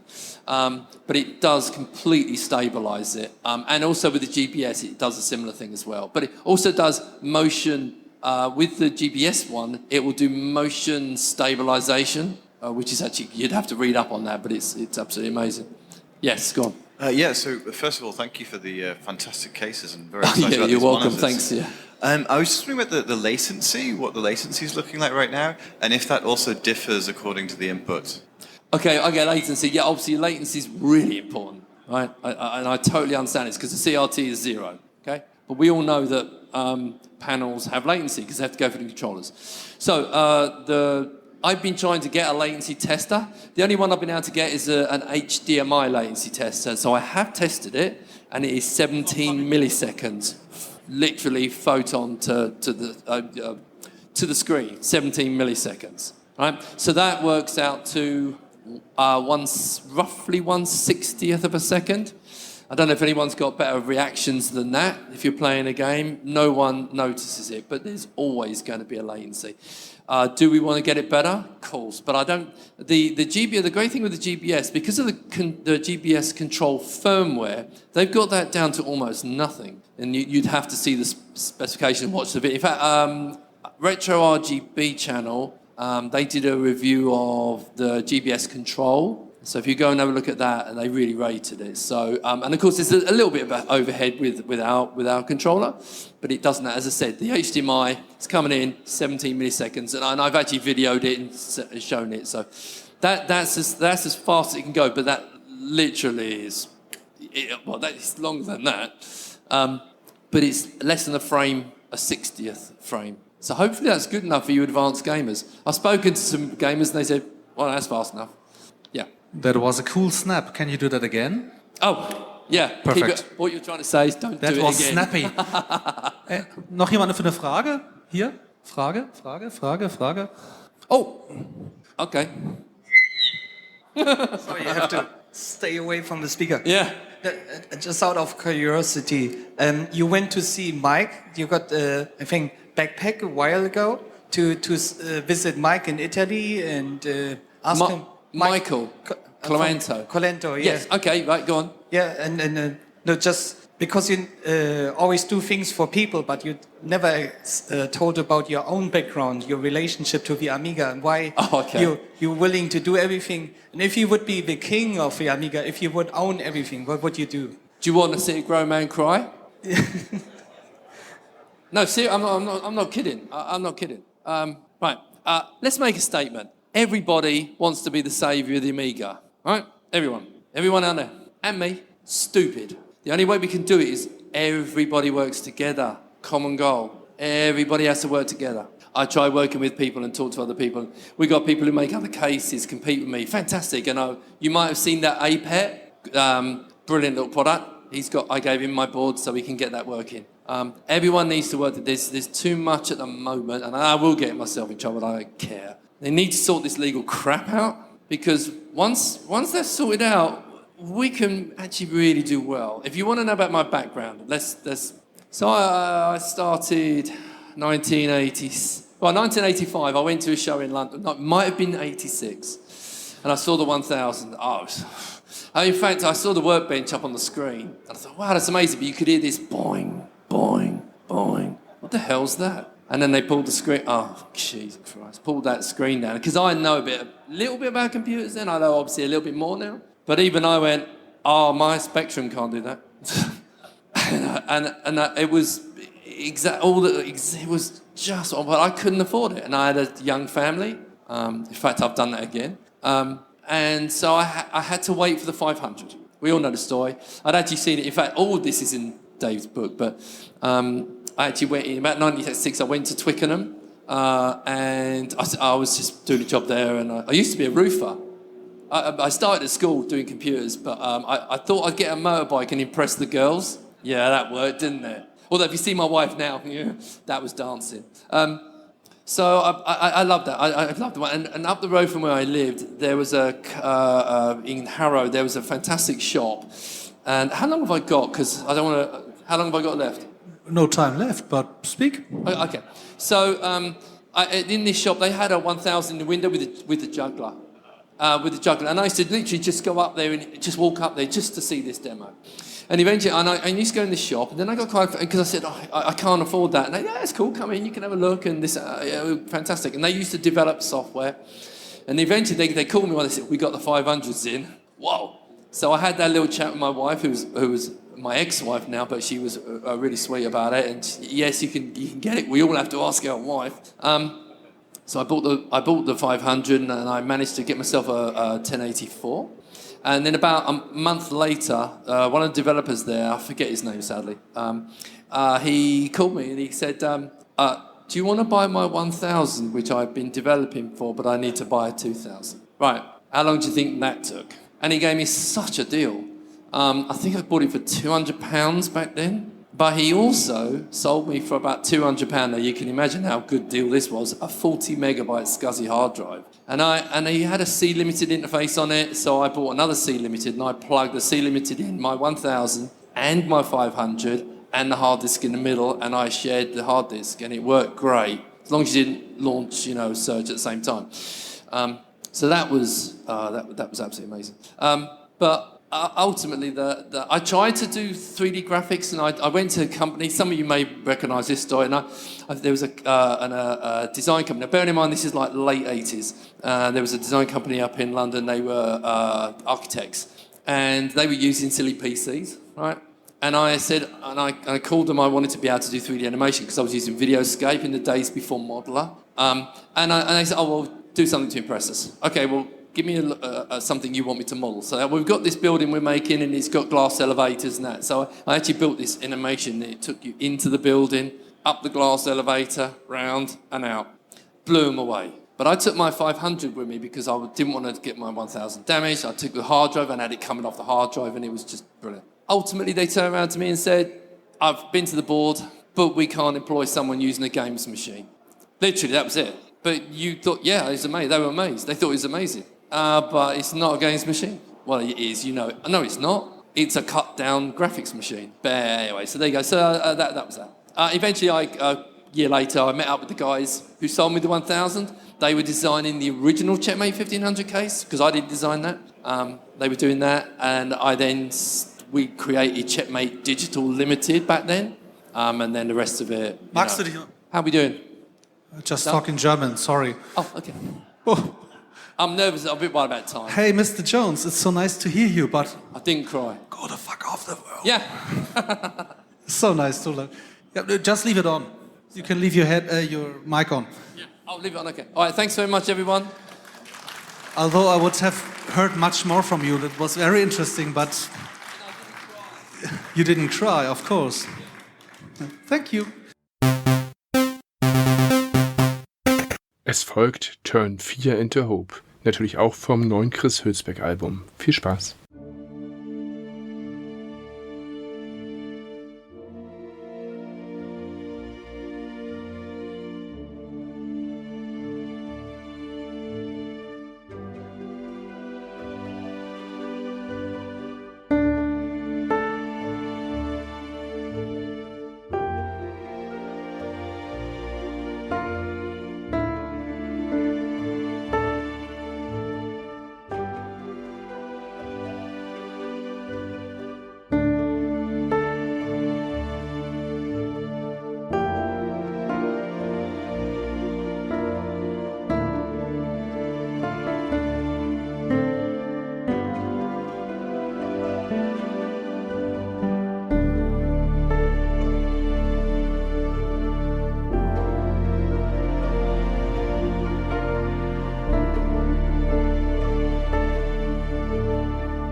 Now on stage, this guy here, Dimitris Panos Kostas. He will talk about Amiberry, which aims at becoming the best Amiga emulator for ARM boards, such as the Raspberry Pi, compatible with various popular front ends such as RetroPie. We are curious about the current status and his future ideas. Yep. That's good? Sounds good. Yeah, wonderful. Have fun. Thank you so much. I wait there and cry. Thank you. Oh, that was easy. Thank you very much. All right, I guess we could start with the basics. How many people here know what Amiberry even is? Oh, well, that's impressive. All right, then I don't have to explain all the details, I guess. This whole idea started several years ago when the Raspberry Pi 2 came out. I had my eye on the Raspberry Pi 1 already, but it was a bit slow for what I wanted to do. But when the Pi 2 came out, all of a sudden I said, this starts becoming interesting. I'd like to turn this thing into an Amiga if I can. So, and then later on, of course, you know, Pi 3 came out, so it was even faster and all. And at that point, I did what any sensible software developer would do. I looked at anybody had already done it for me. Well, nobody had exactly what I wanted, but there were ideas and options that were close enough. So I started experimenting with those. And I can still say today that the main inspiration that started me down this road was a lovely package distribution called Amibian. Probably some of you might know it, by Gunnar, and who had done a very similar idea to what I wanted. They basically took a Linux distribution and hid away all the Linux part and basically made it boot directly into Amiga using an emulator of the time. So I thought, I would like to do something similar to this, of course. My mind was still stuck on that Amithlon experience we had from years past before it met its doom. So I would like to do something similar on something that is affordable, easy to find, and it's very common, like the Raspberry Pi used to be before the circuit shortage these days. So I started experimenting a little bit with Amibian, tried to improve that, but sooner or later I started realizing that the emulator itself needed a lot of work and a lot of bug fixes, a lot of updates. It was still based on WinUAE 2.8 at the time, with a lot of the features cut off, and it was very, too primitive for what I wanted to do. It would only run on the Raspberry Pi and nowhere else, for example. So I started, I basically forked. It used to be called UAE for ARM at the time.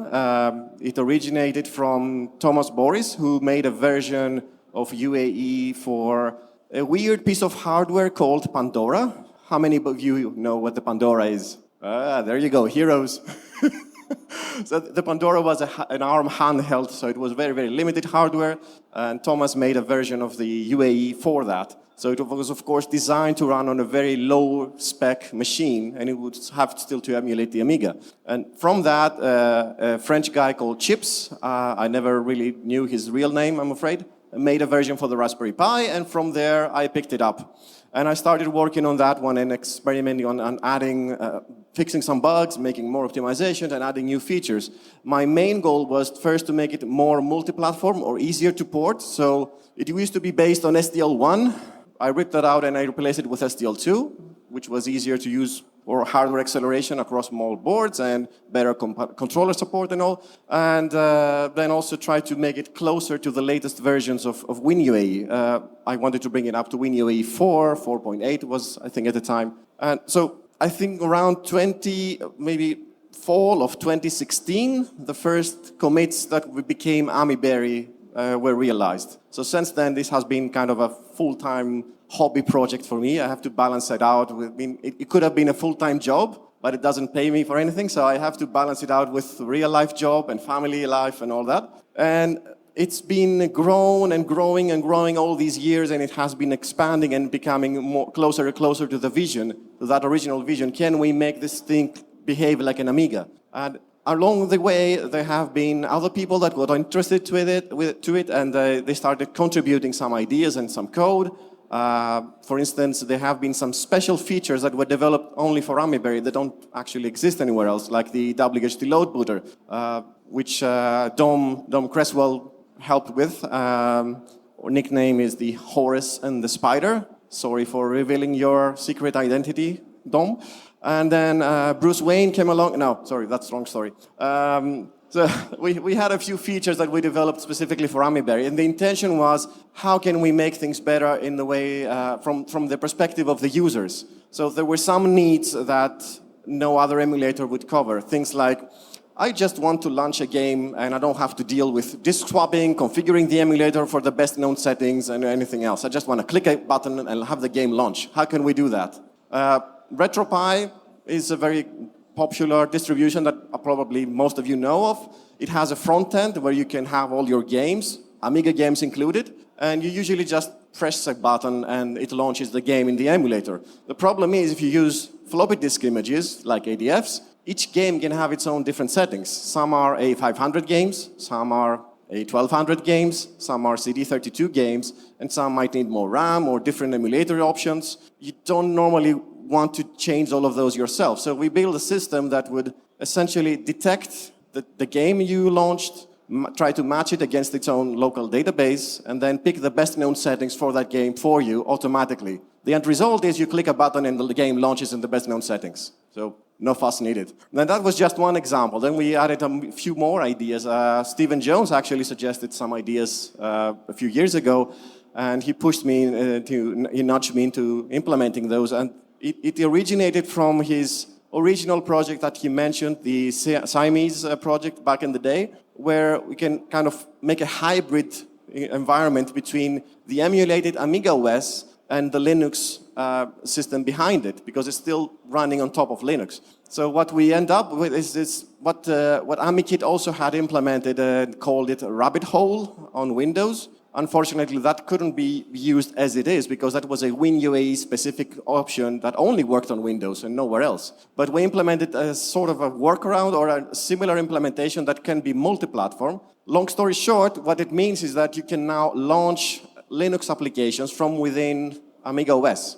So you can open up an Amiga DOS prompt or double-click on an icon that says Firefox, and then you can launch Firefox from Linux on top of that. Or you can have file system recognition, so you can have, let's say, double-click on an MKV file in Amiga OS and have VLC player pop up and play it, or an MP3 file. And all of that happens without you don't have to do anything special. You just run a command and it will do it for you. You can package that command behind an icon, so you can just double-click an icon, or you can put that into the default icons, and the OS can do it for you. So all of these things have been under the hood, and not a lot of people know it, and that's why I'm happy to show it to you if you come by there. But they have been based on user feedback, mostly. So users come up to us and they say, wouldn't it be cool to do this? And then we think, yeah, sure, let's do it. How do we do it? We'll find a way. That's how we do it. But there have been a lot of things that have been going on over the years, and the best part about it for me was, of course, I started this project because I wanted to do it for myself, but it's always the best thing about it is the feedback that you get, that even if one other person uses it and finds it useful, and they come to you and say, this has been great, I love it. That's the best thing. That's the best reward you can get in the end. So today's world, we have managed to get AmiBerry to run on several different platforms. It doesn't only run on the Raspberry Pi anymore. It started there, it still runs there, but you can even run it on macOS now. You can run it on both ARM and Intel macOS, by the way. You can run it on Linux Intel if you want to. These are experimental versions. They don't have JIT support, but they still work otherwise. And you can run it on almost any other ARM platform that I know of, at least the ones that we have been able to test with or users have been helping with. And some are even faster than the Pi, so you can have even better performance out of it. And the aim is to make it even more compatible, and as new boards come around, even more features can be added. We added cycle accurate mode, for example, for the 68000 some time ago when the Pi 4 came out and it could handle it. And would like to add more things into it as the hardware allows it. But the main focus is it has to be able to still run on lower powered devices. It's not, I don't want it to make it a full-blown clone of WinUAE, because that would be too slow to run on a Pi 4, for instance, even, or a Pi 3, even worse. So it has to be focused or balanced out between what features are there and what's the performance like. It still has to be usable after all. So, in short, that's the life of AmiBerry until now. There have been a lot of ideas, even these days, discussed for the future of AmiBerry, which we'll see how many of these will come up. I still have a huge sort of list of my own that I would like to implement and improve on and do, but it's only so much one person can do. It's mostly one-man show anyway. So if anybody of you wants to contribute, that would be great. I'm always looking for more pull requests if anybody has ideas for that. But I would be interested to hear your feedback as well. If you have any questions or any suggestions or anything like that, that would be great. Like I said, that's the lifeblood of developers, even if we don't admit it. So does anybody have any questions? Do you have a question? You look like you have a question. I am the man of the questions. All right. Anyone for questions? Fragen? Da hinten. So, ich muss mal rübergehen. Soll ich werfen? Ich bin aber auch tüffelig. Hello, good evening. Just a quick question. Cost-wise, how do you compare it to other solutions that we saw below, for example, the Mr. FPGA or the Apollo Empire? Good question, because that was one of my motivations to start working on this thing. Remember Jack's motto, computers for the masses, not the classes? Yes. That's the basic idea behind this. It has to be, the software costs zero. It's open source, it's free for everyone to use, and you can make your own changes to it, of course, and you can do whatever you want with it.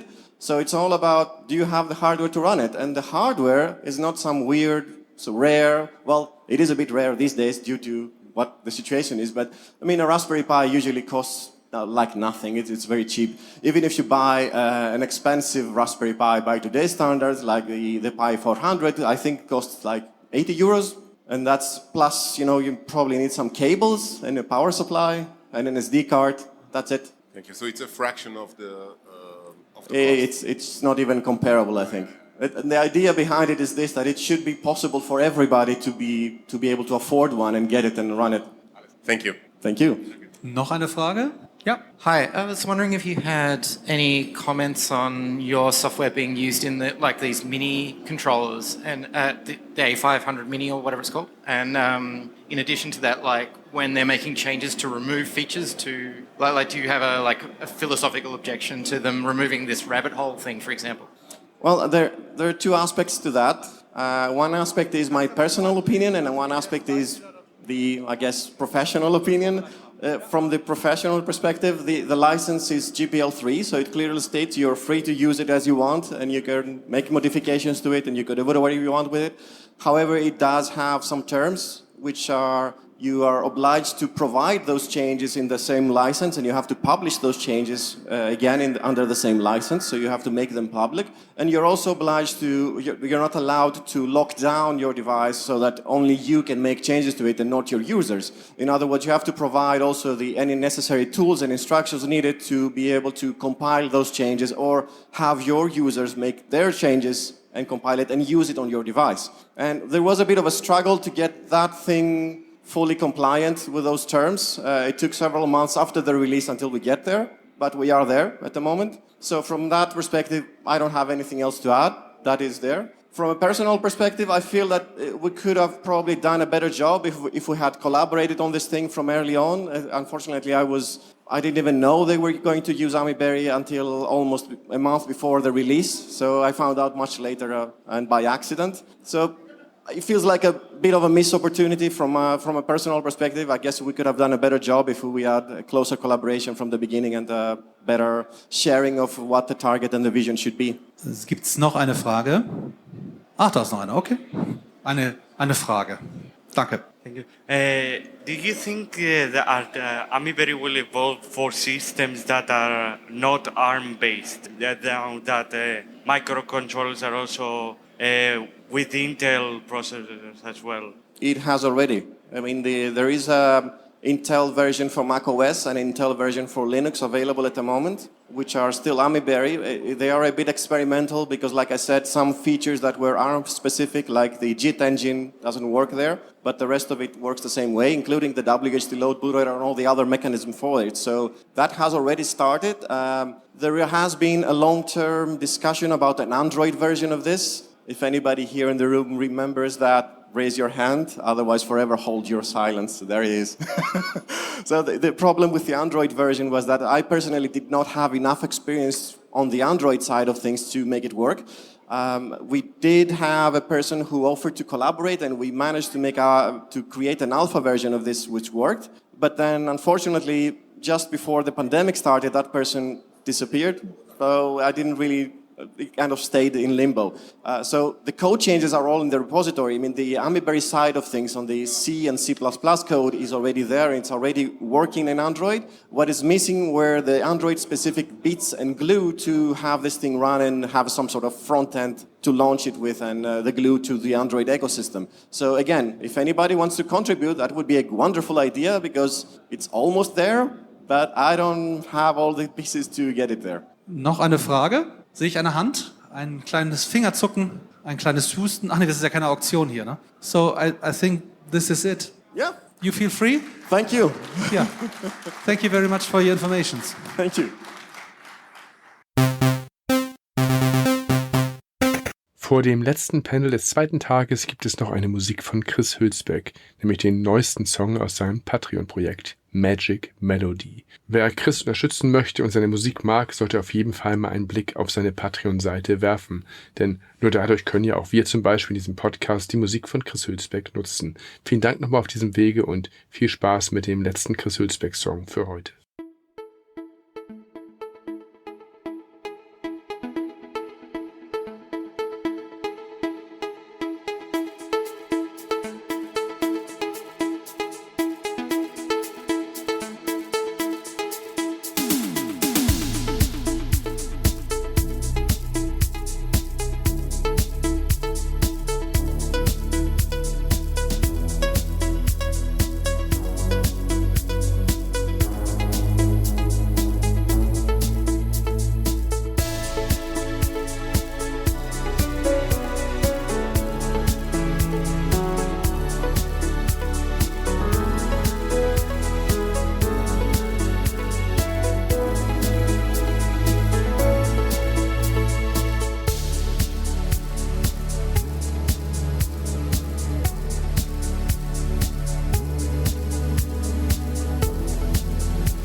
So, einmal Aufmerksamkeit. Das letzte Panel, last panel of it all. Now we welcome Trevor Dickinson, the founder of Aeon and involved in projects like Amiga 1 and others.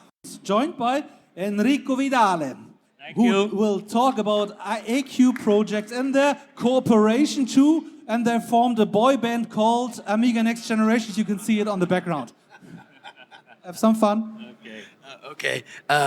I don't speak German, so I apologize. And Enrico's English is not great, so he apologizes. So we have a lovely translator. This is our fireside chat, because, we represent the next generation, right? Yeah. What we thought we'd do is just do a little history, go walk back in history. Because I think unless you know the history, you don't know where we are today. So I've got some potted history of Enrico here, but I want to ask you directly, why on earth did you get involved in next generation Amiga OS? I needed to create a cube system to make the new board SAM series, because AETEC leave out the market of Amiga. But if you remember, Alan Redhouse of iTech, who was really the funder of the whole Amiga 1 project, and that includes the software, he said as he was coming to the end of his life with iTech, it would have been better for him to give $500 to everyone that bought an Amiga 1, not to buy one, and do nothing. So why did you take that brave decision in 2006 to actually go and do that? Yes. We founded a cube system in 2006, yes. Because VirtualWorks is not available to give the force to create a new board. Okay. So how did you get into the Amiga in the first place then? You're obviously very young, so you must have got it when you were a kid, yeah? Wait a moment. In 1999. No more. Three times 9. 1999. I created VirtualWorks to resell Amiga computer and software in Italy. Oh, that's it. That was a joke. Okay, all right. No. You can't get out that way, Enrico. I don't remember. So it's not true. Okay. It's interesting because I think we all have the reasons for being Amiga lovers, Amiga users. My own introduction was, because I'm older than you, of course, my own introduction was with a Commodore PET 4032 in the late 80s. And then I saw international soccer playing in a computer store window on a Commodore 64, and that blew me away. I thought sound, color, animation.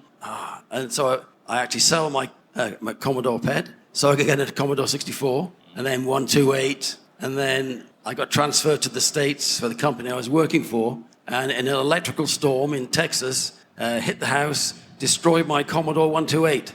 Luckily I had insurance, house insurance, and on the insurance policy it said acts of God. So God told me I had to have an Amiga. So with the money I bought an Amiga 2000. So from the 2000, 3000, 4000, but I used them in my business. I made everyone learn to use an Amiga for desktop publishing, for graphics, for video. So I always was an Amiga, Commodore and Amiga supporter. Yeah. Also, my first step is with a Commodore 64. I suppose most people here, first step is the Commodore 64. So going from being an Amiga user to an Amiga hardware producer, which you did, yeah? When AETEC leave the market, I resell Amiga 1 board, and when AETEC advised me you want to leave the market, I think to produce a new motherboard. Okay. So that first motherboard, change the slide. Okay. Yeah, there you are, the SAM 440 EP and the SAM 440 EP Flex. Yes. Why the AMCC PowerPC CPU? Yes. We choose this CPU because was a SOC processor. It's the first SOC desktop computer in the market. We realized this in 2007. What I found interesting is that the 440, I remember seeing it at Pianetta Amiga. Principally for Amiga market. Yeah. Industrially is excuse. That's okay. Okay. But you then produced the Flex, Sam Flex, before you even had an official license for OS4 on the 440. Was that a risk? Yeah, okay. They announced the development of the Sam Flex even before they had a official license for OS4 on the 440. The La Flex. No, it's not. After OS4. Yes, after. We made the first board is Sam 440 EP. Later, when OS4 was available, we made the Flex version. Sì. No, le licenze sono durante la produzione della 440. No, della 440. During the production of the 44 EP, yes. The license came in the same time period of the production of the SAM 44 EP. Yes, we tested OS4 with the SAM 440 EP. Later, we produced 440 Flex. But of course, this was at a time when some other litigation was going on. Amiga Inc. and Hyperion were in conflict over the ownership of OS4. So you take the risk of developing hardware for OS4 when there was... Yes. So that must have been a bit worrying, was it? No. No. I really no. No. What, you're going to send someone round and put a half a motherboard in their bed? We are in good good relationship with Hyperion and also with Amiga Inc. So we are in middle. So in un modo o nell'altro, in a way or in another, we release Amiga OS for this. It's interesting because you inspired me on my own journey with Amiga Next Generation, because I think I met you at Pianetta Amiga, and we saw a very early version of OS4 running on the SAM 440 EP. It was very buggy. It hardly worked, but it was really nice to see new hardware available after the disappearance of iTech. So my own, okay, I admit it, I am an Amiga-holic. I can't say anything else. Fortunately, I have a wife that supports me in all my crazy adventures. So I started a small computer collection in a new house in London, and I used to have coding jams with the editor of Total Amiga magazine. And they come to my house, we'd go to the basement, we'd rebuild machines, we'd play around with software, we'd have a few beers, and then a curry. Typical Amiga stuff, right? It just so happens that Michael Battilana was visiting London, and he'd arranged dinner with some former Amiga developers, software developers, and Robert Williams, who is the editor of Total Amiga, said, look, I've been invited, and my friend Michael's been invited, but he can't come. Would you like to come along? I said, oh, sure, I'd like to meet Michael Battilana. I'd used Amiga forever back in 1997. I didn't like it because it wasn't Amiga, it was hardware. It was on PC hardware. The PC hardware was by ESCOM, of course, because they owned the Amiga. I also bought sorry, it wasn't an ESCOM. My first PC was ESCOM. My second PC was Gateway. So yeah, I kept it in the family. Anyway, we went for dinner. The usual, what do Amigans talk about? The hardware guy said, it's all about the hardware. The software guy said, it's all about the Amiga's preemptive multitasking operating system.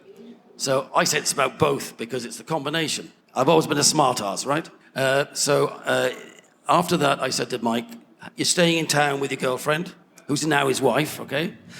Why don't you come around and have dinner with my wife? So they did. And I said, look, can I help you with Amiga Forever going forward? Anything you can do? So we agreed, and I funded the further development of Amiga Forever. But that led me into another meeting, which really changed my life. Because as part of my funding of Amiga Forever, I kind of sometimes went places with Michael. And he said, look, I'm going to Amsterdam. I'm going to meet this new company called Commodore Gaming. And they make gaming PCs with lovely, colourful cases. Why don't you come along?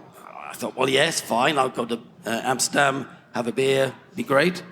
So I did that, and we met Jens Schoenfeld. So Michael was trying to sell or introduce them to Amiga Forever on their gaming PCs, since it was Commodore Gaming, and Jens had similar ideas with his hardware. Nothing ever came of it. But when we left Amsterdam, we went to Brussels, and we met up with Evert Carton, who is the managing partner of Hyperion, and Ben Hermans. And their mood was really low, because that day they just got an official announcement from Amiga Inc. that we were being sued. So they were really low. So we commiserated with them, bought them a few drinks. And as I left, I said, look, if I can ever help with Amiga OS4 in the future, please let me know. And that led to, eventually, 3 years later, the Amiga One X1000, which was, and that's, I like this picture because that's Essen, the 2010 show in Germany. And that was the first public display of the X1000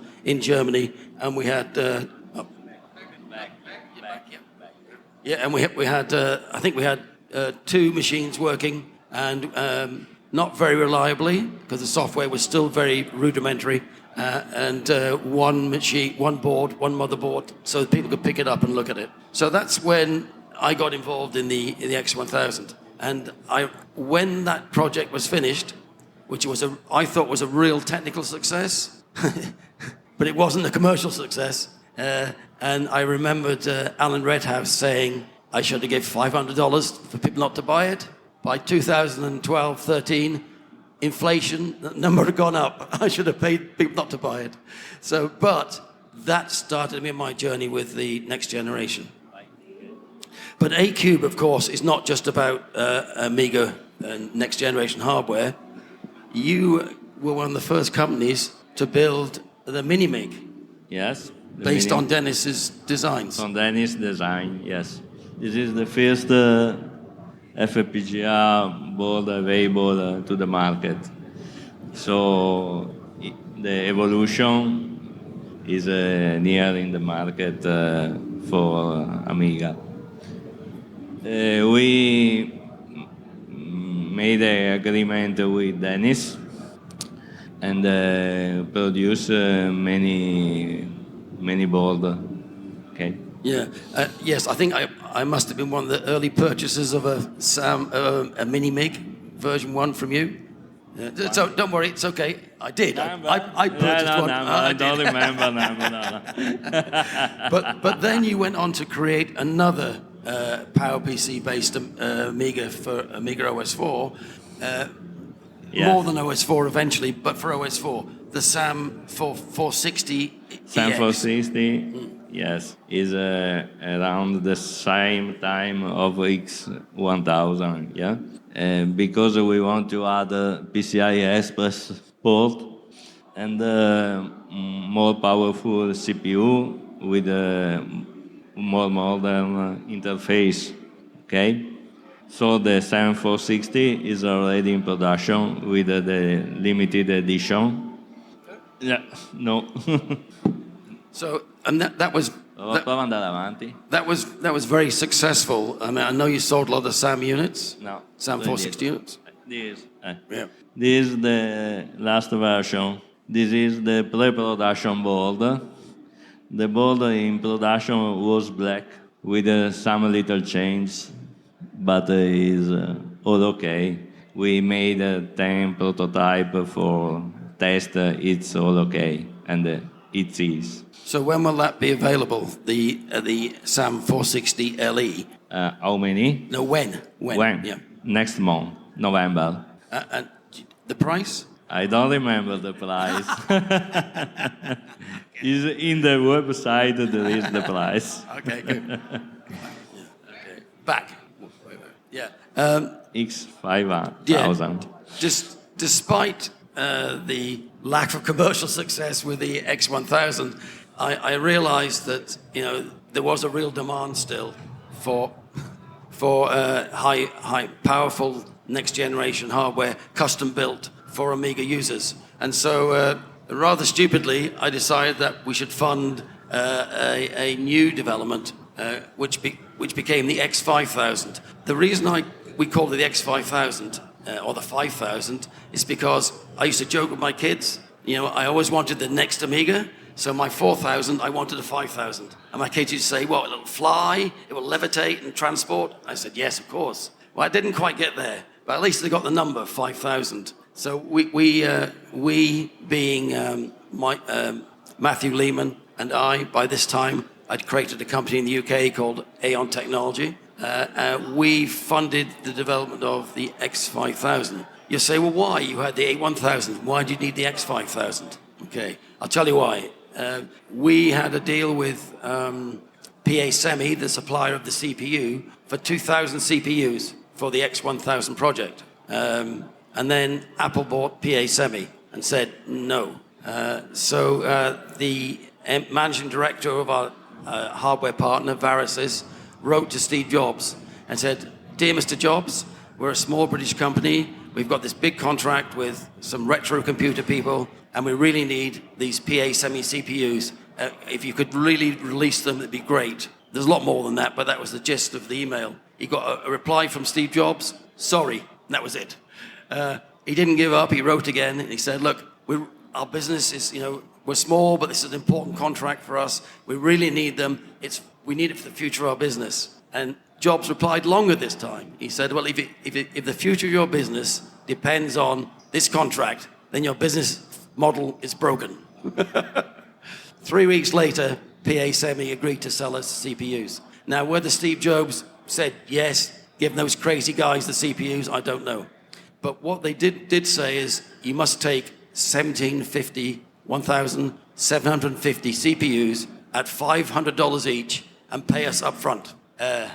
So obviously we didn't do that, but we had an order in with Apple for 120 or 124, and they did supply them to us after some negotiation, and they said, okay, you either take them all, give you the 124, or we're closing it down anyway. We took the 124, and that was it. But the PA Semi guy said, look, we know a stockpiler who will stockpile these CPUs for the military, and if you go to them, I'm sure they might sell you some. So Matthew and I said, okay, well, look, we'll go and check it. Now, I can't quite remember the price, but we actually paid for the first batch. But I think it was just shy, a bit lower than $1,000 per CPU. So $1,000 per CPU, yeah? So Matthew and I said, well, we can't. How can we sell it? It's already expensive. How can we sell them at $1,000 each on top of the price of the board? So we decided that the original price was $500, that Matthew and I would split the difference between us and cover the cost, cover the extra cost, so the customer didn't have to pay. Even then, the Nemo board that powered the X1000 was still about $3,000. It's really expensive. And I can actually say I personally made no money on that. I should have paid people not to buy them, right? So that was the sort of story. But when we ran out of CPUs, the stockpiler contacted us and says, look, I need CPUs. Can you sell some back? We said, nope, we've made them all. They're in machines, all gone. So we knew there's demand for a high-power machine, so that's where the X5000 project came about. That led to, we wanted to have an entry-level system, a powerful entry-level, and the powerful system. The big complaint we had from customers was it's just too expensive. It was too expensive, and we totally agree there. But you're making a bespoke motherboard in fairly small quantities. The X5000, we committed to 500, and because of slowness for various reasons, in providing OS4 for the system, we had 500 boards sitting in our offices, having paid £500,000 for them, with no money coming in. And that's before you talk about the development costs, the cost of porting OS4, and everything else that goes with it. So we thought, look, we need a lower cost board that's still powerful, that would still be attractive to users. So we started the A1222 development. I wanted to call the X5000 5000 because I wanted a 5000. We called the A1222 that number because Matthew's favorite computer was an A1200. So you blame Matthew for that one. We started this project exactly the same time as we started the X5000 project. Big mistake, because Hyperion did not have the bandwidth to handle porting of onto two systems at the same time. So this, although we had it, we couldn't get OS4. So all our beta testers were installing Linux, PowerPC Linux. So for 2 or 3 years, we had Linux run on it, but no OS4. Now, of course, you've already talked about the SAM 460 LE. What we want to talk about now, can you confirm that the LE is the end of the line for the SAM 460? Yes, this is the last production of SAM 460. Now, reasons? Because CPU are not more available. The last batch, the producer of CPU made a special production for us.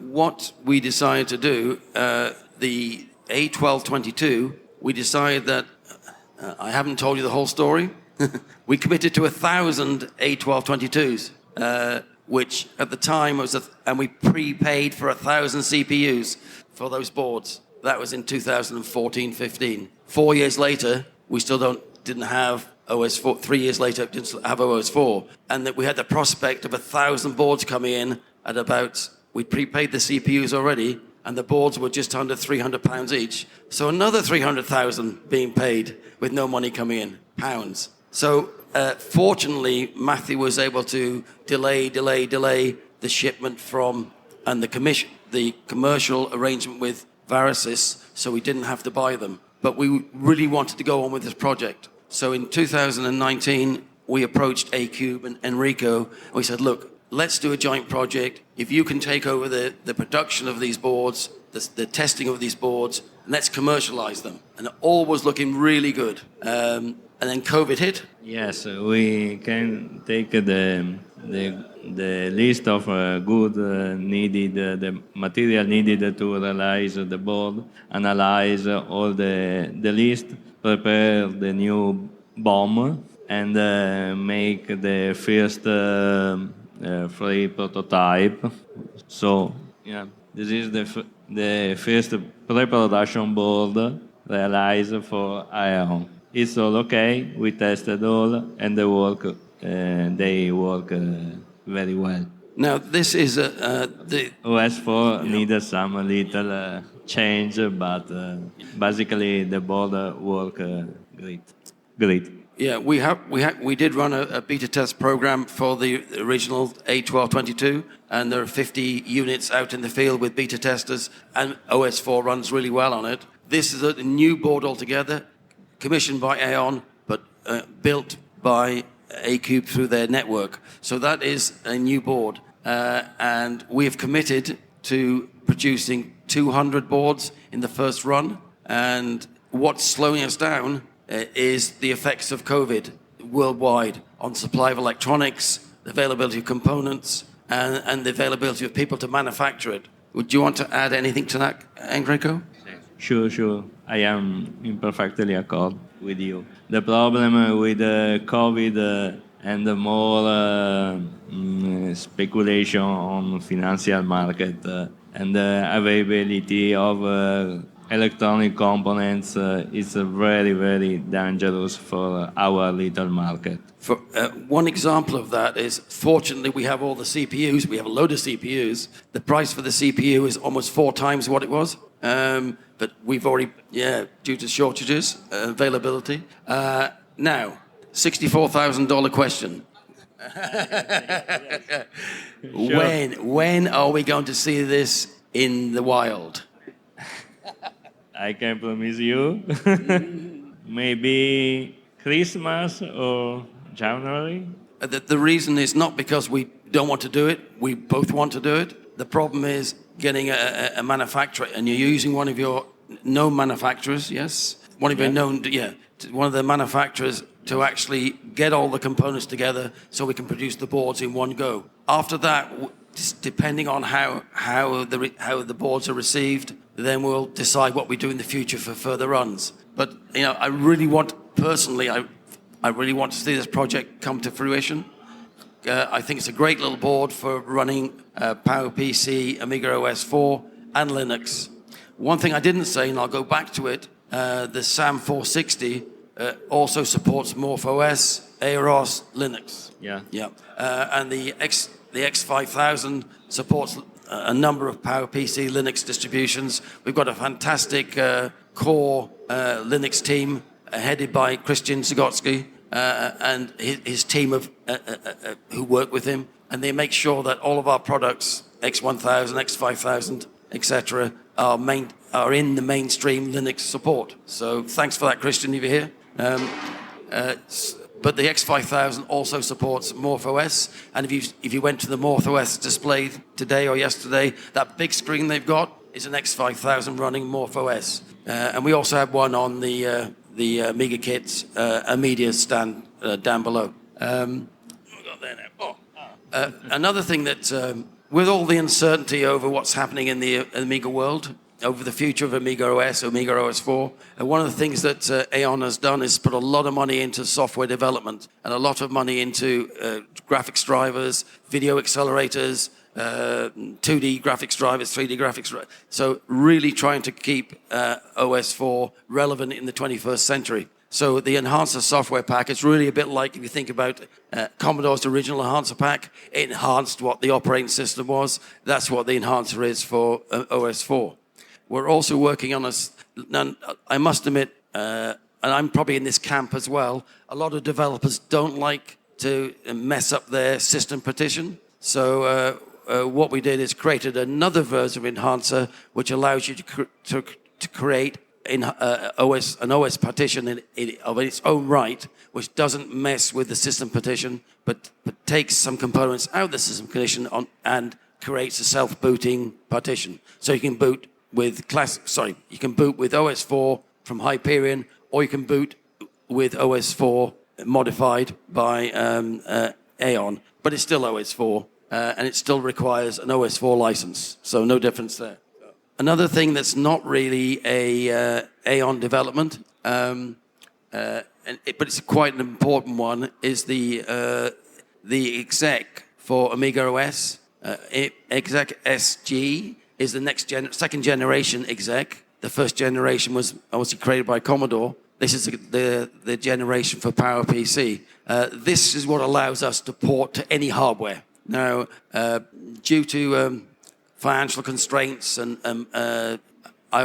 I started funding Exec SG, and eventually I bought a license for it. Then eventually I bought Exec SG, which was owned by the Freedom Brothers, who are core Amiga OS 4 developers. They sub-licensed that back to Hyperion as runnable code, not the source code. We've taken over the development of that. We now have 17 people developing Exec SG, and the focus is on multi-core support. And I'd hoped to have a demonstration today, but as always, you get to a show and it's not quite ready. So you'll have to believe me that we're getting very close with multi-core support for Amiga OS 4, which is very important for our hardware, the Aeon hardware, because the X5040 is 4-core, the X5020 is dual-core, and the A1222 Plus is dual-core. And we'd love to make use of the uses of extra cores under OS 4. Obviously, Linux supports all the cores already, any PowerPC Linux.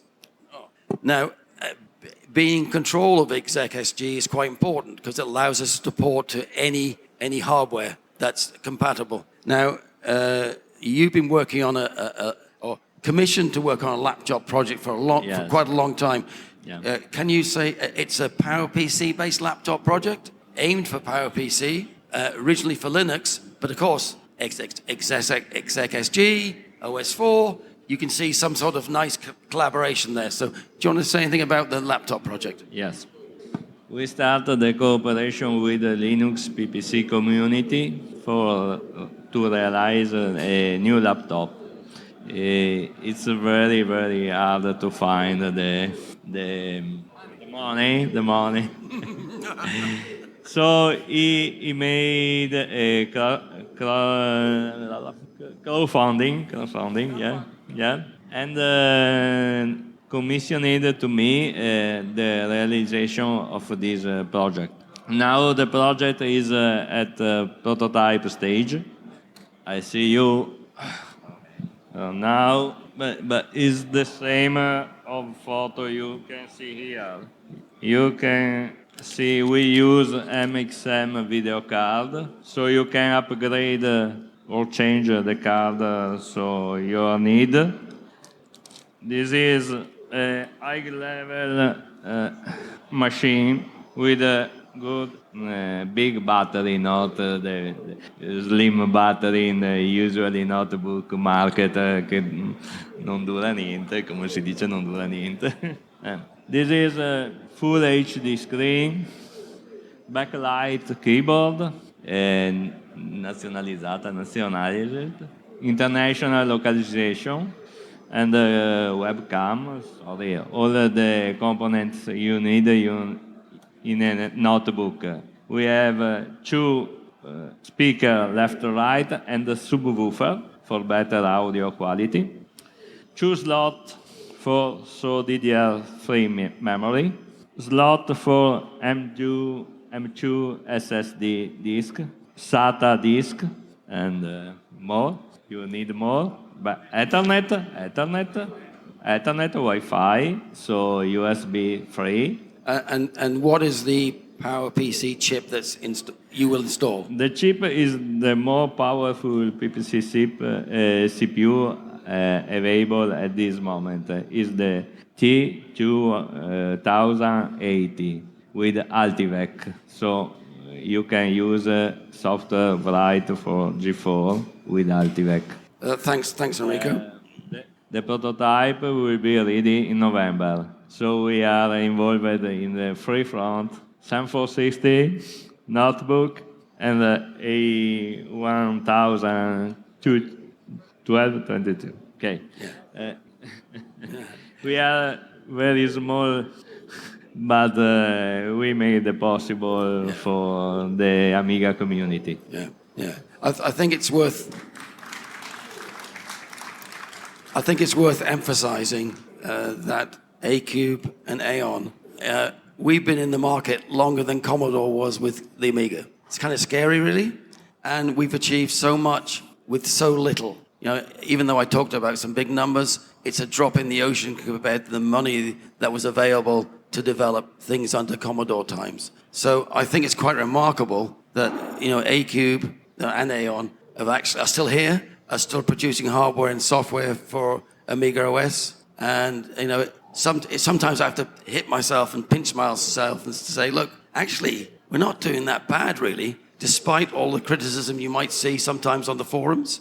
That, you know, it's easy to sit back and criticize. Get up and do it yourself if you don't like it.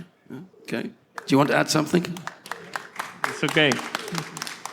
Okay, we're kind of run over time, but I think we might have a little bit of time for some questions, so please ask. Anyone for questions? Okay. Yeah. Hi.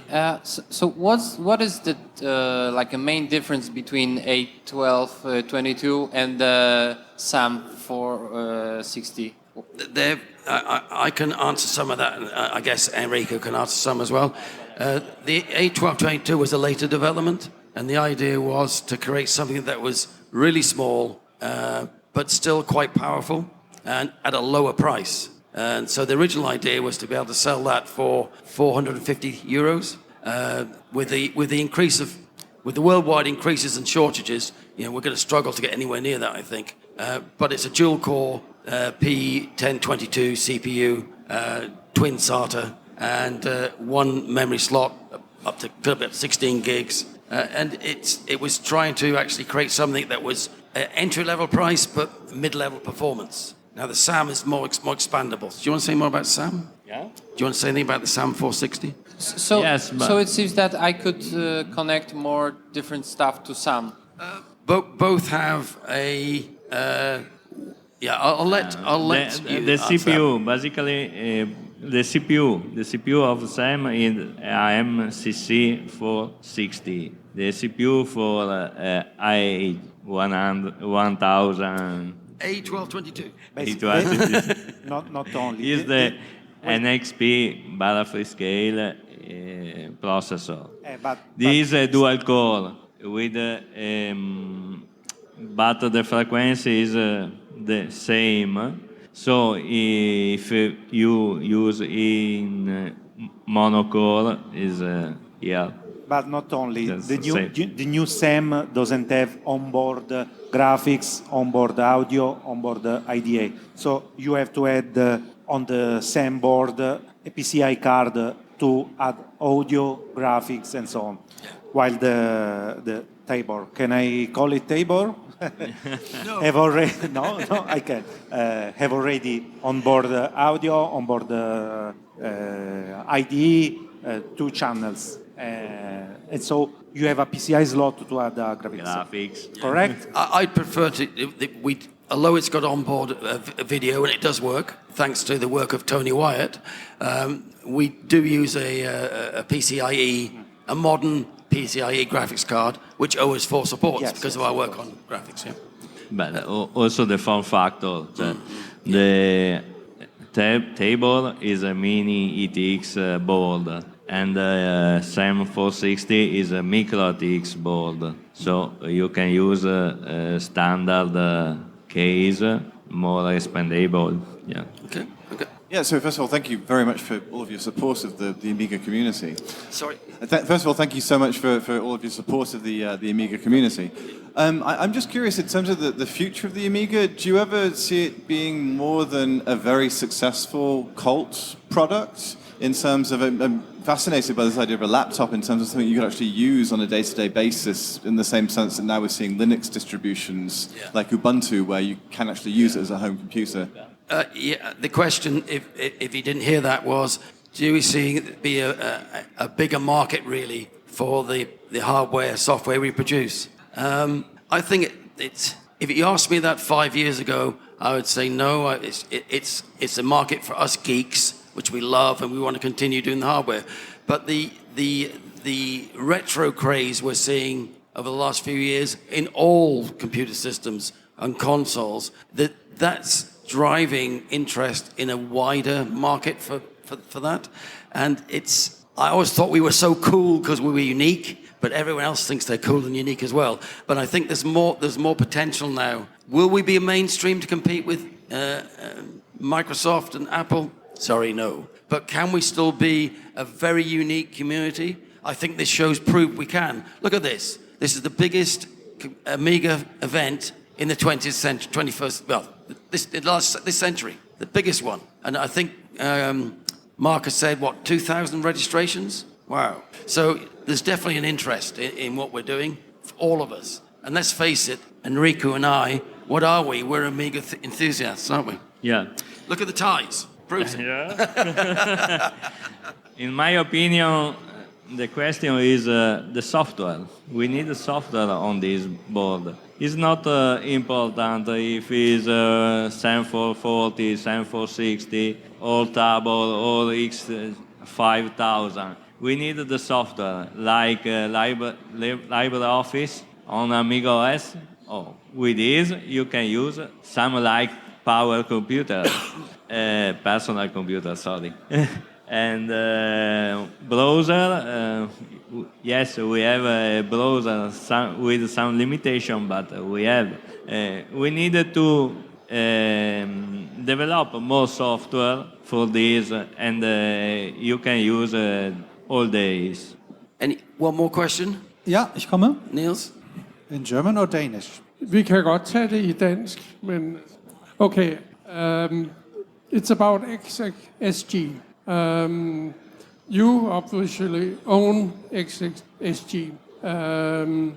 Aeon, which is you and Amiga Kit, produce the enhancer, which is more and more going into sort of an alternative to OS4. The exec-SG kernel work is being licensed to Hyperion for OS4. Will it also be licensed to Aeon at some point to be used with the enhancer software? Good question.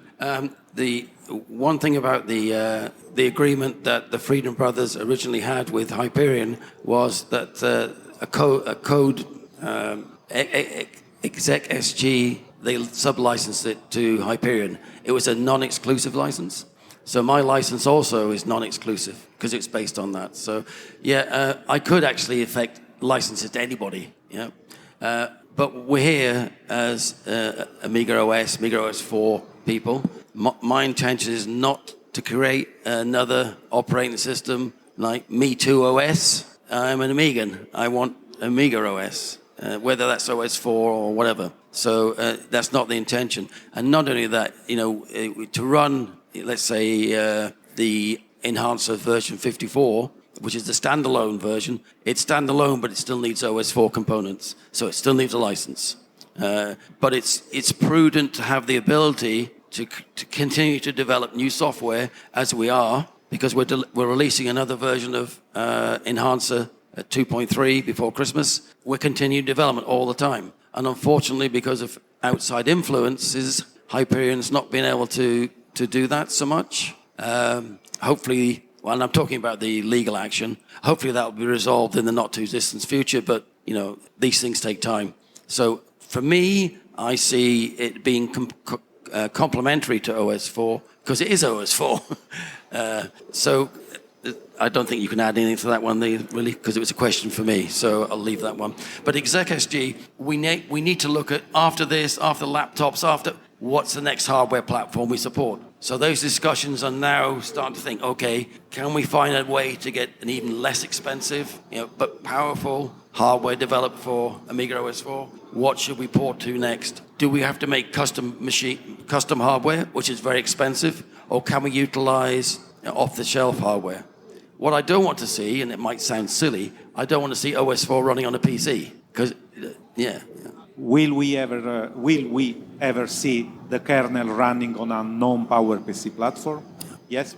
Well, we have seen OS 4 running under WinUE on Windows. It's not great because you can't release all the power of the operating system, but it does run, and it has, I believe, given Hyperion a lot of sales for its classic Amiga OS 4 running under PowerPC under emulation. So okay, one last question. If not, we'll call it a day. Who want to be the last one asking on Amiga 37? No one? Oh, I see two hands. Which one? Left or right? You choose. Very important for Italy. Left or right? Let's pick. Yeah, okay, thank you. Is maybe the ARM CPU the alternative future possibility to do? Yeah. That is one of the strong possibilities. So easy last question. Is there an update from the X5020 to the 40? Okay, the X5040 with the P5040, yeah, in fact, we're almost out of 5020s, so any future X5000 sold will be 5040s.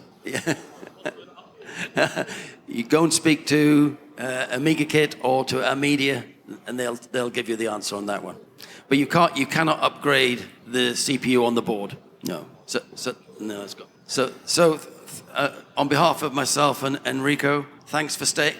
I call this the graveyard slot. The last one in the show. Everyone's tired. We've all been partying. We've all been staying out far too late. And I really appreciate that you turned up, because I thought it'd be empty. So I hope we kept you awake. That's it. Thank you very much, Trevor Dickinson and Enrico Vidale. Und das war es auch von uns. Vielen Dank fürs Zuhören. Vielen Dank für das Interesse und wir sehen uns alle auf einer noch nicht geplanten Amiga 38 wieder. Aber ich glaube, wenn wir alle Markus ein bisschen schubsen, wird das auch passieren. Ein bisschen Werbung in eigener Sache. Wir haben es immer gesagt und dazu stehen wir. Der Podcast ist und bleibt auch zukünftig kostenlos. Wir werden weiterhin jeden Monat über 10 Stunden Retrokompott sowie weitere Formate für euch bereitstellen. Die Planung, Vorbereitung und Durchführung dieser Projekte mit den Themen, Einspielern, Interviews und Tests nimmt viele Stunden Zeit pro Woche in Anspruch. Wer uns mit einer kleinen Summe im Monat unterstützen kann, hilft uns, das Projekt langfristig zu sichern und weiter zu optimieren.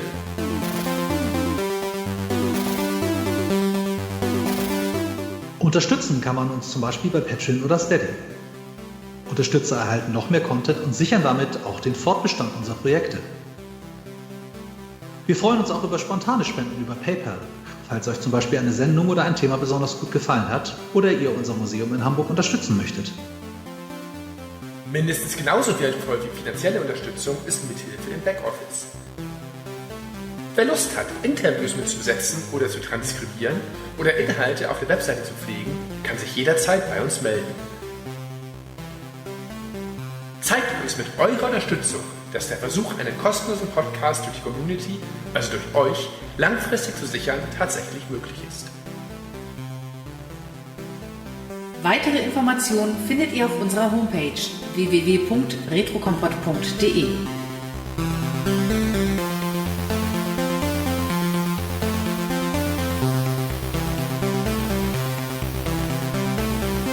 Vielen Dank.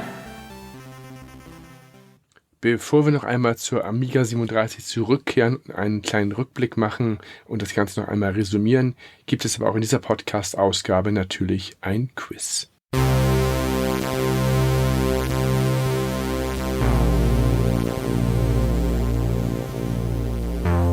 Retro Mysteries. Rätsel aus der Vergangenheit. Ja, schönen guten Abend und willkommen zu einer weiteren Runde des Quiz ohne Namens. Haben wir 9? Patrick, es passiert nichts. Weißt du, seit Wochen stehe ich da. Ich habe schon sogar bei der Indeed Ingrid habe ich angerufen, habe gesagt, sag mal Leute, habt ihr für uns einen Moderator? Nicht so ein... Du hast die Anforderung komplett runtergeschraubt. Ja, ich habe gesagt, er muss sprechen können und lesen. Mehr muss nicht. Und das klappt nicht? Nein, trotzdem ist immer noch der Marius da. Okay, hallo Marius. Von Lesen und Brechen war nie die Rede. Ja. Gleichzeitig schon gar nicht. Mann, ich habe das hier alles als Audiofile vorbereitet. Muss ich nicht vorlesen. Als Voice Message bei WhatsApp. Er tippt immer die Sachen ein und lässt das dann vorlesen, genau. Aber ich könnte die eigentlich mal von Google vorlesen lassen, die Fragen. Wird dadurch nicht einfacher, glaube ich. Tatsächlich. Ja, willkommen zurück. Es tut mir leid, es meldet sich keiner. Ich habe auch absolut keinen Bock auf diesen Mist hier, aber ich komme hier einfach nicht raus. Es ist Vertrag auf Lebenszeit, bis Ersatz gefunden ist. Ach, das Leben ist hart. Immer gucken, was man unterschreibt. Ja. Wird Witze machen. Ja, sei es drum, mache ich halt das Beste draus. Willkommen zum Quiz ohne Namen. Wir spielen 5 Fragen. Robin und Patrick sind die Kandidaten. Ihr könnt gewinnen 1 Steam Key, 2 Steam Keys, ein Spielepaket im Wert von 25 € oder ein Spielepaket im Wert von 50 € oder einen Abend in der Event Location für 5 Personen. Robin, wir müssen an der Sprachsynthese arbeiten, die leiert. Ja, das ist Board Mode, unter 10.000 € Jahreseinkommen. Wie, ich hätte Geld hierfür kriegen können? Alles geht kaputt, selbst der Quizroboter ist im Arsch. Das kann doch nicht sein. Bitte Schnaps einfüllen. Oh Gott. Wirf eine Münze ein. Ja, wir gucken, was dabei hinten rauskommt. Ja, dann fangen wir doch einfach mal mit der ersten Frage an. Und hinten kommt immer das Gleiche raus. Das kennst du, Biologie und so. Wenn eine der weltweit erfolgreichsten Sängerinnen Kraftwerk-Gründer Steve begegnet, dann trifft Britney Spears, Tina Turner, Christina Aguilera oder Taylor Swift. Der Gründer von Kraftwerk heißt Steve Turner. Okay. Also wird Tina wohl Turner treffen. Nein, ja, wird Tina Turner treffen, genau. Mhm. Oder habe ich da jetzt was falsch verstanden? Der Gründer heißt Steve Turner. Den habe ich interviewt, das weiß ich. Ja, dann nehmen wir das als Antwort und dann sage ich euch, das ist richtig. Juhu! Juhu! Juhu! Juhu! Nächste Frage. Wie heißt der Sumo-Kämpfer aus Street Fighter 2? Ist das Daihatsu, Honda, Suzuki oder Toyota? Ich höre nix. Honda. Ja, flüstert doch nicht so, dann höre ich dich auf. Honda. Ich hätte auch zwischen den mittleren beiden entschieden, also widerspreche ich zumindest Suzuki finde ich schön. Ich glaube, es war Honda auch. Also Sag nochmal die 4, nicht, dass ich mich total irre. Daihatsu, Honda, Suzuki oder Toyota? Nein, Honda natürlich. Das muss dann Honda sein. Wobei Daihatsu wäre auch lustig. Das ist korrekt. Honda ist korrekt. Und im Jackie Chan-Film hieß er Hunde. Hunde? Hunde. Macht es jetzt nicht besser. Weil Mitsubishi einer der Jackie Chan-Sponsoren schlechthin ist. Und die wollten natürlich einen Honda im Film stehen Stimmt, haben. der fährt immer Mitsubishi in den Jackie Chan-Filmen, nämlich immer. Ja, das ist halt, hat er Verträge mit. Und dann steht da irgendwo ein Street Fighter-Automat und da kämpft er nicht gegen E-Honda, sondern gegen E-Hunde. Das ist blöd. Auch das war mal eine Quizfrage. Okay. Aber das war also jetzt gerade keine. Die hätte ich nicht beantworten können. Ich glaube, die konnte damals, das war dann wurden 1, 2 Joker gezückt dafür, weil das war eine von mir. Gut, klar. Und das ist ja, ich habe ja irgendwie mal das Gefühl von wegen, so, das ist eine Hörerfrage von Marius und dann höre ich so alle Teilnehmer im Retrokompott auch. Nein, genau. Ich weiß gar nicht, woher das kommt. Du hast dir deinen Ruf verarbeitet. Ja, aber jetzt trage ich ja nur die alten Fragen von Wolfgang auf. Die tendieren ja meistens zwischen sehr leicht und was willst du von mir? Mit 2,5 Meter braucht er sich auch nicht mehr hochschlafen. 2,2 Meter. Na gut. Ich schlafe mich höchstens runter. Robin, du machst ihn immer größer, als er ist. Ist es dir mal aufgefallen? Ja, sage ich. Ist wie bei mir zu Hause. Das sind niemals 20 Zentimeter, Schatzi. Aber wo hatte Sonic seinen ersten Auftritt? Als seinen ersten Gastauftritt. Seinen ersten Auftritt? Ich bin gerade verwirrt von Wolfgangs Fragestellung. Das sind wir seit Jahren. Gut, sagen wir mal, wo hatte Sonic seinen ersten Auftritt bzw. Gastauftritt? Okay. War er ein Charakter in Shining Force? War er ein Lufterfrischer bei einem Race-Game? War er ein Gegner in Toe Jam and Earl? Oder war er Pilot in Thunder Force 2? Und das war tatsächlich der erste Auftritt. Ein Lufterfrischer. Ist das die Antwort? Das ist die Antwort, ja. Patrick sagt Lufterfrischer und dann Ja. sage ich, das ist richtig. Oh. Und zwar in der Arcade von 1991. Das fand ich so bescheuert, das habe ich mir gemerkt. Wunderbar. Weißt du, in welchem Spiel? Ich vermute in einem Sega-Spiel. Das ist jetzt aber, also da Mutig, war ne? hochgegriffen, die Vermutung. Ich wusste es mal, aber das ist weg. Du wirst uns jetzt sagen. Nein. Wolfgang hat, es tut mir leid, aber bei den Antworten steht leider nicht ist kein Hyperlink Hast oder du was bei. die Fußnoten nicht mitbekommen? Nee, ich habe dahinter stehen Arcade von 91 auf dem AM2. 91 Sega-Rennspiel. AM2 ist dann. All-Star Racing, die kann ja nicht sein, das ist ja später. Outrun. AM2 muss entweder. Ja, aber das passt alles nicht. Also hier Hing Sonic an einem Outrun-Auto dran? Nee, kann ja nicht sein. Rally Championship kann es nicht sein. Das müssen muss wir ja jetzt irgendwas googeln, ja. casualig sein. Ja, bevor wir uns hier die Köpfe, machen wir einfach weiter. Wem begegnet man bei Zombies Ate My Neighbors nicht? Riesenameise, Dracula, Mumie oder Riesenbaby? Das Riesenbaby gibt's. Definitiv. Ich kann mich an das Video erinnern, was wir in der Location gesehen haben. Da stolpert über das Riesenbaby. Ach, stimmt, ja. Ich habe gerade nicht zugehört, ich suche einen Lufterfrischer, Entschuldigung. Das sollte man niemals bei Google eintippen. Ja, Entschuldigung, nochmal die Frage bitte für mich. Wem begegnet man bei Zombies Ate My Neighbors nicht? Riesenameise, Dracula, Mumie oder Riesenbaby? Riesenbaby gab es, da haben wir So weit das waren wir oft schon. diverse Sequenzen gehabt. Mumien gibt's auch. War nicht Dracula ein Sonderlevel? Ich glaube, Dracula war ein Sonderlevel, den man irgendwie am Anfang spielen konnte, aber nicht zu 100%. Was war das? Was fehlt jetzt noch? Riesenameise hätte ich noch im Angebot. Ich habe, zumindest als ich es gespielt habe, die Riesenameisen nur eine Woche später gesehen bei It Came From the Desert. Aber, Dann nehmen wir die Riesenameise. aber ich denke noch. Aber Okay, nimm sie dann ruhig. denk noch mal. Also wie gesagt, das klingt immer so sicher, wenn ich das sage, und es ist nicht sicher, das ist das Problem. Aber du weißt doch, Robin, du warst doch hast doch sicher geguckt, der Sonderlevel bei Zombies Ate My Neighbors. Was für ein Thema hat? Nee, das war Blödsinn. Der Sonderlevel war Maniac Mansion, ne? Oder nicht? Was war denn das? Scheiße. Dieses Halbwissen. Also ich weiß, dass man die Mumien, glaube ich, sieht bei dem Spiel. Ja, das ist klar. Das Riesenbaby sieht man auch. Das siehst du, wir hätten ja nur noch die beiden. Das hat als uns mit Auswahl. Milch bespritzt, das vergesse ich nicht. War es Muttermilch? Ich habe nicht runtergeschluckt, keine Ahnung. Das heißt nicht mehr Muttermilch, das heißt Elternmilch. Wir gendern jetzt, okay. Du hast letztens von Männermilch gesprochen, glaube ich, im Podcast. Aber egal. Diese Ablenkung. Dracula oder die Ameise, Robin? Also ich finde die Ameise blöd. Wie war's? Hast du eine Ameise dort gesehen im Spiel? Also ich weiß, was ich da gesehen habe. Ja, verwirrte Spieler, aber Nein, als ich es damals gespielt habe, als junger Bub. aber Dracula ist, wenn, ein Sonderlevel gewesen, wenn überhaupt. Fies, jetzt verwirrst du mich wieder. Das ist gemein. Erst hat man so ein Bauchgefühl und dann verschwindet es wieder. Du hast es auch mal gespielt, Robin.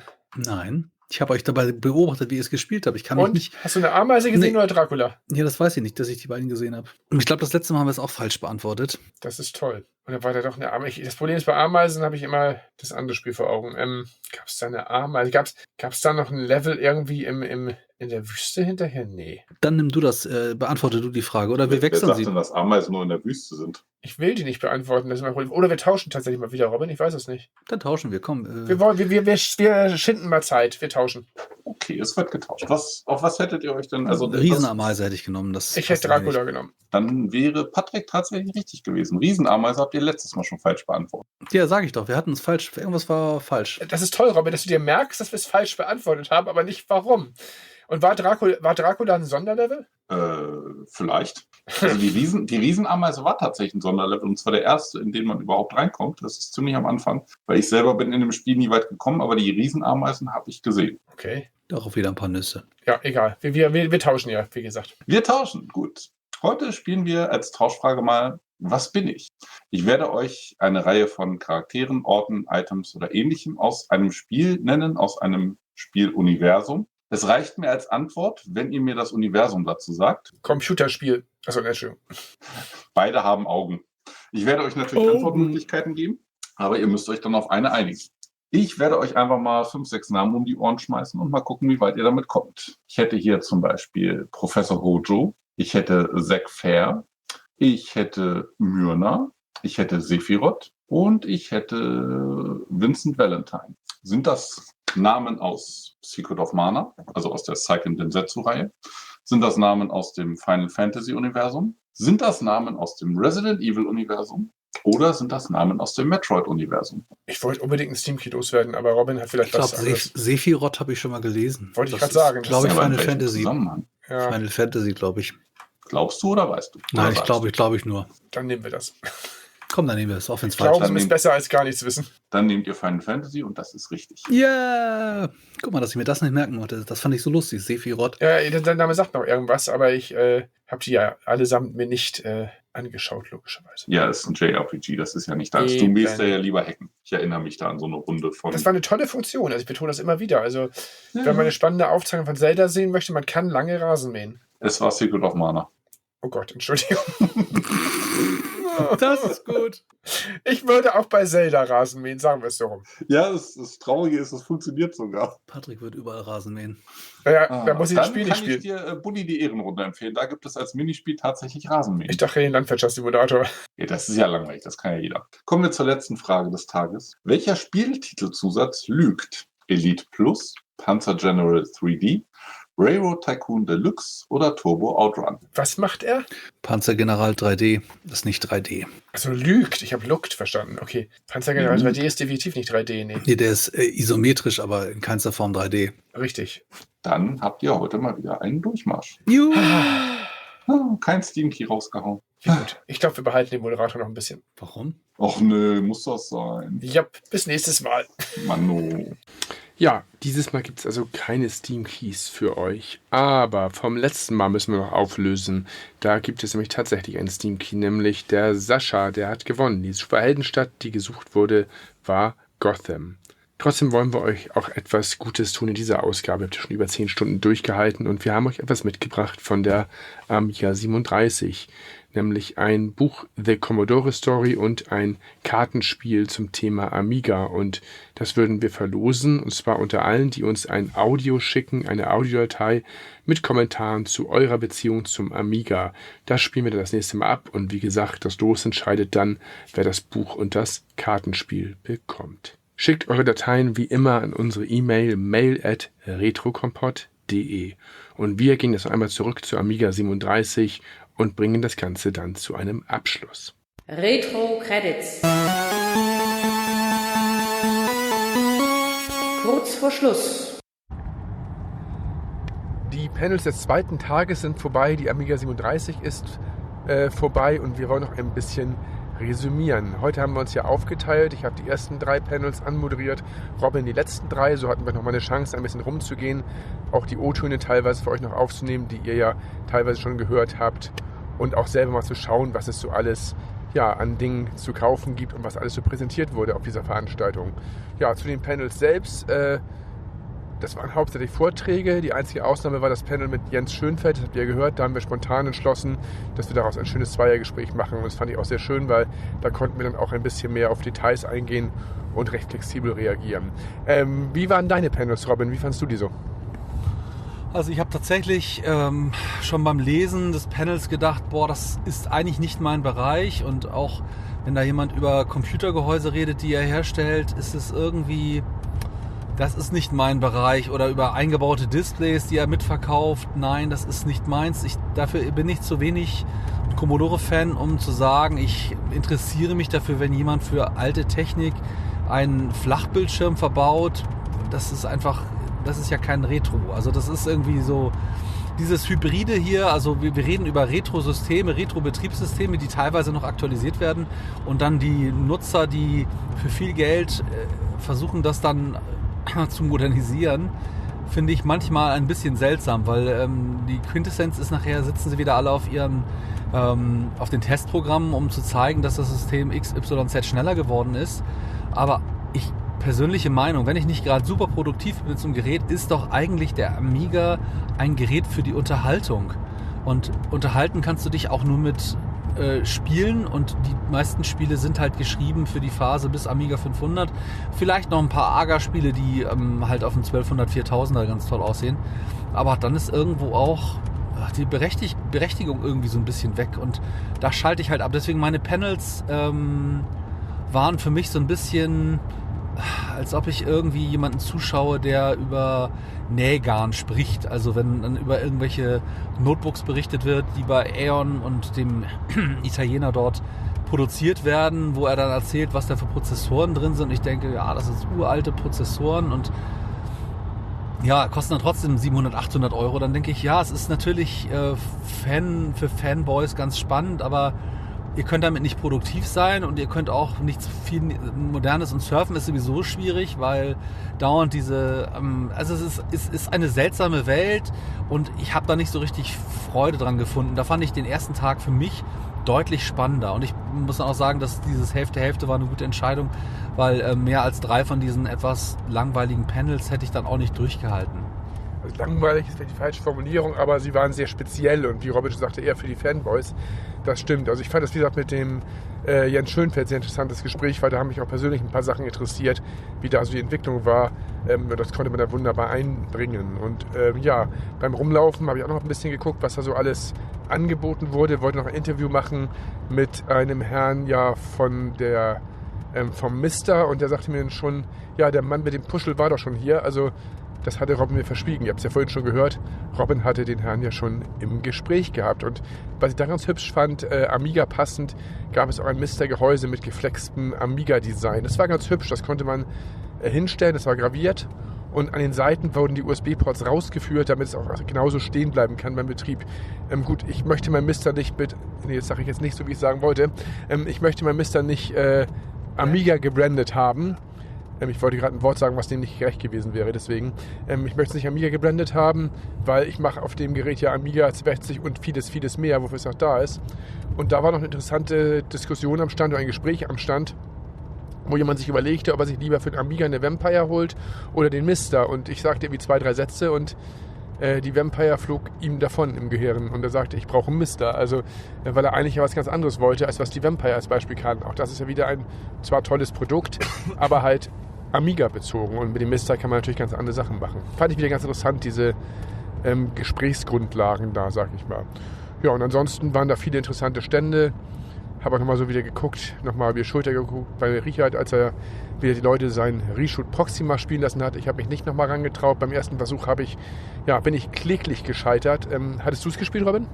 Ich habe zugeguckt, wie Willi das gespielt hat. Ja, und danach kann man es nie wieder selbst spielen. Das ist schon das Problem. Ja, genau. Du siehst die Leute solche Spiele spielen und denken, es sieht ja ganz easy aus. Und dann, ich kenne mich, das habe ich auch in der Location gehabt im Museum, als ich da gespielt hatte und Reshoot da gespielt habe. Und ich habe gedacht, nein. Und das gibt mir dann auch zu wenig. Also ich gucke gerne zu, wenn jemand einen Shooter spielt. Bei uns halt immer gerne Stefan, der spielt die halt fast durch. Oder Steffen, die sind so beide Könige, wenn sie da am Reshooter sitzen. Aber wir werden es natürlich fürs Museum holen, keine Frage. Ich finde, optisch ist es wirklich schön gemacht. Die Hintergründe sehen wirklich für einen Amiga berauschend aus. Wahnsinn. Es spielte sich auch gut. Ich hatte Spaß dran, aber halt einen kurzen Spaß. Wie ich auch bei Reshoot A immer noch recht kurzen Spaß habe. Ich bin gefühlt immer einer der wenigen Menschen, die das regelmäßig spielen und nicht weit kommen. Und eigentlich kann ich solche Spiele, aber in der Serie bin ich irgendwie so ein bisschen, ja, noch im Hintertreffen. Vielleicht muss ich mal Training nehmen bei irgendjemandem. Sah aber toll aus, sind wir gespannt drauf. Lohnt sich mit Sicherheit auch das Warten drauf, das kann man ganz klar sagen. Ja, und dann ging es langsam dem Ende entgegen. Wir haben noch ein bisschen geguckt, haben noch ein paar Sachen verkauft bei uns am Amiga-Stand. Wie gesagt, das hat sehr gut funktioniert und wir haben da mit vielen Leuten auch über das Museum gesprochen, über unsere letzten Jahre gesprochen, also nicht die wir noch kommen werden, sondern die wir hatten. Und da waren viele interessante Gespräche daraus entstanden und mal gucken, was daraus dann am Ende wird. Und wir haben natürlich auch bei fast allen Interviewpartnern und auch Panels immer wieder gesagt, dass wir noch mit den Leuten sprechen wollen, später nochmal ein Interview für den Podcast machen wollen. Das heißt, wer das Ganze noch weiter vertiefen möchte, da kommen mit Sicherheit in den nächsten Monaten noch einige Namen mal wieder ins Retrokompott-Universum zurück. Also das auf jeden Fall. Ich hoffe, dass es diesmal klappt und die Leute mir auch antworten. Ich habe mir extra mal von allen die E-Mail gegeben, unter der sie auch erreichbar sind. Ja, man hört es ja, wir sind auf der Rückfahrt, wir sind müde, kann man, glaube ich, zusammenfassend zufrieden und glücklich und hätten nicht gedacht, dass es so wert. Also es war doch ergiebiger und ertragreicher in jeglicher Hinsicht und effektiver, als wir dachten, oder? Der zweite Tag hat mich halt so ein bisschen beruhigt, ist vielleicht ist falsch gesagt, aber dadurch, dass er halt so entspannend war, war das halt ein ganz netter Abschluss. Der erste Tag war am Anfang ein bisschen krampfig und nachher super einfach und ich glaube sehr produktiv und tatsächlich, du hast es ja vorhin schon gesagt, wir haben ja so viele Leute gehabt, die uns gesagt haben, wie toll sie das fanden und wie gut wir das gelöst haben und dass die Interviews sehr sympathisch aufgebaut waren und ich glaube, das macht mich inzwischen glücklicher als irgendwie ein vermeintliches Ergebnis, was man haben sollte. Klar, natürlich, ihr wollt auch im Podcast halt auch ein Thema haben. Das haben wir jetzt sozusagen mit der Amiga 37 im vollen Umfang auch hinbekommen. Aber am Anfang dachten wir, mal gucken, wie es so wird und wie voll das auch ist, weil man braucht auch irgendwie das Gefühl, dass man da nicht steht für etwas, wo dann 20 Leute zuhören. Da hat man am Anfang so ein bisschen Bammel gehabt, Patrick, weil ja die Location richtig zweigeteilt ist und wir auf der Empore waren. Das heißt, also man musste einfach so 6 Meter, Höhenmeter eine Treppe hochsteigen und dann war man erst bei uns. Aber gerade gestern bei den Panels, jeder Stuhl besetzt teilweise. Also da saßen über 200 Leute und haben uns und den Gästen gelauscht. Und das war wirklich toll, kann man sagen. Wie gesagt, wir haben euch das meiste mit abgespielt im Podcast. Wir haben jetzt unsere Spielereien mit den Gästen teilweise nicht drin, weil das war visuell. Aber auch da nochmal wieder schöne Grüße an alle Teilnehmer, die da mitgemacht haben und sich auf die Bühne getraut haben bei uns. Auch das werden wir natürlich gerne wieder mal weitermachen. Ja, wie gesagt, so viel also erstmal zu heute. Wir werden jetzt auch nicht mehr darüber reden, was wir gespielt haben und auch die News haben, wie ihr gemerkt habt, aus dem heutigen Podcast gestrichen, weil so viele News, die wir heute im Amiga-Bereich hatten, da verschieben wir die normalen Retro-News, denke ich mal, auf die Sendung in 2 Wochen. Wir fangen auch in den nächsten Tagen an, das ASM-Thema aufzuzeichnen. Ich weiß nicht, ob das dann schon in 2 Wochen anfängt oder ob wir noch ein Zwischenthema haben, das müssen wir mal schauen. Aber auf jeden Fall wird in den nächsten Tagen auch noch viel aufgezeichnet und vorbereitet. Ja, und wir können uns dann demnächst schon aufmachen, Robin, und langsam uns auf die Polaris vorbereiten, die ist ja Ende des Monats. Da werden wir ja Geräte ausstellen, bespielbar halten und da mal wieder Leute bespaßen, also mal wieder der andere Weg. Ich denke, auch das wird ein sehr interessanter Event werden. Ja, also Zusammenfassung, Amiga 37, wunderbar, besser als das letzte Mal definitiv und ob es jetzt die 38, 39 oder 40 geben wird, wir wären gerne wieder mit dabei, so wie es diesmal organisiert wurde, so wie wir diesmal den Deal gemacht haben, war es für uns völlig okay und wir bereuen nicht bei der Gamescom gewesen zu sein, sondern uns auf die Amiga-Messe gesetzt zu haben. Das war definitiv die richtige Entscheidung. Was nicht heißen soll, dass wir nicht wieder auf die Gamescom wollen, aber vom finanziellen Spektrum und Faktor war das hier für uns sehr viel effektiver und wir gehen nicht mit einem Minus nach Hause, was bei der Gamescom passiert wäre. Also danke nochmal an den Markus, wie gesagt, für die Orga und die ganzen Möglichkeiten. Ja, und eigentlich, Robin, können wir doch dem Markus dann das Schlusswort überlassen, oder? Und das sollte auf jeden Fall es auch sein, weil Markus hat sich heute nochmal mit Patrick ein bisschen Zeit genommen, mit seiner Tochter auf dem Schoß und hat ein bisschen den Abend oder den Tag mit uns ausklingen lassen und nochmal ein bisschen was erzählt. Und das kriegt ihr jetzt auf die Ohren. Ja, also wie gesagt, mal vielen Dank an alle, die uns geholfen haben, und den normalen Podcast mit ein bisschen mehr Struktur und weniger Amiga wahrscheinlich gibt es dann wieder in 2 Wochen. Danke fürs Zuhören und hier zum Abschluss nochmal Markus Tillmann.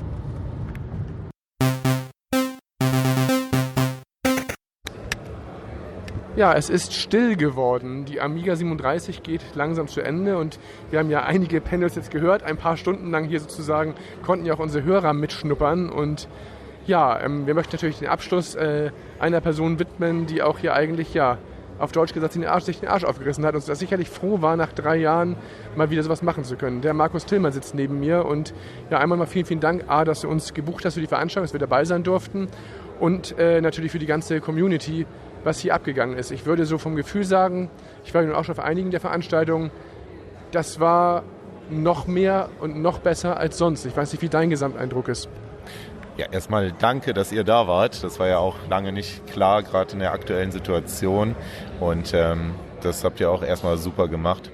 Es war eine andere Geschichte. Es war eine große Herausforderung hier, die aber am Ende, glaube ich, gut aufgegangen ist. Wir hatten ein tolles Bühnenprogramm. Wir hatten dadurch eine Verbesserung gegenüber der letzten Veranstaltung in Neuss, wo die Akustik ja mal ein großes Problem war. Wir hatten eine große Bühne, die auch toll irgendwie vorbereitet war.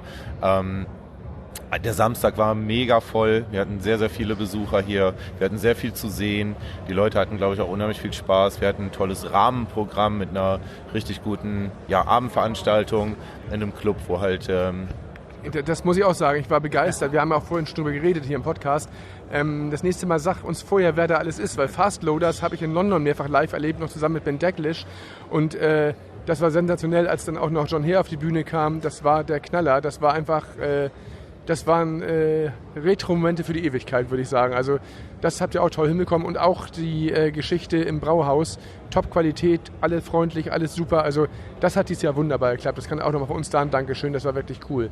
Und jetzt sagen natürlich alle, wann geht's weiter? Normal ja so alle 2 Jahre, weil für mehr wird es schwierig. Aber das wäre ja dann die 39. Oder wartet ihr tatsächlich noch ein Jahr länger? Was denkst du? Wie ist deine Prognose? Ich habe die Frage jetzt heute, glaube ich, schon etliche Male gehört und ich habe mir wirklich noch keine Gedanken gemacht. Also alle anderen drumherum spekulieren und reden, glaube ich, deutlich mehr darüber als ich selber. Deswegen frage ich jetzt die Person, die es wissen müsste. Ich weiß es aber noch nicht. Es ist immer so, wenn man das Ganze jetzt erstmal hinter sich gebracht hat, dann muss ich es erstmal sacken lassen. Und das werde ich jetzt auch erstmal tun. Ich werde mir ein bisschen die Feedbacks anschauen, anhören, was gut war, was nicht so gut war. Und dann werden wir uns einen Plan überlegen. Aber momentan gibt es tatsächlich noch keine Entscheidung und keinen Weg. Und ist ja auch noch ein bisschen Zeit. Absolut. Was mir aufgefallen ist, wir wurden selten von so vielen Leuten angesprochen, wie toll das diesmal lief, wie schön auch das Bühnenprogramm war. Und das tat uns auch sehr gut, weil da kam wirklich gleich Rückmeldung von den Leuten. Das hatten wir letztes Mal nicht so extrem. Also da schien einiges gut funktioniert zu haben. Und wie gesagt, wir würden uns freuen, auch wieder mit dabei zu sein, sei es in 1, 2 oder 3 Jahren. Also es haben sich ja schon einige bei mir gemeldet, die auch mal gerne auf der Bühne interviewt werden würden von den Gästen. Da kann ich ja vielleicht dann, wenn ihr das wieder plant, mal 1, 2 Tipps dir geben, wer auch mal wieder gerne was machen möchte. Ja. Uns hat es sehr, sehr gut gefallen. Es war natürlich anstrengend, weil wir hier in 3- oder 4-facher Funktion waren, was natürlich auch Wahnsinn ist. Aber ich denke mal, du hast auch jetzt Tage rotiert. Wann hattet ihr angefangen mit der Vorbereitung? Naja, wir hatten ja eigentlich schon letztes Jahr begonnen, weil wir ja ursprünglich das im vergangenen Jahr machen wollten. Von daher sind natürlich gewisse Sachen da schon gestartet. Aber jetzt für diesen Oktober ist die Planung Anfang des Jahres losgegangen. Ich würde mal sagen, so etwa im Januar haben wir gestartet mit den ersten Sachen. Und dann gab es Phasen, wo halt ein bisschen mehr, ein bisschen weniger war. Aber die letzten 3 Monate waren dann schon jetzt schon einiges, was wir organisieren und planen mussten. Da sind wir gespannt, was ihr aus dem Material noch macht. Wie gesagt, es wurde ja auch Video aufgenommen. Viele haben ja auch andere Sachen aufgenommen. Ich schicke euch auch nochmal die Sachen, die ich beim Club aufgenommen habe und zwischendurch vielleicht, was nicht alle haben. Also da gibt es tolles Material, würde ich sagen. Kann man das irgendwo später sehen? Macht ihr daraus dann jetzt tatsächlich eine DVD oder wie ist die Planung? Für alle, die jetzt vielleicht nicht hier waren oder das Ganze nochmal Revue passieren lassen möchten. Ich hoffe ja. die Wahrscheinlichkeit ist sehr hoch und ich glaube, genauso wie wir es dieses Jahr besser hinbekommen haben mit den Aufnahmen, sollte es auch mit der CD klappen oder DVD klappen. Also es ist fest eingeplant und wir haben tatsächlich, glaube ich, sehr, sehr viel, sehr, sehr tolles Material und es wäre für mich auch ein Herzenswunsch, dass wir das auch Leuten zur Verfügung stellen können, die halt jetzt nicht dabei gewesen sind. Und von daher sage ich mal, die Chance ist sehr, sehr hoch und wir werden uns da jetzt zeitnah auch drum kümmern. Ja, also wer jetzt diesen Podcast zu Ende gehört hat, der wird ja viele der Panels wahrscheinlich komplett sich rangehört haben, weil so viele Inhalte gab es ja selten auf einmal. Und ich denke mal, die Inhalte sind zumindest konserviert und jetzt kann man eigentlich nur noch sagen, nach der Amiga ist vor der Amiga und hoffen, dass du noch wieder die Kraft holst, es weiterzumachen. Sag allen rechtzeitig Bescheid. Wir freuen uns jetzt schon aufs nächste Mal. Und wie gesagt, ich glaube im Namen der ganzen Amiga-Gemeinde und auch überhaupt der Retro-Gemeinde ein herzliches Dankeschön für dieses Ausrichten und hoffentlich bis bald. Vielen Dank. Ich habe mich auch sehr, sehr gefreut und man sieht sich. Davon gehen wir aus. Bis dann. Tschüss. Ihr wollt beim Retrokompott mitmachen? Ihr habt Fragen, Anregungen, Themenvorschläge? Ihr möchtet einen Audiokommentar abgeben, als Gast in der Sendung mitmachen oder aus irgendeinem anderen Grund mit uns in Kontakt treten? Schreibt einfach eine Mail an mail@retrokompott.de. Ihr findet uns in den sozialen Netzwerken wie Facebook, Twitter, Instagram, WhatsApp und Co. bei Amazon und in den jeweiligen Handy-Stores als App oder direkt auf der Homepage www.retrokompott.de. Natürlich kann man uns auch auf iTunes oder Spotify hören und bei Twitch und YouTube freuen wir uns ebenfalls immer über neue Follower und nette Kommentare. Wir senden jeden zweiten Sonntag live das Rahmenprogramm des Retrokompotts auf Twitch. Der Kanalname ist Retro-Kompott. Der gesamte Audiopodcast wird zeitnah und meistens am darauffolgenden Tag online gestellt. Bei YouTube findet ihr alle unsere Videos und Rahmenprogramme auch in der Konserve. Donnerstags treffen wir uns zum Videostammtisch, wo wir mit interessierten Hörern ausgewählte Spiele gemeinsam ausprobieren. Freitags gibt es einen Audiostammtisch für alle Hörer, die sich untereinander oder mit den Podcastern zu beliebigen Themen austauschen möchten. Ein weiteres Highlight sind Livestreams auf Twitch mit tollen Gästen aus der Szene oder auch Amiga Live Spieleabende. Die Videomitschnitte findet ihr auf YouTube, die erste Stunde der Audiostammtische im RSS-Feed oder auf der Homepage. Das komplette Programm gibt es für alle Unterstützer. Wer unser Podcast-Projekt auf Patreon, Steady oder bei PayPal unterstützen möchte, findet auf unserer Homepage alle notwendigen Informationen. Unterstützer erhalten Zugriff auf viele exklusive Inhalte, Sonderformate und Videos sowie zeitexklusiven Zugriff auf unsere aktuellen Interviews oder Einspieler direkt nach der Aufnahme. Weit vor der Ausstrahlung im regulären Podcast. Unterstützen kann man uns natürlich auch gerne im Backoffice. Wir suchen immer fleißige Hände, die uns bei den Shownotes, bei der Recherche oder zum Beispiel bei der Übersetzung der Interviews mit Spielelegenden helfen können. Die Jingles sind übrigens tatsächlich retro. Die meisten hat Patrick vor über 30 Jahren auf einem C64 programmiert. Natürlich sind sie deswegen auch GEMA-frei. Und wer mit uns zusammen mal eine Reise in die Vergangenheit machen möchte, der kann uns ja, wie erwähnt, in Hamburg in unserem bespielbaren Museum treffen. Hoffentlich bis bald. Ach ja, nach meinen Kontaktdaten braucht ihr gar nicht zu fragen. Ich bin nur die Stimme. Poke 53 280,0. Poke 53 281,0. Poke 646,0.